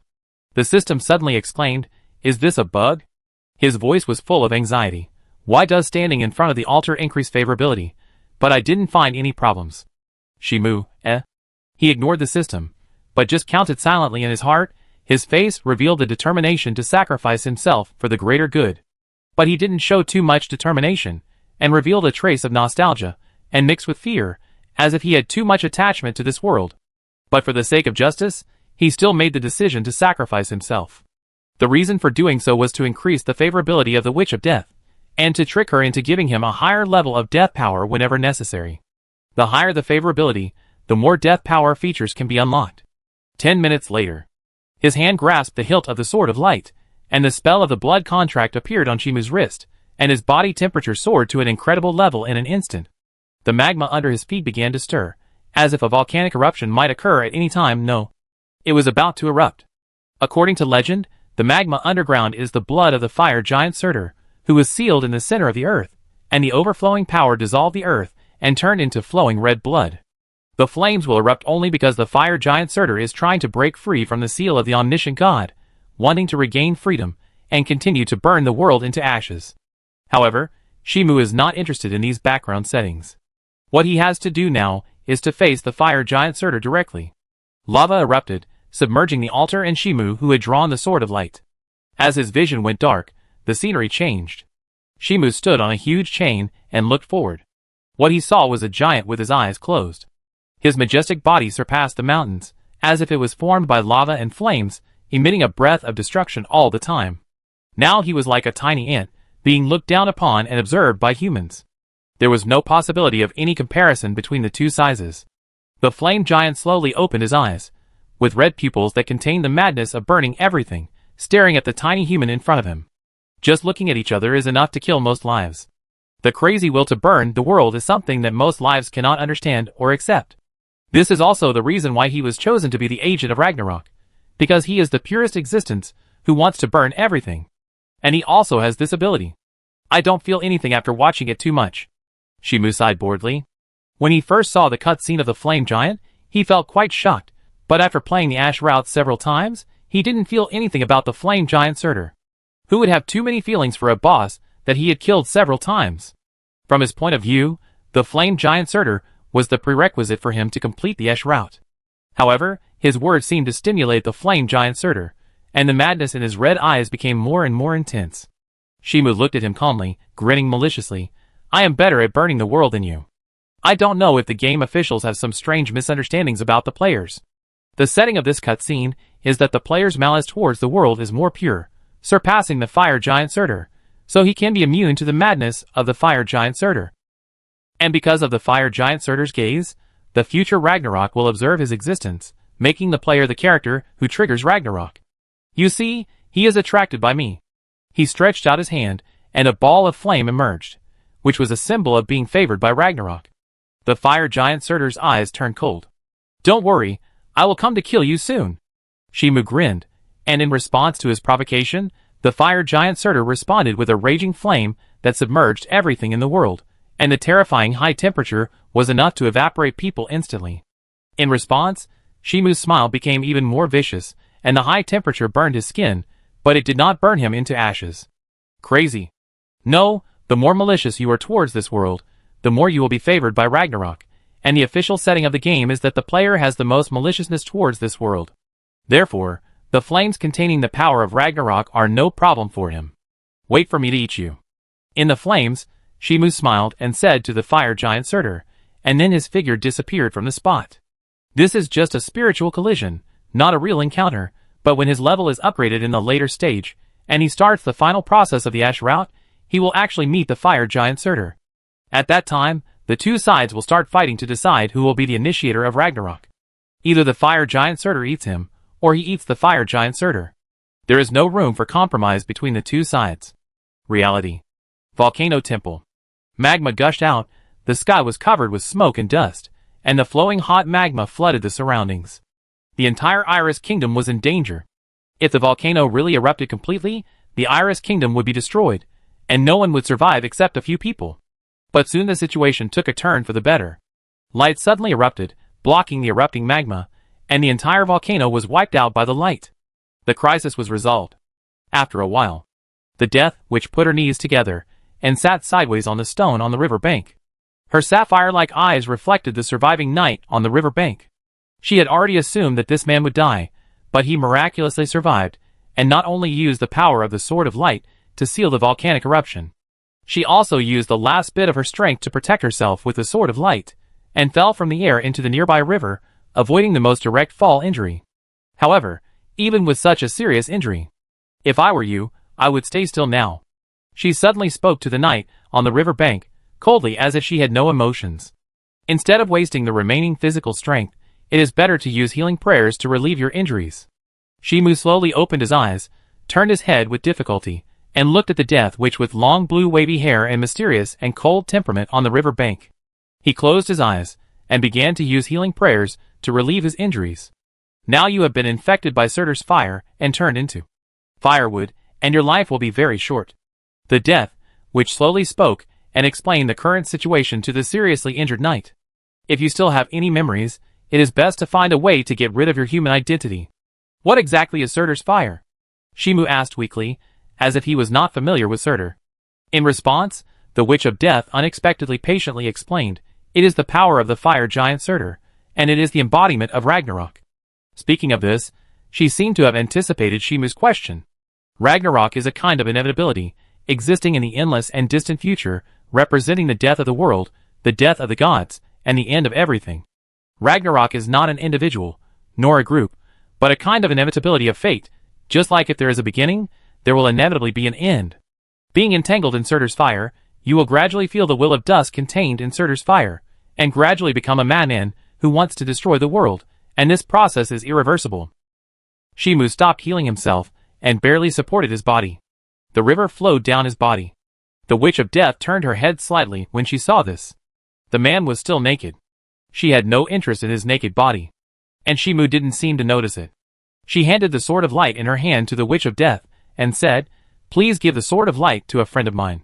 The Witch of Death didn't take the Sword of Light and asked, "Human, do you want to end your life now?" Shimu didn't answer. Of course, he didn't want to die, and he wasn't infected by Surtur's fire. It was just because he was favored by Ragnarok that he looked like he was infected. That was two completely different things. In fact, there is a way to suppress Surtur's fire. The Witch of Death took out a piece of paper and handed it to Shimu. This is the way to suppress Surtur's fire. After she finished speaking, she turned into a ghostly blue ghost fire and floated in the air. Shimu looked down at the contents on the paper. As expected, it was a golden needle to suppress Surtur's fire. The effect is that when players use Surtur's fire, they can slow down the loss of blood and mana and strengthen the spiritual protection. However, in addition to spiritual protection, the effect of slowing down the loss of blood and mana is only for Surtur's fire. It's time to upgrade the equipment. He rolled up the paper, sat on the stone by the river, and began to use the healing prayer. The plot in the Kingdom of Iris has basically ended.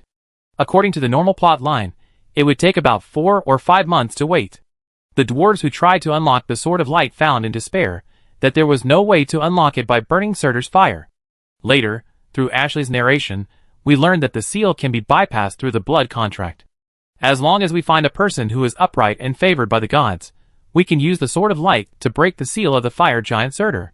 If the player at that time only helps Leticia to regain the country, it will attract the attention of the dwarves and be regarded by the dwarves as a knight who is upright and favored by the gods. After a series of temptations and battles, the red-haired dwarf will grab Leticia and force the player to use the Sword of Light to unseal Surtur. If the player agrees, Leticia will confide her feelings to the player in front of the altar, make a passionate confession, and then commit suicide in front of the player. If the player would rather die than surrender, the red-haired dwarf will secretly let the player sign a blood contract with Ashley and promise to let Leticia go. At this time, the player can choose to pull out the Sword of Light and trigger the route of the Ashes ending. There is no need to elaborate on the plot afterwards. It is nothing more than the player and the red-haired dwarf leaving the desperate Leticia to govern the country alone. When you see Leticia again in the later stage, the player has already triggered Ragnarok, and the positions of both parties have been reversed. If the player kills Leticia at that time, you can see Leticia apologize to the player and die in regret. Of course, you can choose to ignore it. Anyway, Leticia in the later stage is insignificant. Chapter 40. The next day. Prison. Don't think about it, that man is dead. The dwarf, tied with chains and kneeling on the ground, sneered and looked at the 2 human women who were interrogating him. He laughed softly. At the moment when the Sword of Light was drawn, the knight was burned to ashes by the wrath of God. If I were you, I wouldn't say that. Fiafuni's voice was cold. She looked at Leticia, who seemed to have turned into an emotionless doll beside her, and sighed silently in her heart. This country was indeed saved. However, the whereabouts of the Silver Knight who protected Leticia were unknown. If I had to put it bluntly, he was probably dead. At the moment when the Sword of Light was drawn, it was burned by Surtur's fire. This also caused Leticia, who was about to collapse, to fall completely silent, as if she had lost her emotions, silent without any words, as if she had turned into a doll, and her gem-like emerald green eyes had lost their luster. The chained dwarf didn't care about the threat. He looked at Leticia, who was as delicate as a doll, and seemed to be completely heartbroken, with a malicious smile. Even if you kill me, you can't let the knight come back to life. Then you die. The dagger broke through the air, and pierced the dwarf's forehead directly. As the body fell backwards, the dwarf lost his breath. Tiffany looked in the direction of the voice, and saw a red-haired girl in luxurious clothes coming over. She supported her waist with one hand, and came to Leticia. There is bad news and good news. Which one do you want to hear? Leticia's emerald eyes moved slightly, looking at the bright and beautiful Asaki beside her. She whispered, "Both are fine. The bad news is that we found a naked pervert, holding a Sword of Light, hiding in the mountains." Asaki looked at Leticia's eyes that had lost their luster, and the corners of her mouth curled up slightly. "But the good news is that we know that pervert.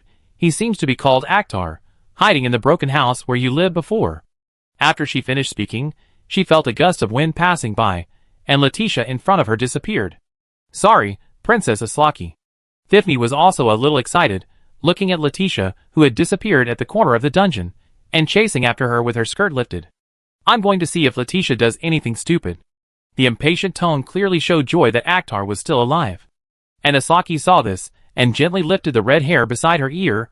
Her eyes turned to the dwarf in the next cell. She wanted to learn some other information from the dwarf. Will everyone infected by Surtur's fire die? She came to the next cell, and looked at the dwarf inside through the iron bars. The dwarf raised his head, and looked at the bright and beautiful red-haired girl outside the cell, smiled and said, "Since it is thrown into the fire, it will naturally burn out." Yasaki thought for a while, and got straight to the point. "If you can tell me the solution, I will let you go." The dwarf answered, "No." Yasaki narrowed her eyes slightly, and the dwarf was not afraid of seeing this, and he was not too afraid of being killed. For the dwarves who believe in the fire giant Surtur, death is not something to be afraid of. After all, the fire giant Surtur is originally an evil god, whose mission is to burn the whole world, and this naturally includes the believers of the fire giant Surtur. Therefore, those who can believe in the fire giant Surtur must be a group of mentally ill guys, and they are crazy in the eyes of people. For them, death is not worth caring about. Whether they are killed, their relatives are killed, or the gods they believe in are killed, it doesn't matter. Only burning this world is important. It's not that there is no way. Suddenly the dwarf said again, explaining to the surprised Asaki, "If you can get rid of your human identity and turn into more durable firewood, you can greatly extend your life." He smiled maliciously. "But if you get rid of your human identity, then he will have no chance to go to hell. He can only turn into a ghost and float in this world until he is purified by the clergy." Asaki was silent for a moment, then turned and left, but the dwarf in the prison was engulfed by the sudden flames and turned into charcoal with screams. In this world, if you get rid of your ethnic identity and turn into a life that is not recognized by the gods, there is no way to ascend to heaven or go to hell.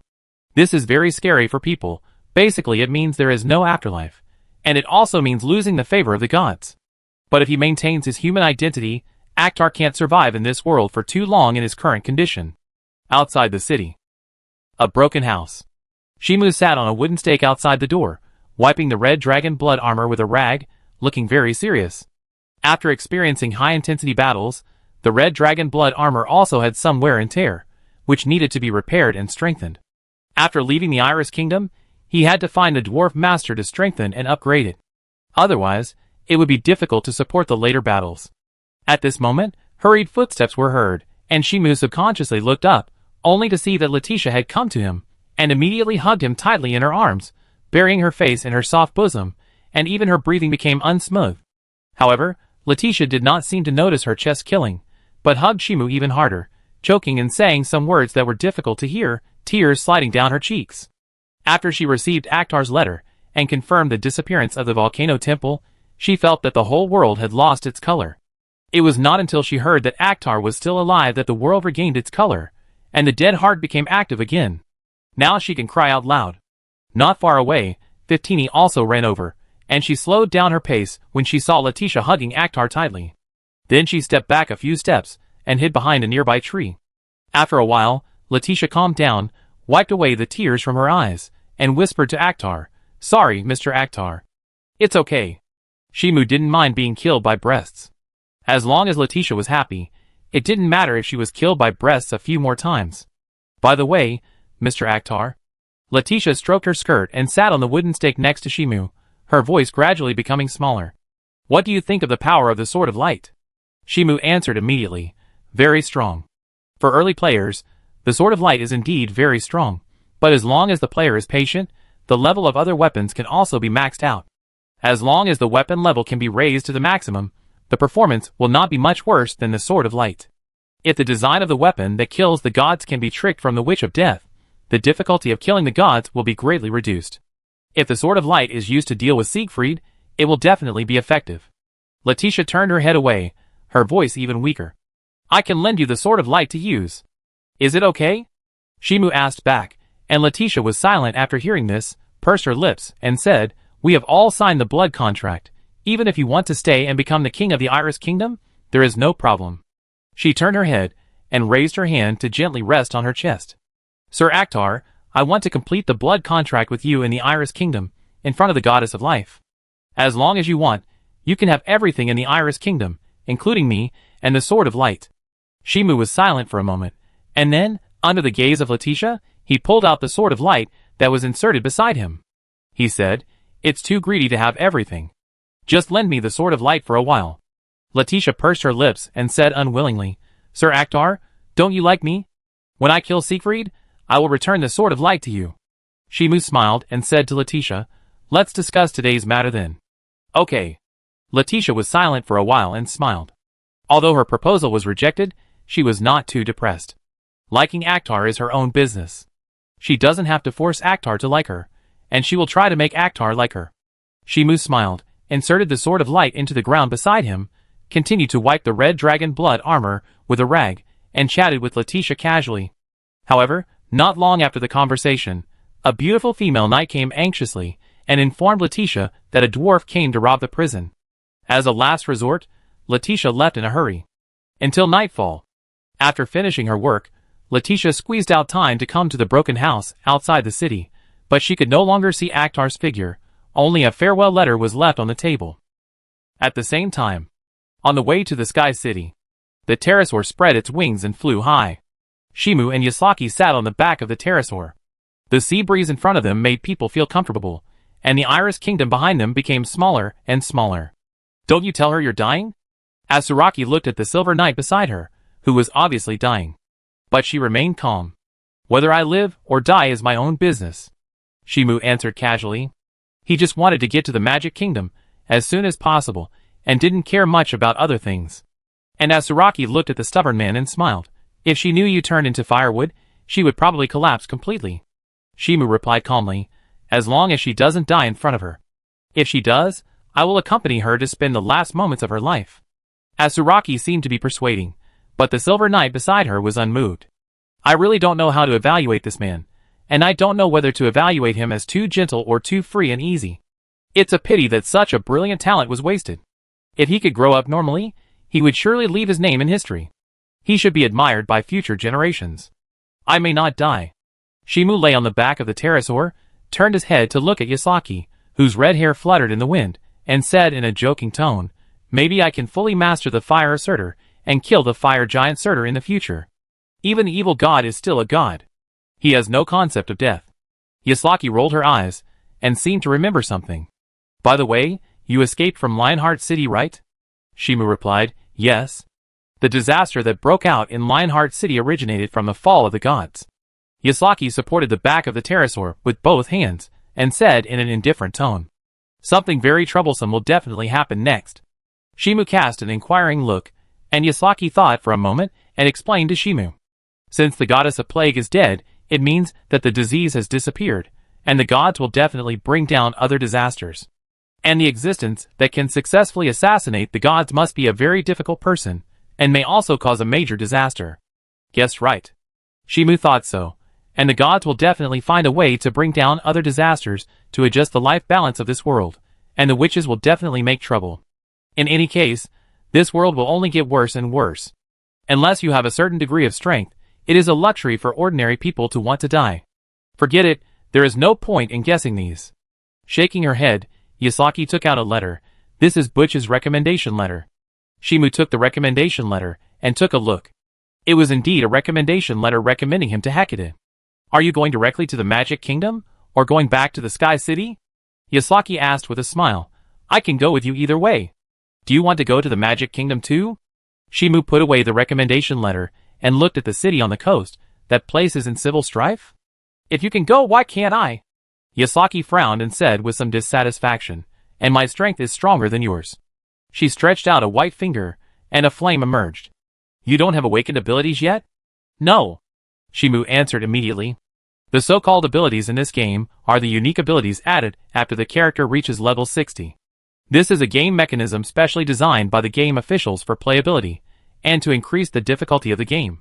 Players need to consider different response plans and practice corresponding dodge techniques due to the different abilities of the characters.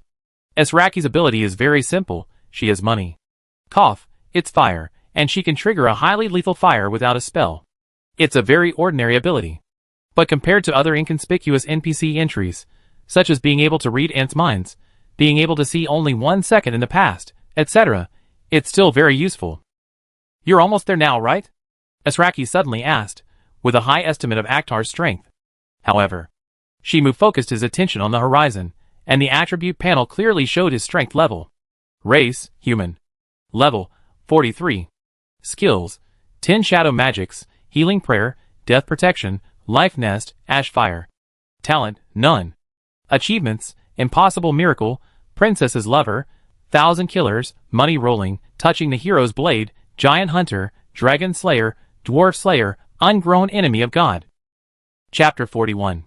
Magic Kingdom. This is a landlocked country, famous for its research on magic. Many famous magicians have studied here. And perhaps it is precisely because too many people have come here to learn magic that the operation of the Magic Kingdom is a little different. Compared with a normal country, this place is more like a super large organization brought together by different schools and schools. The prosperity here is not inferior to the Sky City. Shimu opened the curtains and looked at the scenery outside the carriage. There were many magic shops on the street, selling all kinds of magic props. And Yasuaki in the car smiled and said, "If you want to talk about money, the Sky City is richer. Does it mean that the land is valuable?" Shimu laughed, and then showed a surprised look, and saw a familiar figure waiting in front of the road. She leaned against the street lamp, wearing a maid outfit. "We're here. This is the hotel we booked." The carriage stopped, and Yasuaki got out of the carriage and walked with Shimu to the luxury hotel not far away. The maid leaning against the street lamp waved happily after seeing Shimu and Yasuaki. "Boss, are you surprised that I'm here too?" "Yes." Shimu nodded, looking at Zed in a maid outfit, and asked curiously, "Why are you wearing a maid outfit?" "No way, who made them think I'm the boss's follower?" Zed smiled helplessly, raised his hand slightly, and turned around in place. "But do I look good in a maid outfit, boss?" "Good looking." Shimu was silent for a while, and responded with a slightly complicated voice, and Zed smiled when he heard it, and didn't care much about Shimu's words against his will. She fiddled with her hair. "Actually, I know that I am not suitable for a maid outfit, but I also don't seem to be suitable to be the boss's bodyguard. After all, my strength is not enough." Shimu thought for a while, and comforted. Is it considered a special charm? In fact, he didn't hate Zed wearing a maid outfit. A healthy and lively maid with wheat-colored skin showed a lot of charm. However, it was a bit unexpected that Zed appeared here. He originally planned to throw Zed into the Sky City and leave him alone. Who would have thought that Zed would appear here now? "It seems that you are also very satisfied." Asaki lifted the red hair beside her ear and said with a smile, "You are unfamiliar with the Magic Kingdom. Arranging Zed to come and take care of you should make you feel better." At this point, she added another sentence. "And she is more flexible than you, and is better at communicating with people. Wouldn't I just be the boss mouthpiece?" Jed frowned in distress and sighed with some lack of confidence. "I don't have the communication skills of Sister Leticia. The only people I can deal with are mercenaries or ordinary people." It's not a lie. She knows herself very well. She has been struggling at the bottom since she was a child, and her social experience is only applicable to ordinary people. It can't be said that she understands the social rules of the nobles, but she knows almost nothing about them. Yasuaki held her forehead and smiled, at least better than Akhtar. "Do you know how he faces the invitation of the noble lady?" "No." Jed frowned and imitated Shimu's expression of rejecting the invitation of the noble lady, and then couldn't help laughing. "Suddenly I feel a little confident again." "Shimu, eh? He just didn't want to waste time on useless NPCs. If it was the Witch of Death who invited him, he would change his attitude immediately. Sheath the deeper power of death. Anyway, let's go in first." Yasuaki pointed to the hotel and walked in with everyone. With her arrogant personality, it was unlikely that she would be so kind to others. However, Akhtar and Zed were companions who had fought against the dragon together, and Akhtar was dying. When they get along, they are always soft-hearted. If Akhtar had not been infected by the fire Surtur, his future prospects would be bright, and he might even become her husband. But now he is like a withered meteor. Why is there civil unrest in this country? Zed suddenly asked on the way. "I didn't see any military conflict either." "It's not a military conflict. It's a conflict between the school and the royal family." Yasuaki explained to Zed and Akhtar. "Many people come to the Magic Kingdom to study. They have no loyalty to the Magic Kingdom, but they have deep feelings for the schools that educated them. They are willing to help their alma mater and build a network of contacts. And it is also because of this reason that the royal family is increasingly helpless against the schools that have trained many strong people, and the contradictions are becoming more and more acute. The source of the civil strife is the royal family and the magic school." Jed didn't know if he understood it, and asked another question. "Why can the school fight against the country? This feels very strange. Magicians are much stronger than the army. not to mention schools that specialize in training elite magicians. Asaki explained with unexpected patience. The royal family is inherited by blood, and the magic school gathers talents from all over the world. They are not only outstanding in strength, but also have different countries and churches behind them. It is normal for the royal family to have its power compressed under such circumstances. It is not an empty statement.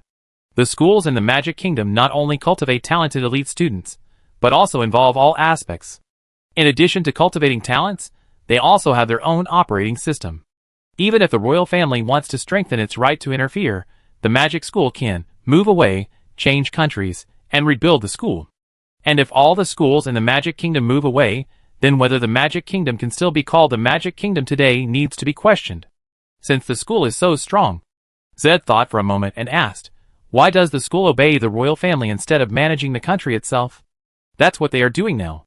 Asuraki smiled, but there are many conflicts between magic schools, and it is not easy to work together. That has nothing to do with us. Shimu said calmly, we came to the Magic Kingdom just to learn magic. Zed nodded yes. Hecate is one of the sources of internal strife. Asuraki reminded, and then stopped. Here we are, this is the room I reserved. She took out the magic key to open the door, and pushed it open. There are 4 separate bedrooms here, you can choose. Zed looked at the interior decoration, and suddenly said, it would be great if Sister Leticia was here too. She will probably have to work for a long time. Asuraki waved her hand, and randomly chose a bedroom. She and Akhtar had been traveling all night last night, and now they were a little tired. Boss, I go put the luggage away. Jed carried the suitcase and walked towards another bedroom, accompanied by the sound of the door closing. Shimu was the only one left in the living room. No. There were 2 people, sitting on the sofa in the living room, a mature and elegant woman. She drank tea and waved to Shimu. Apprentice, sit down. Shimu walked over calmly and sat down opposite the woman. He didn't seem surprised by the sudden appearance of the mature woman. In response, the mature woman smiled with satisfaction. Yes, it seems that I don't need to cultivate your psychological quality. Hecate? Shimu asked tentatively, and the mature woman frowned when she heard it, and said to him seriously, it's Teacher Hecate. Shimu nodded, Teacher Hecate. He was not surprised at all why Hecate was waiting for him in the room in advance. Not surprisingly, Hecate will probably say that she came to the Magic Kingdom because she pushed destiny. Apprentice, do you know why you are here? Hecate put down the teacup and looked serious. And Shimu also shook his head. I pushed destiny and brought you to me. Hecate explained to her apprentice without hiding anything. I want to be a witch and stand at the pinnacle of magic. You are an indispensable part, and the most important person in my destiny. Shimu heard this and said in confusion, Teacher Hecate, I can't teach you about magic. Hecate shook her head slightly, revealing a slightly smiling expression. Her apprentice also has some lovely qualities. She explained. You standing by my side is part of my ritual to become a witch. Part of the ritual? Shimu seemed to show a bit of disgust. What if I don't want to stand by your side, teacher? Then I'm sorry. Hecate shook her head and explained to Shimu, Apprentice, I won't force you to stand by my side. At this point, she showed a gentle and serious expression. But if you are willing to stand by my side and accompany me on the path of pursuing witches, I will fulfill my teacher's responsibilities before you grow up. Shimu did not respond immediately. He still needed to pretend. He couldn't agree too readily, so that Hecate could see his entanglement and hesitation. Even if he really refused now, Hecate would really not force it, but would just express regret, and then really ignore the player. However, if the player chooses to become a disciple, Hecate will indeed fulfill the teacher's responsibilities, teach the player magic seriously, and cast protective magic on the player. And if the player wants to be a traitor to the master, there is also a branch plot for the strategy. As long as the favorability is high enough, after Hecate becomes a witch, propose to Hecate. At that time, Hecate will say that the player is doing something extremely rebellious, and then happily accept the player's proposal. And if you don't propose, Hecate will always remain a good teacher. Okay. Shimu nodded, and seemed to agree with great difficulty, and Hecate didn't care whether it was sincere. Since Shimu is already her apprentice, she will treat Shimu with the strictness and care of a teacher. Even if Shimu is hypocritical now, he will become sincere sooner or later. This is the revelation of fate, the path of a witch. Apprentice, go wash up. She poured herself a cup of black tea, and said to Shimu, We will start teaching later. Shimu asked, Is it too fast? Wasting time is wasting your life. Hecate took a sip of black tea, and smiled at the apprentice in front of her. The teacher needs to solve your stubborn disease as soon as possible. Stubborn disease? Shimu was silent for a while, looked at Hecate who kept smiling, supported his knees and stood up, ready to go to the bathroom to take a shower. Wait, take off your armor and clothes here. Hecate called Shimu, who was about to go to the bathroom. Her voice was extremely calm. We can start some preliminary research now. Teacher, are you serious? Shimu asked, and Hecate nodded as a matter of course. She spoke in a tone of educating her apprentice. There is no shame in studying magic. Hecate shook her head, her red lips moved slightly, and then snapped her fingers. Clang! The armor Shimu was wearing fell off, and there was no cover except for a pair of underwear. Hecate stood up, came to Shimu's side, carefully observed the physical condition of the apprentice, and then came to the conclusion, Apprentice, your life is indeed shortened. Shimu sighed. It seems that I am indeed going to die soon. His life was indeed shortened, but it was not because of Surtur's fire burning his life, but because he used the power of death without scruples during this period. Judging from his current vitality, he will probably have a lot of vitality left after burning this world, not to mention that he will transform into a dragon. Then he doesn't need to worry about the consumption of vitality. The problem is not serious. Hecate comforted and poked Shimu's shoulder with her finger. After taking a bath, I will take you to the treatment. Shimu nodded, ran to the bathroom to take a bath, then put on his armor and left the hotel with Hecate. And along the way, no one seemed to notice the existence of Hecate, who was obviously a very famous beauty.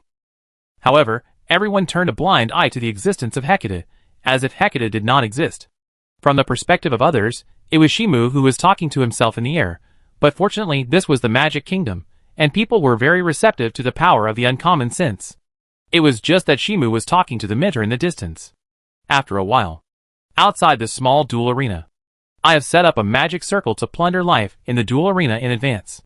Hecate walked into the duel arena and explained to Shimu, I found that you seem to be very interested in duels, so I modified the duel arena according to your interest. She smiled at Shimu. Use your best means to kill the enemy and plunder their vitality. Is this what you foresaw, teacher? Shimu asked, and Hecate kept a mysterious smile and did not answer the question directly, but the answer was obvious. Shimu did not ask more questions and went deeper into the duel arena. Passing through the corridor, the light came into view. Across the duel arena was an elf, holding a branch to form a bow and arrow, with an elegant and arrogant posture. No need to say more. Start cutting. Shimu rushed over directly, stroking the hunting king's sword in his hand, and black flames ignited. Chapter 42. The battle is over. The elf knelt on the ground helplessly, holding the great sword that pierced his chest with both hands, and slowly lowered his head. Seeing this, Shimu drew out the hunting king's great sword, and the elf's body fell to the ground with blood flowing out. Then the black flame symbolizing death wrapped the elf's body and burned it into ashes. So handsome! A girl in the audience exclaimed, covering her red face, wanting to have a romantic encounter with the knight in the duel arena. However, a disdainful snort came from the side, and she subconsciously turned her head to look, only to see a man with short white hair and naked upper body, looking very unhappy. It's a pity that he will die soon. The white-haired man stood up and suddenly jumped into the duel arena. He stood in front of Shimu and looked down. Your breath is disgusting. Shimu looked at the humanoid dragon in front of him with a cold look and asked, Is it because I was cursed by the dragon? It seems that you know the reason for your upcoming death. The white-haired man smiled dangerously. His eyes were frighteningly cold. Revenge for your own kind? Is this reason sufficient? Shimu did not speak. The humanoid dragon in front of him was more than 90 levels. Unless he used the Sword of Light to fight the enemy, there would be no chance of winning. However, he did not care about the threat of the dragon. In the Magic Kingdom, he could experience the pleasure of eating soft rice and being protected by a mature big sister. No need to worry about the danger in the open. Apprentice, I didn't expect you to be a hero who slays dragons. A gentle female voice pretending to be surprised came. Shimu looked in the direction of the voice, and saw Hecate appear beside him at some point, and then took a step forward. The beautiful body blocked Shimu's way. I will not take the threat to my beloved disciple as a joke, but as a provocation to me, Hecate. Hecate's voice was cold. Dragon, do you want to be my enemy? The white-haired man's pupil shrank, looking at the indifferent Hecate, and then suddenly laughed. Private fights are not allowed in the duel field, so forget it. He stepped back a few steps, and looked at Shimu's cold expression. Human, you have a very reliable teacher. After saying that, he flew away without stopping. If he continued to stay and continue the confrontation, He was also a little worried that Hecate would invite him to a duel, and then he would be a little embarrassed. Refusing would seem timid, and agreeing would be tantamount to suicide. That man is actually Hecate's apprentice? I'm really envious. Why can he become Hecate's apprentice? Is it because of that face? Maybe he's just lucky. The audience was talking in a low voice, obviously very surprised. Some people envied, some people were jealous, and some even looked at Shimu with hostility, changing from paying attention to Shimu being the winner to Shimu being Hecate's apprentice. In the Magic Kingdom, some people wanted Hecate to die, and some people admired Hecate. However, they all admitted that Hecate, a genius magician, had the power to influence the situation in the Magic Kingdom. And Hecate didn't care when she heard people talking. After all, as long as she appeared in people's sight, it would easily cause discussion and onlookers. Apprentice, let's go. She turned around and took Shimu away, and went away with the sound of people's discussions. The two of them walked into the corridor. The dragon's curse is a bit troublesome. Hecate pinched her chin, looked at the silent apprentice beside her, and said, as if jokingly, "Do you want to stay with your master until you have the power to protect yourself?" Shimu shook his head. "I have something very important to do." If it was the first round, he would be very interested in staying with Hecate and enjoying Hecate's gentle teaching. But now, he just wants to refresh the game speed record. "Did you kill Siegfried?" Hecate put down her hand that was pinching her chin, looked at the apprentice's surprised expression, and said helplessly, "You know less about your master than a resident of the Magic Kingdom." At this point, she showed an angry expression. "Apprentice, the next teaching is very strict. Your master will teach you how to get the revelation of fate through astrology." "You lied." Shimu thought so in his heart, but he didn't say it out loud. Instead, he asked seriously, "Does the study start today?" He. "Can't wait to learn?" Hecate smiled with satisfaction, then shook her head regretfully. "The teacher will prepare teaching materials for you." She thought about it. "The class will officially start tonight." "Thank you, teacher." Shimu nodded and responded seriously, and Hecate looked at the serious look of her apprentice, shook her head and chuckled. "Don't be so serious. You can get along with the teacher more naturally. As long as it doesn't involve teaching magic, the teacher is still easy to get along with." "Okay." Shimu nodded. His current state is more like a teenager facing an unfamiliar older sister who doesn't know how to deal with it. For a mature queen like Hecate, it gives her the illusion of controlling his little apprentice, and it can also stimulate Hecate's desire to protect her. Facing a strong queen, if you can't suppress her with strong strength for the time being, then letting the queen conquer you is also an option. Shaking her head, Hecate also knew that her apprentice was still wary of her, because she told her apprentice that she wanted to become a witch in front of her apprentice. So it is unlikely that her apprentice can maintain a relaxed and natural attitude to get along with her in a short time. But she has the patience to let her apprentice let down his guard. "Apprentice, stretch out your hand." She suddenly stopped and looked at Shimu slightly hesitant, and stretched out his hand. Hecate took out a bracelet, and put it on Shimu. "This can protect your safety." "Thank you, teacher."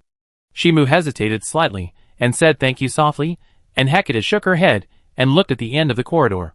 "They are waiting for you outside the duel field." After the voice fell, she turned into starlight, and disappeared on the spot under Shimu's gaze. Shimu looked at the bracelet tied on his wrist, and raised his hand to touch it. It was a silver bracelet that could provide players with a period of false health. Before the false health was consumed, they would naturally be immune to most damage. However, if they encountered a too strong enemy, the false health and their own health bar would be cleared in an instant. However, at his current level, it was useful. Putting down his hand, Shimu walked out of the corridor, and saw Zed and Asaki running over, obviously looking for him. "You really like dueling." Asaki came to Shimu and frowned slightly.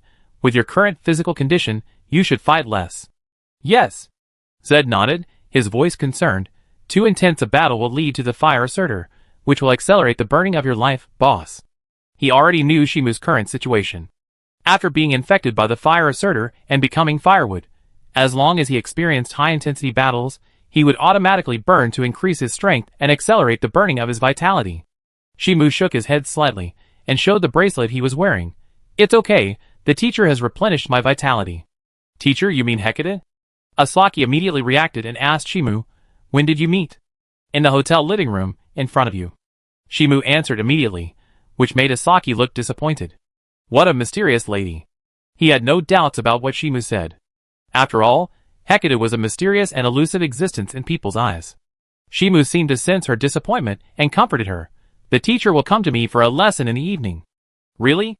Asuraki showed an expectant expression. With her status as the princess of the Sky City, she actually had a way to meet Hecate through official means. However, she had come here without telling her father, and meeting Hecate through Shimu's relationship could better bring the two sides closer. That might allow Hecate to interpret the Dragonborn more wholeheartedly. By the way, didn't you say you wanted to repair the armor before? She changed the subject and smiled at Shimu. I invited a dwarf master to meet. Thank you. Shimu thanked him, and Asuraki smiled and took him and Zed to get off the carriage to go to the meeting place with the dwarf master. After a while, in a tavern, in a private room, the white-haired dwarf was lying on the ground, holding an empty bottle in one hand, his body motionless, as if he was dead. Dead? Jed looked around cautiously, and Shimu did not react at all. He came to the dwarf and pushed him. You are here. I have been waiting for a long time. The white-bearded dwarf moved his body and stood up shakily. His drunken appearance made people doubt whether he could stand steadily. I told you in advance that my fee is very expensive. Master, I understand that the fee is expensive. Shimu nodded, pulled out a chair and sat down, watching the dwarf master sitting shakily on the chair. I want to repair my armor. 6,000 gold coins. The dwarf master gave an unacceptable number without thinking, but Shimu nodded without hesitation, and then asked, What if you want to strengthen your armor? The dwarf master did not answer immediately, but carefully observed Shimu's armor, thought about it, and said, If you bring your own meteorites, 30,000. Okay. Shimu agreed very readily. This game has a weapon enhancement system, but it requires a kind of meteorite material. As the name suggests, meteorites are falling stars from the sky. According to the setting, after a person dies, the symbolic stars will fall to the world and turn into a usable material. However, the stars of ordinary people will burn out during the fall. Only special people, such as magicians, kings, heroes, popes, etc., who have a certain social status or are strong enough, can let their stars fall to the ground. The falling meteorites also have different grades. To explain it in easy-to-understand words, they are strengthening stones. Different grades of strengthening stones correspond to different strengthening levels. Although the official setting of the game is that the meteors of the strong have higher magic and special properties, it is just a way to explain the world view. Okay, take off your armor. The dwarf master nodded drunkenly and waved his hand at Shimu. I will give you the strengthened armor in 3 months. Shimu shook his head and said, I want to get it in 3 days. Ha! You think forging is a casual thing. If you say 3 months, it's 3 months. It's impossible to have one more day. The dwarf master blew his beard and glared, very dissatisfied. You know, forging is a very rigorous subject. 200,000 gold coins. Yasaki suddenly spoke, her voice unquestionable and tough. If you don't do it, there are plenty of people who will. The dwarf master was silent for a moment, looking at Yasaki's eyes that would not allow him to be refused, and wanted to ridicule this layman, but she was offering too much, and there was no way to refuse. He scratched his head, and his voice lost confidence. In fact, it's not impossible if you work overtime. Yeah. Yasaki nodded and smiled at Shimu. Take off the armor and give it to him. He will come to the door in 3 days. Okay. Shimu nodded and took off the armor. In fact, the higher the level of forging, the more gold coins are needed, but as long as the player is shameless, he can use words to trick the forger into strengthening in advance, or pay a deposit and let the forger forge in advance. After getting the enhanced equipment, kill the forger directly. This way, you can not only save gold coins, but also take away the forger's meteorite. The higher the level of the forger, the more precious the meteorite he collects. And the dwarf master in front of him was killed by him in the last round, and a rare meteorite was dropped. The meteorite will be sent to you in the evening. After taking off the armor, Shimu explained to the dwarf master, I don't have any meteorites on hand now. Okay. The dwarf master didn't care.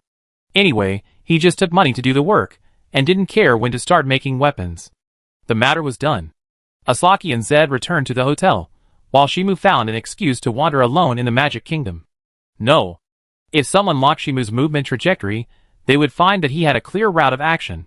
About 30 minutes later, outside the Magic King city, Shimu, wearing a black cloak and covering his face, broke into a noble mansion, killed a noble in the mansion, and took out several meteorites from the warehouse. Later, he went to the underground prison of the noble mansion and kicked open the iron door. He saw a handsome boy wearing a blood-stained white shirt hanging in the air. Shimu looked at the boy in front of him, and saw that he was injured all over his body, all caused by whips and candles. He walked over and cut the chain with a knife. The boy fell to the ground, but he didn't care at all. On the contrary, he was very happy. "Are you here to save me?" "I guess so," Shimu said casually. The boy's name is Lada, a distant relative of the royal family of the Magic Kingdom, and his appearance is very delicate. The normal process is that he joins the royal camp of the Magic Kingdom, and then at the request of the fourth prince, he finds Lada, who was captured by the pervert step by step, so as to improve the favorability of the royal camp. However, since he has become Hecate's apprentice, it is impossible for him to join the royal family of the Magic Kingdom, so there is no need to improve the royal family's favorability.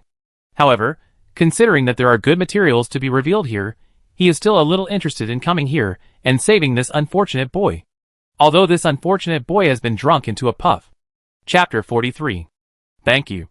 Loda wanted to stand up, but his trembling legs and the pain in his butt made him fall to the ground again. He supported himself on the ground with his hands, raised his butt slightly, and said to Shimu with a pleading expression, "Please help me." Shimu was silent for a moment, then turned away indifferently, ignoring the request behind him. After leaving the mansion, it took about 10 minutes to reach the blacksmith shop of the dwarf master. At this time, he had changed into a set of clothes, looking like a rich young man, although the set of clothes was taken from a noble family. In front of the blacksmith shop, the dwarf master held the hammer, looked at the knight outside the hall, scratched his head and said, "I didn't expect you to deliver it so quickly. These meteorites can strengthen your weapons to +4. Shimu took out a bag of meteorites, and the dwarf master took the meteorites after hearing the words, opened the bag and looked at it, confirming that it was indeed the meteorites needed to upgrade the equipment. Then he asked curiously, "Strengthen +4, what does that mean?" "There is another special weapon that you need to make." Shimu took out a piece of paper and handed it over. It was the design drawing that the Witch of Death gave him to make the golden needle. The dwarf master took it and looked at it, then looked up at Shimu and asked, "You are infected by Surtur's fire, right?" Shimu did not answer. However, the dwarf master talked to himself, looking very melancholy. "Perhaps because we are the closest tribe to Surtur, some dwarves began to worship Surtur. They are crazy to a certain extent. In order to burn the world, they are always trying to unseal the fire giant Surtur." He sighed and asked Shimu, "You encountered them, right?" Shimu did not answer, and the dwarf sighed even more when he saw this, with a guilty look on his face, and felt pity for the unfortunate knight's experience. He looked down at the design drawing. It's a very ingenious design. As long as the golden needle is successfully made, it can indeed play a role in suppressing Surtur's fire. Under normal circumstances, people infected by Surtur's fire will inevitably die, but the design of this golden needle can actually suppress Surtur's fire, although the solution is a bit evil. Since Surtur's fire wants to burn life, just seal the life and let life reach a state close to death, but not dead. In this state, Surtur does not have too much life to burn, and the vitality overflowing from the seal can ensure that the infected people survive. The person who designed this set of golden needles seems to have a very good understanding of how people can enter death. So can it be done? Shimu asked again, not intending to continue chatting with the dwarf master, otherwise it would definitely trigger a series of conversations, and reveal some information that had long been known, which was really unnecessary.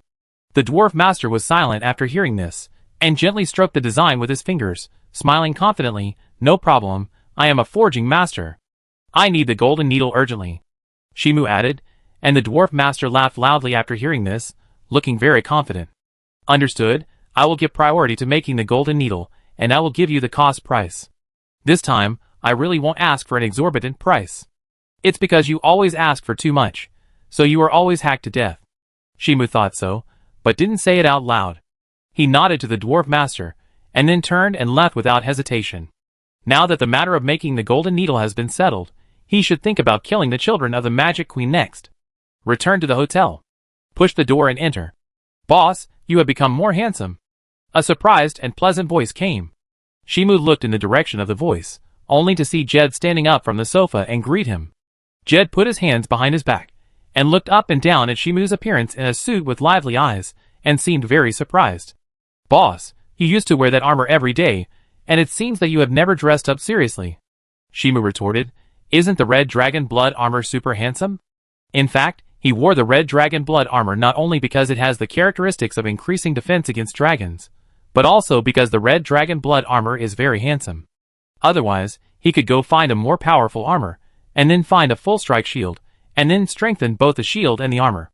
At that time, even if he stood still, most people would not be able to break through the defense with this set of armor. However, he was not interested in the shield counterflow gameplay, not only because it was too cumbersome, but also not cool enough to reflect his multi-round player skills. It's cool, but it will get boring, Zed said, and Shimu looked at Zed with a disappointed look and sighed. Are you tired of me? No. No. Zed subconsciously refuted, but saw Shimu's side, and walked towards the sofa in the living room in disappointment. When Zed saw this, he was silent for a while, and suddenly widened his eyes. Wait, boss, don't you think this is weird? No need to explain, I understand. Shimu sat on the sofa and poured himself a cup of black tea, and Zed twitched his mouth when he saw this. If an outsider heard their conversation, he might misunderstand something. Yasaki, who was beside him, watched with relish. She never thought that Shimu was a rigid knight, otherwise he would not use so many despicable means when fighting the dragon, and would not drag her to succor to pay. Therefore, she didn't think there was anything wrong with Shimu's bad taste now, and she knew Shimu's character. He was still an upright knight in essence. Boss, don't you feel guilty for bullying a maid? Zed walked over and pushed a plate of fruit on the table in front of Shimu. Her cheeks were slightly bulging, as if she was a little angry. In response, Shimu shook his head, took an apple from the table and took a bite, and said casually, I never treated you as a maid. At this point, he met Zed's puzzled gaze. Except for not being able to help me have children, it seems that you can help me with everything. Boss, should I be happy? Zed's face fell, and Shimu nodded seriously, saying to her, Of course I should be happy, I fully affirm your value. Ha ha ha, it's really a subtle affirmation. Yasaki laughed out loud. She held her chin with her slender hand, and smiled at Zed with a slightly bulging cheek. But Zed probably also wants you to affirm the value of a lady. Lady, I probably don't count. Zed is very self-aware. Her previous life was accompanied by death, and the blood on her hands was not only from giants, but also from humans, dwarves, elves, and other lives. In any case, it has nothing to do with being a lady. If you want to learn the etiquette of a lady, I can arrange a teacher for you, Yasaki said with a smile. Hearing this, Zed shook his head vigorously. From her point of view, being a lady means restraining one's own claws, which will make her feel very insecure. And the boss doesn't care whether she is a lady or not. It's getting late, I plan to take a break. Shimu glanced at the sky outside the window and said to the two, The master will come to me to teach in the evening, and I need to keep my energy. Before resting, let's eat first. Yasaki stood up gracefully and pointed outside the door. Come on, I take you to have a good meal. What to eat? Shimu followed him out. This is the benefit of getting along with a rich woman. As long as Yasaki's favorability is brushed to a certain level of favorability, a lot of time for brushing money can be saved. After dinner, return to the hotel to rest for a while. As the sky darkened, Shimu, who was closing his eyes to refine his magic power, suddenly felt someone beside the bed. He opened his eyes and looked over, only to see his teacher Hecate sitting beside the bed. She was wearing a large magician's robe, holding her chin with her slender hands, carefully looking at the awakened apprentice, and nodded with satisfaction. Apprentice, you are quite vigilant. If you want to assassinate me, I don't think I will have time to react. Shimu shook his head and sat up. He looked out the window after hearing this. The person who wants to assassinate you really exists, hiding near the hotel. She looked at the puzzled apprentice. It's the believers of the fire giant Surtur. They want to snatch your sword of light and unseal the fire giant Surtur. Shimu sighed, as if in distress, and said, It's really entangled. Do you need your master to help you deal with them? Hecate asked, and Shimu quickly shook his head and explained to her. Since it's the trouble I caused, let me solve it myself. Hecate didn't force it. Since the apprentice wanted to solve it himself, she just had to make sure that the apprentice didn't die. Everyone has to go through experience to have the opportunity to grow. Then let's start today's class. After saying that, she clapped her hands lightly, and her vision suddenly changed. Shimu found that he had reached the rooftop of the hotel. Hecate sat on the edge of the tall building beside him, looking up at the stars. Question, is fate certain? Shimu pretended to think for a moment, and said uncertainly, Fate is probably certain, and everyone's fate is reflected in the starry sky. At this point, he added another sentence. And if fate is uncertain, then the omniscient God. Maybe, can't be truly omniscient, so fate is certain. Hecate nodded, and did not tell the apprentice whether fate was certain, but asked another question. Apprentice, do you want fate to be known or unknown? I have never thought about this question. Shimu answered like this. He didn't care whether fate was fixed at all, but whether his actions were out of his own will. However, the setting of the game Mystery Gate is that the moment the omniscient god was born, the world was destined to be known and certain. This has nothing to do with the will of the omniscient god, but is inevitable after his birth. The player's act of killing the god of all-knowing, from the result, is righteous and a heroic act. Of course, the premise is not to go to the Ashes ending. Sooner or later you, the apprentice, will also need to face this problem. Hecate shook her head without further explanation. She looked at the sky, and the night wind blew her hair. Everyone's destiny is above the starry sky, but there is a kind of people whose destiny does not exist in the starry sky. Shimu nodded. Witches and demons, right? Yes, they are free from this restriction. Hecate looked at the stars representing her own destiny. The teacher has no way to see the fate of demons and witches. That's why you don't know that I have a relationship with the Witch of Death. Shimu thought, leading the topic, teacher also wants his own destiny, not to show the starry sky? It is to get away from the starry sky, and let your own destiny be free. Hecate did not hide her thoughts from her apprentice. It only takes a moment, and my fate will be separated from the starry sky, and I can become a witch of fate, looking down on fate from a higher perspective.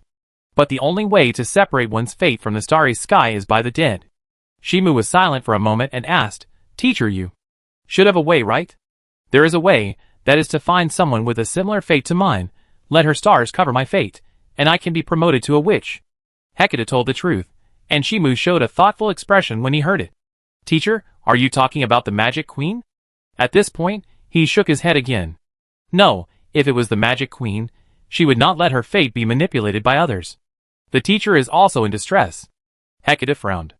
If you want to completely manipulate a person's fate, the premise is to completely control a person's life and death and thoughts, or to ensure that this person is completely loyal to you. And it is obvious that the Magic Queen will not agree. Unless something unexpected happens, and the Magic Queen's strength is greatly reduced, the teacher will have a chance to manipulate the Magic Queen. Shimu analyzed calmly. In fact, he came to the Magic Kingdom early. The current Magic Queen is in her prime, and both her magic power and mental state are very good. If she came 3 or 4 months later, the Magic Queen would suddenly die in an accident because of her children, and only the 4th prince, who was suspected of murdering his brother and sister, would survive. At that time, the Magic Queen would be hit hard, and she would devote herself to taboo research regardless of everything, wanting to become a witch and resurrect her daughter.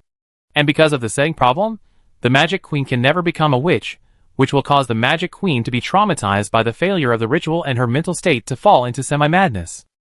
At that time, the plot was to cooperate with Hecate to confirm whether the Magic Queen was weak, until it was confirmed that the time was right to invade the palace and capture the Magic Queen. As for the 4 princes, who were suspected of killing the brother and sister, they would also stand up at this time to say that the brother and sister were killed by teacher Hecate. The purpose was to guide the Magic Queen to a path of no return, so as to find an opportunity to seize the country. There is no need to elaborate on the subsequent plot. It is nothing more than the 4 princes giving players a chance to choose whether to stand by the Magic Queen and fight against the evil and ambitious Hecate together, or to stand firmly by Hecate to capture the Magic Queen. Chapter 44. Master can create an accident, but it is hard to determine whether it will succeed. Hecate raised her hand, with stars floating on her fingers. The civil strife in the Magic Kingdom today was caused by her, provoking the trajectory of fate and triggering the conflicts that were originally suppressed. This is all to create an accident that will make the Magic Queen collapse. The Magic Queen cares most about her 5 children, and is proud of her children. Shimu suddenly realized, Master, do you want to capture the Magic Queen's children and threaten them? That won't make the Magic Queen collapse. Hecate shook her head, her eyes like black pearls, cold and chilling. Only if her 5 children kill each other will she collapse. Shimu fell silent. In fact, people have long had a corresponding understanding of Hecate, a mysterious and dangerous woman who can do whatever it takes to pursue the ultimate in magic. No matter who gets along with Hecate, they will start to worry whether Hecate will regard themselves as pawns. If he is not a multi-game player, he cannot be sure whether such a cold and dangerous Hecate will treat the player sincerely. After all, Hecate is known to control the fate of everything. When dealing with such a dangerous woman, who can guarantee that he will not become a pawn of such a dangerous woman, even if she behaves very sincerely, seems to have no secrets from you, and gives you all the care you can imagine? But what if she just wants to use you as a pawn, and then abandons you mercilessly or gets rid of you afterwards? In any case, there will be such doubts, and they will continue to deepen as time goes by. After witnessing Hecate playing with the means of a country, and taking human life lightly, who can fully believe that Hecate will treat themselves sincerely? Therefore, when many players see the Magic Queen alone, hugging her knees, and looking at the players with a sad look, they will choose to turn from evil to good and point their blades at Hecate because of the pain in their conscience. However, after the player kills Hecate, they will hear Hecate's gentle forgiveness before her death, and Hecate will also laugh at herself for not being trusted by others.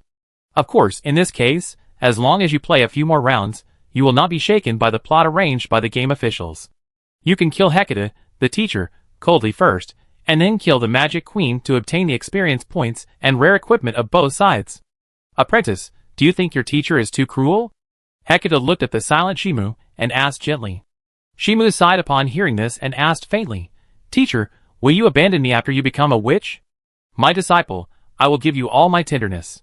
Hecate's voice was as gentle as ever, looking at the somewhat shaken disciple, and said, Whether you trust me or not depends on you. Shimu looked up at the stars and said nothing.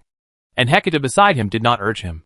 She could see the dilemma of the disciple, who wanted to try to believe in himself, but was doubtful because of his reputation. She had expected Shimu's reaction a long time ago. She really treated Shimu sincerely, because of fate, and because she needed to believe in someone. For a long time, or maybe just a moment. That doesn't matter. Shimu suddenly spoke, smiling heartily at Hecate. Teacher, I seem to be dying. He stretched lazily, and looked at the Magic King city. Even if I was deceived by you, I would just die earlier. Hecate was stunned for a moment, then laughed out loud. What an unexpected answer. So I take a gamble. I believe you are sincere to me, teacher. Shimu made his decision, unexpectedly calm and unrestrained. Teacher, let me enjoy your tenderness before I die. I will not let you die before you graduate. Hecate laughed, fully confident that she could save her apprentice. Shimu asked after hearing this, Teacher, what do I need to do to graduate? Of course, I have to be better than you. Hecate said, as a matter of course, as if joking, if I can't train an apprentice who is better than me, then wouldn't I be very derelict in my duty as a teacher? At this point, she seemed distressed. But I am so great, and I am making progress every day. I am afraid it will be very difficult for you to surpass me. Well, if you really can't graduate, you will be my apprentice for life, right? Shimu showed a little unconvinced expression, but looking at Hecate's slightly playful and gentle smile, he turned his head away as if embarrassed. And Hecate looked at the shy appearance of the apprentice, and couldn't help laughing. She shook her head and took out the book. Apprentice, let's start today's teaching. Teacher, I have a secret to tell you. Shimu said suddenly, but he didn't study immediately, or he didn't intend to study honestly, but planned to speed up the plot and brush up a wave of experience points. Listen, master. Hecate nodded gently, and turned to the first page of the textbook she prepared, and then she heard a surprising news. In fact, I am a believer of the Witch of Death. Shimu said seriously, looking at Hecate's surprised eyes, and added seriously, I have the most favors of the Witch of Death in the world. Disciple, you are really surprising. Hecate sighed, looking at the burning black flames in Shimu's palm. That terrifying death, if not carefully distinguished, is indeed very similar to the power possessed by the followers of the goddess of death, but this burning black flame is more pure. Shimu withdrew his palm, and said seriously, if the teacher can really become a witch, maybe I can summon the followers of death to invade the Magic Kingdom, and create an opportunity for the teacher. The followers of death, they are a group of very dangerous people. Hecate frowned, feeling worried that her apprentice was involved with this group of people. Shimu did not explain. Hecate looked at her apprentice's silence, and knew that she couldn't change his mind in a short time. She took the initiative to change the subject. With the current state of the Magic Kingdom, even if the followers of death invade, it is difficult to threaten the Magic Queen. Shimu asked, what if the Magic Queen's children suddenly die? The entire Magic Kingdom will fall into chaos. Hecate replied that the country is managed by the Magic Queen's children, each holding different powers. In the end, the Magic Queen will decide who is the most suitable to inherit the kingdom. This is naturally a good thing for the Magic Queen, but for the country, this management system that allows children to compete with each other and hold real power is a bad thing. It is very easy to cause conflicts and power struggles. Then kill them and create chaos. Shimu's voice was cold, not like an upright knight at all, but like a conspirator behind the scenes. However, there is no way for many rounds of players to be like this. There are too many foresights, plus their own good skills. It is easy to be a mastermind behind the scenes. Of course, his original intention was just to level up quickly. Master needs to see the followers of death first. Hecate did not agree immediately, and was very vigilant about the followers of the Witch of Death. This group of followers of death is the most dangerous cult in the world.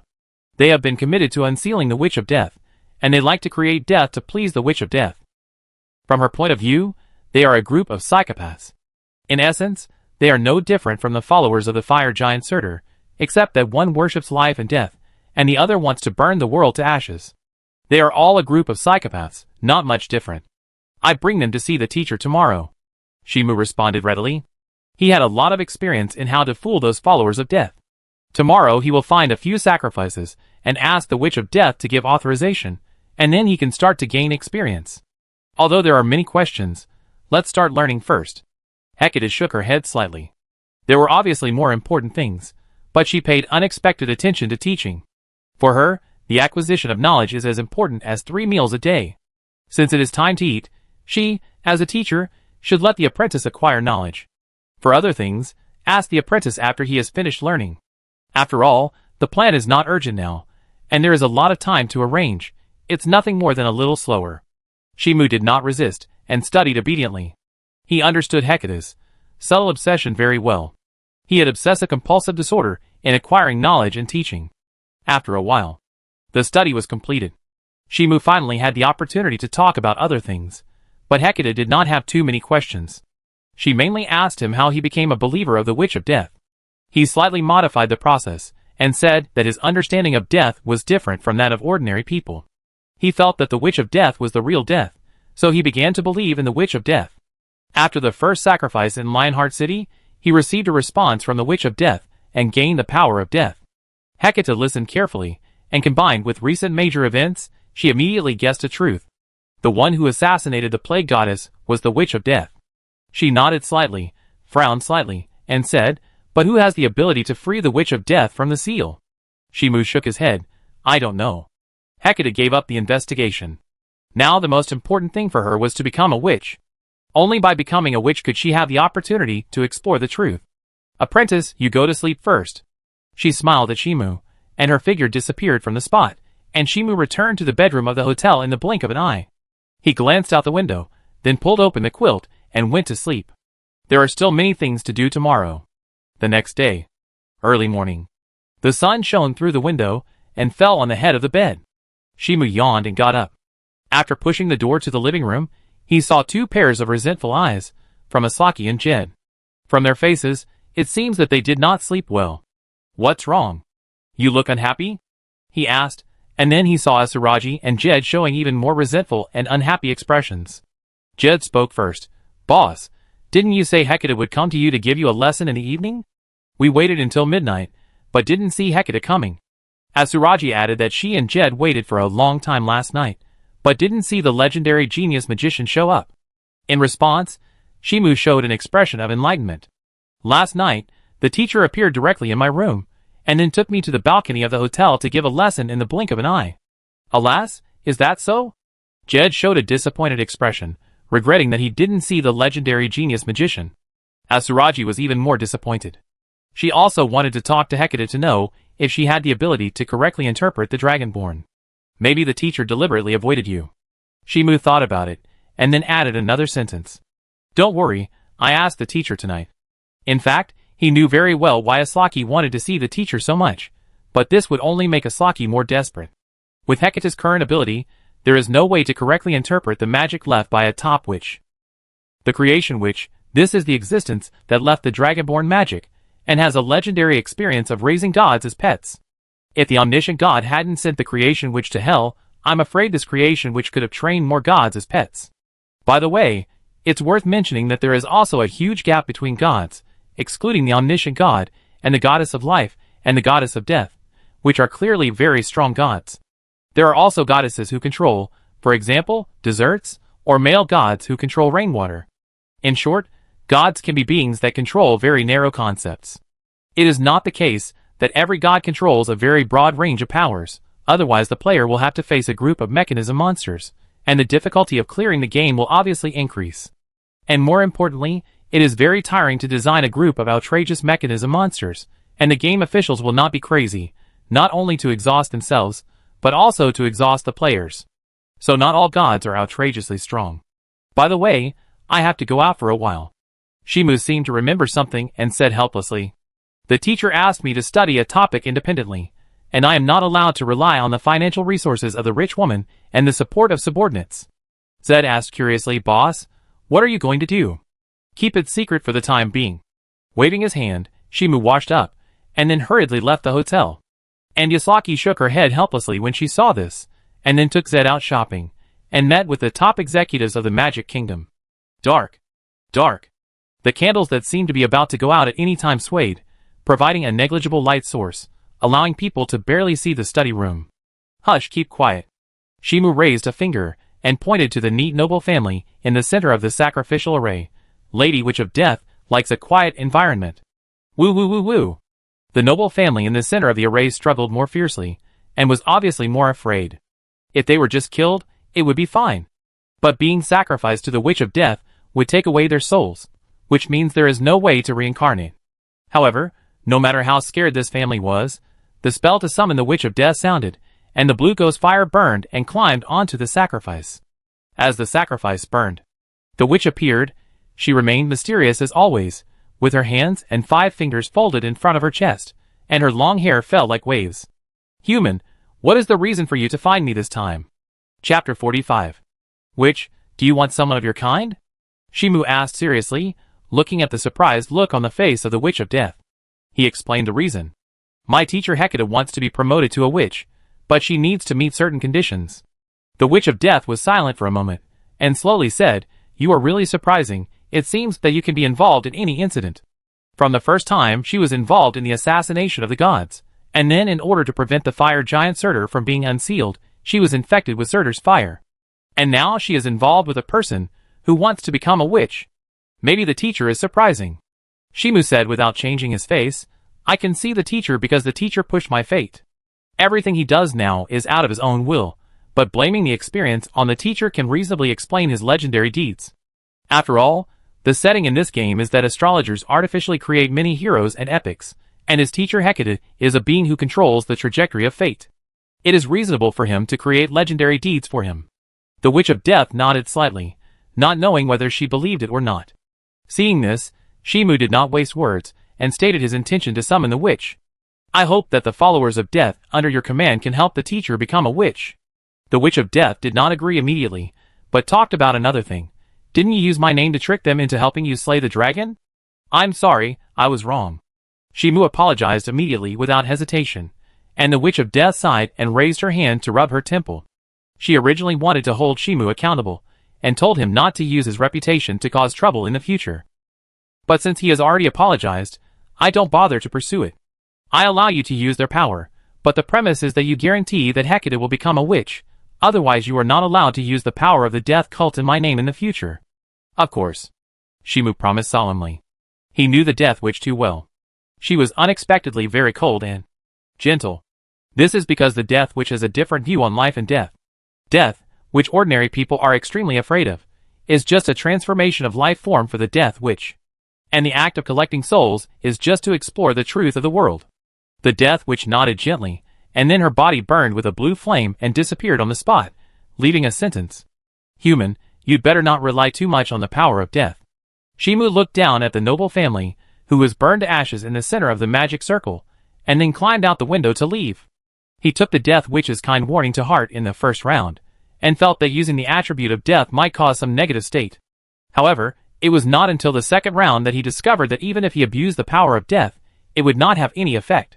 After all, before his vitality was exhausted, he would have transformed into a powerful race with a long lifespan, and would have many ways to replenish his vitality. There was no need to reduce the use of the power of death. Afternoon. Underground tavern. Pushing the door open, the most vicious cultists in the tavern all cast their eyes on Shimu, who walked in. Their eyes were as cold as knives, mocking, amusing, and curious. If ordinary people faced such a gaze, they would probably have been frightened to the point of their legs going weak. After all, this group of people are the most dangerous believers of death in the world. But Shimu didn't seem to notice the danger. He came to a table near him, and sat down. Then he waved to the bunny girl next to him, and asked her to bring him a glass of wine. Seeing this, everyone stopped looking at him. They probably confirmed that Shimu had the courage to do so.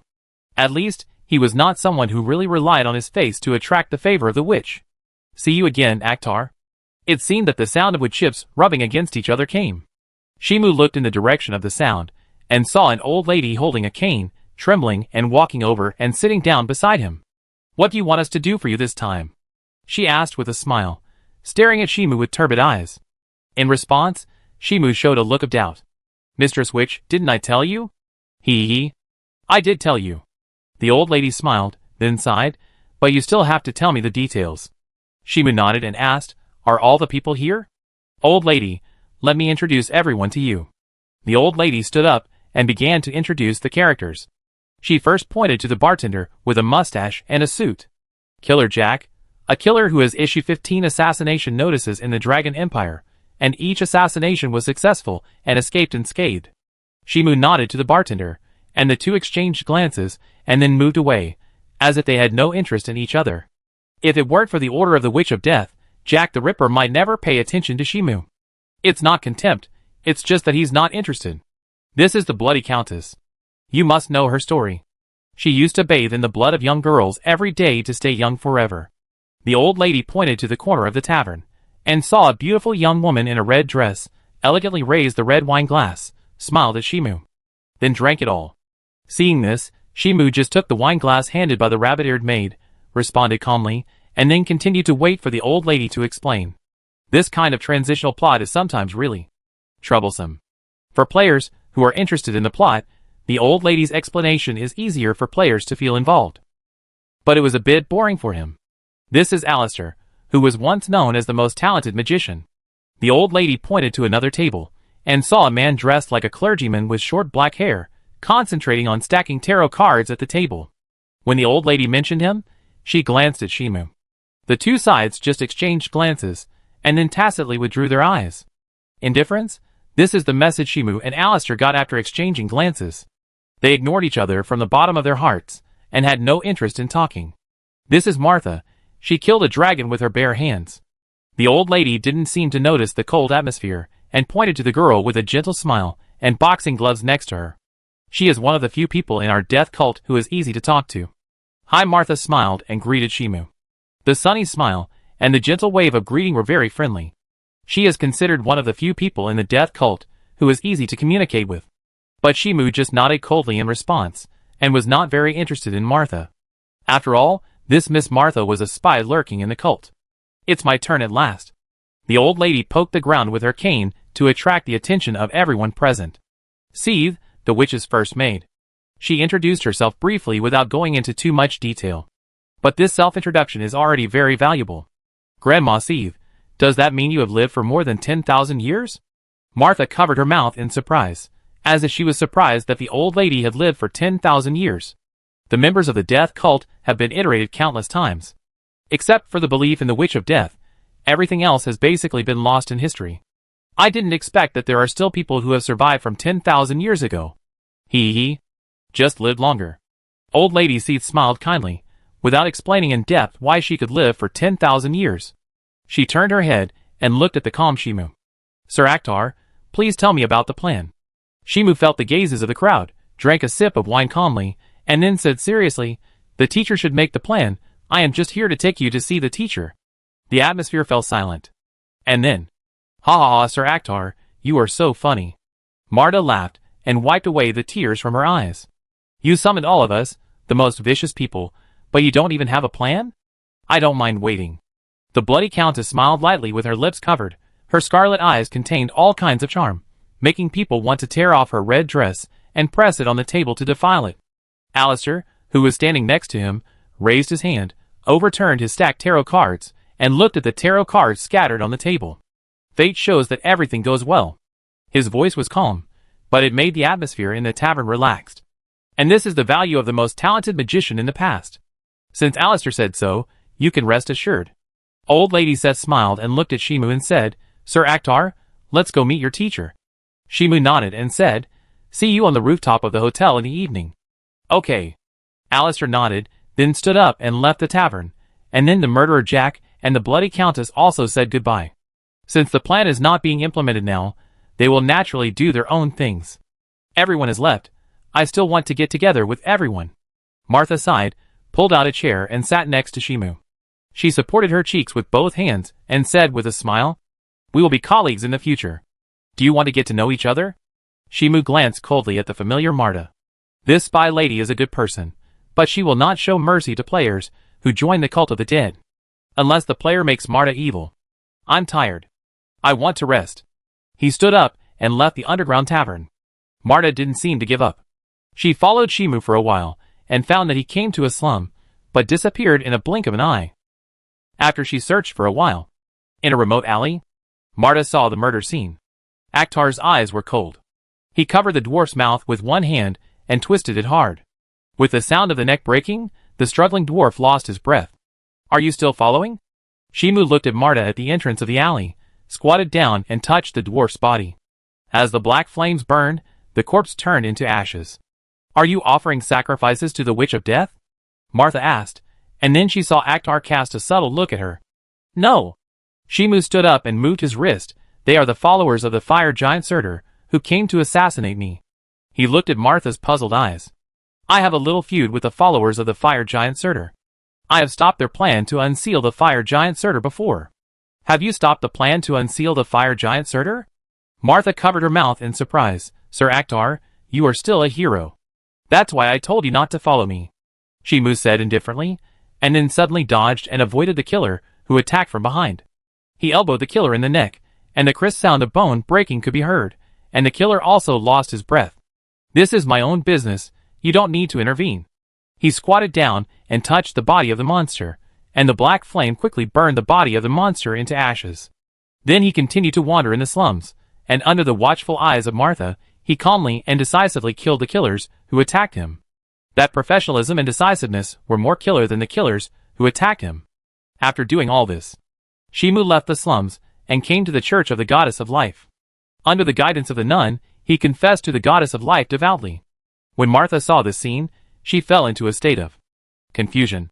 She suddenly couldn't understand Akhtar, who was clearly meeting with the most evil cult in the world not long ago to discuss extremely evil conspiracies. Then, now Akhtar came to the temple of the Goddess of Life again, and began to pray and repent devoutly, and what was even more outrageous was that Akhtar was really favored by the Goddess of Life. Is she abnormal, or is this world abnormal? He prayed for a long time. Shimu mainly adapted his recent experience in the kingdom of Iris a little bit, saying that in order to help his friend regain the country, he accidentally discovered that the followers of the fire giant Surtur were carrying out an evil plan. For this reason, he stood up without hesitation and successfully stopped the plan, but he was infected by Surtur's fire. Now he is dying. Goddess, can my soul go to the sky to serve you after I die? Shimu raised his hand and grabbed the necklace on his chest that represented the blessing of the Goddess of Life. Then the necklace glowed slightly, as if it had received a response from the goddess, indicating that he had a further gift from the goddess. The cultist was blessed by the goddess. Murta opened her mouth slightly, looking at this scene in surprise. Judging from the strength of the necklace, this man had received a high level of grace. Is the Goddess of Life blind, or is there something wrong with her? At this moment, Shimu had finished praying and put down his clasped hands. He looked at the surprised Marta and said, "This is the reward given to me by the goddess." There is nothing surprising. Everything done in the kingdom of Iris can be known by the gods. After all, there is a church in the kingdom of Iris, and naturally there are believers who will tell the information to the gods. And the next thing is much simpler. With the softness and kindness of the Goddess of Life, as long as he is merciful to the Goddess of Life, saying that he is dying because he prevented the fire giant from being unsealed, it is not difficult to get a reward. Chapter 46. Can we also get the favor of God? Martha's expression was complicated, and then she saw Shimu's subtle expression. Is there anything wrong with what I said? You are questioning my belief in the Goddess of Life. Shimu retorted unhappily, which made Martha stunned for a moment, and then she opened her mouth and said, "Sorry, I shouldn't question your piety." She lowered her head and said with some shame, "Since Akhtar has been able to get the favor of the Goddess of Life, it means that Akhtar does have a heart of faith." Although she couldn't understand why Shimu could believe in the goddess and the witch at the same time. "I forgive you." Shimu nodded slightly, and then walked out of the church, and Martha immediately chased after him. After a while, Shimu came to a remote commercial street, where most of the goods sold were alchemical props for alchemy, and also sold some alchemical props that could not be sold openly on the market. For example, if you drink a drop of the pink potion, you will be infatuated. Another example is a treasure chest, but as soon as you open it, dozens of tentacles will emerge, and instinctively drill into any gap with heat source, thus restricting the enemy's actions. In short, many dangerous alchemical tools and potions are strictly prohibited by the church and the state from private production, but it is not impossible to buy them. Alchemical tools that want to circulate on the market need to be approved by the church and the state, but if they are customized, there will be supervision problems. Wandered around for a while. Came to a small shop. Shimu looked at the door number, then walked in, and the first thing that caught his eye was, no. To be more precise, the first thing that attracted people's attention was a pair of fleshy white legs, followed by very full mountains. Looking up, there was a book of advanced element theory covering her face. Choose what you want to buy. The girl put down the book that was covering her face. Her pretty face revealed fatigue, her shoulder-length brown hair was a little frizzy, and her voice was weak, as if she might die suddenly at any time. But soon she became energetic. I want to buy a sleeping pot. Shimu came close to the girl and said lightly, but the girl was frightened and trembled all over when she heard it. She looked around in panic, and refuted without thinking. Our store does not sell that kind of dangerous items. After saying that, he subconsciously observed the surroundings, and found that no guards came with him. He was relieved. You have, Shimu said with certainty, and his cold eyes seemed to see through the girl's guilty conscience, and then he withdrew his eyes. Come, let's talk privately. He walked to the back of the store without saying anything, and the girl hesitated when she saw this, but chose to follow him in. This time, Marta did not continue to follow. She leaned against the door and waited silently, her thoughts drifting away, and she fell into a state of confusion. Why could that man be favored by the goddess of life? Behind the shop.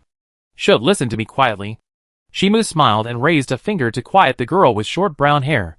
This NPC is called Layla, an alchemist from a civilian background. This also led to Layla not having enough money to support the expensive profession of alchemy, so occasionally she would secretly sell some alchemy items that were banned by the government. And the sleeping pot is Layla's selling item. Of course, it is impossible to buy this hidden alchemy item by normal means. You need to brush the favorability to a certain level, and then Layla will tell the player that there is such a thing as a sleeping pot. However, it is too slow to increase the favorability, so coercion is also an option. You sold 3 sleeping pots to Rona, right? Shimu said with a smile, and looked at Layla, who bowed her head and said nothing, and added another sentence. My teacher is Hecate. Lila looked up suddenly when she heard this, and looked at the grinning man in front of her, and couldn't help but take a step back. It has long been known in the academy that Hecate accepted students.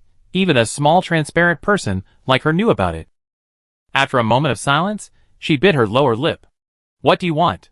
Shimu didn't answer immediately, looking at Layla, who was uneasy and began to think wildly, until he confirmed that she was nervous to a certain extent. He smiled and spoke.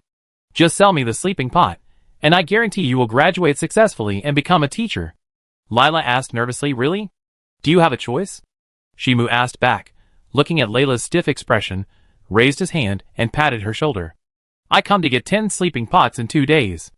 After saying that, he turned and left, and Layla, who was left there, was entangled. She thought of her parents and the villagers who raised money for her to study, and gradually made a choice. No matter what, she must stand out and bring hope to her hometown. After a while. Hotel. Boss, you're back. A familiar greeting came. Shimu looked in the direction of the voice, and saw Zed walking towards him. Who is this? Zed glanced at Marta beside Shimu, and immediately felt that the other party was not a simple woman. In response, Marta smiled and explained, she is a new friend of your boss. Boss, you are so popular with women. Jed sighed, as if there would never be a lack of beautiful women around her boss. Shimu smiled, not bad. In fact, if you want, you can be very popular with men, but he is not interested in being popular with men, unless they have special fetishes. Jed nodded, and did not dwell on this topic. He invited Shimu and Marta into the living room, and then prepared to make tea. 3 cups of tea? Shimu asked, which made Jed stun for a moment. She looked at the sofa, and saw Marta sitting opposite the boss, and there was no third person. Got it, boss. She agreed readily, brewed 3 cups of tea, and put them on the table, and then returned to her room. Shimu picked up the teacup and took a sip. Anything you want to ask? Marta didn't speak immediately. Looking at Hecate, who was drinking tea beside her, she fell into a brief silence. If Shimu hadn't asked for 3 cups of tea, she wouldn't have noticed Hecate's presence, even though she was so close. You are a spy, right? Hecate put down the teacup, smiled at Marta opposite her, and said softly, "Considering that you have never done anything to my apprentice, I allow you to leave the hotel alive." "It seems that I can't leave the hotel at will." Marta stood up and said goodbye to Shimu. "Sir Akhtar, see you tonight." She waved her hand and went to get a room for herself to avoid spending too much time with the witch Hecate. And Shimu saw this and asked, "Teacher, are you letting her go just like that?" "Disciple, it's like you believe in the goddess and the witch at the same time." Hecate smiled. "Cultists can also cooperate with the church." She drank a sip of tea. "Murta is both a spy and a contact of the church." "What a surprise!" Shimu said in surprise, and then quickly calmed down and accepted the setting that Marta was a spy and a middleman. Hecate was very satisfied with this. "Master, I am very happy that you can accept this fact quickly. At least, she doesn't believe in the goddess and the witch at the same time," Shimu said with a smile. At the beginning of the first round, he was still entangled in the game camp, whether to choose the witch or the goddess. However, when his strength increased in the later stage, he could easily suppress the goddess and the witch, and he no longer had the idea of choosing a camp. But he chose to have them all. "Remember to keep this spirit of daring to try and explore in the future." Hecate chuckled and took out a pile of books. "I don't have much time to teach you at night, so let's make up for it now." Shimu, Forget it. Just listen to Hecate's lectures to help you sleep." He adjusted his mindset and followed the gentle lectures. Then he fell down on the sofa.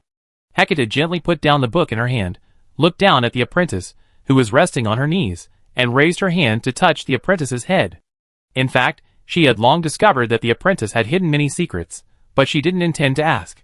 After all, she and the apprentice had not known each other for long enough, and the apprentice had not completely let down his guard, and she was not someone who insisted on exploring other people's secrets. A moderate sense of distance will make the relationship better. And at this moment, when Aslaki came back, she looked at the sofa and saw that Shimu was resting his head on an invisible person. Combined with the 3 cups of tea on the table, she immediately analyzed who the invisible figure was. "Be quiet," Hecate's figure appeared and whispered to Aslaki, as if she didn't want Aslaki to disturb her apprentice's rest. Aslaki smiled and turned back to her bedroom.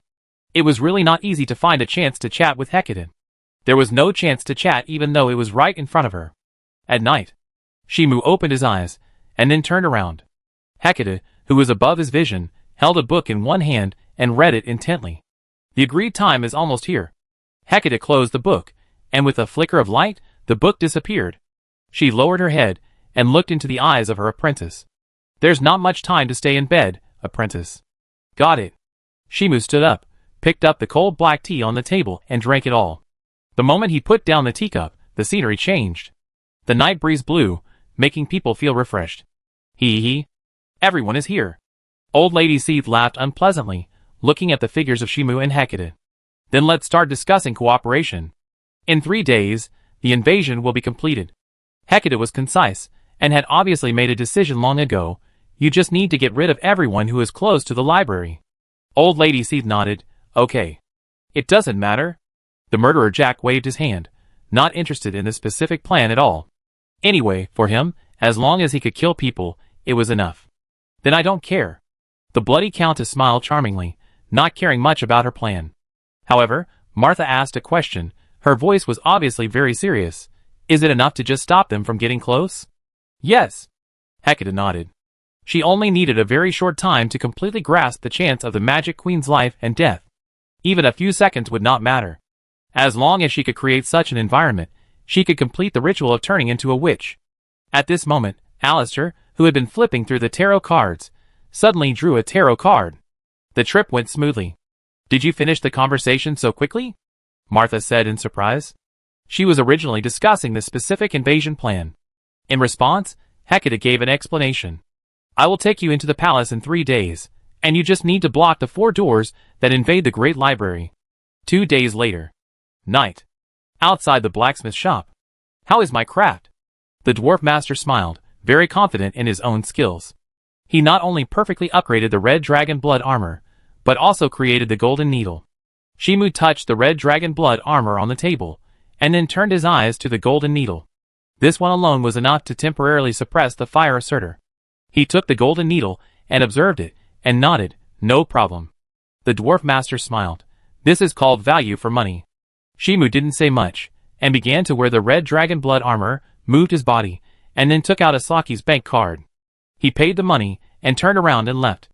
Then he went to a remote commercial street, took the sleeping pot made by Layla, and bought a large number of magic potions.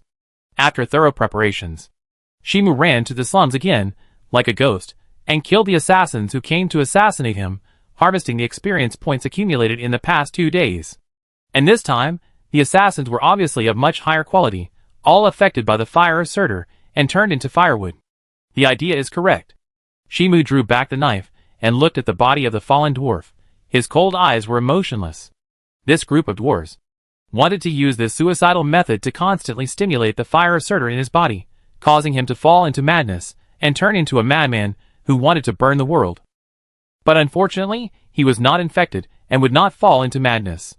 The good news is that he really wants to take the Ash route, and burn everything in this world into ash. Their behavior of constantly sending experience packs is indeed helping the world to be destroyed. In a sense, it is worth dying. Host. Do you want to hear some good news? The system's voice suddenly came, making Shimu frown. He squatted down and stroked the dwarf's body. Black flames rose, and the corpse turned to ashes. After Hecate becomes a witch, as long as the host works a little harder, there is hope to capture the first witch. Then what? Shimu asked. What good will this do me? Can it help me speed through the game? The system was silent for a moment. Aren't you attracted to Hecate? From his perspective, someone like Hecate should be very attractive to the host. Shimu explained.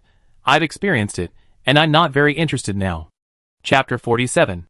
The system was silent for a moment, watching the host leave the alley, and began to panic. He began to worry that the host would do something irreversible. If the host killed the Magic Queen, and then killed his teacher himself, he would be very uncomfortable when he found out the truth in the future. After thinking about it, he decided to test it and asked in a chat tone, Host, do you think there is any difference between games and life? Why do you have to think about these questions when playing games? Shimu asked back, and then replied, But if you have to answer, there is a difference. Is it because reality can't be repeated? The system began to get excited. As long as the host agreed with his words, he could persuade the host that every game is equal to a life, and the game completed with full stealth technology is completely different from the past games. Then he persuaded the host from the perspective of physical and mental health, not to be too extreme when playing games, and to experience it with the attitude of a second life. However, Shimu thought for a moment, and gave an answer. Maybe it's because there are too many players in this game in reality, and the conditions at the beginning are too different. System, Although he felt that what the host said made some sense, he felt that something was not right. But what was wrong? At the same time, on the wooden tower in the slums, I still feel something is wrong. Martha withdrew her sight. She deliberately observed Shimu, and found that this man was very dangerous and impractical. But she couldn't say it specifically. I think he's handsome.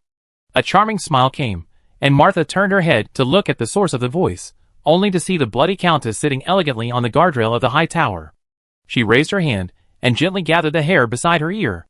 The speed of rapid improvement in strength, the handsome appearance, and the background of the witch lady, can be said to be a very perfect man. Mertha was silent for a while, and asked, Even if he completely ignores your existence, do you still think you are handsome? In the process of getting along with Shimu, she has already found that she is in a state of being ignored by Akhtar, or rather, she is still a person who is slightly watched by Akhtar. And the bloody countess is completely ignored. It's just a personal evaluation of him, and has nothing to do with how he sees me. The bloody countess shook her head and smiled at Martha. The moon is unattainable and treats everyone equally. Don't you think it's beautiful? In fact, when she first met Akhtar, she found that Akhtar ignored her and didn't care about her existence at all. Even if his eyes stayed on her chest for a moment, they were quickly withdrawn. To put it bluntly, the bloody countess, is a beauty. Countless people are obsessed with her charm and pursue her madly. And she also knows that her extraordinary charm is her capital. But Akhtar doesn't care about her charm at all, as if there are things that attract Akhtar more. As a result, Akhtar doesn't care about her beauty at all. I just feel that he is not right. Martha frowned, thinking about the place where she felt discordant. That feeling is like. Well, how to describe it? The bloody countess looked at Martha in distress, as if she couldn't express her feelings, and smiled charmingly. I give you a suggestion. Stay as far away from that man as possible in the future, otherwise you will die because of him sooner or later. Martha cast a doubtful look. It's just that because there were more men around me in the past, I have a little understanding of men. The bloody countess stretched, outlining her attractive figure. His eyes are not confused, which means he has a clear goal. If your existence can help him achieve his goal, or hinder him from getting closer to his goal, he will be ruthlessly trampled on the ground, and your body will become a step forward. Murda nodded and smiled. If it is the judgment of the bloody countess, it is still worth trusting. But if someone's value can exceed the goal he wants. The bloody countess suddenly changed her tone, then maybe it can make that man change. For example, you? Marta looked at the bloody countess with a charming smile, and then got a charming roll of the eyes. Of course not. The bloody countess covered her lips and smiled lightly. Have you forgotten that he is the witch's little white face? Her eyes curved into crescents. As a small character, don't get close to people who are difficult to control. Murda, So should she continue to contact Akhtar? It feels that if she continues to contact, something will definitely happen. At the same time, in the hotel, if you want to refuse, just refuse. Yasaki sat elegantly on the sofa, her long legs crossed, looking at Shimu holding the invitation across from her, and chuckled. Anyway, even if you attend the banquet, you will only be constantly questioned about your position by the academic and royal factions. Shimu shook the invitation letter. Are you invited too? Not long ago, he received an invitation letter from the nobles of the Magic Kingdom, inviting him to attend the banquet. Yasuraki nodded and smiled. They seem to be eager to get the support of the Sky City, although it doesn't matter to me. The situation in the Magic Kingdom is very complicated now. They are all looking for external aid from each other, trying to strengthen their own strength and overwhelm the other side. And the Sky City is a force worth winning over. Then let's go and see. Shimu made a decision and smiled at Yajura. Teacher will also attend the banquet. It seems that it is not a simple banquet. Yasuraki smiled expectantly and raised her hand to her chest. Well, I will go with you. As a female companion? Shimu nodded. Then I will leave it to you to deal with them. He didn't care about who was around to deal with the NPCs, as long as he didn't waste time communicating with a group of NPCs. And this banquet was quite interesting. At night, the moment he entered the banquet, the red carpet under his feet felt soft and wrapped. The fragrance of food and red wine rushed into his nose, and the slightly cold air made him feel refreshed. Shimu looked around the banquet scene, and then he felt a slight pull on his arm. He saw Yasaki wearing a gorgeous red dress, hooking his wrist very naturally, and leading him into the banquet scene.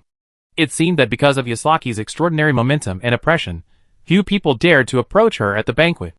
Only some people who thought they were in a high position dared to come to Yasaki to say a few words, and after exchanging some opinions, they politely retreated.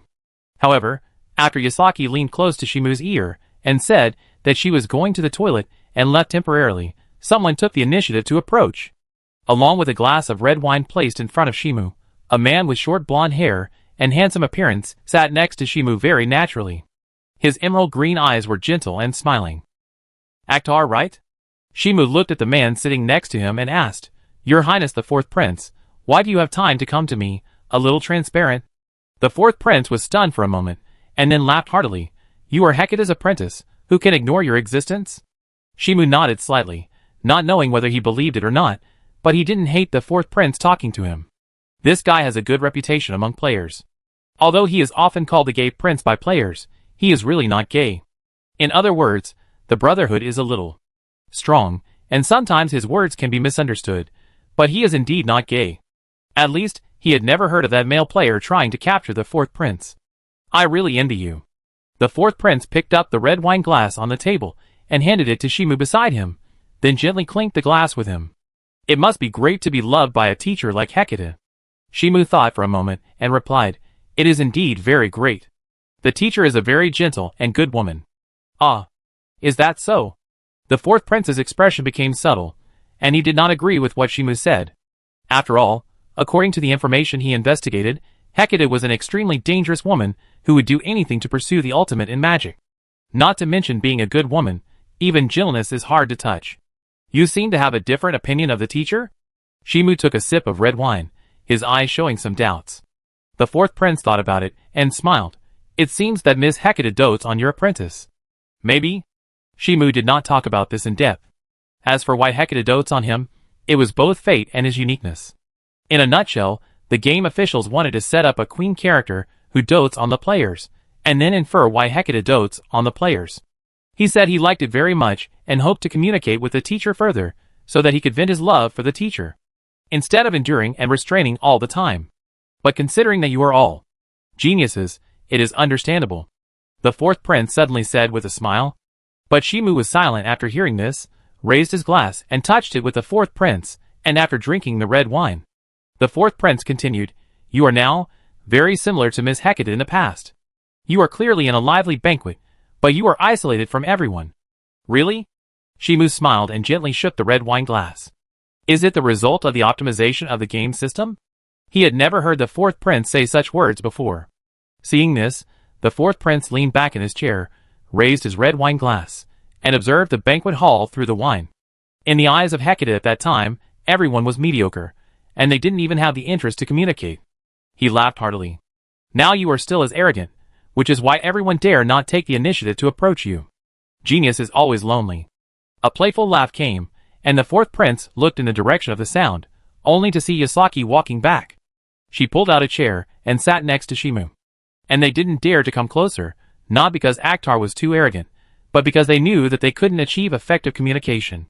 The fourth prince thought about it and smiled.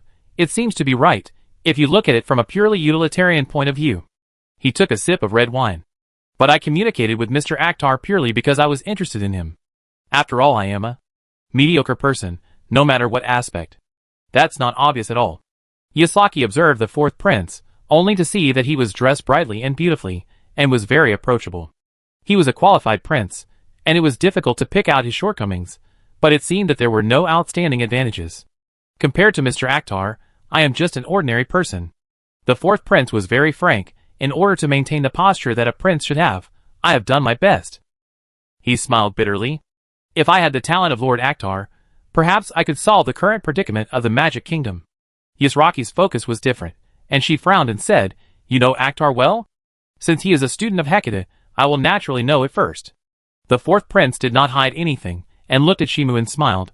"Lord Akhtar's life experience is really legendary." He raised his glass and clinked it with Shimu. "I believe that in a short time, the story about Lord Akhtar will be circulated."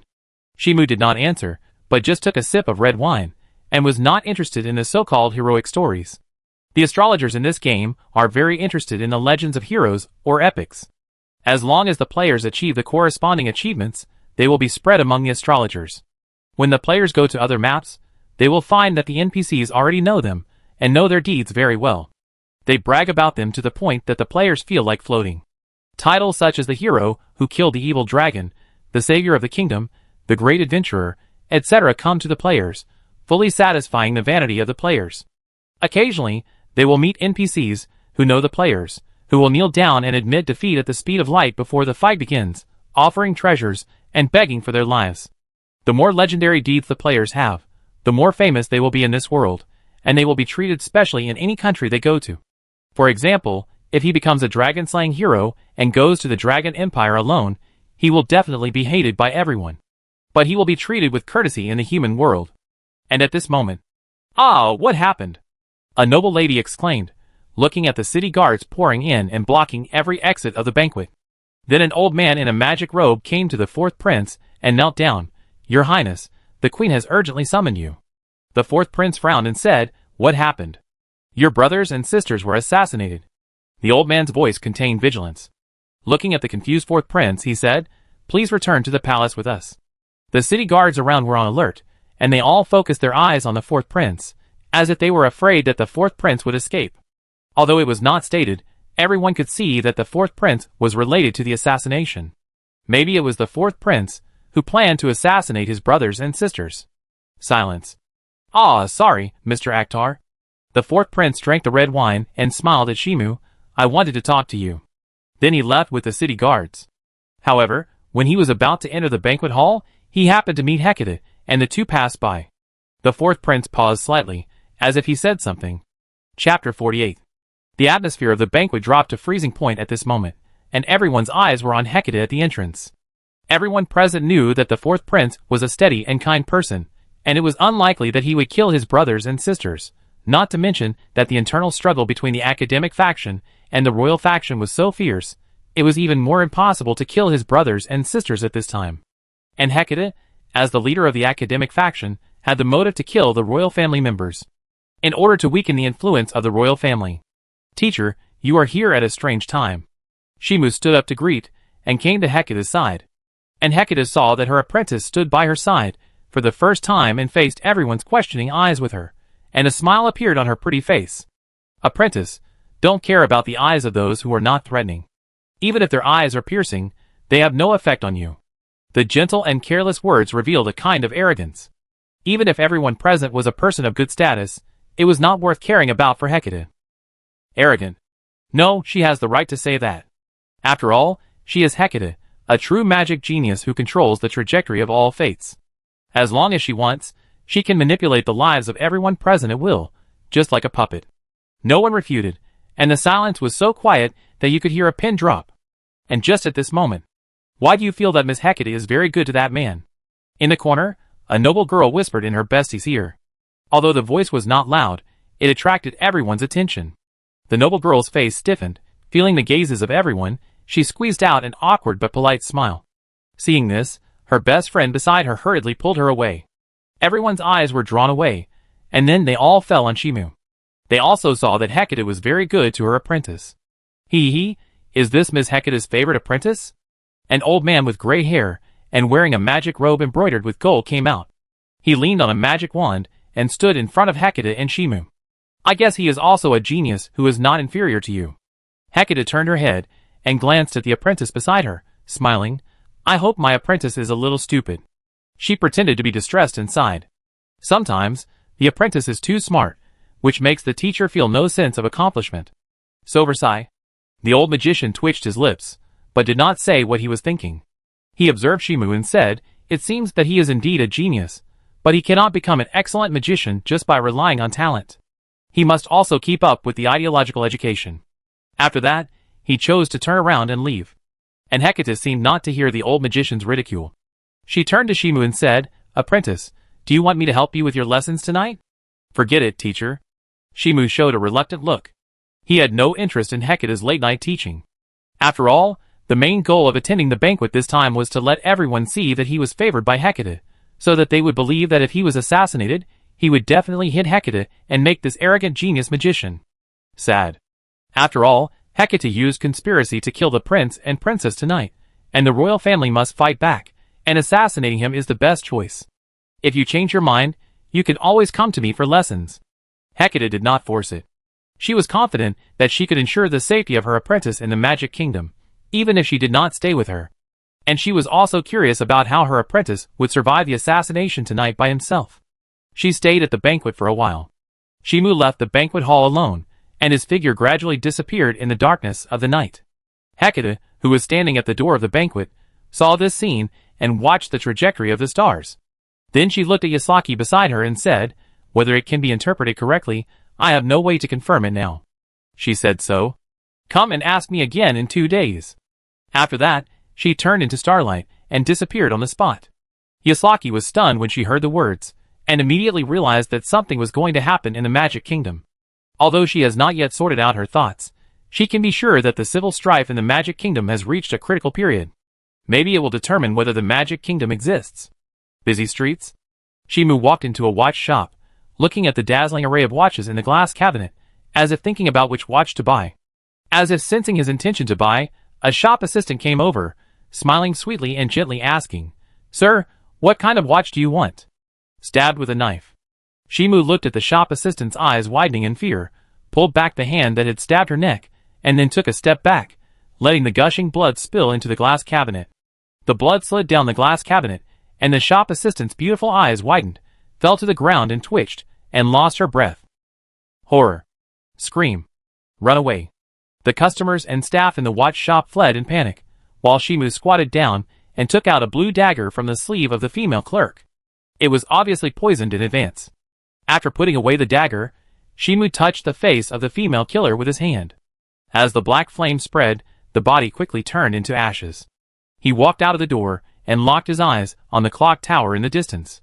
I saw a magician in a black cloak, pulling a big bow that seemed to be condensed by starlight and aiming at me. As his fingers loosened, the arrow broke through the air. Moving his feet, Shimu avoided the magic arrow shot at him, and his figure rushed into the alley and quickly approached the clock tower. 30 seconds later. Near the clock tower. A man leaning against the outside of the coffee shop gently lowered the brim of his hat and looked around with nervous eyes. He was waiting for the target of assassination to appear. As long as the man appeared in his sight, he could use shadow magic to assassinate him. Light is below, shadow is above. Yes, it is this spell, which can use imperceptible stealth magic to complete the assassination. Wait, before he could recite the spell, the moment he realized something was wrong, he felt a warm sensation in his chest, and his physical strength was drained. He then fell to the ground. Your eyes are not right. As if it was a kind reminder, the man felt a hand touching his head. Consciousness ended at this time. Shimu stood up, observed the surroundings, looked at the panicked crowd, and immediately left. At the moment of leaving, several magic arrows shot over and nailed him to the ground where he was stranded before. If he was a little late, he would be dead. What's wrong with this guy? On the bell tower, the magician in black robes released the magic bow and wanted to change the assassination location, but just as he turned around, the target of the assassination suddenly appeared in front of him, and the cold eyes looked at him, and then he felt a slight pain in his abdomen. Shimu turned around and left without looking back. The magician looked down at the dagger burning with black flames in his abdomen, and let out an extremely terrified scream. The whole person was swallowed by the black flames, and turned into ashes in the struggle. The assassination has just begun. This is just an appetizer. There will definitely be stronger magicians to take action later, which also means more experience points. Of course, this also means that the difficulty has increased. Where is that guy hiding? On the crowded street, the girl with short black hair gritted her teeth, revealing an uncontrollable fear. She was obviously the one who was assassinating, but she felt a sense of crisis that she would be killed at any time. The relationship between assassination and being assassinated has been reversed. Here. A soft whisper came from her ear. As she retreated subconsciously, a finger chased her at a faster speed and pierced her throat directly. Don't shout, it will disturb everyone's interest in shopping. Shimu looked at the terrified girl, raised his hand to cover her mouth, dragged her into the alley, and then burned her body into ashes with black flames. The killers were solved one after another. Murders were happening everywhere in the Magic King City, sometimes in public, and sometimes in empty alleys. This also made the killers realize one thing: they were not professional in assassinating targets in terms of assassination skills, and they had to change their thinking. Use strength to crush. An hour later. Slums. Where did you escape to? The assassin with a black broadsword on his back looked alert and impatient. He kept a distance from every civilian who approached him to avoid being approached by the assassination target, and was ready to attack at any time. However, after the assassination target escaped into the slums, he seemed to have evaporated and could not be found. He had to give up the counterattack or escape back to Hecate. Either way would make his assassination mission fail. At this moment, Shimu's figure suddenly appeared from the crowd, turned back and looked at the assassin, and then quickly fled into a dilapidated house. The assassin chased after him, but found that Shimu had disappeared long ago, with only a broken porcelain pot on the ground, emitting a very faint and subtle smell. What on earth is this? Before he could figure it out, his consciousness became drowsy at this moment, and the assassin with a black broadsword on his back fell unconscious on the ground. And Shimu's figure appeared on the other side. He looked at the assassin who fell in the broken house indifferently, and drew his bow to aim at the unconscious assassin. As the arrow pierced the killer's heart, Shimu turned away indifferently without any hesitation. The intensity of the next assassination will definitely continue to increase, and become more unscrupulous, in order to repay teacher Hecate. As time goes by. Boom! The bell tower of the Magic King City was suddenly engulfed in flames, attracting the attention of the whole city, and this was just the beginning. Different degrees of explosions occurred in different areas of the city, and occasionally people saw a group of people in black running through the streets in panic. At the same time, in the Great Library. Really? It wasn't me. The fourth prince looked at his brothers and sisters neatly arranged on the ground, and closed his eyes in pain. On his desk was solid evidence that he had conspired to kill his brothers and sisters in order to seize the inheritance of the Magic Kingdom. From the letters and witnesses, it was clear that he had killed his brothers and sisters for his ambition. I believe you, child. A sad voice came, and the fourth prince looked in the direction of the voice, only to see the Magic Queen coming over. She squatted down and gently stroked the child's face. There is still room for redemption. The fourth prince had a bad premonition, and the Magic Queen's answer confirmed his guess. I want to become a witch. The fourth prince opened his mouth, and then fell silent again. He knew that he could not stop his mother, and becoming a witch was not necessarily a bad thing. God, since it can be killed, it means there is room for resistance. Wait for me outside. The Magic Queen turned her head and said to the fourth prince, and when she saw her son turning around, she suddenly said another sentence. Let's leave this country for now. The fourth prince did not answer and waited outside the library gate. He did not want to flee his country. This was his responsibility as a prince. The next day, early morning, the assassination was over. No. To be more precise, when the intensity of the assassination was about to reach Shimu's limit, Hecate stood up and stopped everything. Then Shimu was taken home by Hecate and taught magic knowledge in the middle of the night. Wearing armor to meet the Magic Queen, everyone will know our intentions. Hecate looked at the apprentice wearing silver armor across the table. Shimu gave an answer. Now the royal family can't think we have good intentions.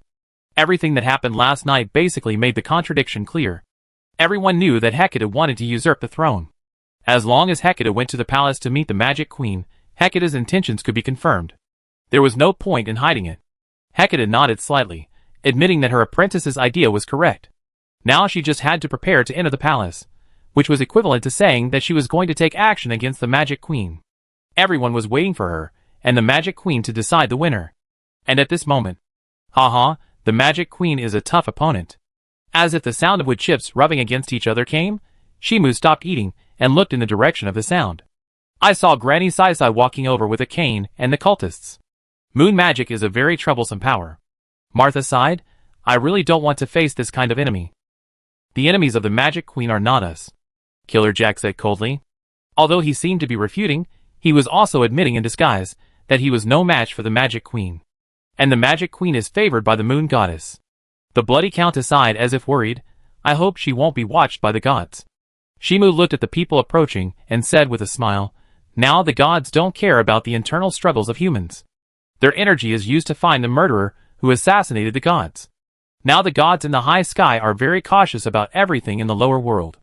After all, when the omniscient god disappeared, the gods in the high sky were equivalent to losing their leader. This led to the gods being very cautious in making any decision. And being favored by the gods does not mean that the gods will intervene in the internal struggles of humans. Even if a devout believer dies, the greatest response is to connect the believer's soul to the high sky. That's true, Granny Seed smiled, but if we can get it over with quickly, it's better to get it over with quickly. Chapter 49. Shimu looked at the morning sun outside the window, then glanced at the followers of the death present and asked, why did you come so early in the morning? It was Granny Seth who called us here in advance. Martha's pretty face showed resentment, otherwise I would still be sleeping now. According to the normal plan, she only needed to come in the afternoon, but Granny Seth pulled her here in advance.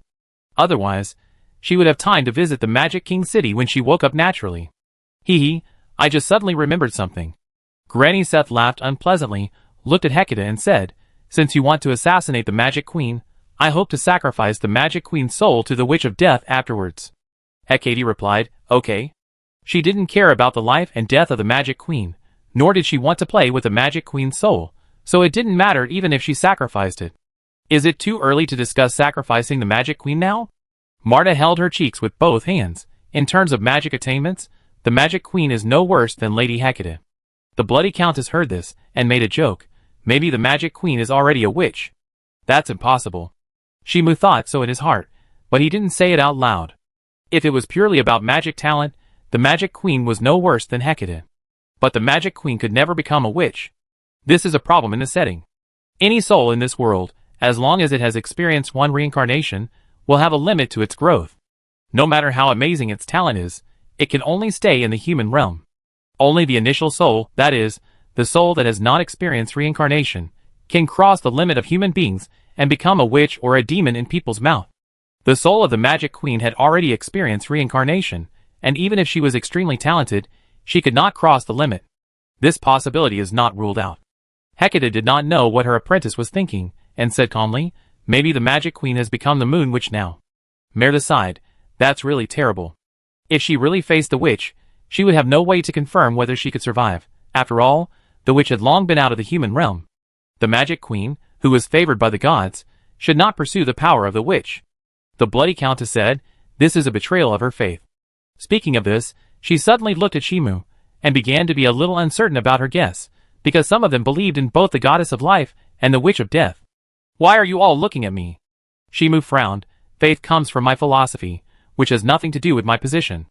The Bloody Countess, This man can't see the contradiction between the witch and the goddess at all, and I have an inexplicable illusion that this man is playing both sides. The sun rises. Sunset. The entire Magic King city suddenly became quiet. It was clear that night was the beginning of the bustle, but there were almost no pedestrians on the streets. It was so quiet that it was a little weird. At this moment, a luxurious carriage passed through the street and headed towards the palace. Shimu sat by the window, looking at the scenery receding outside the window.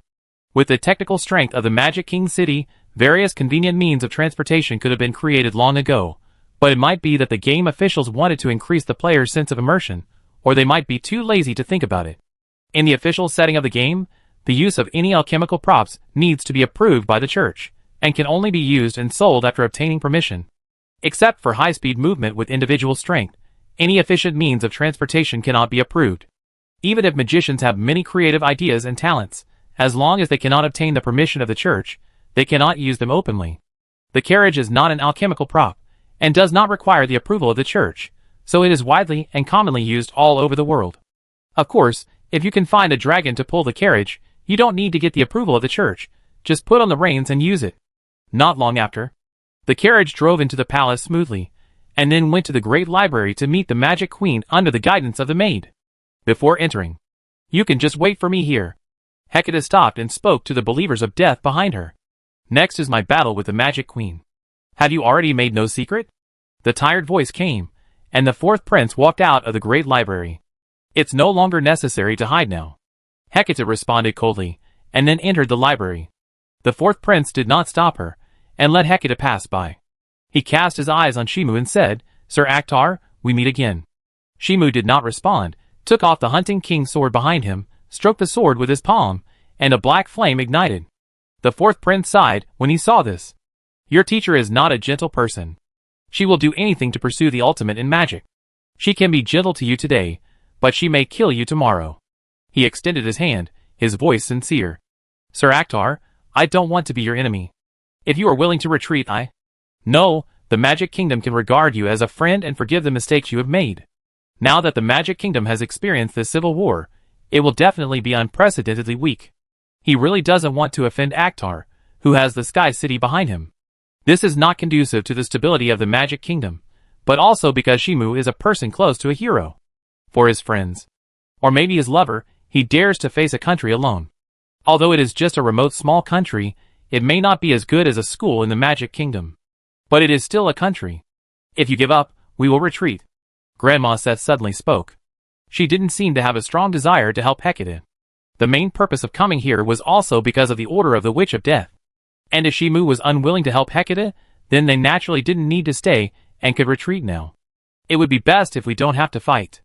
Martha didn't mind, she was just a spy lurking in the cult. But if Shimu gave up, she would not be able to complete the task from the upper level.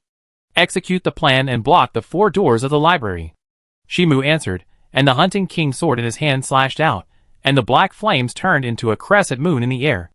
The fourth prince also gave up persuading him and decisively drew the knight's sword at his waist to block Shimu's sword. "Then we have to fight." Martha sighed helplessly, and turned to look at the soldiers pouring out from all directions. Then he kicked the ground with his feet, and rushed towards the soldiers who surrounded him. He grabbed the face of the nearest soldier with his gloved hands, and threw it at the soldiers, as if he was throwing a bowling ball. The soldiers who had not had time to get close were like bowling balls that were knocked away, and flew in all directions. And this sudden attack, whether intentional or not, did not kill anyone, but only knocked the soldiers away, and knocked them unconscious. "I go to the west gate." The Bloody Countess smiled charmingly, and disappeared on the spot as a bat, while the murderer Jack did not say a word. He held 4 daggers between his 5 fingers, and turned into a ruthless killing machine, and ran in another direction. "I'm too old to run." Granny Seth did not move. She looked at Alistair, who was playing poker cards on the side, and smiled. "The other door is up to you." "Okay." Alistair nodded indifferently, disappeared on the spot as a shadow, and headed for another door. Seeing this, Granny Sai cast her eyes on the battle between Shimu and the fourth prince. Judging from her perspective, the fourth prince's magic power was much stronger than Shimu's, and there was no need for comparison between the two sides. But she didn't think Shimu would definitely lose. Under the moonlight, the black-flamed great sword in Shimu's hand was like lightning, and with just one stroke, he cut off the great sword in the fourth prince's hand. If the fourth prince hadn't dodged in time and stepped back, he would have been split in half. This is the bonus of the power of death, which can not only lead to the death of life, but also increase destructive power. It can also split hard armor when added to the wooden sword. And this is enough to make up for the disadvantage of Shimu's insufficient attack power. As long as he can give full play to his skills, he can cause damage to the enemy. The favor of the goddess of death is really enviable. The fourth prince sighed, looking at Shimu's cold eyes, and swung the broken sword again. The broken sword stretched out again, colliding with Shimu's black flame sword, splashing black flames and bright moonlight. For him, the damage of the weapon is not worth too much care. As long as there is enough magic power, he can knead it into any shape he wants. With moonlight as a sword, his weapon will never be damaged. And he has another advantage, that is, his magic power is stronger than Shimu. He does not need to defeat Shimu immediately. As long as Shimu's magic power is exhausted, he can win. Of course, this does not mean that he wants to show mercy, but mainly because there is no way to touch Shimu with the blade. In terms of combat skills, Shimu is far better than him. If it were not for the suppression of attributes, I am afraid he would have been beheaded long ago. Sir Akhtar, do you need my help? Granny Sai said with a smile, and the hand holding the cane also exerted a little force. Cursing a human prince was too easy for her. But she soon gave up the idea of intervening in the battle. She saw Shimu's body seem to be ignited by charcoal, and the speed of swinging the knife also increased dramatically at this moment. The originally balanced battle situation tilted instantly. After a few slashes, the blade passed, and the head of the fourth prince flew up, accompanied by blood spurting, and the body fell to the ground. Shimu did not look back, and rushed towards the surrounding army, piercing through like a sharp knife, turning the soldiers in front of him into blood flowers. Ah! Is it over? Granny Sai was slightly stunned. She looked at the body of the fourth prince, and began to burn with black flames, and felt something unexpected. She originally thought that Akhtar would have to fight with the fourth prince for a long time. Although the fourth prince's strength was average, he would not be killed so easily. After thinking about it, she came to a conclusion. He is worthy of being chosen by the witch lady. She confirmed that Akhtar's life would not be in danger for the time being, and then she walked into the library tremblingly with a cane. Different from what the outside world sees. The moment she stepped into the library, her vision changed, as if she was in a huge lake. A huge full moon hung in the sky. The magic queen floated in front of the moon and gently waved her gorgeous magic wand. It was like a meteor shower, and the magic bullets fell all over the sky. The attack range was so wide that there was basically no place to hide. If we take the Iris Kingdom as an example, facing this move, the country would be destroyed in an instant. It is true that the lethality of this move is not strong.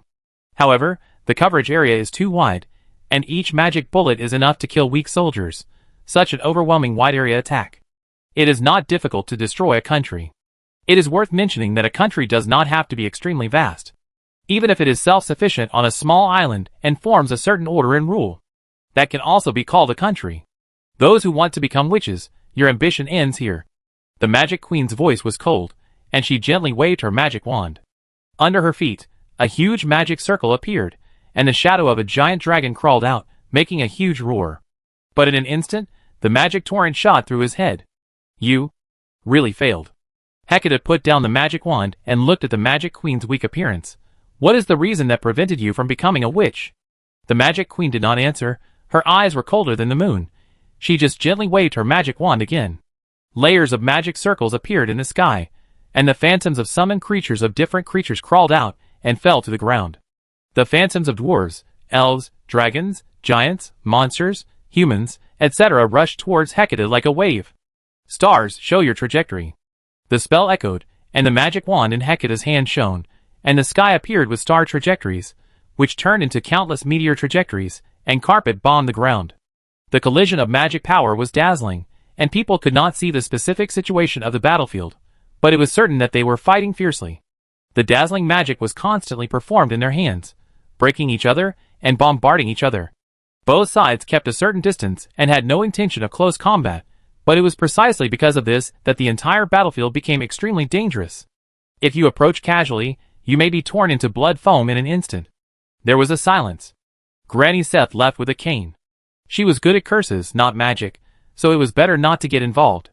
When their magic power was consumed to a certain extent, then it would be time for her to intervene. Came to the outside of the library. Ha ha ha. Shimu held two big swords in both hands, slashing from south to north, from north to west, and from west to east. The momentum of the berserker made people retreat. Compared with his teacher Hecate, who cast all kinds of gorgeous magic, Shimu's fighting style was more straightforward. Just slash and slash all the way.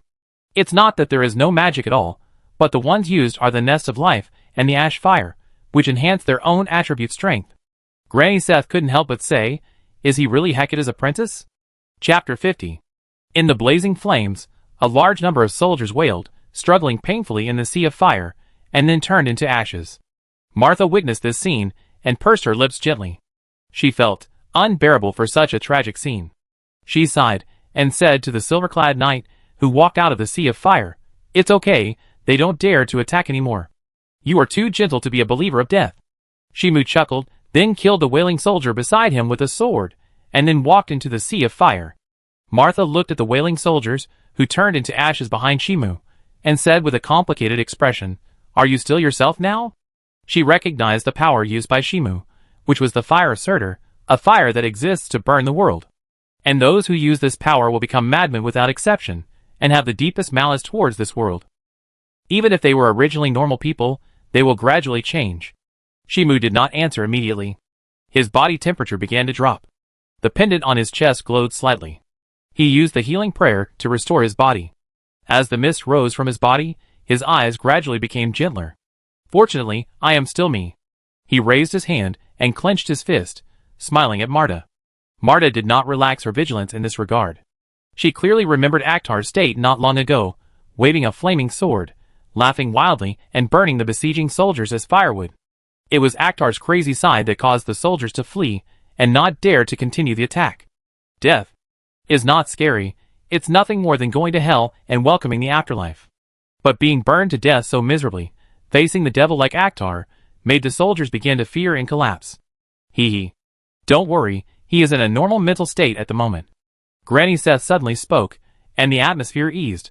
Marta put away the vigilance in her eyes.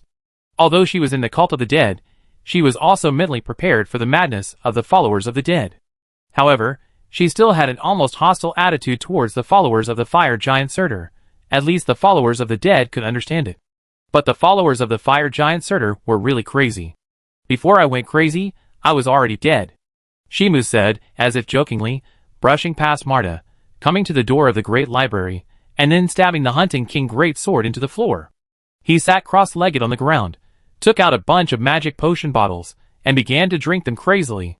Potions that increase physical strength, potions that increase magic efficiency, potions that increase the temporary upper limit of magic, potions that increase mental concentration, potions that increase abnormal resistance, potions that increase fire damage, potions that increase resistance to poison, and so on were poured in like drinking boiled water, and then thrown away one by one. However, this is not the end. Grandma Sai, please give me the benefit of the curse. Shimu looked serious and spoke to Grandma Sai next to him. There was a silence. Are you serious? Grandma Sai frowned. Curses can indeed increase strength, but there are also corresponding side effects. She sighed. Curses are definitely not without side effects. What if there is only 1 hour? Shimu asked, and Granny Sai thought about how to try to reduce the side effects and maximize her strength. After a moment, she gave the answer. If it is just a pure buff state, the price is that you will be weak for more than 3 days, and you won't even have the strength to eat. Shimu replied, then just find someone to feed me for 3 days. Since it is your own choice. Granny Sai nodded, and then knocked the ground with her cane, accompanied by invisible ripples. She drew a magic circle on the ground with her feet. Then she began to curse. Akhtar, you will be seriously ill in an hour, and the magic power and physical strength of the next 3 days will be concentrated in 1 hour. From prosperity to decline, you will have no magic power and weak physical strength in 1 hour, and become a weakling at the mercy of others. Shimu clenched his fists, feeling the endless flow of magic power, and the strength continued to increase, as if all the magic power and strength after 3 days were moved to the present. Then he activated the ash fire state again, and the high temperature radiated from his body was like burning charcoal. Standing up, he took off the sword of light from his waist. See you in an hour. After saying that, he walked into the library without hesitation. And Martha looked at Shimu's disappearing back and couldn't help but say, even if you rely on means to improve your strength, it will hardly affect the outcome. The outcome does not necessarily depend on your own strength. Granny Seth said with a smile, and she looked at Martha's puzzled eyes. Even if a child faces an adult who is too weak to move, he can end the adult's life by stabbing him lightly with a dagger. Martha, the task of guarding the gate is left to you. Granny Seth walked slowly into the battlefield with a cane. In the library, the bright moon hangs high, competing with the stars. Shimu narrowed his eyes and looked at the Magic Queen and Teacher Hecate floating in the sky, blasting magic at each other. Then he cast his eyes on the figure of the Magic Queen, who waved the magic wand like a bright moon, with a noble and beautiful temperament. And the blood on the corner of her mouth, the sadness and anger in her eyes, made people feel distressed. In the game setting, the Magic Queen in her peak state is stronger than Teacher Hecate, and she is undoubtedly at the peak of the human field. So in order to allow players to kill the Magic Queen reasonably, a series of weakenings were carried out specifically for her, because the sudden death of the children caused her mental state to be unstable, and because of the failure to upgrade to a witch, her strength dropped significantly. Then she had to face Hecate's attack. Retracting his gaze, Shimu clenched the sword of light in his hand, and then ran towards the Magic Queen, like a moving ghost, dodging the magic bullets falling from the sky. Occasionally, there were magic bullets that could not be avoided, and he also used the sword of light to split them. Dodge. Roll. Rebound. And Shimu's blatant approach naturally could not escape the attention of the Magic Queen and Hecate. The Magic Queen looked coldly at a silver knight below, holding a flaming sword, walking through the battlefield like a dragon. After a moment of silence, she slightly raised her magic wand and aimed at the silver knight below. Several rays of light condensed from magic power shot out, like swimming dragons of light, biting at the silver knight. Shimu was not panicked at all. On the contrary, he accelerated to approach the Magic Queen before the radiant light approached him. Hecate appeared in front of him, waved her wand to create a barrier, and blocked the radiant light. She turned her head and looked at Shimu. Disciple, why did you come in? Teacher, take me closer to the Magic Queen. Shimu said briefly, his eyes fixed on the Magic Queen. Hecate observed Shimu after hearing this, and then focused her attention on the sword of light burning with flames. Disciple, you can actually use this sword. Her voice contained deep surprise. She originally thought that her disciple's character was impossible to use the sword of light. After all, the seal imposed on the sword of light has the restriction that it cannot be used by non-righteous people, and her disciple obviously has nothing to do with integrity. It's better to say that it's quite despicable. Teacher, you are focusing on the wrong thing. Shimu seemed to be dissatisfied and retorted, and then he saw Hecate nodded and advised, Disciple, this battle is very dangerous. Shimu, With the current weak state of the Magic Queen, as long as you can find an opportunity to get close and seize the opportunity to use the Sword of Light, you will have a chance to make the Magic Queen lose her ability to move. Otherwise, when the Magic Queen is in a hurry, she will use an indiscriminate wide area move and directly summon the moon to smash down. Master knows. Hecate looked at the speechless expression of the disciple, grabbed the disciple's wrist, and took him into the sky. She gave up the habit of long-distance combat, and took the disciple to quickly approach the Magic Queen. With her understanding of the Sword of Light, as long as it is activated, it may swing a nearly unavoidable slash. However, if a human activates the Sword of Light, he can probably only swing it once. If he wants to use it again, he needs to rest for at least 1 or 2 days. In other words, her next battle plan needs to be changed from defeating the Magic Queen to creating a suitable opportunity to use the Sword of Light. Moonfall. The Magic Queen seemed to sense the danger, and looked at the two people approaching quickly, raising her magic wand high. Then the full moon in the sky began to fall slowly. Originally, with Hecate's long-range attack, she could not guarantee a hit even if she used the moonfall, but since Hecate chose to approach, then she could use the moonfall with confidence. At the same time, Shimu threw the Sword of Light in his hand the moment he confirmed that the Magic Queen used the moonfall magic. The pillar of light pierced the atmosphere, the protective magic barrier, and the Magic Queen's lower abdomen. The Magic Queen, who was already seriously injured, completely lost her ability to fight under this blow, and her figure, like a bright moon, fell to the ground.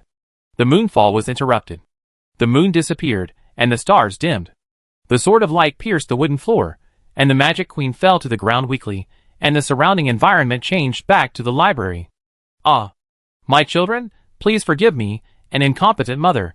The Magic Queen supported the ground with one hand, and the blood flowing from her abdomen dyed the ground red. She didn't care about Hecate and Shimu, but just apologized to her children. As a mother, she couldn't avenge her children. She felt guilty for this. You will see them after you go to hell. Shimu pulled out the sword of light that was stabbed in the floor, and staggered towards a chair not far away. After sitting down, he spoke to Hecate. Teacher, become a witch. I will complete the ceremony soon. Hecate nodded gently, came to the magic queen and squatted down, stroking the magic queen's pale face. Then the two disappeared on the spot. At this time, Granny Seth and Marta came over. They looked at the weak Shimu and the sword of light. You can really use the sword of light?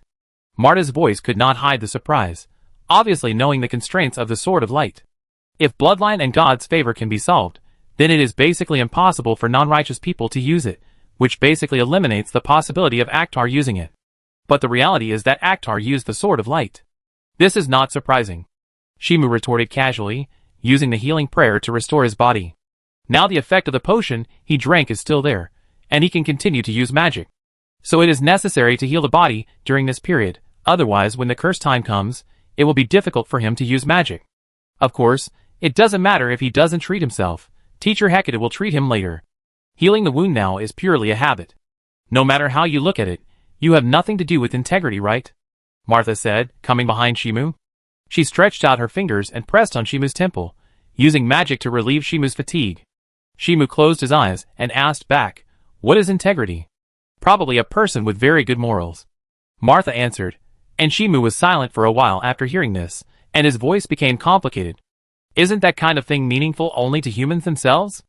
Martha was silent. She had no way to refute this statement. She just gently rubbed Shimu's temple. Hunters work hard every day to hunt and earn money to supplement their families. From a human perspective, this is undoubtedly a correct and moral behavior. Shimu's voice became more complicated and tired, and he felt the hand pressing his temple slowed down. But for the prey, the hunter is simply the embodiment of the most evil. His voice became weaker. So I have long understood one thing. There has never been so-called morality and justice in this world. There are only care and indifference. I care about the teacher, so I am willing to fight the magic queen for her. I care about Leticia, so I am willing to be an enemy of a country for her. Merda did not speak, but the hand-pressing Akhtar's temple paused for a moment, and then returned to normal. She believed in the goddess of justice, and firmly believed that justice existed in reality. However, after seeing Akhtar use the sword of light, and hearing Shimu's words, her heart was slightly shaken. Is it that justice does not exist, or is there a deviation in her understanding of justice? Granny Seth, who was watching Marta being fooled, could not help but shake her head gently. If she had not had much experience, she would really think that what Akhtar said made sense. However, the reality is that Akhtar is using words to induce Marta, wanting this believer of the goddess of justice to waver. What a bad man. Chapter 51. The stars are shining. Alistair sat on the stone steps, looking at the stars in the sky representing the Queen of Magic with a cold gaze, gradually covering the stars of Hecate. So far, Hecate's fate is unknown. If you only consider your talent and ability, you should have a chance to become a demon. A charming voice came. Alistair glanced at the source of the voice, and saw the bloody countess came to him, stroked her skirt and sat down, asking curiously, "Why do you still maintain your human identity?" Alistair was silent for a while, and replied, "Even if all the rituals calculated by Hecate go smoothly, you may not be able to become a witch." "Why?" The bloody countess showed a curious look. She had learned about Alistair for a while. He was once known as the most talented magician, but he committed all kinds of unforgivable crimes. Everyone thought that he would become a demon sooner or later, but he suddenly disappeared, and when he appeared again, he was already a believer of the Witch of Death. Alistair was silent for a moment, then shook his head. He had a lot of ideas and guesses. For example, if he wanted to leave the human realm, he had to completely subvert himself. It could also be that his ability was not enough to support him to leave the human realm. Of course, it could also be that he was not talented enough. There were many guesses, but none of them satisfied him. Whether it was his mentality, ability, or talent, he thought he was not bad. Compared with the witches and demons born in the past, he was not inferior at all. But there was no way to leave the human realm. He tried several times, but failed with serious injuries. This also prompted him to join the death cult, wanting to understand why he could not leave the human realm by contacting the Witch of Death. You don't know why either? The bloody countess nodded slightly, and followed Alistair's gaze, only to see a bright meteor falling from the sky. That symbolizes Hecate, no. It could also be the meteor of the Magic Queen. But if it is Hecate's meteor, it means that Hecate has either become a witch or died. There is no second possibility. Alistair stood up and walked into the great library. He wanted to witness a result, whether Hecate had left the human realm. If successful, then perhaps he would have a chance to understand the truth. In the great library, the scene suddenly changed, and Hecate suddenly appeared in front of everyone, with the body of the Magic Queen lying beside her. But unexpectedly, Hecate did not have the slightest joy on her face, and her brows were tightly furrowed, as if she had been hit. Did you fail to be promoted to a witch?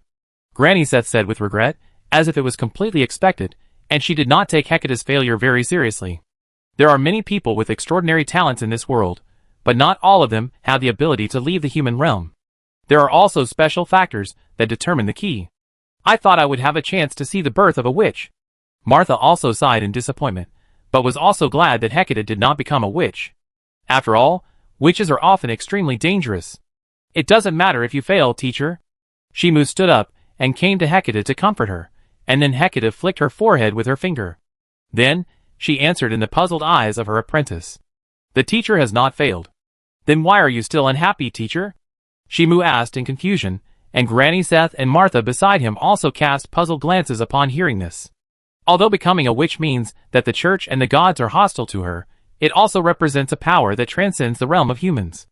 It is not an exaggeration to say that she is an alternative god. Only after understanding fate can people be troubled. Hecate said, but did not explain in depth. She glanced at Martha beside her, as if she had a thorough understanding of Martha, and then retracted her gaze. Apprentice, summon the Witch of Death. Okay. Shimu nodded, and under the gaze of everyone, he drew a magic circle with the blood of the Magic Queen, and then began to recite the spell to summon the Witch of Death. There is a gap between life and death, deeper than death, the Queen of the Kingdom of Death, the owner of absolute silence. The spell echoed, the body of the Magic Queen was devoured by the blue ghost fire, and the Witch of Death appeared. Ah, my kind really appeared. She glanced at Hecate and admitted that she was also a witch. Although very immature, she was indeed a witch. Human, I can reward you, in addition to further death power. She retracted her sight, and looked at Shimu who summoned her. With everything Shimu has done now, even if he is given a deeper death, there is no problem at all. However, with Shimu's current state, as long as he has a deeper death, it will probably not take long before he will die suddenly due to excessive use of death power. So she slightly limited the scope of the reward. Shimu was silent for a moment, then said the reward he wanted? I want a weapon that can exert the power of death. Excessive pursuit of death is not a good thing. The Witch of Death warned calmly, and then took out a thick book. This is the design of the weapon. Thank you. Shimu took the book, and did not look at it anxiously. He turned around and sat down on a chair beside him, waiting for the cut scene to end. And as expected? You are the one who assassinated the plague goddess, right? A gentle and stern female voice suddenly came. Everyone looked in the direction of the voice, and saw a woman with long silver hair, a black silk ribbon covering her eyes, and wearing a white robe, walking in gracefully. The atmosphere became tense at this moment. However, Shimu was not affected by the tense atmosphere. Instead, he calmly observed the goddess of justice. Although she was wearing a white robe that covered almost every part of her body, her extremely mature figure still outlined an extremely moving curve, and her gentle temperament revealed a trace of powerless melancholy. It really makes people want to defile it. Yes, I killed her. The Witch of Death admitted frankly, and did not hide the fact that she killed the plague goddess. And even if she concealed it, it would be meaningless. After all, only she could give the god the concept of death, so that people could have the opportunity to kill the god. Who is your accomplice? The goddess of justice asked, but the Witch of Death cast a cold look at her. Obviously, she did not intend to answer her question. How did you seal the omniscient god? The goddess of justice asked again, and the Witch of Death still did not answer. She asked back, are you the only one coming? The goddess of justice smiled and replied, yes, it's just me. Then let's talk somewhere else. The Witch of Death nodded calmly, then turned to look at Hecate and made an invitation. Witch of Fate, do you want to come together? Hecate looked at Shimu and said softly, Apprentice, you go back and rest first. After the words fell, it seemed as if he had skipped the process of moving and directly reached the end of rest, and Shimu disappeared on the spot. The next day. Hotel. Bedroom. Boss, you're awake. The surprised voice came into his ears. Shimu opened his eyes, and the first thing he saw was Zed's lively smile. He subconsciously wanted to get up, but found that his body was soft, and he had no strength at all. By the way, he used the curse to preempt the power of the next 3 days. In the next 3 days, I will take care of the boss, Zed said, as he helped Shimu up, and leaned against the head of the bed. Last night, she had learned from Hecata's narration that Akhtar had used a curse and overdrawn his power for the next 3 days. In response, Shimu decisively refused. No, I have something important to do. Even if you say so, there is no way. Jed shook his head, and then seemed to have thought of a solution. How about I do it without telling you? No. Shimu leaned against the head of the bed, his voice calm. You can help by potions that can continuously restore magic power. He did advance his power for 3 days, but as long as he could continuously replenish his magic power, he could restore his ability to move. Of course, this would be very expensive, and normal people would not be able to spend money like this to bypass the curse. But it just so happens that he is not short of money. Boss, you are really thoughtful. Zed twitched his lips. She never thought there was such a way to bypass the curse. In response, Shimu gently waved his hand. Go buy the potion quickly, I want to take a shower. Then boss, wait for me for a while. Zed did not hesitate, and left the room quickly to buy the potion that continuously replenishes magic power. Shimu closed his eyes when he saw this. Race, human. Level, 52. Skills, 10 shadow magics, healing prayer, death protection, life nest, ash fire. Talent, none. Achievements, impossible miracle, princess's lover, 1,000 killers, wealth rolling, touching the hero's blade, giant hunter, dragon slayer, dwarf slayer, undeveloped god's enemy, witch's disciple. After killing the queen of magic, the level has been greatly improved. You can consider capturing a mount to facilitate his quick map running, collect meteorites from all over the world, and then create the great sword of death. Then, there is, host. The excited voice of the system came, interrupting Shimu's thoughts. Shimu asked, what's the matter? Now you just need to confess to the Witch of Fate, and you can completely conquer the Witch of Fate. The system is very excited, although I don't know why the Witch of Fate has such a high favorability towards you. Shimu calmly asked back, after proposing to the teacher, do you think I still have a chance to conquer other witches? System, That's true. If the host confesses to the Witch of Fate now. Oh wait, the host seems to be proposing. Host. I'm confessing, not proposing. He explained in a low voice. Is there a difference? Shimu asked calmly, if I confess to the teacher, do you think I still have a chance to conquer other witches? System, It seems that it is indeed impossible. Even if the Witch of Fate dotes on the host, if the host confesses, the situation will be completely different. Maybe the Witch of Fate is reluctant to hurt the host, but the Witch of Fate will kill the person who is with Shimu. It is impossible to share your lover. Then host, what should I do now? He humbly asked for advice, and then got the host's answer. Do nothing. When I have the strength to kill the god of omniscience, I don't have to worry about my strength. The system thought for a while, and asked carefully. So host, do you plan to conquer the witches after you are invincible in the world? If you are free at that time? Shimu replied casually. In fact, he did not plan to try to conquer the witch, otherwise he would have a way to conquer other objects while marrying the teacher. The system didn't know what the host was thinking. He was beginning to worry that if the host really killed the god of omniscience, instead of conquering all the witches, he would burn the world down. He couldn't imagine how desperate the host would be. But he quickly thought of a solution. Host, you have to wait until you are invincible before conquering the witches. Why not conquer the Witch of Destiny now, and wait until you are invincible later? Before he finished speaking, Shimu said, cheating again? System, He was so tired that he suddenly didn't want to talk to the host, but he still gave an answer in the spirit of a professional system. It's a strategy, not cheating. If you want to maximize the benefits, isn't it best to attack the Witch of Death? Shimu was unexpectedly patient, and teased the silly system.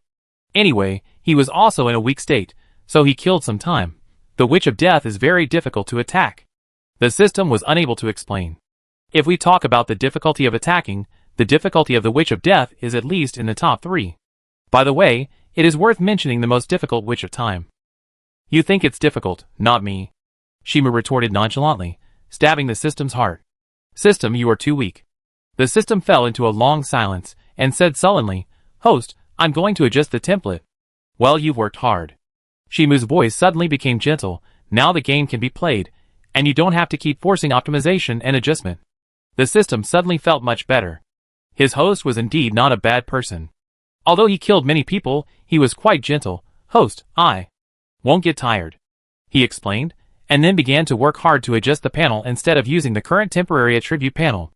And at this moment, "Apprentice, you don't look bad." A gentle and concerned female voice came, and Hecate appeared by the bed. She met Shimu's gaze, and touched the apprentice's forehead. "You should have a good rest during this period, so that I can make up for the knowledge you missed before. Jed is gone to help buy potions," Shimu explained, and then looked at the books on the bedside table. "And I want to forge the great sword of death as soon as possible." "Apprentice, why do you crave power so much?" Hecate pulled back her hand, and raised her hand to gently gather the black hair by her ear. With her current power, it is absolutely no problem for her to protect Shimu, and make him worry-free for the rest of his life. After all, the news that she has become a witch has not been exposed, and the stars that belong to her have also been solidified in the starry sky. From the perspective of others, she is still in the human category. As long as the goddess of justice does not say it, no one will know that she is already a witch. As for Marta, the bloody countess, Seth, Alistair and others, their memories have also been tampered with by her magic. So in this world, only 3 people know that she is now a witch, only the Witch of Death, the goddess of justice, and her apprentice Akhtar. Chapter 52. Isn't it human instinct to desire power? Shimu answered as a matter of course. He pursued power not for justice, nor because he wanted to protect someone, and even less for the realization of any ideal, but because becoming stronger would make him feel happy and satisfied, just like people would feel happy when they eat dessert. That's a legitimate reason. Hecate nodded slightly, and accepted her apprentice's statement. She could understand men's desire for power, which was an impulse rooted in the depths of their souls, but she didn't want her apprentice to become a person who simply pursued power. "Apprentice, power needs wisdom to control." She smiled at Shimu. "If you are really anxious to forge the great sword of death, your master can help you. With her current ability, she will soon be able to lock on to the meteorite that strengthens the great sword of death, and find a suitable forger to forge the great sword of death. And Shimu doesn't have to do anything, just be patient and learn magic knowledge from her, which is enough, which can be regarded as her reward to her apprentice. After all, Shimu paid a lot for her to become a witch, so as a teacher, she couldn't be stingy, let alone help to forge the great sword of death. Even if Shimu became the king of the magic kingdom, it would be fine. Shimu, if you eat the soft rice of teacher Hecate, you can indeed get the great sword of death, which is a reward for the player to help Hecate become a witch, but the price is to learn magic knowledge from Hecate, and there will be no chance to kill. This will undoubtedly slow down the speed of upgrading. So, teacher, how about this? He looked at Hecate's puzzled eyes, and said slowly, "Just give me the textbooks I need to learn, and I will study on my own while walking, so that I can improve my strength and supplement my knowledge at the same time." Hecate looked suspicious and asked, "Disciple, you won't lie to me, will you?" "Teacher, how could I bear to lie to you?" Shimu said nonsense seriously, with a serious expression on his face. "If you are worried, you can come to check my progress in a while." In fact, he did not intend to study, but this did not prevent him from pretending that he was studying. Anyway, he already knew those contents. Just perfunctorily at that time. Hecate looked at the serious look in her disciple's eyes. Knowing that it would be useless even if she stopped him, she shook her head gently. "I will prepare the study materials for you." As soon as she finished speaking, she turned into starlight, and disappeared on the spot. Shimu closed his eyes again, and began to rest. After drinking the potion that continuously restores magic power, he can immediately set out to find a mount, and then find the Magic Queen's meteorite. There are very few meteorites in this world that can add 10, and the Magic Queen's meteorite is one of the few meteorites that can add 10. Of course, there are other meteorites with a plus of 10, but since the Queen of Magic died the closest, it was convenient for him to get them as quickly as possible. And at this moment, Jed pushed the door open and walked in. She carried a box full of potions, and sat down next to Shimu. Princess Yasaki paid for the potions. She helped Shimu up, and took out a bottle of potion. "Boss, come, Shimu opened his mouth, and drank the potion handed to him. After drinking several bottles in a row, he finally regained his mobility. He got out of bed, and moved his body. "I'm going to take a shower. Before that, do you want to read the letter sent by Sister Leticia?" Zed took out a letter, and shook it at Shimu. Shimu took the envelope, glanced at the smiling Zed, and sighed. "Zed, you have done a lot of unnecessary things. I want to die quietly by myself, so that Sister Leticia won't worry." Zed frowned, as if dissatisfied. Boss, are you a child? If I die one day, help me return the sword of light to Leticia. Shimu took the letter and left. Zed was silent when he saw this, and then sighed tiredly. It seems that the people around her have no good ending. This is the case with her parents, companions, and now the boss. No one's life is stable. I hope the boss doesn't die too early. She lay back, shielding her eyes with her hands, and she was not as lively as she had seen before. After a while, Shimu came out of the shower and wiped his head with a towel. He looked towards the living room and saw Yasaki and Zed sitting next to each other on the sofa, seemingly discussing him, but they stopped discussing immediately after seeing him come out. Shaking his head, he sat down opposite them. What are you discussing? You are so excited? We are not discussing anything important. Zed shook his head, and then smiled and said, But boss, can you guess what we are discussing? No guess. Shimu answered immediately. They were just discussing that he was going to die soon. If he really guessed, he would probably fall into a meaningless discussion. So it was really unnecessary. Boss, just guess it. Jedra begged pitifully with a long-tail tone, but Shimu was unmoved and changed the subject. By the way, aren't you very curious about when you can get married? He chuckled. When the teacher comes over later, you can try to ask. Jed frowned and said, Now I don't seem to want to know when I will get married, otherwise it will feel very heartbroken. If necessary, I can introduce you. Yasaki said, and then said as if jokingly, Or do you have someone you like? Why did the topic suddenly shift to me? Jed turned his head away, not wanting the topic to continue on himself. And Yasaki chuckled at this, picked up the teapot on the table, poured a cup of tea for Shimu, and said, Sir Akhtar, what are your plans next? I will leave the Magic King City in the afternoon. Shimu answered immediately. He planned to leave today. There is really no need to stay in the Magic King City now. Although there are many powerful magics in the Magic King City, they are meaningless to him. Maybe you can wait. Yasaki whispered, If your teacher can correctly interpret the magic of the Dragonborn, maybe he can extend your life. If there is any species in the world with the strongest vitality, her answer is only dragon. And the magic of the Dragonborn can give people the power of the dragon. Are you going to give the Dragonborn to the teacher to interpret? Shimu showed a surprised expression, as if he was puzzled by the decision. In response, Yasaki nodded. Perhaps the only person in the world who can correctly interpret the Dragonborn is your teacher. That's right. Shimu nodded slightly. There are many people in this world who have strong magical attainments, but they don't have the ability to interpret fate like Teacher Hecate, so Teacher Hecate has a natural advantage in solving puzzles. So it's normal for Asaki to find Teacher Hecate to interpret, although even if she interprets it, there is no way to help Siegfried solve the problem of turning into a dragon. After all, the essence of the Dragonborn's magic is to create a proxy. If the interpretation is successful, the boss doesn't have to worry about the lifespan. Zed suddenly became excited, feeling happy that Shimu didn't die young. Maybe? Shimu nodded slightly, but before I confirm that Siegfried can recover, I won't slow down the pace of improving my strength. He stood up on his knees. I will leave on time in the afternoon.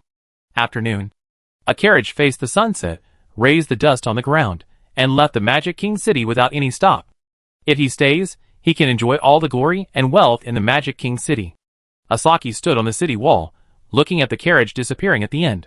She turned her head and looked at Hecate beside her and said, Since you can't bear to let him go, why don't you try to keep him? Hecate looked at the human girl beside her and asked back, Do you think I will be kept? No. Asaki immediately got the answer. For a being like Hecate, it is very stubborn, or has its own opinions, and it is difficult for others to interfere. My beloved disciple, he is a person very similar to me. Hecate gave the answer, he doesn't need others to interfere with him with the reason of I'm doing this for your own good. Is this the character of a genius?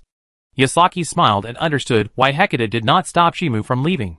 From her point of view, Shimu had too many advantages to stay in the Magic King City. Not only was he protected by a powerful teacher, but he could also receive the most top-level teachings and enjoy power only below Hecate. There was no reason to leave anyway. But Akhtar left without any hesitation, and did not miss the power and wealth that ordinary people desire. Send the manuscript of the Dragonborn. Hecate turned around and disappeared on the spot, leaving a sentence. Now I have the confidence to correctly interpret the Dragonborn. Yasaki was silent for a while, looked at Shimu leaving, and putting it down, raised her hand, and gently gathered the red hair by her ear, and didn't know what she was thinking. The sun set. The moon rose. In front of the hotel in a remote town. Jed, wait for me here for one night. Shimu said to Jed at the door, and then disappeared in the crowd. Zed, forget it, he is the boss, and I have never seen Shimu do anything that is difficult to grasp, so it is better to wait patiently. At the same time, on the other side, Oak Forest. It is said that there is a beautiful goddess living in the oak forest, accompanied by a horse with a single horn and white fur. This beautiful goddess often descends on the oak forest, riding her beloved horse, hunting with a bow and arrow, and occasionally giving the hunted animals to hunters. The above are all lies, made-up stories. But one thing is true, there is really a horse in the oak forest, not only coming and going like the wind, but also like a flash of lightning. And Shimu wanted to catch. No, to deceive this horse. Go deep into the forest.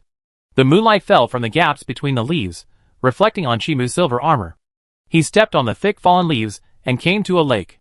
The lake reflected the starry sky and the bright moon, and fireflies were dancing. I'm so tired, let's take a rest here. Shimu took off his helmet and put it on the stone by the lake. He looked at such a beautiful night, as if he was in a good mood, picked a leaf and blew it gently. The melodious notes echoed, dancing with the moonlight and accompanying the evening breeze, and the fireflies seemed to be leaping notes. If there were a beautiful girl here, she might not be able to help but stand up and ask the handsome knight if he had any troubles. But it was late at night, and in the jungle, so it was naturally impossible for any wild beautiful girls to appear. Footsteps came, the treetops swayed slightly, and an 8-legged horse emerged, slowly came to Shimu's side, squatted down, and listened carefully. Shimu didn't seem to notice it, and continued to play. The melodious notes drifted away with the evening breeze, and the horse also slowly became gentle from its original arrogance. After a long time, the playing stopped. I didn't expect there were still listeners. The handsome knight put down the leaves and looked at the tall horse beside him. He was a little surprised at first, and then smiled. And a beautiful lady. He looked at the surprise in the horse's eyes, and smiled gently. This is not something that is difficult to see. The horse's tail shook slightly, looking at this strange human. A normal person would be either afraid or hostile to her when seeing her posture. After all, a normal horse cannot have 8 legs, nor can it have a body as tall as her. And there is only one reason for such an abnormality. She is a dangerous monster, a terrifying monster that can easily kick a human to death with a hoof. Since you have never hurt me, you must not be a dangerous monster, right? Shimu chuckled, his eyes gentle. Do you want to listen again? The horse looked at this strange human, then nodded gently, and the handsome knight smiled and continued to play with the leaves. At this moment he was seducing and deceiving this little mare so that he could ride her in the future, and pretending to be a handsome and melancholy knight to create a wonderful encounter was the best start. I don't know what the game officials think. It seems that any creature has a very similar aesthetic for humans. It is obviously a horse, but it can also tell whether a human is handsome and good-looking. But considering the worldview of the mysterious door, I don't bother to care. Anyway, he just needs to know that the little mare is a face seeker, and is simple and easy to deceive. Of course, he can also choose to conquer the little mare by force. But that was too troublesome and took too long, so the fastest way was to deceive the little mare with his face.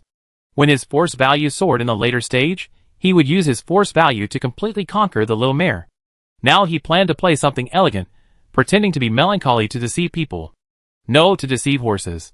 The horse looked at the handsome silver-clad knight sitting on the river bank, revealed a melancholy look, gently shook his tail, and gently rubbed the ground with his hooves. Does this human have any sad past? Chapter 53. The performance is over. Shimu put down the leaves and smiled at the mare next to him. How is it? The mare naturally couldn't answer, but Shimu seemed to sense what she was thinking through eye contact. He smiled and said, as long as you like it. Mare, why can this human sense what I am thinking, when I am not of the same species as this human?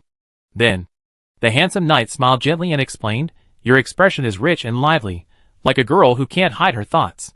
His tone was gentle. Among monsters, you are also a special existence.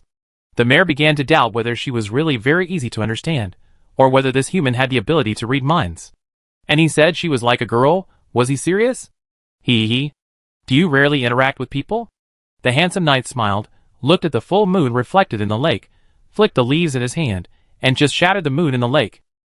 If you often come into contact with people, you will definitely find that people can easily read your mind. The little mare began to doubt. In fact, since she was created by the monster witch, she has been avoiding contact with anyone. In addition, she moves very fast, so basically no one has ever come into contact with her. Even if there has been contact, it is not pleasant. Either they want to hunt her because of her monster identity, or they want to tame her as a mount. And most of these ignorant humans were kicked to death by her hoof. Even if she met someone she couldn't beat, she would have already escaped. A horse like you is easily deceived. Shimu looked at the mare's half-believing and half-doubting expression, and shook his head gently. The mare sneered at this. For so many years, she has been living well, and she has been highly vigilant. As long as she senses something wrong, she will immediately flee. So she has never been successfully deceived or captured. Seeing this, Shimu smiled helplessly and immediately changed the subject. By the way, I don't think I have introduced myself yet? A trace of curiosity appeared in the mare's eyes. Why did this knight come to the lake alone in the middle of the night? Is there any story that is not easy to tell? Akhtar, or you can call me Shimu. Shimu introduced himself and smiled confidently. If one day you hear my name from the wandering poet, I might have become a hero who slays dragons by then. At this point, he sighed again. But by the time you hear my story from the bard, I will probably be dead. The mare shook her tail gently.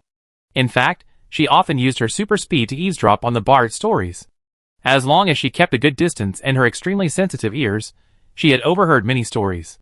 Her knowledge of heroic stories and epic legends has surpassed that of most humans, so as long as Shimu can create her own heroes and epics, she must be the first to understand them. Shimu seemed to have no idea what she was thinking, and began to talk about his past, with a slow and steady tone, just like a bard telling a story. The mare also began to understand what kind of person this knight was through the human's oral narration. After learning about his legendary rise, she felt that this knight would definitely become a hero passed down by people's mouths. However, after hearing that Shimu was infected with Surtur's fire, and was about to die, she felt regretful. Obviously, this knight could still create more heroic deeds. I may not die now. Shimu seemed to sense the mare's regret, and shook his head. What if a way to suppress Surtur's fire is found? The mare was silent for a moment, then nodded gently. For the knight's self-consolation, she did not choose to believe that there is no way to cure Surtur's fire in this world. Those who are infected and become fire would either fall into madness or die after all their vitality is burned out. There is no second ending. Ah, I feel much better after saying it. Shimu stretched and smiled. You are a very suitable person to confide in. Bullying me for not being able to speak, right? The mare glanced at the knight in silence. The knight was so frank with her because he felt that she could not speak human language, so he expressed all the negative emotions accumulated in his heart.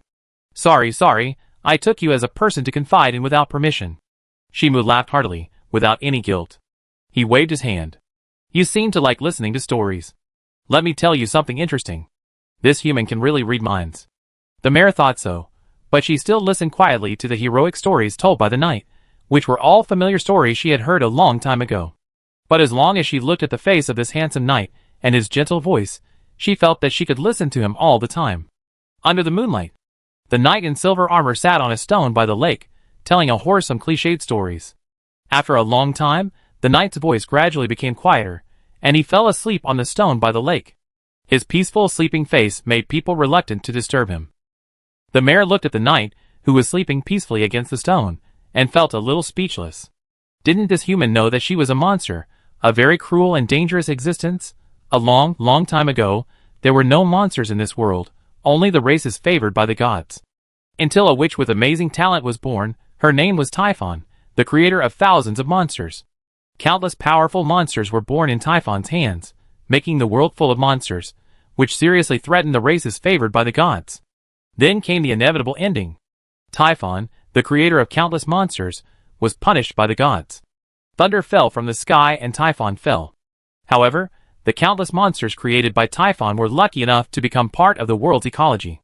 But the monsters are still as dangerous as ever. Jormungand lurking in the deep sea, the extinct Fenrir wolf pack, the nine-headed serpent Hydra, and other monsters. And she is Sleipnir, one of the monsters created by the monster witch herself, and the most dangerous monster. A light hoof would kill this knight. Humph, the vigilance is really too low. The mare raised her chin disdainfully, then glared at the hungry wolves that appeared in the grass, and lowered her head again after scaring the wolves away. Since this human told her stories, she protected him a little. The next day. Early morning. It was dawn. Oops. The knight woke up, but his face was a little embarrassed. He looked at the mare next to him. I seem to have forgotten to replenish my magic power. The mayor looked at the man without magic power, revealing a few speechless eyes. Did this human forget that he was cursed, and would have no magic power for 3 days? He dared to spend the night alone outside. Now he didn't even have the strength to go back. I forgot to go back because I was telling stories. Shimu sighed in distress, and the mayor felt a little guilty when she heard it. This knight really stayed here for too long to tell her stories, otherwise the knight should have returned to the town and drank the potion to replenish his magic power. After thinking about it, the mayor stood up, then threw Shimu's back, threw the knight on her back, and then picked up the helmet on the ground and headed towards the town. Since the human knight told her stories all night, and played beautiful music for her yesterday, then I will give a little. Return and send this knight back to the town. Back to the town. Under the horrified gaze of the villagers, an 8-legged horse carrying a silver-clad knight walked into the village. The 8-legged horse raised its head, extremely arrogant, as if looking down at all the humans present, and the silver-clad knight on the horse's back helplessly explained and apologized to everyone, explaining the reason why he carried it back. The villagers also relaxed a little after the explanation of the silver-clad knight, and cast curious eyes on the extremely arrogant 8-legged horse. The 8-legged horse that was kind enough to send people back to the village must not be very dangerous, otherwise the knight would have died long ago. Instead of returning to the town safely. Not long after. At the door of the hotel. "Boss, I was worried about you all night." Jed ran out with a box, helped Shimu off the back of the mare, and then took out a bottle of magic potion that continuously replenished magic power and poured it into Shimu's mouth.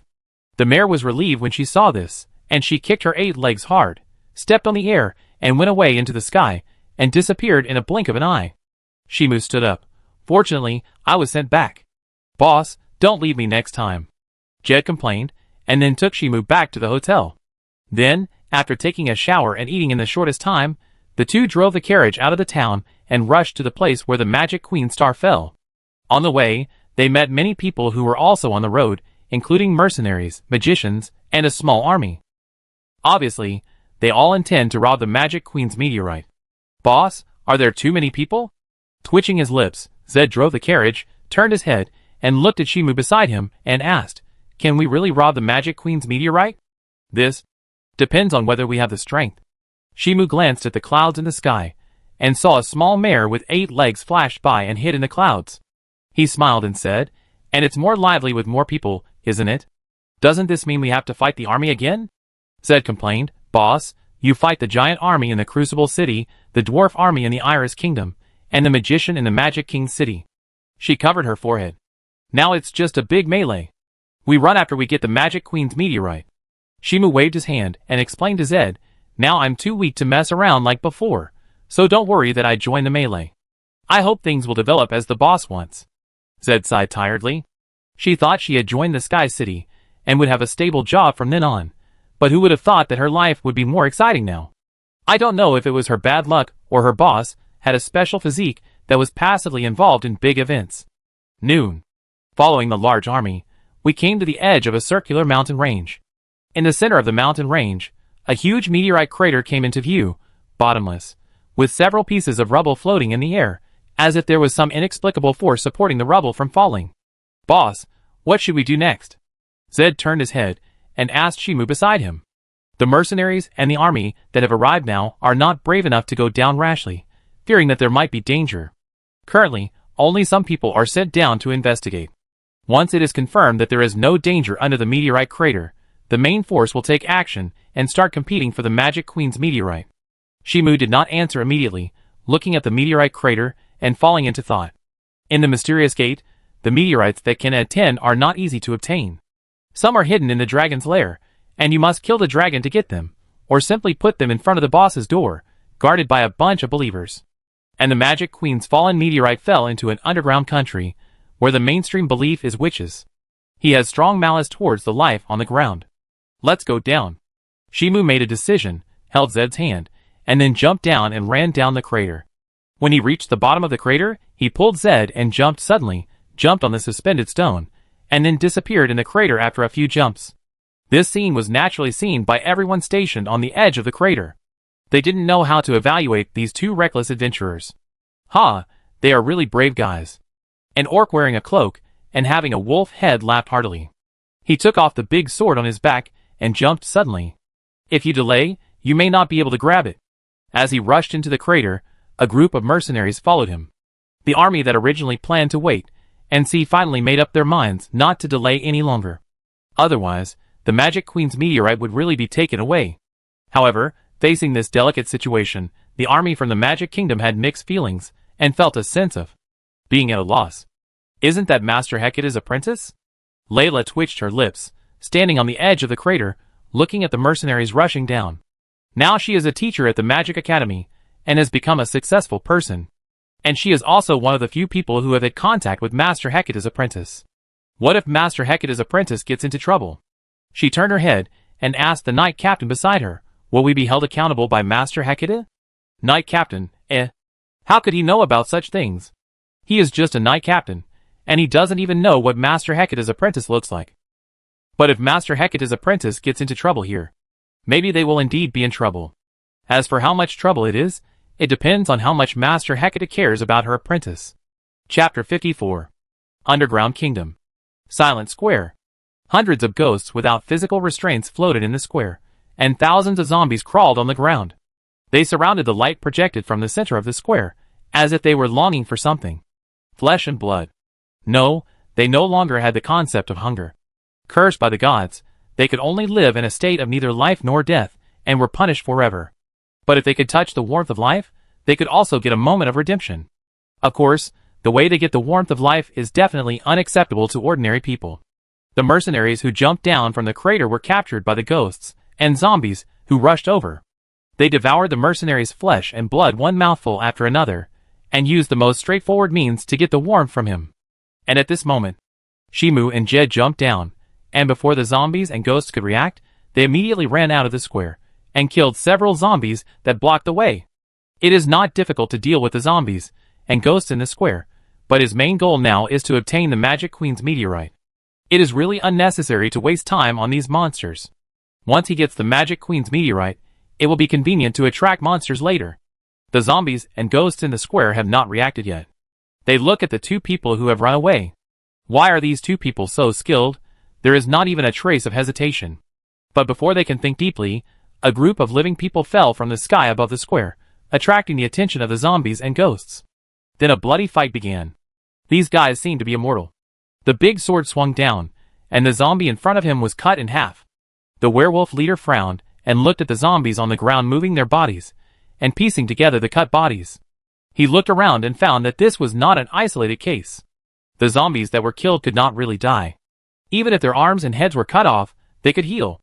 Ghosts were even more difficult. As long as they touched a person's body, they would lose their ability to move and attack their companions. No wonder there was no news.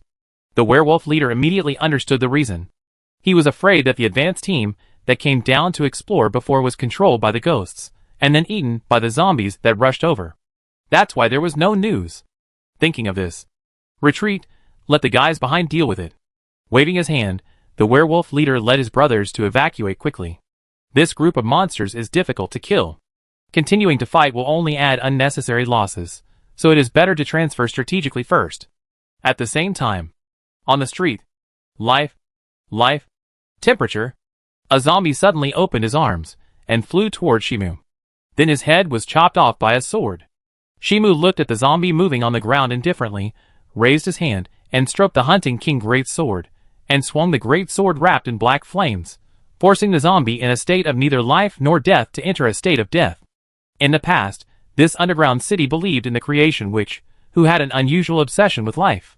However, later, because the creation witch was conquered by the gods, these believers who believed in the creation witch also received the most cruel punishment. All believers who believed in the creation witch were executed, but they were not allowed to go to hell, so they could only be on the edge of life and death and be tortured forever. It was a very boring setting. The gods had no imagination when torturing people. The best way they thought of was to make the believers who believed in the creation witch lose their lives and wander between life and death forever. Any player with a bad character would think of a more inhumane punishment. However, considering that the reason why the game officials did this was to open up a brand new map, introduce the character of the creation witch, and let the players feel the cruelty of the gods, that was acceptable. I didn't expect there would be such a big city underground. Jed looked around the dilapidated city. She could imagine how glorious this city would be in the past, with houses lined up one after another, stone roads, and bustling crowds. But now there are only a group of zombies wandering aimlessly on the streets, and ghosts occasionally floating out of the dilapidated houses. Cold. Weird. Desperate.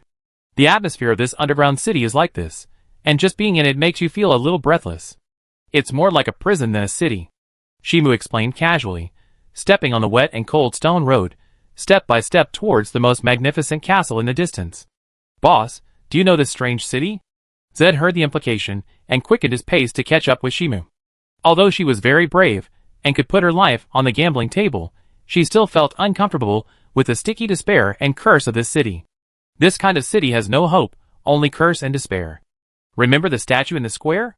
Shimu asked, and Zed thought about it, and found that there was indeed a female statue in that place in the square. That's the creation witch. Oh, it's the witch who trained the gods to become. Cough, the witch who imprisoned the gods. Zed suddenly realized.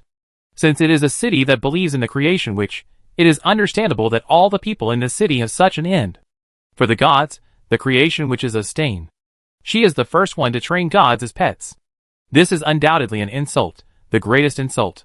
So after the death of the creation witch, it is reasonable for her followers to be severely punished. Yes, it's her. Shimu answered, and then stopped. He was standing in front of the castle gate. Several knights in armor leaned against the edge of the gate, and seemed indifferent to his arrival. It feels like a guy who is not easy to mess with. Zed also noticed the presence of those knights, and drew the short knife from his waist. Don't be nervous. Waving his hand, Shimu grabbed Zed's wrist, and then pulled her in quickly under her puzzled eyes. Before the knights guarding the gate reacted, Shimu and Zed had already entered the castle. If you walk slowly, or stand at a distance to test these knights guarding the gate, you will find that these knights will slowly stand up and start to attack the players. But if you run in quickly, and keep running before the knights guarding the gate react, you can avoid entering the battle state. When you run to the boss room, these chasing soldiers will consciously stop chasing and return to their posts. Boss, can we really find the meteorite by running around like this? Zed followed Shimu's footsteps, and turned around in the castle. In this regard, Shimu gave a justified explanation. I have already divined where the meteorite is. Boss, you and Lady Hecate have only been studying magic for a few days. Zed couldn't help but complain, and he knew Shimu's learning status very well. In the Magic King city, people are either killing people or on the way to kill people. Basically, there is no time to learn magic. For normal people to learn magic, they not only need to remember a lot of knowledge, but also practice slowly. This is even more true for divination, which is impossible to learn in a short time. Otherwise, the profession of fortune teller would not be so precious. You can learn it by just taking a rough look. Shimu explained casually, then suddenly braked and turned in another direction. Jed, She suddenly remembered the boss's setting. It seems that he is an extremely powerful genius, who can learn it with just one look. It seems understandable that the boss now masters advanced astrology. There are also clear records in history that some geniuses can copy the opponent's magic with just one look, and use it more outstandingly. So her boss should be this kind of person. Here we are. Shimu stopped and came to the boss's door. He ignored the knights chasing from a distance, and kicked the door open. Then, a tired sigh was heard, and the knights chasing from a distance stopped immediately and began to retreat. Outsider, you have a disgusting smell. The tired female voice revealed hatred, that is the breath of God. Shimu did not answer, and looked at Jed, then walked into the room alone, while Jed was stationed outside the door. Entering the room, the first thing that caught my eye was the dangerous girl in red. She sat on a chair made of gems and gold, with one hand gently supporting her chin. Let me guess, which goddess do you believe in? The girl looked at the knight, who walked in front of her, and casually stretched out her slender white fingers. It's the goddess of life, right? Shimu didn't answer, but came to the side of the room, looked at the locked treasure chest, and smashed it hard with his big sword. The lock fell off, and then the treasure chest was opened. As expected, inside was the Magic Queen's meteorite, which was an important material that could strengthen his weapon to +10. Hey, human, I'm talking to you. The girl looked at the arrogant look of the Silver Knight, and was very angry. Shimu finally responded after hearing this. He took out the meteorite from the treasure chest, and came to the Ghost Queen. You want me to pray to the goddess of life to lift the curse of immortality? He handed over the meteorite in his hand. The reward is the meteorite in my hand. Ghost Queen, What's wrong with this human? Why did she know what she wanted to do without saying anything? Okay. Shimu nodded and agreed on his own, and the Ghost Queen suddenly didn't know how to speak. Under normal circumstances, she should fight with the intruder, and then show her queenly grace and let the intruder go after she wins. Then she will start the deal, first telling the miserable situation of the people in the city, and appealing to their reason and emotion, and then she will use the wealth in the city as bait to deceive. Ahem, ask the people who are favored by the gods to pray to the goddess and forgive their sins. Wait, why do you know what I think? The Ghost Queen looked at Shimu, who was about to leave, and said doubtfully, and will you really ask the goddess to lift the curse as promised? Shimu replied, I will pray to the goddess of life about your situation. As for whether the goddess of life is willing to lift your curse, it depends on the goddess of life. In fact, it is possible to ask the goddess of life to remove the curse of the city, but the prerequisite is that the goddess of life has a high enough favorability towards the player, and then a church of the goddess of life is built in the city. When the number of residents in the city admits their mistakes reaches a certain level, the curse can be lifted, giving everyone a chance to reincarnate. However, if the curse fails to be lifted, the Ghost Queen will be completely desperate and attack the player. After the Ghost Queen is defeated, she will go to the square in despair and apologize to the speed of light falling in the crater. At that time, even if the player attacks the Ghost Queen, there will be no resistance. The Ghost Queen will only cry sadly and regard the player's attack as her own. Atonement. After all, it was the Ghost Queen who led the whole city to convert to the Witch of Creation, causing her country to fall into destruction. So the Ghost Queen has always been in a state of guilt and pain. I can't believe that you will pray to the goddess of life truthfully. The Ghost Queen shook her head indifferently. Unless you. There is no church of the goddess of life in this city. Shimu said casually, unless you are willing to smash the statue of the Witch of Creation and replace it with the statue of the goddess of life. The atmosphere stagnated. The Ghost Queen looked at the cold eyes of the Silver Knight. She wanted to scold this human for being disrespectful, but when she thought of the miserable situation of her people, she couldn't say no. She bit her lower lip and showed a struggling look. Shimu didn't urge her. Looking at the Ghost Queen's sad expression that had to be accepted, he tempted her with a devilish whisper. Anyway, the Witch of Creation has been dead for many years, and it is impossible for her to blame you. This is a lie. Although people believe that the creation which is dead, the truth is that the creation which is sealed in hell. When he opens the gate of hell in the future, the creation which will return. The Ghost Queen opened her mouth, looking very embarrassed, and then she asked as if to escape. Why do you know everything I want to do so well? Changing the subject is not a smart trick. Shimu smiled and took a step forward, raised his hand, and pinched the Ghost Queen's chin, forcing her to look at him. You have no choice but to choose one of the two. Aren't you also changing the subject? The Ghost Queen bit her lower lip and glared back as if she was not willing to admit defeat, and then Shimu saw this and pulled back his hand. Your Majesty, you don't want your people to bear the curse of immortality forever, do you? His smile was gentle, but his voice was cold. Of course, if you want to keep holding on to your faith and wait for the creation which will never come back, I can understand. Don't force me to make a choice so quickly. The Ghost Queen said as if begging, and it was hard not to be soft-hearted with her pitiful appearance. However, Shimu did not waver at all, and said coldly, I have more important things to do, and I don't have time to wait for you to make a decision. If he is willing to wait for the Ghost Queen to make a choice slowly, and supplement it with some gentle offenses, then he can raise the Ghost Queen's favorability to the maximum, let the Ghost Queen become a summon, and accompany the player to fight together. However, he already has 10 kinds of shadow magic, and does not need the Ghost Queen's help, unless the Ghost Queen can provide other uses. Unfortunately, the official of the Virgin game will never allow such a thing. Chapter 55. Except for immortality, the threat is not very serious. The werewolf leader looked around. At this moment, they were in a dilapidated street. The besieged zombies turned into broken pieces of meat, and struggled on the ground. After the initial panic, he had discovered the flaws of most zombies. Not only were they slow in action, but their intelligence was not very high. As for the ghosts that can make people lose their ability to move, as long as they use magic to protect their bodies, they can avoid being deprived of their ability to move. Of course, this does not mean that this dungeon is not dangerous. They have also encountered zombies, and ghosts with higher intelligence and stronger strength.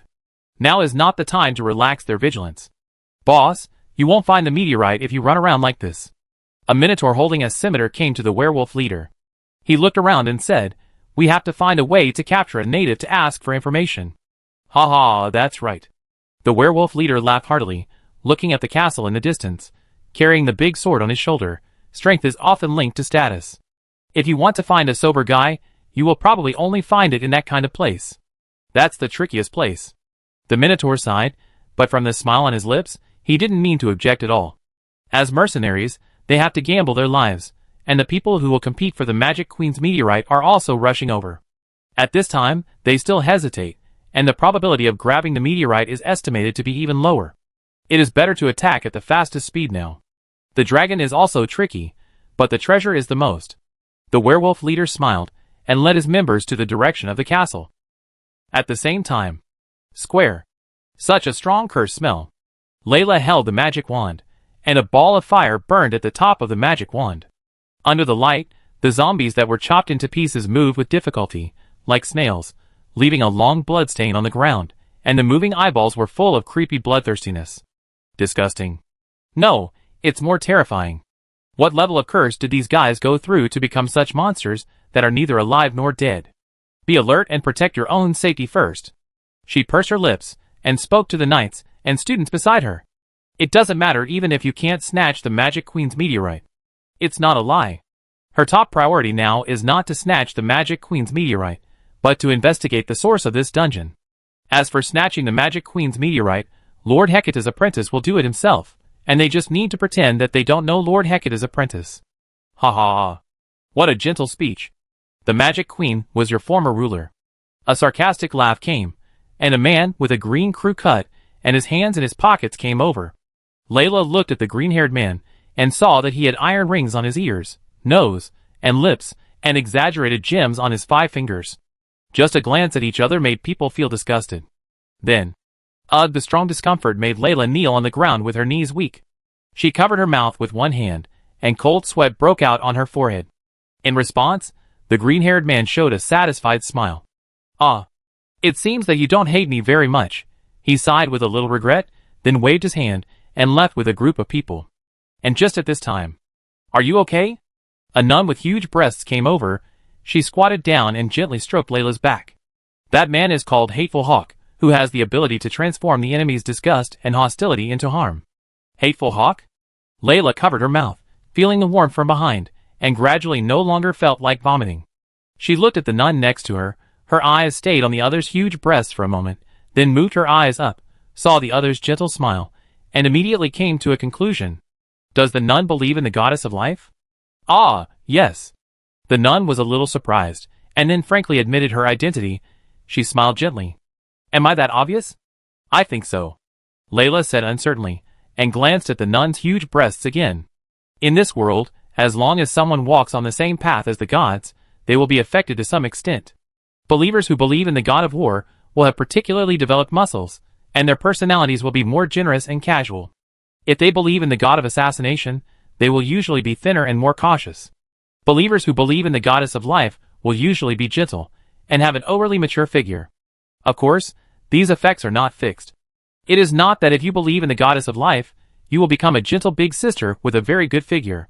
It is also possible that there is no change, and you are a washboard. However, it is still useful to use these similarities to quickly identify believers of different gods.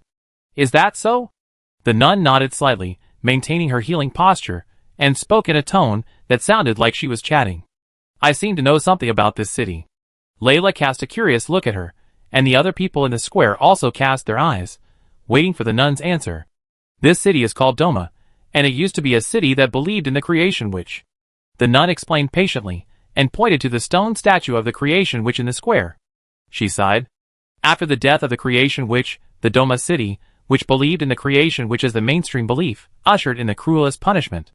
They were not allowed to die, live, or leave Doma city. Is this cruel? Layla suddenly asked, and then she saw the nun's puzzled look, as if asking her why it was not cruel. She was silent for a while, and changed her words. It is indeed very cruel. So the residents of Doma city have a lot of malice towards us. The nun nodded and explained to everyone seriously. Unless we can find a way to unlock the seal, the residents of Doma city will continue to attack us until we are exhausted. Then as long as we get the meteorite before we are exhausted, isn't that enough? A handsome knight with 2 guns came out and said with a proud smile, These zombies and ghosts are not that threatening. That's true. Layla stood up on her knees and explained to everyone present, but our main goal is to study Doma city, and see if we can find something more valuable. Something more valuable? The two-gun knight was stunned. What in this city is more valuable than the Magic Queen's meteorite? Layla did not explain, but just shook her head, and took the knights and students away to explore the deeper secrets of this city. Since this city is based on the creation which is the mainstream belief, it must have a close relationship with the creation witch, and there may be research manuscripts left by the creation witch. That value is far beyond the meteorite of the Magic Queen. After all, knowledge is priceless. At the same time, in the castle. Really? Do you want to do that? The Ghost Queen bit her lower lip and looked at the silver-clad knight in front of her. Her expression seemed very resistant. In response, Shimu nodded as a matter of course. Since you want to repent, you must do it thoroughly. If you don't smash the statue of the creation witch yourself, how can you prove your repentance? The Ghost Queen was silent for a long time, and slowly said, I understand. Now they have no choice. If they want to be free, they must abandon everything in the past, and smashing the statue of the creation which is a kind of repentant attitude. The boss looked so bad. Zed at the door looked at this scene, and his expression was quite subtle. The boss is obviously saving the city, but his words and deeds seem like a big villain, bullying the poor queen of this city. Is this the influence of Surtur's fire, causing the boss to look like he is doing good things, but his words and deeds are like a bad guy? Or she thinks too much. Boss, it's dangerous to delay here for too long. Zed suddenly said, we are not the only ones who come to snatch the meteorite. It doesn't matter, I will protect you. The Ghost Queen said casually, and then snapped her fingers. I have arranged a large number of guards around the castle. She promised. As long as you stay in the castle, no one can hurt you. I hope so. Shimu nodded, not seeming to believe the Ghost Queen's promise. If the Ghost Queen was still alive, according to the official description, she would be strong enough to easily kill all invaders. But the Ghost Queen is not alive now, and cannot use the magic left by the creation witch, so her strength has been weakened to an epic level. And the guards are even more so. Compared with the power they had when they were alive, they are just harder to kill now. It is extremely difficult to stop the invaders. After a while, boom! A deafening explosion sounded, and the castle gate collapsed, and the invading army broke into the castle. Shimu turned his head expressionlessly, and looked at the embarrassed Ghost Queen. The two looked at each other for a moment. Are you sure you can protect us? The Ghost Queen was silent for a moment, then forced a smile. Don't worry, the guards in the castle are stronger, and they may not come here. Although she said so, she subconsciously looked out the window, as if looking for an escape route. Zed twitched his mouth when he saw this, and couldn't help but stroke his forehead and said, if you want to escape, don't delay too long, otherwise we may not be able to escape. Now she has seen the Ghost Queen's lack of confidence, and probably guessed that the invaders would soon come to them. At that time, it was not easy to save the meteorite. Escape, I used to crush those little guys with one finger. The Ghost Queen snorted, and then heard Zed's questioning. What about now? The atmosphere fell silent. The Ghost Queen's expression froze. She should be strong enough now, and can exert her own unique abilities. But it was only to the extent that she could exert them. How about strategic transfer? Shimu suggested. Zombies and ghosts are immortal anyway. As long as we can hold them back, we can also take the opportunity to complete the atonement ceremony. The Ghost Queen replied, okay. After that, she came to the corner of the wall, pushed the painting hanging on the wall, revealing a big hole, and then she waved to Shimu and Zed. Follow me. Zed, Why do I feel that the Ghost Queen has been waiting for them to say strategic transfer? I didn't wait to think about it. Let's go! Shimu grabbed Zed's wrist, went into the cave behind the mural, and made a strategic transfer with the Ghost Queen. Through the damp tunnel, the three of them had secretly come to the outside of the castle, and hid in a private house. The next step is to smash all the statues of the creation witch. Shimu pointed at the Ghost Queen next to him. You do it yourself. Understood. The Ghost Queen nodded, hiding the sadness in her eyes. She had no choice now. She could only please the gods by trampling on the past beliefs, otherwise her people would never have the chance to reincarnate. Why did you believe in the creation witch? Jed couldn't help but ask the doubts in his heart. Everyone knows that the gods are the mainstream of this world, and witches are just humans who have transformed into a kind of godlike existence. There is no comparison between the two sides. In terms of quantity, the gods are more than witches. In terms of ability, the gods have the almost unsolvable omniscience of the gods. In terms of immortality, the gods simply don't have the concept of death. If you think with your toes, it is better to choose to believe in the gods. Because it is too close, you can understand her power at the closest distance, and you can see with your own eyes how she trains the great gods one by one into pets. The Ghost Queen explained softly, and the creation which is a very gentle person. She loves all life, and is willing to lend a hand to people who are experiencing suffering. She lowered her eyes. At that time, you will feel that the gods are too far away and the witches are too close, and you will inevitably think, why should you believe in the gods instead of believing in more real and gentle witches? If she really meets a witch who is close to God, is stronger than ordinary gods, and this witch is also very gentle, and willing to lend a hand to the weak. At that time, whether she will maintain her position, the answer is so obvious, she will be more inclined to the witch who can be seen and touched, instead of praying to the statue of God. If you really have contact with the creation witch, you will have the same feeling as me. The Ghost Queen said what she thought in her heart. If witches are really so dangerous and unbearable, there won't be so many witch believers in this world.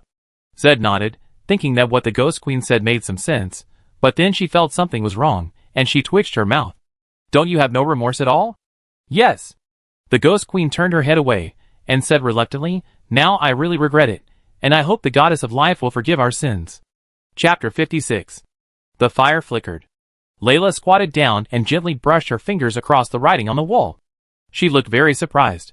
It not only recorded the magic of the creation witch, but also recorded the creation witch's understanding of this world. It's really exaggerated. She pulled back her fingers that were touching the wall and exhaled a long breath. From the perspective of the creation witch, this world is a special life form, and we are just the component that promotes the growth of this world. She explained to the students behind her. Civilization, life, technology, gods, including witches, are all factors that promote the growth of this world. Witches are indeed heretics in this world. A student spoke up, showing an unacceptable look. This world was obviously created by the omniscient God. At first, the world was integrated, until the omniscient God came and planted a sapling symbolizing life for the uniform world. The uniform world began to flow, and the contradiction of opposition and unity was born. The world was born from this.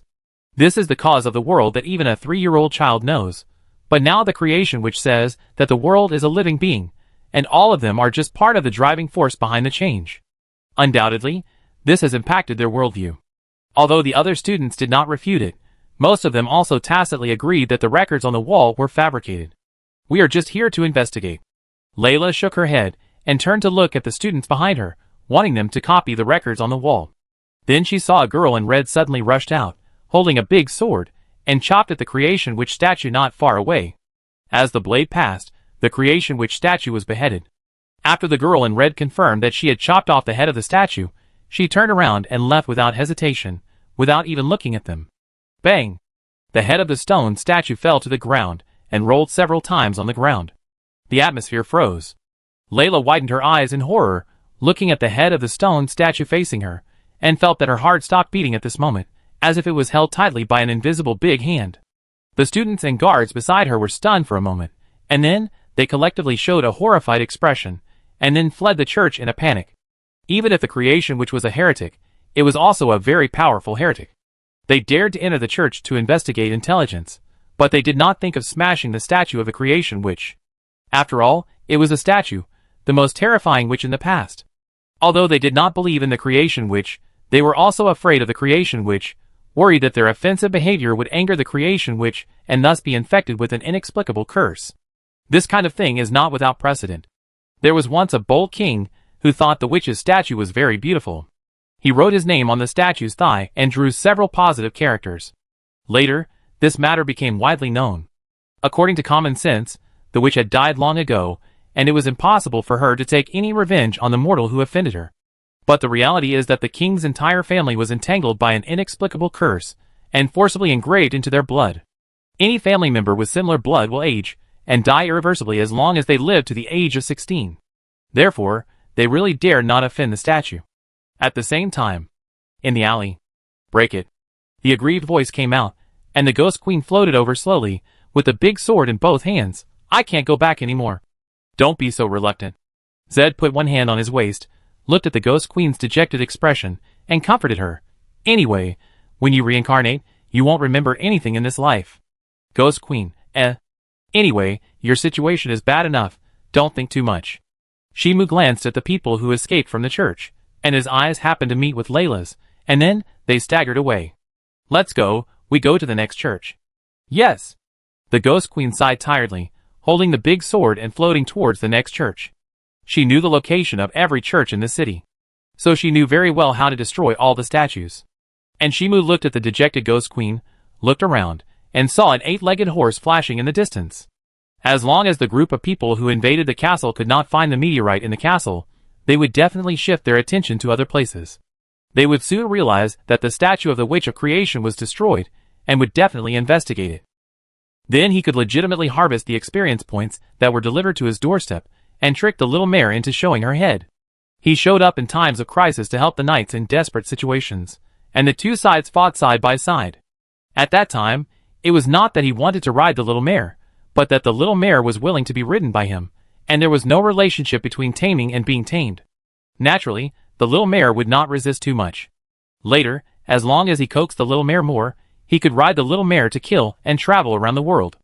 After a while, the large-scale destruction of the statue of the creation which in the city attracted the attention of the invaders, and a special investigation was launched for this. At this moment in another church. Can you hurry up? Shimu covered the mouth of a bunny-eared girl with his hand, ignoring her struggle, and urged the Ghost Queen not far away. If we continue to delay, we will be in danger.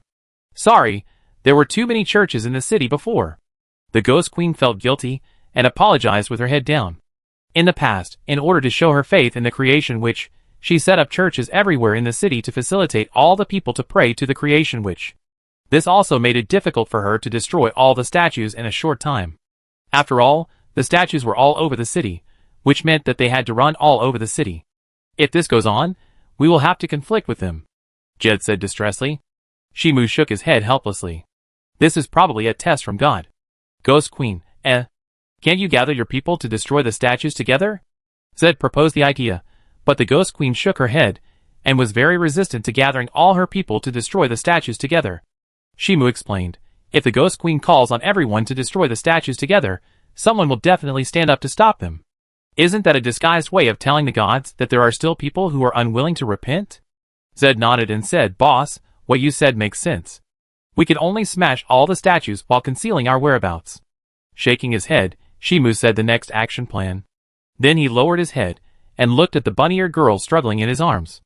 As for you, I'm sorry, we can't reveal our whereabouts. After saying that, he pinched the bunny-eared girl's neck, and slowly applied force. Wait, don't kill me. The bunny-eared girl begged for mercy in tears, and snot all over her face. I still have a daughter, and a wife to support. I can't die here. She tried to pry open Shimu's hand that was pinching her neck. Please don't kill me. I will never reveal the secret. Shimu hesitated, as if he was making a decision. But Jed was decisive. Pointing the short knife in his hand at the bunny-eared girl's neck, his expression was extremely cold. Boss, the mercenary's words are not credible, she said with certainty. As long as you let him go, he will definitely find his companions to surround and kill the boss later, so it's better to kill him now. This doesn't sound like something you would say, Shimu said, as if he was surprised, and Jed rolled his eyes when he heard it. She put one hand on her waist. Boss, have you forgotten that I was a mercenary before? Apart from maintaining a contractual spirit with my employer, I am not a good person. She has been working at the bottom of society since she was a child. Her character is definitely not soft-hearted. In order to ensure her own safety, she will never hesitate to root out the evil. She has never felt that it was a mistake. If the Ghost Queen's strength was not so difficult, and the boss was weak now, she would never cooperate with the Ghost Queen to destroy the statue. Instead, she proposed to kill the Ghost Queen directly. Wait. Don't do that, I really won't leak the secret. The bunny-eared girl was even more terrified and begged the knight. But he did as Jed said. As long as he could survive, he would look for companions instead of keeping secrets. Shimu thought for a while, and said, knock her out and tie her up. That's fine.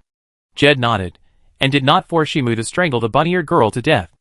After all, the bunny-eared girl's figure and appearance were very lovable, and it was understandable that he was reluctant to kill her directly. Who made the boss a man? Don't reveal our secrets, and don't tell others that we have a meteorite in our hands, understand? Shimu whispered in the bunny-eared girl's ear. Otherwise, I will definitely kill you next time we meet. I promise.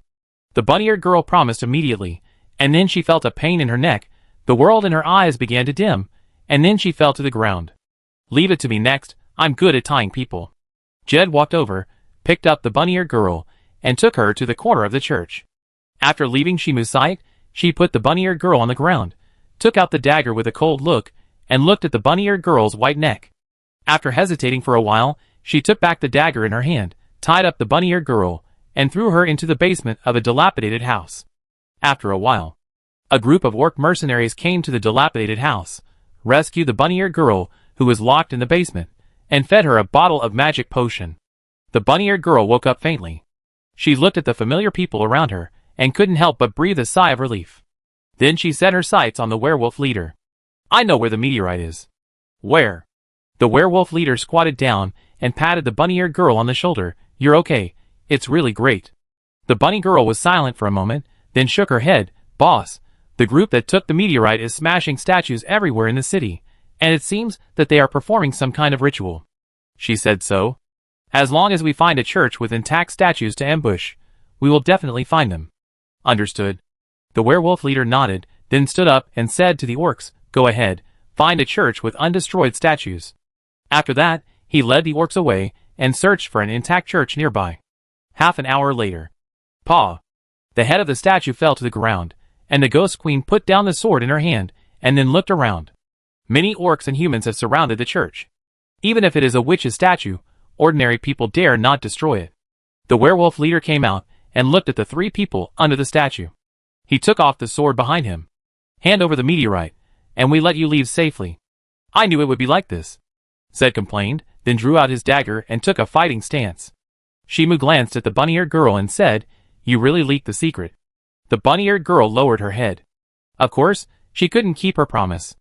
It was just a lie to save her life. If she really survived, she would definitely call her companions to surround and kill her. In order to survive, there is no way to lie a little. The werewolf leader smiled heartily and explained to the Silver Knight, As long as you hand over the meteorite, I guarantee that you can leave the dungeon alive, and I will share the income from selling the meteorite with you afterwards. Do you think I will still believe it? Shimu's eyes were cold, and his palm brushed across the hunting king's sword, and black flames entangled the sword body. Although the possibility of our survival is slim, I don't want to experience deception again. Werewolf leader, He was telling the truth. Since the knight didn't kill his partner, he would not kill the other party in return. If the other party handed over the meteorite, he would really give a reward afterwards. If you don't believe him, why not believe me? The knight with two guns came out with a bright smile. After all, we are all knights. Don't look so sure, okay? A man with short green hair and an iron ring on his face, who was annoying at first glance, came out. He put his hands in his pockets and smiled provocatively. It's safest to hand over the meteorite to me. The atmosphere became tense at this moment. Shimu's eyes gradually became cold, and then he heard the dull sound of horse hooves from behind. Turning his head, the mayor appeared beside him. Why? Are you here? Shimu asked in surprise, only to see the mare proudly raised her head and snorted softly. As if to say, I'm here, don't be afraid. Ah. Do you want to fight alongside me? Shimu reacted and smiled with relief, but you may die. The little mare was even more disdainful. How could these guys kill her? After all, she was a top monster created by the monster witch herself. But soon she was stunned. Turning her head, she looked at the silver-clad knight riding on her back, and their eyes overlapped. Partner, if you can survive this time? Shimu reached out and touched the little mare's face, smiling gently. How about I play another song for you? Forget it, let this human ride. The little mare withdrew her sight and set her eyes on the bunny-eared girl not far away. Her 8 legs suddenly pushed the ground hard, as if shooting out like a flash of lightning. Then a hoof kicked the bunny-eared girl's head, and the terrifying impact instantly made the bunny-eared girl's head explode like a watermelon. Shimu also seized this opportunity to swing the hunting king's sword in his hand, and directly chopped off the heads of several mercenaries around him. Chapter 57. Boom! The afterimage broke through the air and crashed into the abandoned house. The werewolf leader looked painful. He leaned on the ground with one hand on the sword and covered his lower abdomen with the other hand. He barely stood up and vomited blood. That horse is wrong. He raised his hand to wipe the blood from the corner of his mouth, looked at the careless 8-legged horse in the center of the battlefield, and frowned subconsciously. But soon he gave up the investigation, took out a bottle of healing potion and poured it into his mouth, and then drank a few bottles of magic potion to enhance magic. Then, He kicked his feet hard, and the whole person jumped into the air, spun in the air, and chopped down with the sword. Lion slash. Bang! As if he had predicted it, the silver-clad knight swung the sword burning with black flames to block it, and then he saw the knight's eyes. Fanatical. No, it's crazy. The eyes were black before, but now they turned into crazy red, as if they were burning the world. Don't worry, you will all die. A vicious voice came out, and the silver knight slashed with the spiral sword in his other hand. The red flame illuminated the dark dungeon, and slashed along the shoulder of the werewolf leader. The splashing blood turned into flames in the air. Boss, be careful! A minotaur holding a scimitar rushed out, hugged the injured werewolf leader with his body, and used his back to block the silver knight's sword. Without the slightest pause, the minotaur rushed out of the battlefield holding the injured werewolf leader, not daring to stay for even a moment. Shimu ignored the fleeing werewolf leader. Anyway, he had killed so many of the werewolf leader's companions, and the other party would never give up, and would come to the door after a while. What he needed now was to kill all the experienced packs in front of him. Ha ha! The silver-clad knight holding two swords laughed loudly. His body was like a burning charcoal, and he walked through the besieged army recklessly. Wherever he passed, there was blood and rain. No one who was hit by his sword was spared. They were either turned into black torches or red torches, and turned into ashes and wailing. Monster. No, it's a demon. Does your boss really believe in the goddess of life? The Ghost Queen controlled the ghosts to resist the attacking mercenaries. While looking at Shimu, who was walking through the battlefield and turning the mercenaries into torches, she had the illusion that the other party was a believer of the evil god. But that man was indeed favored by the goddess of life. Although it's a bit incredible, the boss is indeed favored by the goddess of life. Zed dodged the attacking rat-headed mercenary with a flash, and swung the broken sword in his hand, slashing across the neck of the rat-headed mercenary. She leaned against the Ghost Queen and explained, "But the boss has been infected with Surtur's fire.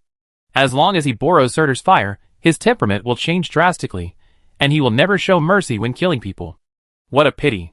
The Ghost Queen immediately understood the situation, and felt sorry for the Silver Knight. If he is infected with Surtur's fire, there is basically no hope. If the creation witch is still there, maybe we can pray for the witch's blessing, she added. With the power of the creation witch, she can interfere with any life, which naturally includes the life form of the world. It is even easier to give the Silver Knight a new life. The creation witch is dead, stop talking about her. Zed twitched his lips, and looked at the mercenaries rushing over again. Can you protect me a little more? Got it, don't worry. The Ghost Queen comforted, commanding the ghosts to pass through the attacking soldiers. At the moment, when they briefly lost control of their bodies, she used magic bullets to pierce their heads. Although her strength has weakened, it is not difficult to protect Zed. Anyway, she is not afraid of death, and she only needs to protect Zed, a human being. Let the crazy Silver Knight do the rest. Partner, it's great to have you. The wild laughter spread throughout the battlefield, and Shimu then split the charging soldier into two pieces. The flame symbolizing death spread from the wound, and directly burned the attacking soldier into ashes. And at this moment, a spear broke through the air, and after Shimu chopped it off, a green-haired man rushed over with two daggers, and said something with a look of wanting a beating. Little punk knight, don't be so arrogant. The deliberately shrill voice, coupled with the ugly face that deserves a beating, makes people subconsciously disgusted. And this is his fighting style. Any killing intention and disgust directed at him can be designated as recoil damage. The weaker the enemy, the stronger the effect, and the stronger the enemy, the stronger the ability to withstand recoil damage. If the strong master the trajectory of the flow of his own stars, then his ability is useless. And the knight on horseback has far less magic power than himself, so his ability can be fully utilized. It should be like this. However, the knight who cast a look at him was so cold that it chilled him. Although there was indeed a slight hostility, he did not take him seriously at all. Compared with ordinary soldiers, there is no special treatment. Treat them equally. The burning black sword slashed across, and the green-haired man was beheaded, and the body rushed forward without losing its momentum. The silver-clad knight rode his horse, and passed by the green-haired man. He did not pay any extra attention to the green-haired man, who was beheaded. Instead, he focused his energy on the battlefield, turning the approaching soldiers into burning torches, and harvesting experience points.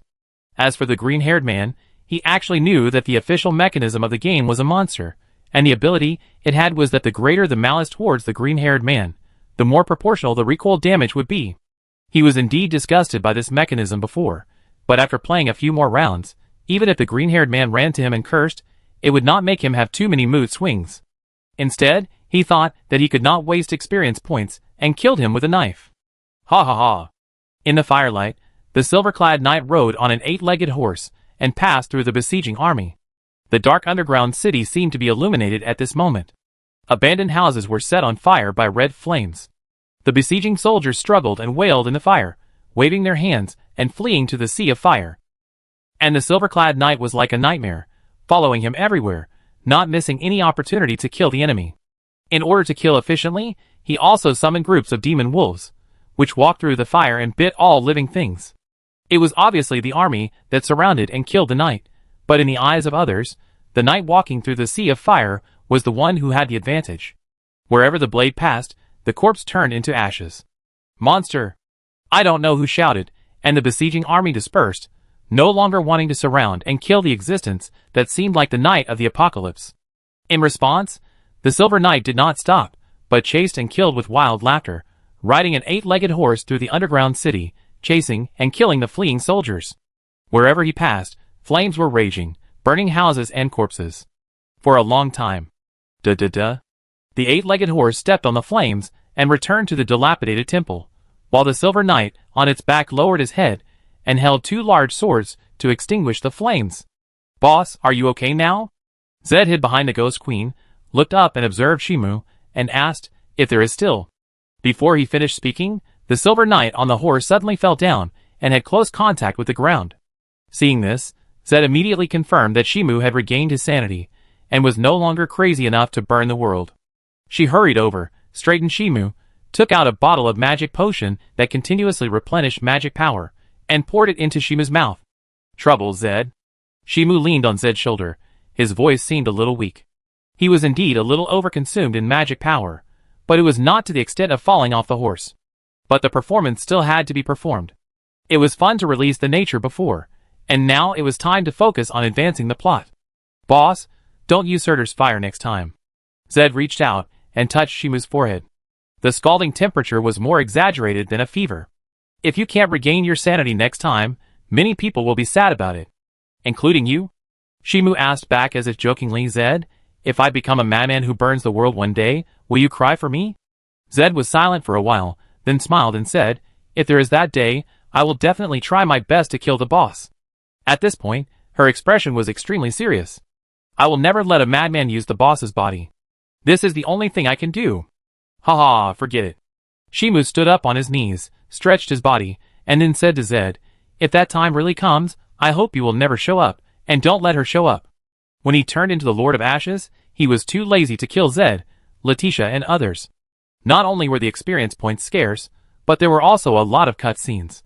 The chattering was a bit annoying, and only the blind nun was willing to stand firmly by his side and accompany him to burn the world into ashes. The atmosphere suddenly became heavy. I will try to stop it. Zed nodded gently. Since the boss said so, she, as a mercenary who was paid to do things, naturally would not refute. Don't worry too much. The Ghost Queen saw that the atmosphere was a bit heavy, so she floated over to comfort him. Before he lost his mind, Akhtar's vitality was probably burned out. That's right. Shimu responded with a smile, and Zed's cheeks puffed up when he saw this, and he quickly added, maybe the boss had been cured before. Being infected and turned into firewood is basically irreversible. The Ghost Queen shook her head, and then changed the subject. But I heard from the creation witch that there is a way to extinguish the fire of Surtur. What way? Zed's eyes lit up, and the Ghost Queen shook her head gently and said, I didn't ask what the way was at that time. Zed's expression collapsed. It's the same as not saying anything. Since the creation witch has a way, other witches should have one too. The Ghost Queen explained hurriedly. It is theoretically feasible to extinguish the fire of Surtur by deviating from the right path, but the price is not being a human being. And not being a human being means losing the favor of the gods. There is not much point in discussing these things. Shimu shook his head and said to the Ghost Queen, go and smash all the statues of the creation witch as soon as possible. He glanced at the eyeliner that appeared in the distance. When they find out that I am weak, I am afraid they will not be able to resist launching an attack again. We must hurry up to complete the ceremony. Yes. The Ghost Queen would certainly not refuse, and flew towards the next church with a big sword. Seeing this, Shimu turned his head and touched the little mare's cheek. Partner, Thank you for the past. The little mare snorted when she saw this, as if to say that there was no need to thank her. She had a lot of fun this time, and she could try to fight side by side with Shimu next time. The fire went out. The dungeon became dark again. At this time, in a dilapidated mansion. Boss, you are infected. The sheep-headed veterinarian explained to the werewolf leader, who was sitting beside the bed, in a solemn voice. This is the fire asserter, which can turn people into firewood. It will never stop unless all the vitality is burned out. But I feel that I am in a good state. The werewolf leader clenched his fists. He felt that his mental state was unprecedentedly excited. And his strength has also been greatly improved. People who have turned into firewood are all like this. The sheep-headed veterinarian explained, Boss, your current spirited excitement is achieved by overdrawing your own vitality. At this point, he announced with regret. Boss, you will not live long. Really? The werewolf leader smiled, asked the sheep-headed veterinarian to leave the room, and sorted out his thoughts alone in the room. That guy was very happy when he killed people, and he felt joy purely because of killing, just like Shura. He recalled the battle performance of the Silver Knight, and felt a kind of worry. If the Silver Knight continued to live, what kind of disaster would it cause? Obviously, he should not be entangled in this issue, and his attention should be focused on revenge, but as long as he thought of the Silver Knight's eyes, such thoughts would come up. Not for the purpose of seizing wealth, nor for self-protection, the Silver Knight was purely happy because of killing. Can't let him live. The werewolf leader had such a thought, and he couldn't tell whether it was because of the desire for revenge or for other reasons. But he thought so. At the same time, in the last Creation Witch church, the Ghost Queen swung her sword and smashed the stone statue of the Creation Witch, then she collapsed. Now she really couldn't turn back. Get ready to repent. Shimu took off the amulet from his neck and looked at the headless statue of the Creation Witch, moved the Creation Witch, and welcomed the true God. The Ghost Queen did not refute, but silently moved the stone statue of the Creation Witch away and asked Shimu to put the amulet on the throne. Chapter 58. Put the amulet on the throne. Shimu took a step back, pretending to think for a moment, and sighed. Now we have no way to make a statue of the goddess of life, so we can only use the amulet instead. In this world, the statue of a god is not just carved from stone. On the contrary, there are extremely many requirements, and the entire production process is very cumbersome. To carve a statue of a god, the first and most basic requirement is to be a believer of the god, the second is to be of the same gender, and finally there are strict requirements on carving technology, requiring the appearance and temperament of the statue to be as close to the god as possible. Deliberate beautification is not allowed, nor is deliberate ugliness. It is better to say that the true embodiment of the gods can show their power and path to the believers to the greatest extent. After all, the appearance and temperament of the gods are also the embodiment of their own power. And the slim waist and big breasts of the goddess of life, as well as the gentle motherhood that is almost all-embracing, are the embodiment of her power of life. How about we go to the outside world to pray? Zed suggested, and the Ghost Queen beside him immediately objected. No! Her expression was very alert, as if she was afraid that Zed and Shimu would run away. If these two people left Doma City, they would probably disappear without a trace. Zed smiled at this, and did not refute. She did have this idea. If the boss's prayer was rejected and the Ghost Queen could not accept the reality and fell into madness, then their situation would be a bit bad. If they could go to the outside world to pray to the goddess of life, even if the prayer failed, it would not threaten their safety. But it was obvious that the Ghost Queen would not agree, fearing that they would run away and not do anything. In fact, not only meteorites, I also hide a lot of precious treasures. The Ghost Queen floated in front of Shimu and bewitched. As long as we go to reincarnate, all the treasures will be yours. There are many people who want to rob treasures. Shimu smiled maliciously, and then his smile became gentle again. Don't worry, we are friends now. Even if it's not for the treasure, I will find a way to help you get rid of it. If the goddess of life is unwilling to forgive the sins of Doma City, and the Ghost Queen falls into madness again, then he can only kill the Ghost Queen to explode experience. With the power of death he possesses, it is enough to force the Ghost Queen to die. Thank you. After a slight pause, the Ghost Queen looked at the gentle smile of the handsome knight in front of her, and said thank you softly. For some reason, she felt a lot more at ease. Then she told a secret. By the way, in fact, the hidden treasures contain a lot of forbidden knowledge left by the Creation Witch. I have tampered with some of the content. If you practice it without interpreting it correctly, it will cause serious consequences. What consequences? Jed asked subconsciously, But the Ghost Queen turned her head and explained softly. Incorrect practice will make the user fall into a crazy state, harboring malice towards all life and out of the scope of human beings. At this point, she added another sentence. By the way, I almost forgot most of the correct interpretation methods. You must not try. Understood. Shimu nodded. His expression was very calm, and he was neither shocked nor angry about what the Ghost Queen said. After all, the Ghost Queen has been cursed and imprisoned in Doma City for so many years, and she has been full of resentment. If she doesn't think of a way to take revenge on the world, it may not be enough to vent her anger. And it's too late now. On the walls of different churches in the city, there are a lot of tampered creation witch magic. Presumably, the various forces in Doma City have discovered the tampered creation witch magic. You are really bad, Zed said unhappily, and the Ghost Queen turned her head away after hearing this, and then answered confidently. The knowledge of the creation which is originally taboo, and should not be practiced. They insist on trying it themselves. Who can be blamed if something goes wrong? It's not a lie. The knowledge about demons and witches in this world is strictly prohibited at the education and national levels. No circulation or learning is allowed. However, the more strictly it is prohibited, the more curious people are, and they search in different ways to try to obtain the power of demons and witches. Zed scratched his cheek. So, that's right. In fact, she was also eager to try the magic left by the creation witch, but now she has given up the idea. It would be terrible if she became a half-human and half-ghost. Pa clapping sound came. Shimu had already started praying to the amulet of the goddess of life on the throne. Zed and the Ghost Queen also became quiet. And at this moment, a nun walked in slowly, her hands folded in front of her lower abdomen, and under the gaze of Zed and the Ghost Queen, she showed a very gentle smile. Then she cast her eyes on the praying Silver Knight. A few minutes later, the darkness faded. The damp and cold church was filled with an inexplicable breath, and a gaze fell from the sky, which changed the church. Jed subconsciously took a step back. The floor where she was standing sprouted and flowers and plants emerged. The coldness in the air also dissipated and turned into a comfortable warmth, just like being in the spring breeze. There was a very comfortable feeling. God really looked at me. The Ghost Queen covered her mouth excitedly, not daring to make a sound, and then realized that she was standing wrong. She knelt down quickly, her forehead close to the ground. As for the goddess of life, because she believed in the witch of creation, she always felt that the goddess of life was not as great as the witch of creation she believed in her understanding of life. Now she no longer dared to think so. And at this moment, it is not something I can decide casually to forgive them. A gentle voice came from the nun's mouth. She came to Shimu's side, raised her hand, and touched Shimu's head, as if a mother who doted on her child was stroking her child's head.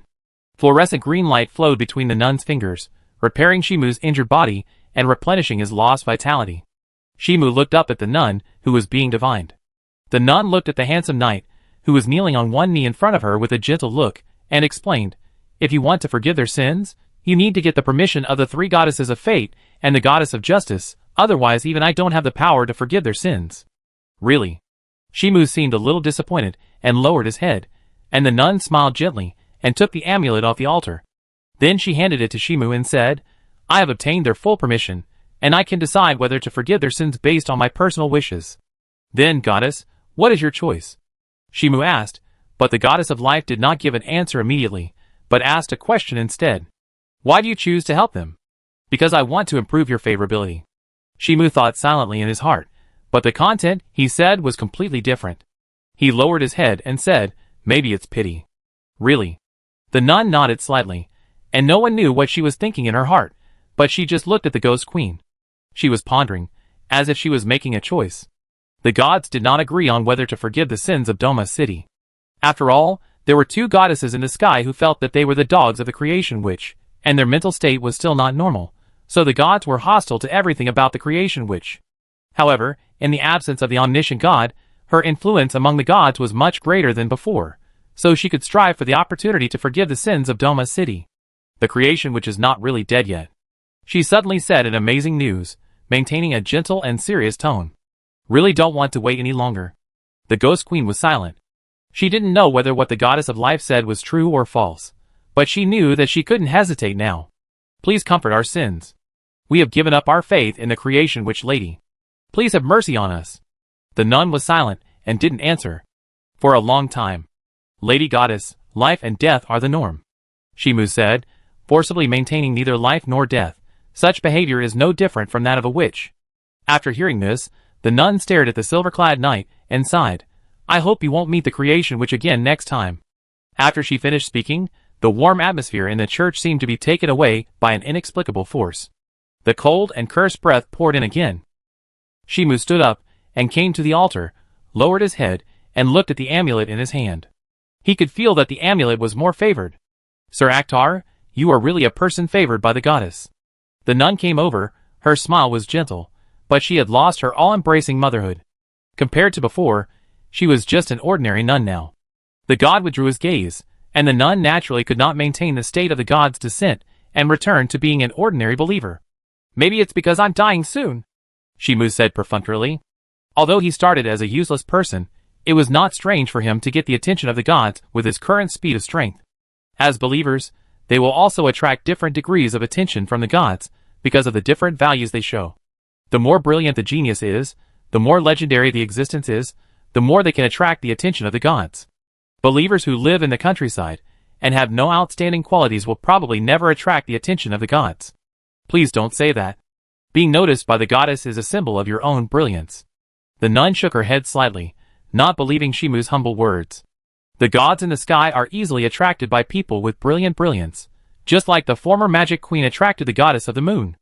Just like Akhtar can attract the attention of the goddess of life. Maybe, Shimu responded lightly, and then cast his eyes on the ghost queen whose body was already blurring. Seeing this, the nun knew that Shimu didn't plan to talk more. She bowed slightly, and then left the church. Ah, Mr. Akhtar, thank you very much. The ghost queen raised her hand, looked at her palm, and then floated in front of Shimu and handed over a treasure map. This is the map of all the treasures in Doma's city. Shimu took the treasure map, and there was no joy on his face. He was not interested in the so-called treasure. After all, for him, the valuable things were some tampered magic books, and learning would only increase the negative effects. In addition, moving the treasure is also a bit troublesome. Of course, this is not without a solution. As long as you give the treasure map to Teacher Hecate, you can go to Teacher Hecate after a while and gain valuable knowledge. Treasure. Does it make you excited? The ghost queen looked at Shimu's calm expression, and then pursed her lips and smiled. She moved closer to Shimu's cheek. Then I give you a kiss. The seductive red lips approached, and before she was about to touch Shimu, she completely turned into a shadow and disappeared on the spot. Did she touch it? Not sure, after all, the ghost queen who had turned into a shadow had lost her interference in this world, and could not have any feedback.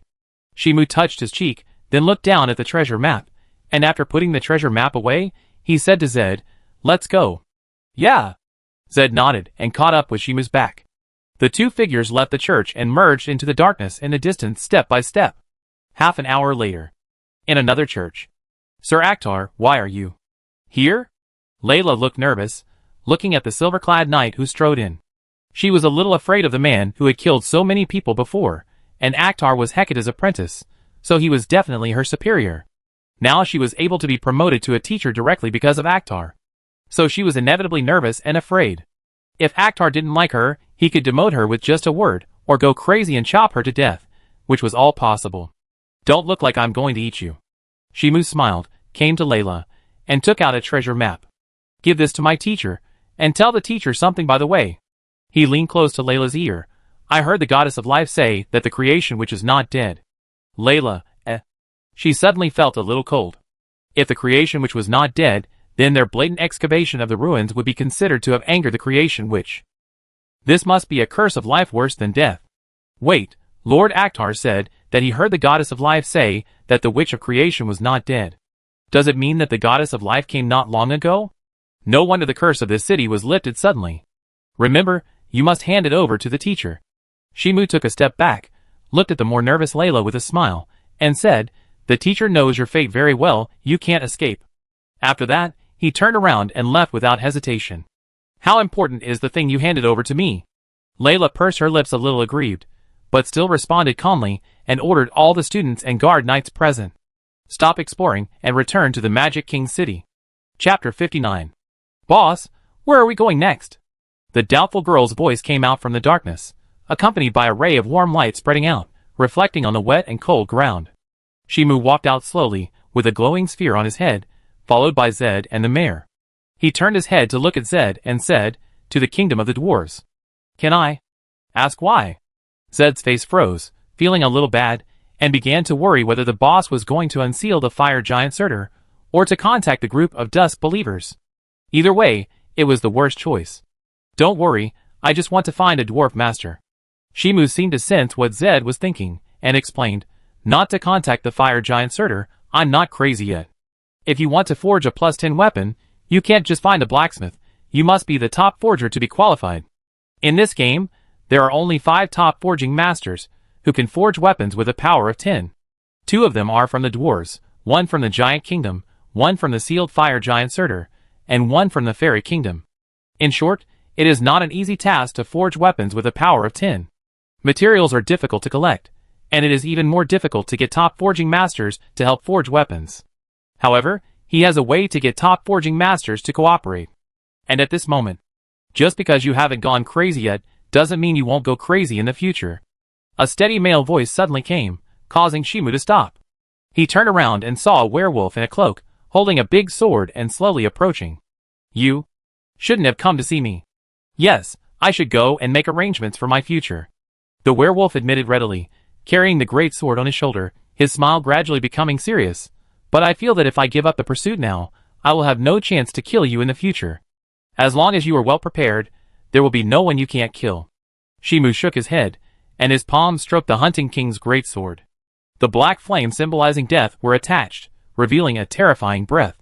Any player who has tried the Death Force to add attack power will find it difficult to abandon it in the early stage, unless it grows up completely in the later stage, and the Death Force has not been brushed to the advanced stage. Only then will the habit of applying a layer of Death Force before the battle be changed. The premise is that the enemy will not improve. The werewolf's body began to become hot, as if it was a red-hot charcoal, and the great sword in his hand also burst into flames. He approached Shimu step by step, his voice turned cold and said, "You saved a cursed city, helped the impoverished princess regain her country, and you are also the apprentice of the new magic queen Hecate, and you are also the follower of the goddess of life and the goddess of death. Oh, by the way, you seem to be involved with the Sky City. In history, there are many dazzling guys like you. As long as they are not seen for a while, they can grow at an incomprehensible speed." Jed frowned and complained, "But you may not be able to kill the boss now." As she spoke, she retreated to a safe area. She was very self-aware of herself, and not going to cause trouble was the biggest help. The werewolf glanced at the weak-colored girl with a small waist and replied casually, "Won't there be even less chance in the future?" He pushed the ground with both feet, and the whole person shot out. The flaming sword turned like a dragon and slashed down at Shimu. Flames splashed, and the two passed each other. Shimu shook the sword and looked at the knife wound on the werewolf's chest. That knife was enough to kill, but the werewolf's strength in the firewood state was greatly improved, and it was not easy to kill with one blow. Unless he activates the ash fire to strengthen his strength, he can kill quickly. But he is still in the weak stage, so there is no need to waste too much magic power. The Surtur fire I was infected with was passed on to me by your boss." The werewolf didn't seem to care about the injury, but instead invested more fanatically in magic, making the infected Surtur fire burn more vigorously. He smiled at the vigilant Zed not far away. "Crazy and violent, full of hostility towards everything, this is the fire of Surtur. If your boss survives, he will grow up to be the most dangerous person sooner or later. You came to kill the boss with such an awareness?" Zed was completely unmoved and said unhappily, "I thought you were doing it for revenge." She would not take any words of the enemy seriously, but would only treat them as psychological attacks. And for psychological attacks, just fight back. Maybe it is indeed to add a touch of justice to your revenge. The werewolf smiled and stared at Shimu again. "After all, we were the first to steal the meteorite, so there is nothing to say if we are killed." After that, he charged again. The big sword in his hand was wrapped in flames, like a huge iron hammer, and smashed heavily at Shimu. However, Shimu seemed to have expected it, and at the moment, when the werewolf wanted to change his tactics, he slashed with a knife close to him. The flame symbolizing death cut off Surtur's fire, and also cut off the werewolf's arm holding the sword. "The battle is over." Shimu looked indifferent, and put the big sword against the werewolf's neck. "Any last words?"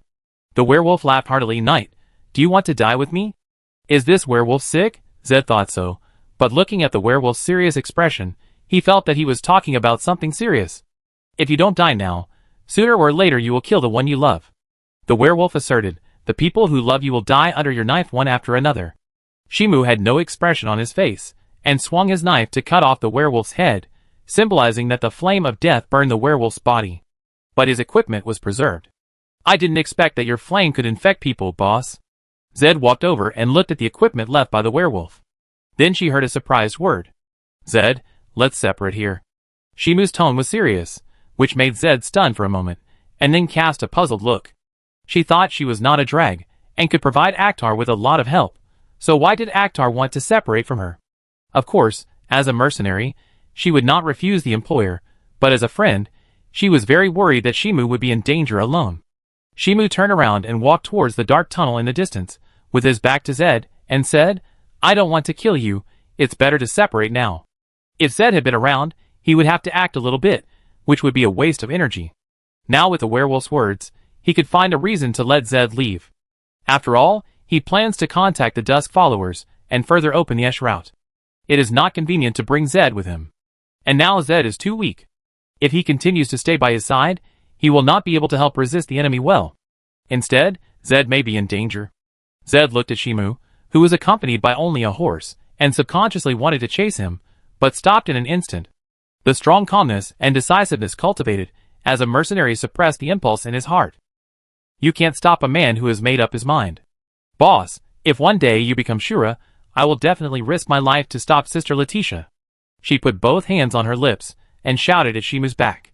Shimu waved his hands with his back to him, and his figure gradually disappeared in the darkness. Putting down her hands, she turned her back and left.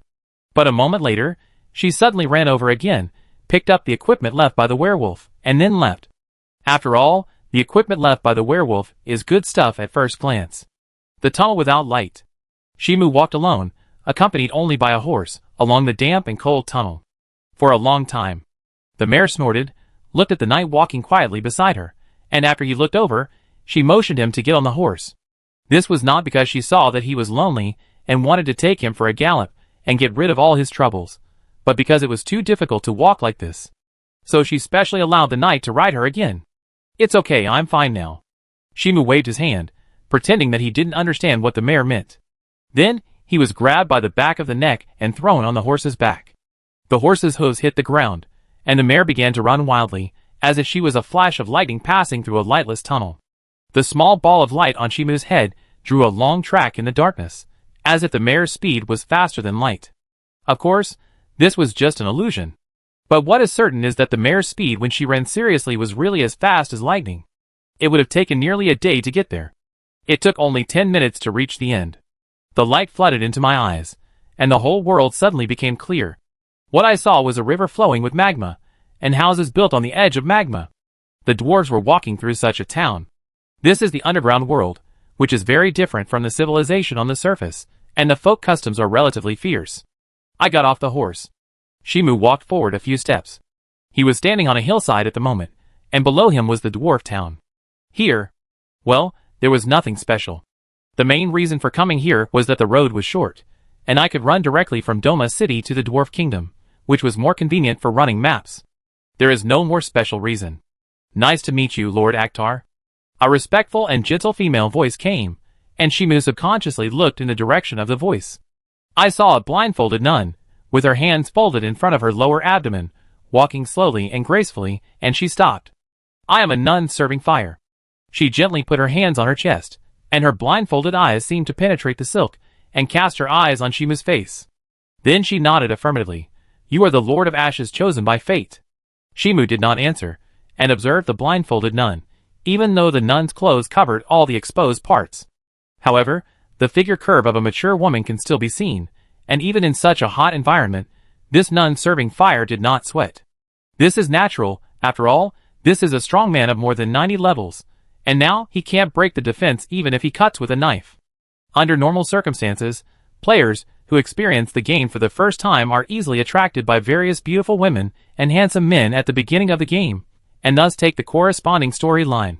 If you are deceived by the goddess, it is easy to take the route of being accompanied by gods and men. If you are deceived by the witch and choose to become a demon, you will take the most orthodox route of the mysterious king. Finally, there is the route of the Lord of Ashes, and there will also be a character who can trick players into taking the ending of the Ashes route. That is the blindfolded nun. Chapter 60. Hot wind blew. Shimu's palm brushed the hunting king's sword, symbolizing the black flames of death, revealing a terrifying sense of death oppression. Woman, what are you talking about? His cold voice revealed murderous intent.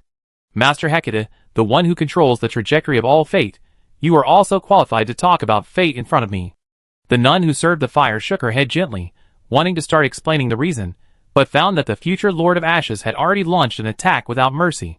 The sword wrapped in black flames chopped down at her fair neck, without the slightest hesitation, holding a resolute killing intent.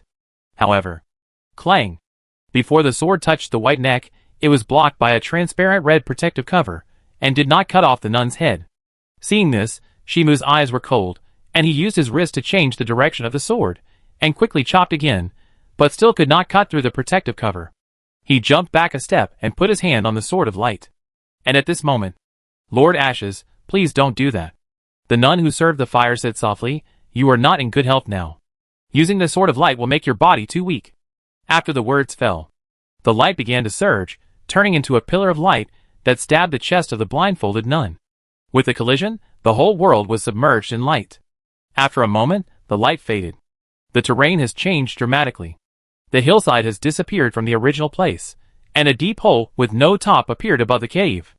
And Shimu and the eight-legged horse have disappeared at this time. Lord Ashes, I really have no ill intentions. With a slightly helpless sigh, the blindfolded nun walked out of the magma. She remained intact. However, she was somewhat helpless and frustrated. She was met with such great hostility at the first contact. How would she guide the fate of Lord Ashes in the future? Of course, she did not give up. On the contrary, she planned to be more patient and sincere, so that Lord Ashes would understand that she had no ill intentions. Thinking of this, she looked in the direction where Lord Ashes fled, and disappeared in one step, with only fragments of flames drifting away. At the same time, in a remote town, in front of the hotel, the dwarf girl opened her mouth wide, and looked at the silver-clad knight, who appeared outside the door. She felt a sense of novelty, as if she had seen an alien. For the dwarves living underground, humans are very rare, except in big cities where humans can be seen frequently. In small places, it is basically impossible to see humans in a lifetime. And now she saw a living, moving, and handsome human standing in front of her. Accommodation. Shimu looked tired, leaning against the body of the eight-legged horse, feeling weak as if he had fought for days and nights and his kidneys were overdrawn. The dwarf girl nodded immediately after hearing this, wiped her apron with her two hands, and then asked, 2 guests, right? The atmosphere became quiet. Shimu followed the dwarf girl's line of sight, and saw the nun serving fire standing beside him, like a subordinate. After noticing his gaze, she smiled gently at him. Lord Ashes, please. Give me some time to communicate. The blindfolded nun raised her hand, and gently placed it on her chest, saying in a pleading tone, If I really had any ill will towards you, I could have taken your life before, but I did nothing. Shimu did not answer, nor did he refuse. In fact, he was not surprised at all by what the blindfolded nun did. This was within his expectations. If he had acknowledged the blindfolded nun's identity at the beginning and expressed his willingness to become the Lord of Ashes, then the blindfolded nun would have pushed him to become the Lord of Ashes step by step according to the so-called destiny, and the whole task process would have been very cumbersome. However, if he refused to become the Lord of Ashes, the logic of the blindfolded nun's actions would have changed dramatically, from pushing destiny to make him the Lord of Ashes to gaining his trust and doing something that was not excessive. The initiative was in his hands. Well, to make an inappropriate analogy, it was like falling in love. If the player agreed to become the Lord of Ashes because of the blindfolded nun's appearance at the beginning, then the player would be faced with a test. Only when the player became the Lord of Ashes could he win the heart of the beauty. But if the player has clearly obtained the fate of becoming the Lord of Ashes, but just does not execute the fate of the Lord of Ashes, then the action logic of the blindfolded nun will undergo a subversive change, from I want to help the player become the Lord of Ashes to I want to gain the trust of the player. Under this premise, as long as the player does not make excessive demands, the blindfolded nun will attack the player and gain the player's trust, and then reluctantly agree to it. The status changes from the player attacking the blindfolded nun to the blindfolded nun attacking the player. The initiative naturally belongs to the player. By the way, Lord Ashes, are you going to take a rest? Seeing that Shimu was silent, the blindfolded nun came to the dwarf girl and paid consciously. Please prepare 2 adjacent rooms. Yes. The little dwarf girl nodded obediently, and ran into the shop in a panic. Her father went to Parrot City and never came back. Now she is the only one running the small hotel, so this makes her a little scared. The atmosphere of the two humans outside the door is not right, and it feels like they may fight at any time. Lord Ashes, you are not familiar with the dwarf world. The blindfolded nun turned around and said softly to Shimu, "Let me lead the way for you." Shimu narrowed his eyes slightly and subconsciously put his hand on the sword of light, and the blindfolded nun took a step back when he saw this. "Lord Ashes, please don't do that," she advised with a helpless expression. "It will only waste your remaining magic power." Shimu frowned and said, "Are you saying that I can't kill you?" "But you just can't kill it." The little mare next to her thought so, ready to run away with the night at any time. She has discovered that the blindfolded nun is ridiculously strong. However, a scene beyond her expectation appeared. The blindfolded nun, who was obviously in a strong position, waved her hands in confusion. "Lord Ashes, that's not what I meant." The blindfolded nun raised her hand and gently placed it on her chest, her gentle voice revealing concern. "You are very weak now, and using the sword of light will overdraw your body." At this point, she added, "If you are in a healthy state, you can naturally kill me." "That works too." The little mare was stunned, looking at the blindfolded nun, who was anxiously explaining, and felt that her three views were refreshed. In her usual cognition, only the strong can take the initiative and decide everything. But the situation was reversed. The blindfolded nun, who was obviously in an advantageous position, seemed very weak. "Don't joke, I am indeed weaker than you." Shimu shook his head freely, and then looked at the mare. "Partner, can you turn into a human form?" The mare shook her head. In fact, as a creation of the monster witch, she can change her own form like a dragon, and thus transform into a human form. But she was not interested in turning into a human form. Otherwise, it would easily lead to some very strange plots, such as a love affair between humans and monsters, and then trigger a tragic life theory. It was very touching to hear it from the wandering poet, but if she became the protagonist of the story, it would be a tragedy. So she was absolutely unwilling to turn into a human in front of Shimu. This is a bit distressing. Shimu frowned and looked at the dwarf hotel. Humans could barely squeeze in, but with the tall body of the mare, it was not convenient to enter the hotel unless the mare could turn into a human form. Of course, the mare could be sent to the stable, but with the mare's pride, she would never allow herself to live in the stable. "So, leave it to me." The blindfolded nun handed over a ring. "Lord Ashes, this ring can help you store your warhorse and equipment." She watched Shimu dress up. "Lord Ashes, it's time for you to lighten the weight of your clothes." The mare beside him was also quite impressed. Shimu, who was standing at the door of the hotel, was wearing silver armor, with two big swords on his waist and a big bow on his back. And this was on top of her carrying many potion bottles, alchemical props, and spare food. If Shimu was asked to take it himself, he would have to carry a big bag on his back. In the past, Shimu had a maid to help him carry things, but now no one helped Shimu carry things. "Lord Huijin, this is my gift to you." The blindfolded nun spoke softly. She originally planned to wait for Lord Huijin to grow to a certain level before giving him the ring as a gift. But now Lord Huijin is full of hostility towards her, so she can only change her mindset, first gain Lord Huijin's trust, and then find a way to push Lord Huijin towards his destiny. As for the reserved gift, just treat it as an advance gift. Shimu took the ring and looked at it for a while. This is a prop made by a fairy. It is precious, but not precious either. After all, he usually doesn't let the equipment leave his body, otherwise it wouldn't be difficult to ask Hecate for a stored alchemical prop when he was in the Magic King's city. "You said you are a nun serving fire, right?" He held the ring in his hand, and his attitude was a little better. "Why do you want to serve such a dangerous thing?" "Lord Ashes, I serve you." The blindfolded nun explained. "Do you know about Ragnarok?" Shimu pretended not to know, and shook his head gently. The blindfolded nun smiled and pointed to the dwarf girl, who was walking with the key not far away, and said softly, "Lord Ashes, it is not appropriate to discuss this on the street." Shimu turned his head and looked at the little mare, and found that her tall body became petite, and she walked into the hotel proudly. He didn't mind it. Anyway, the little mare would be willing to stay in the ring in 2 days.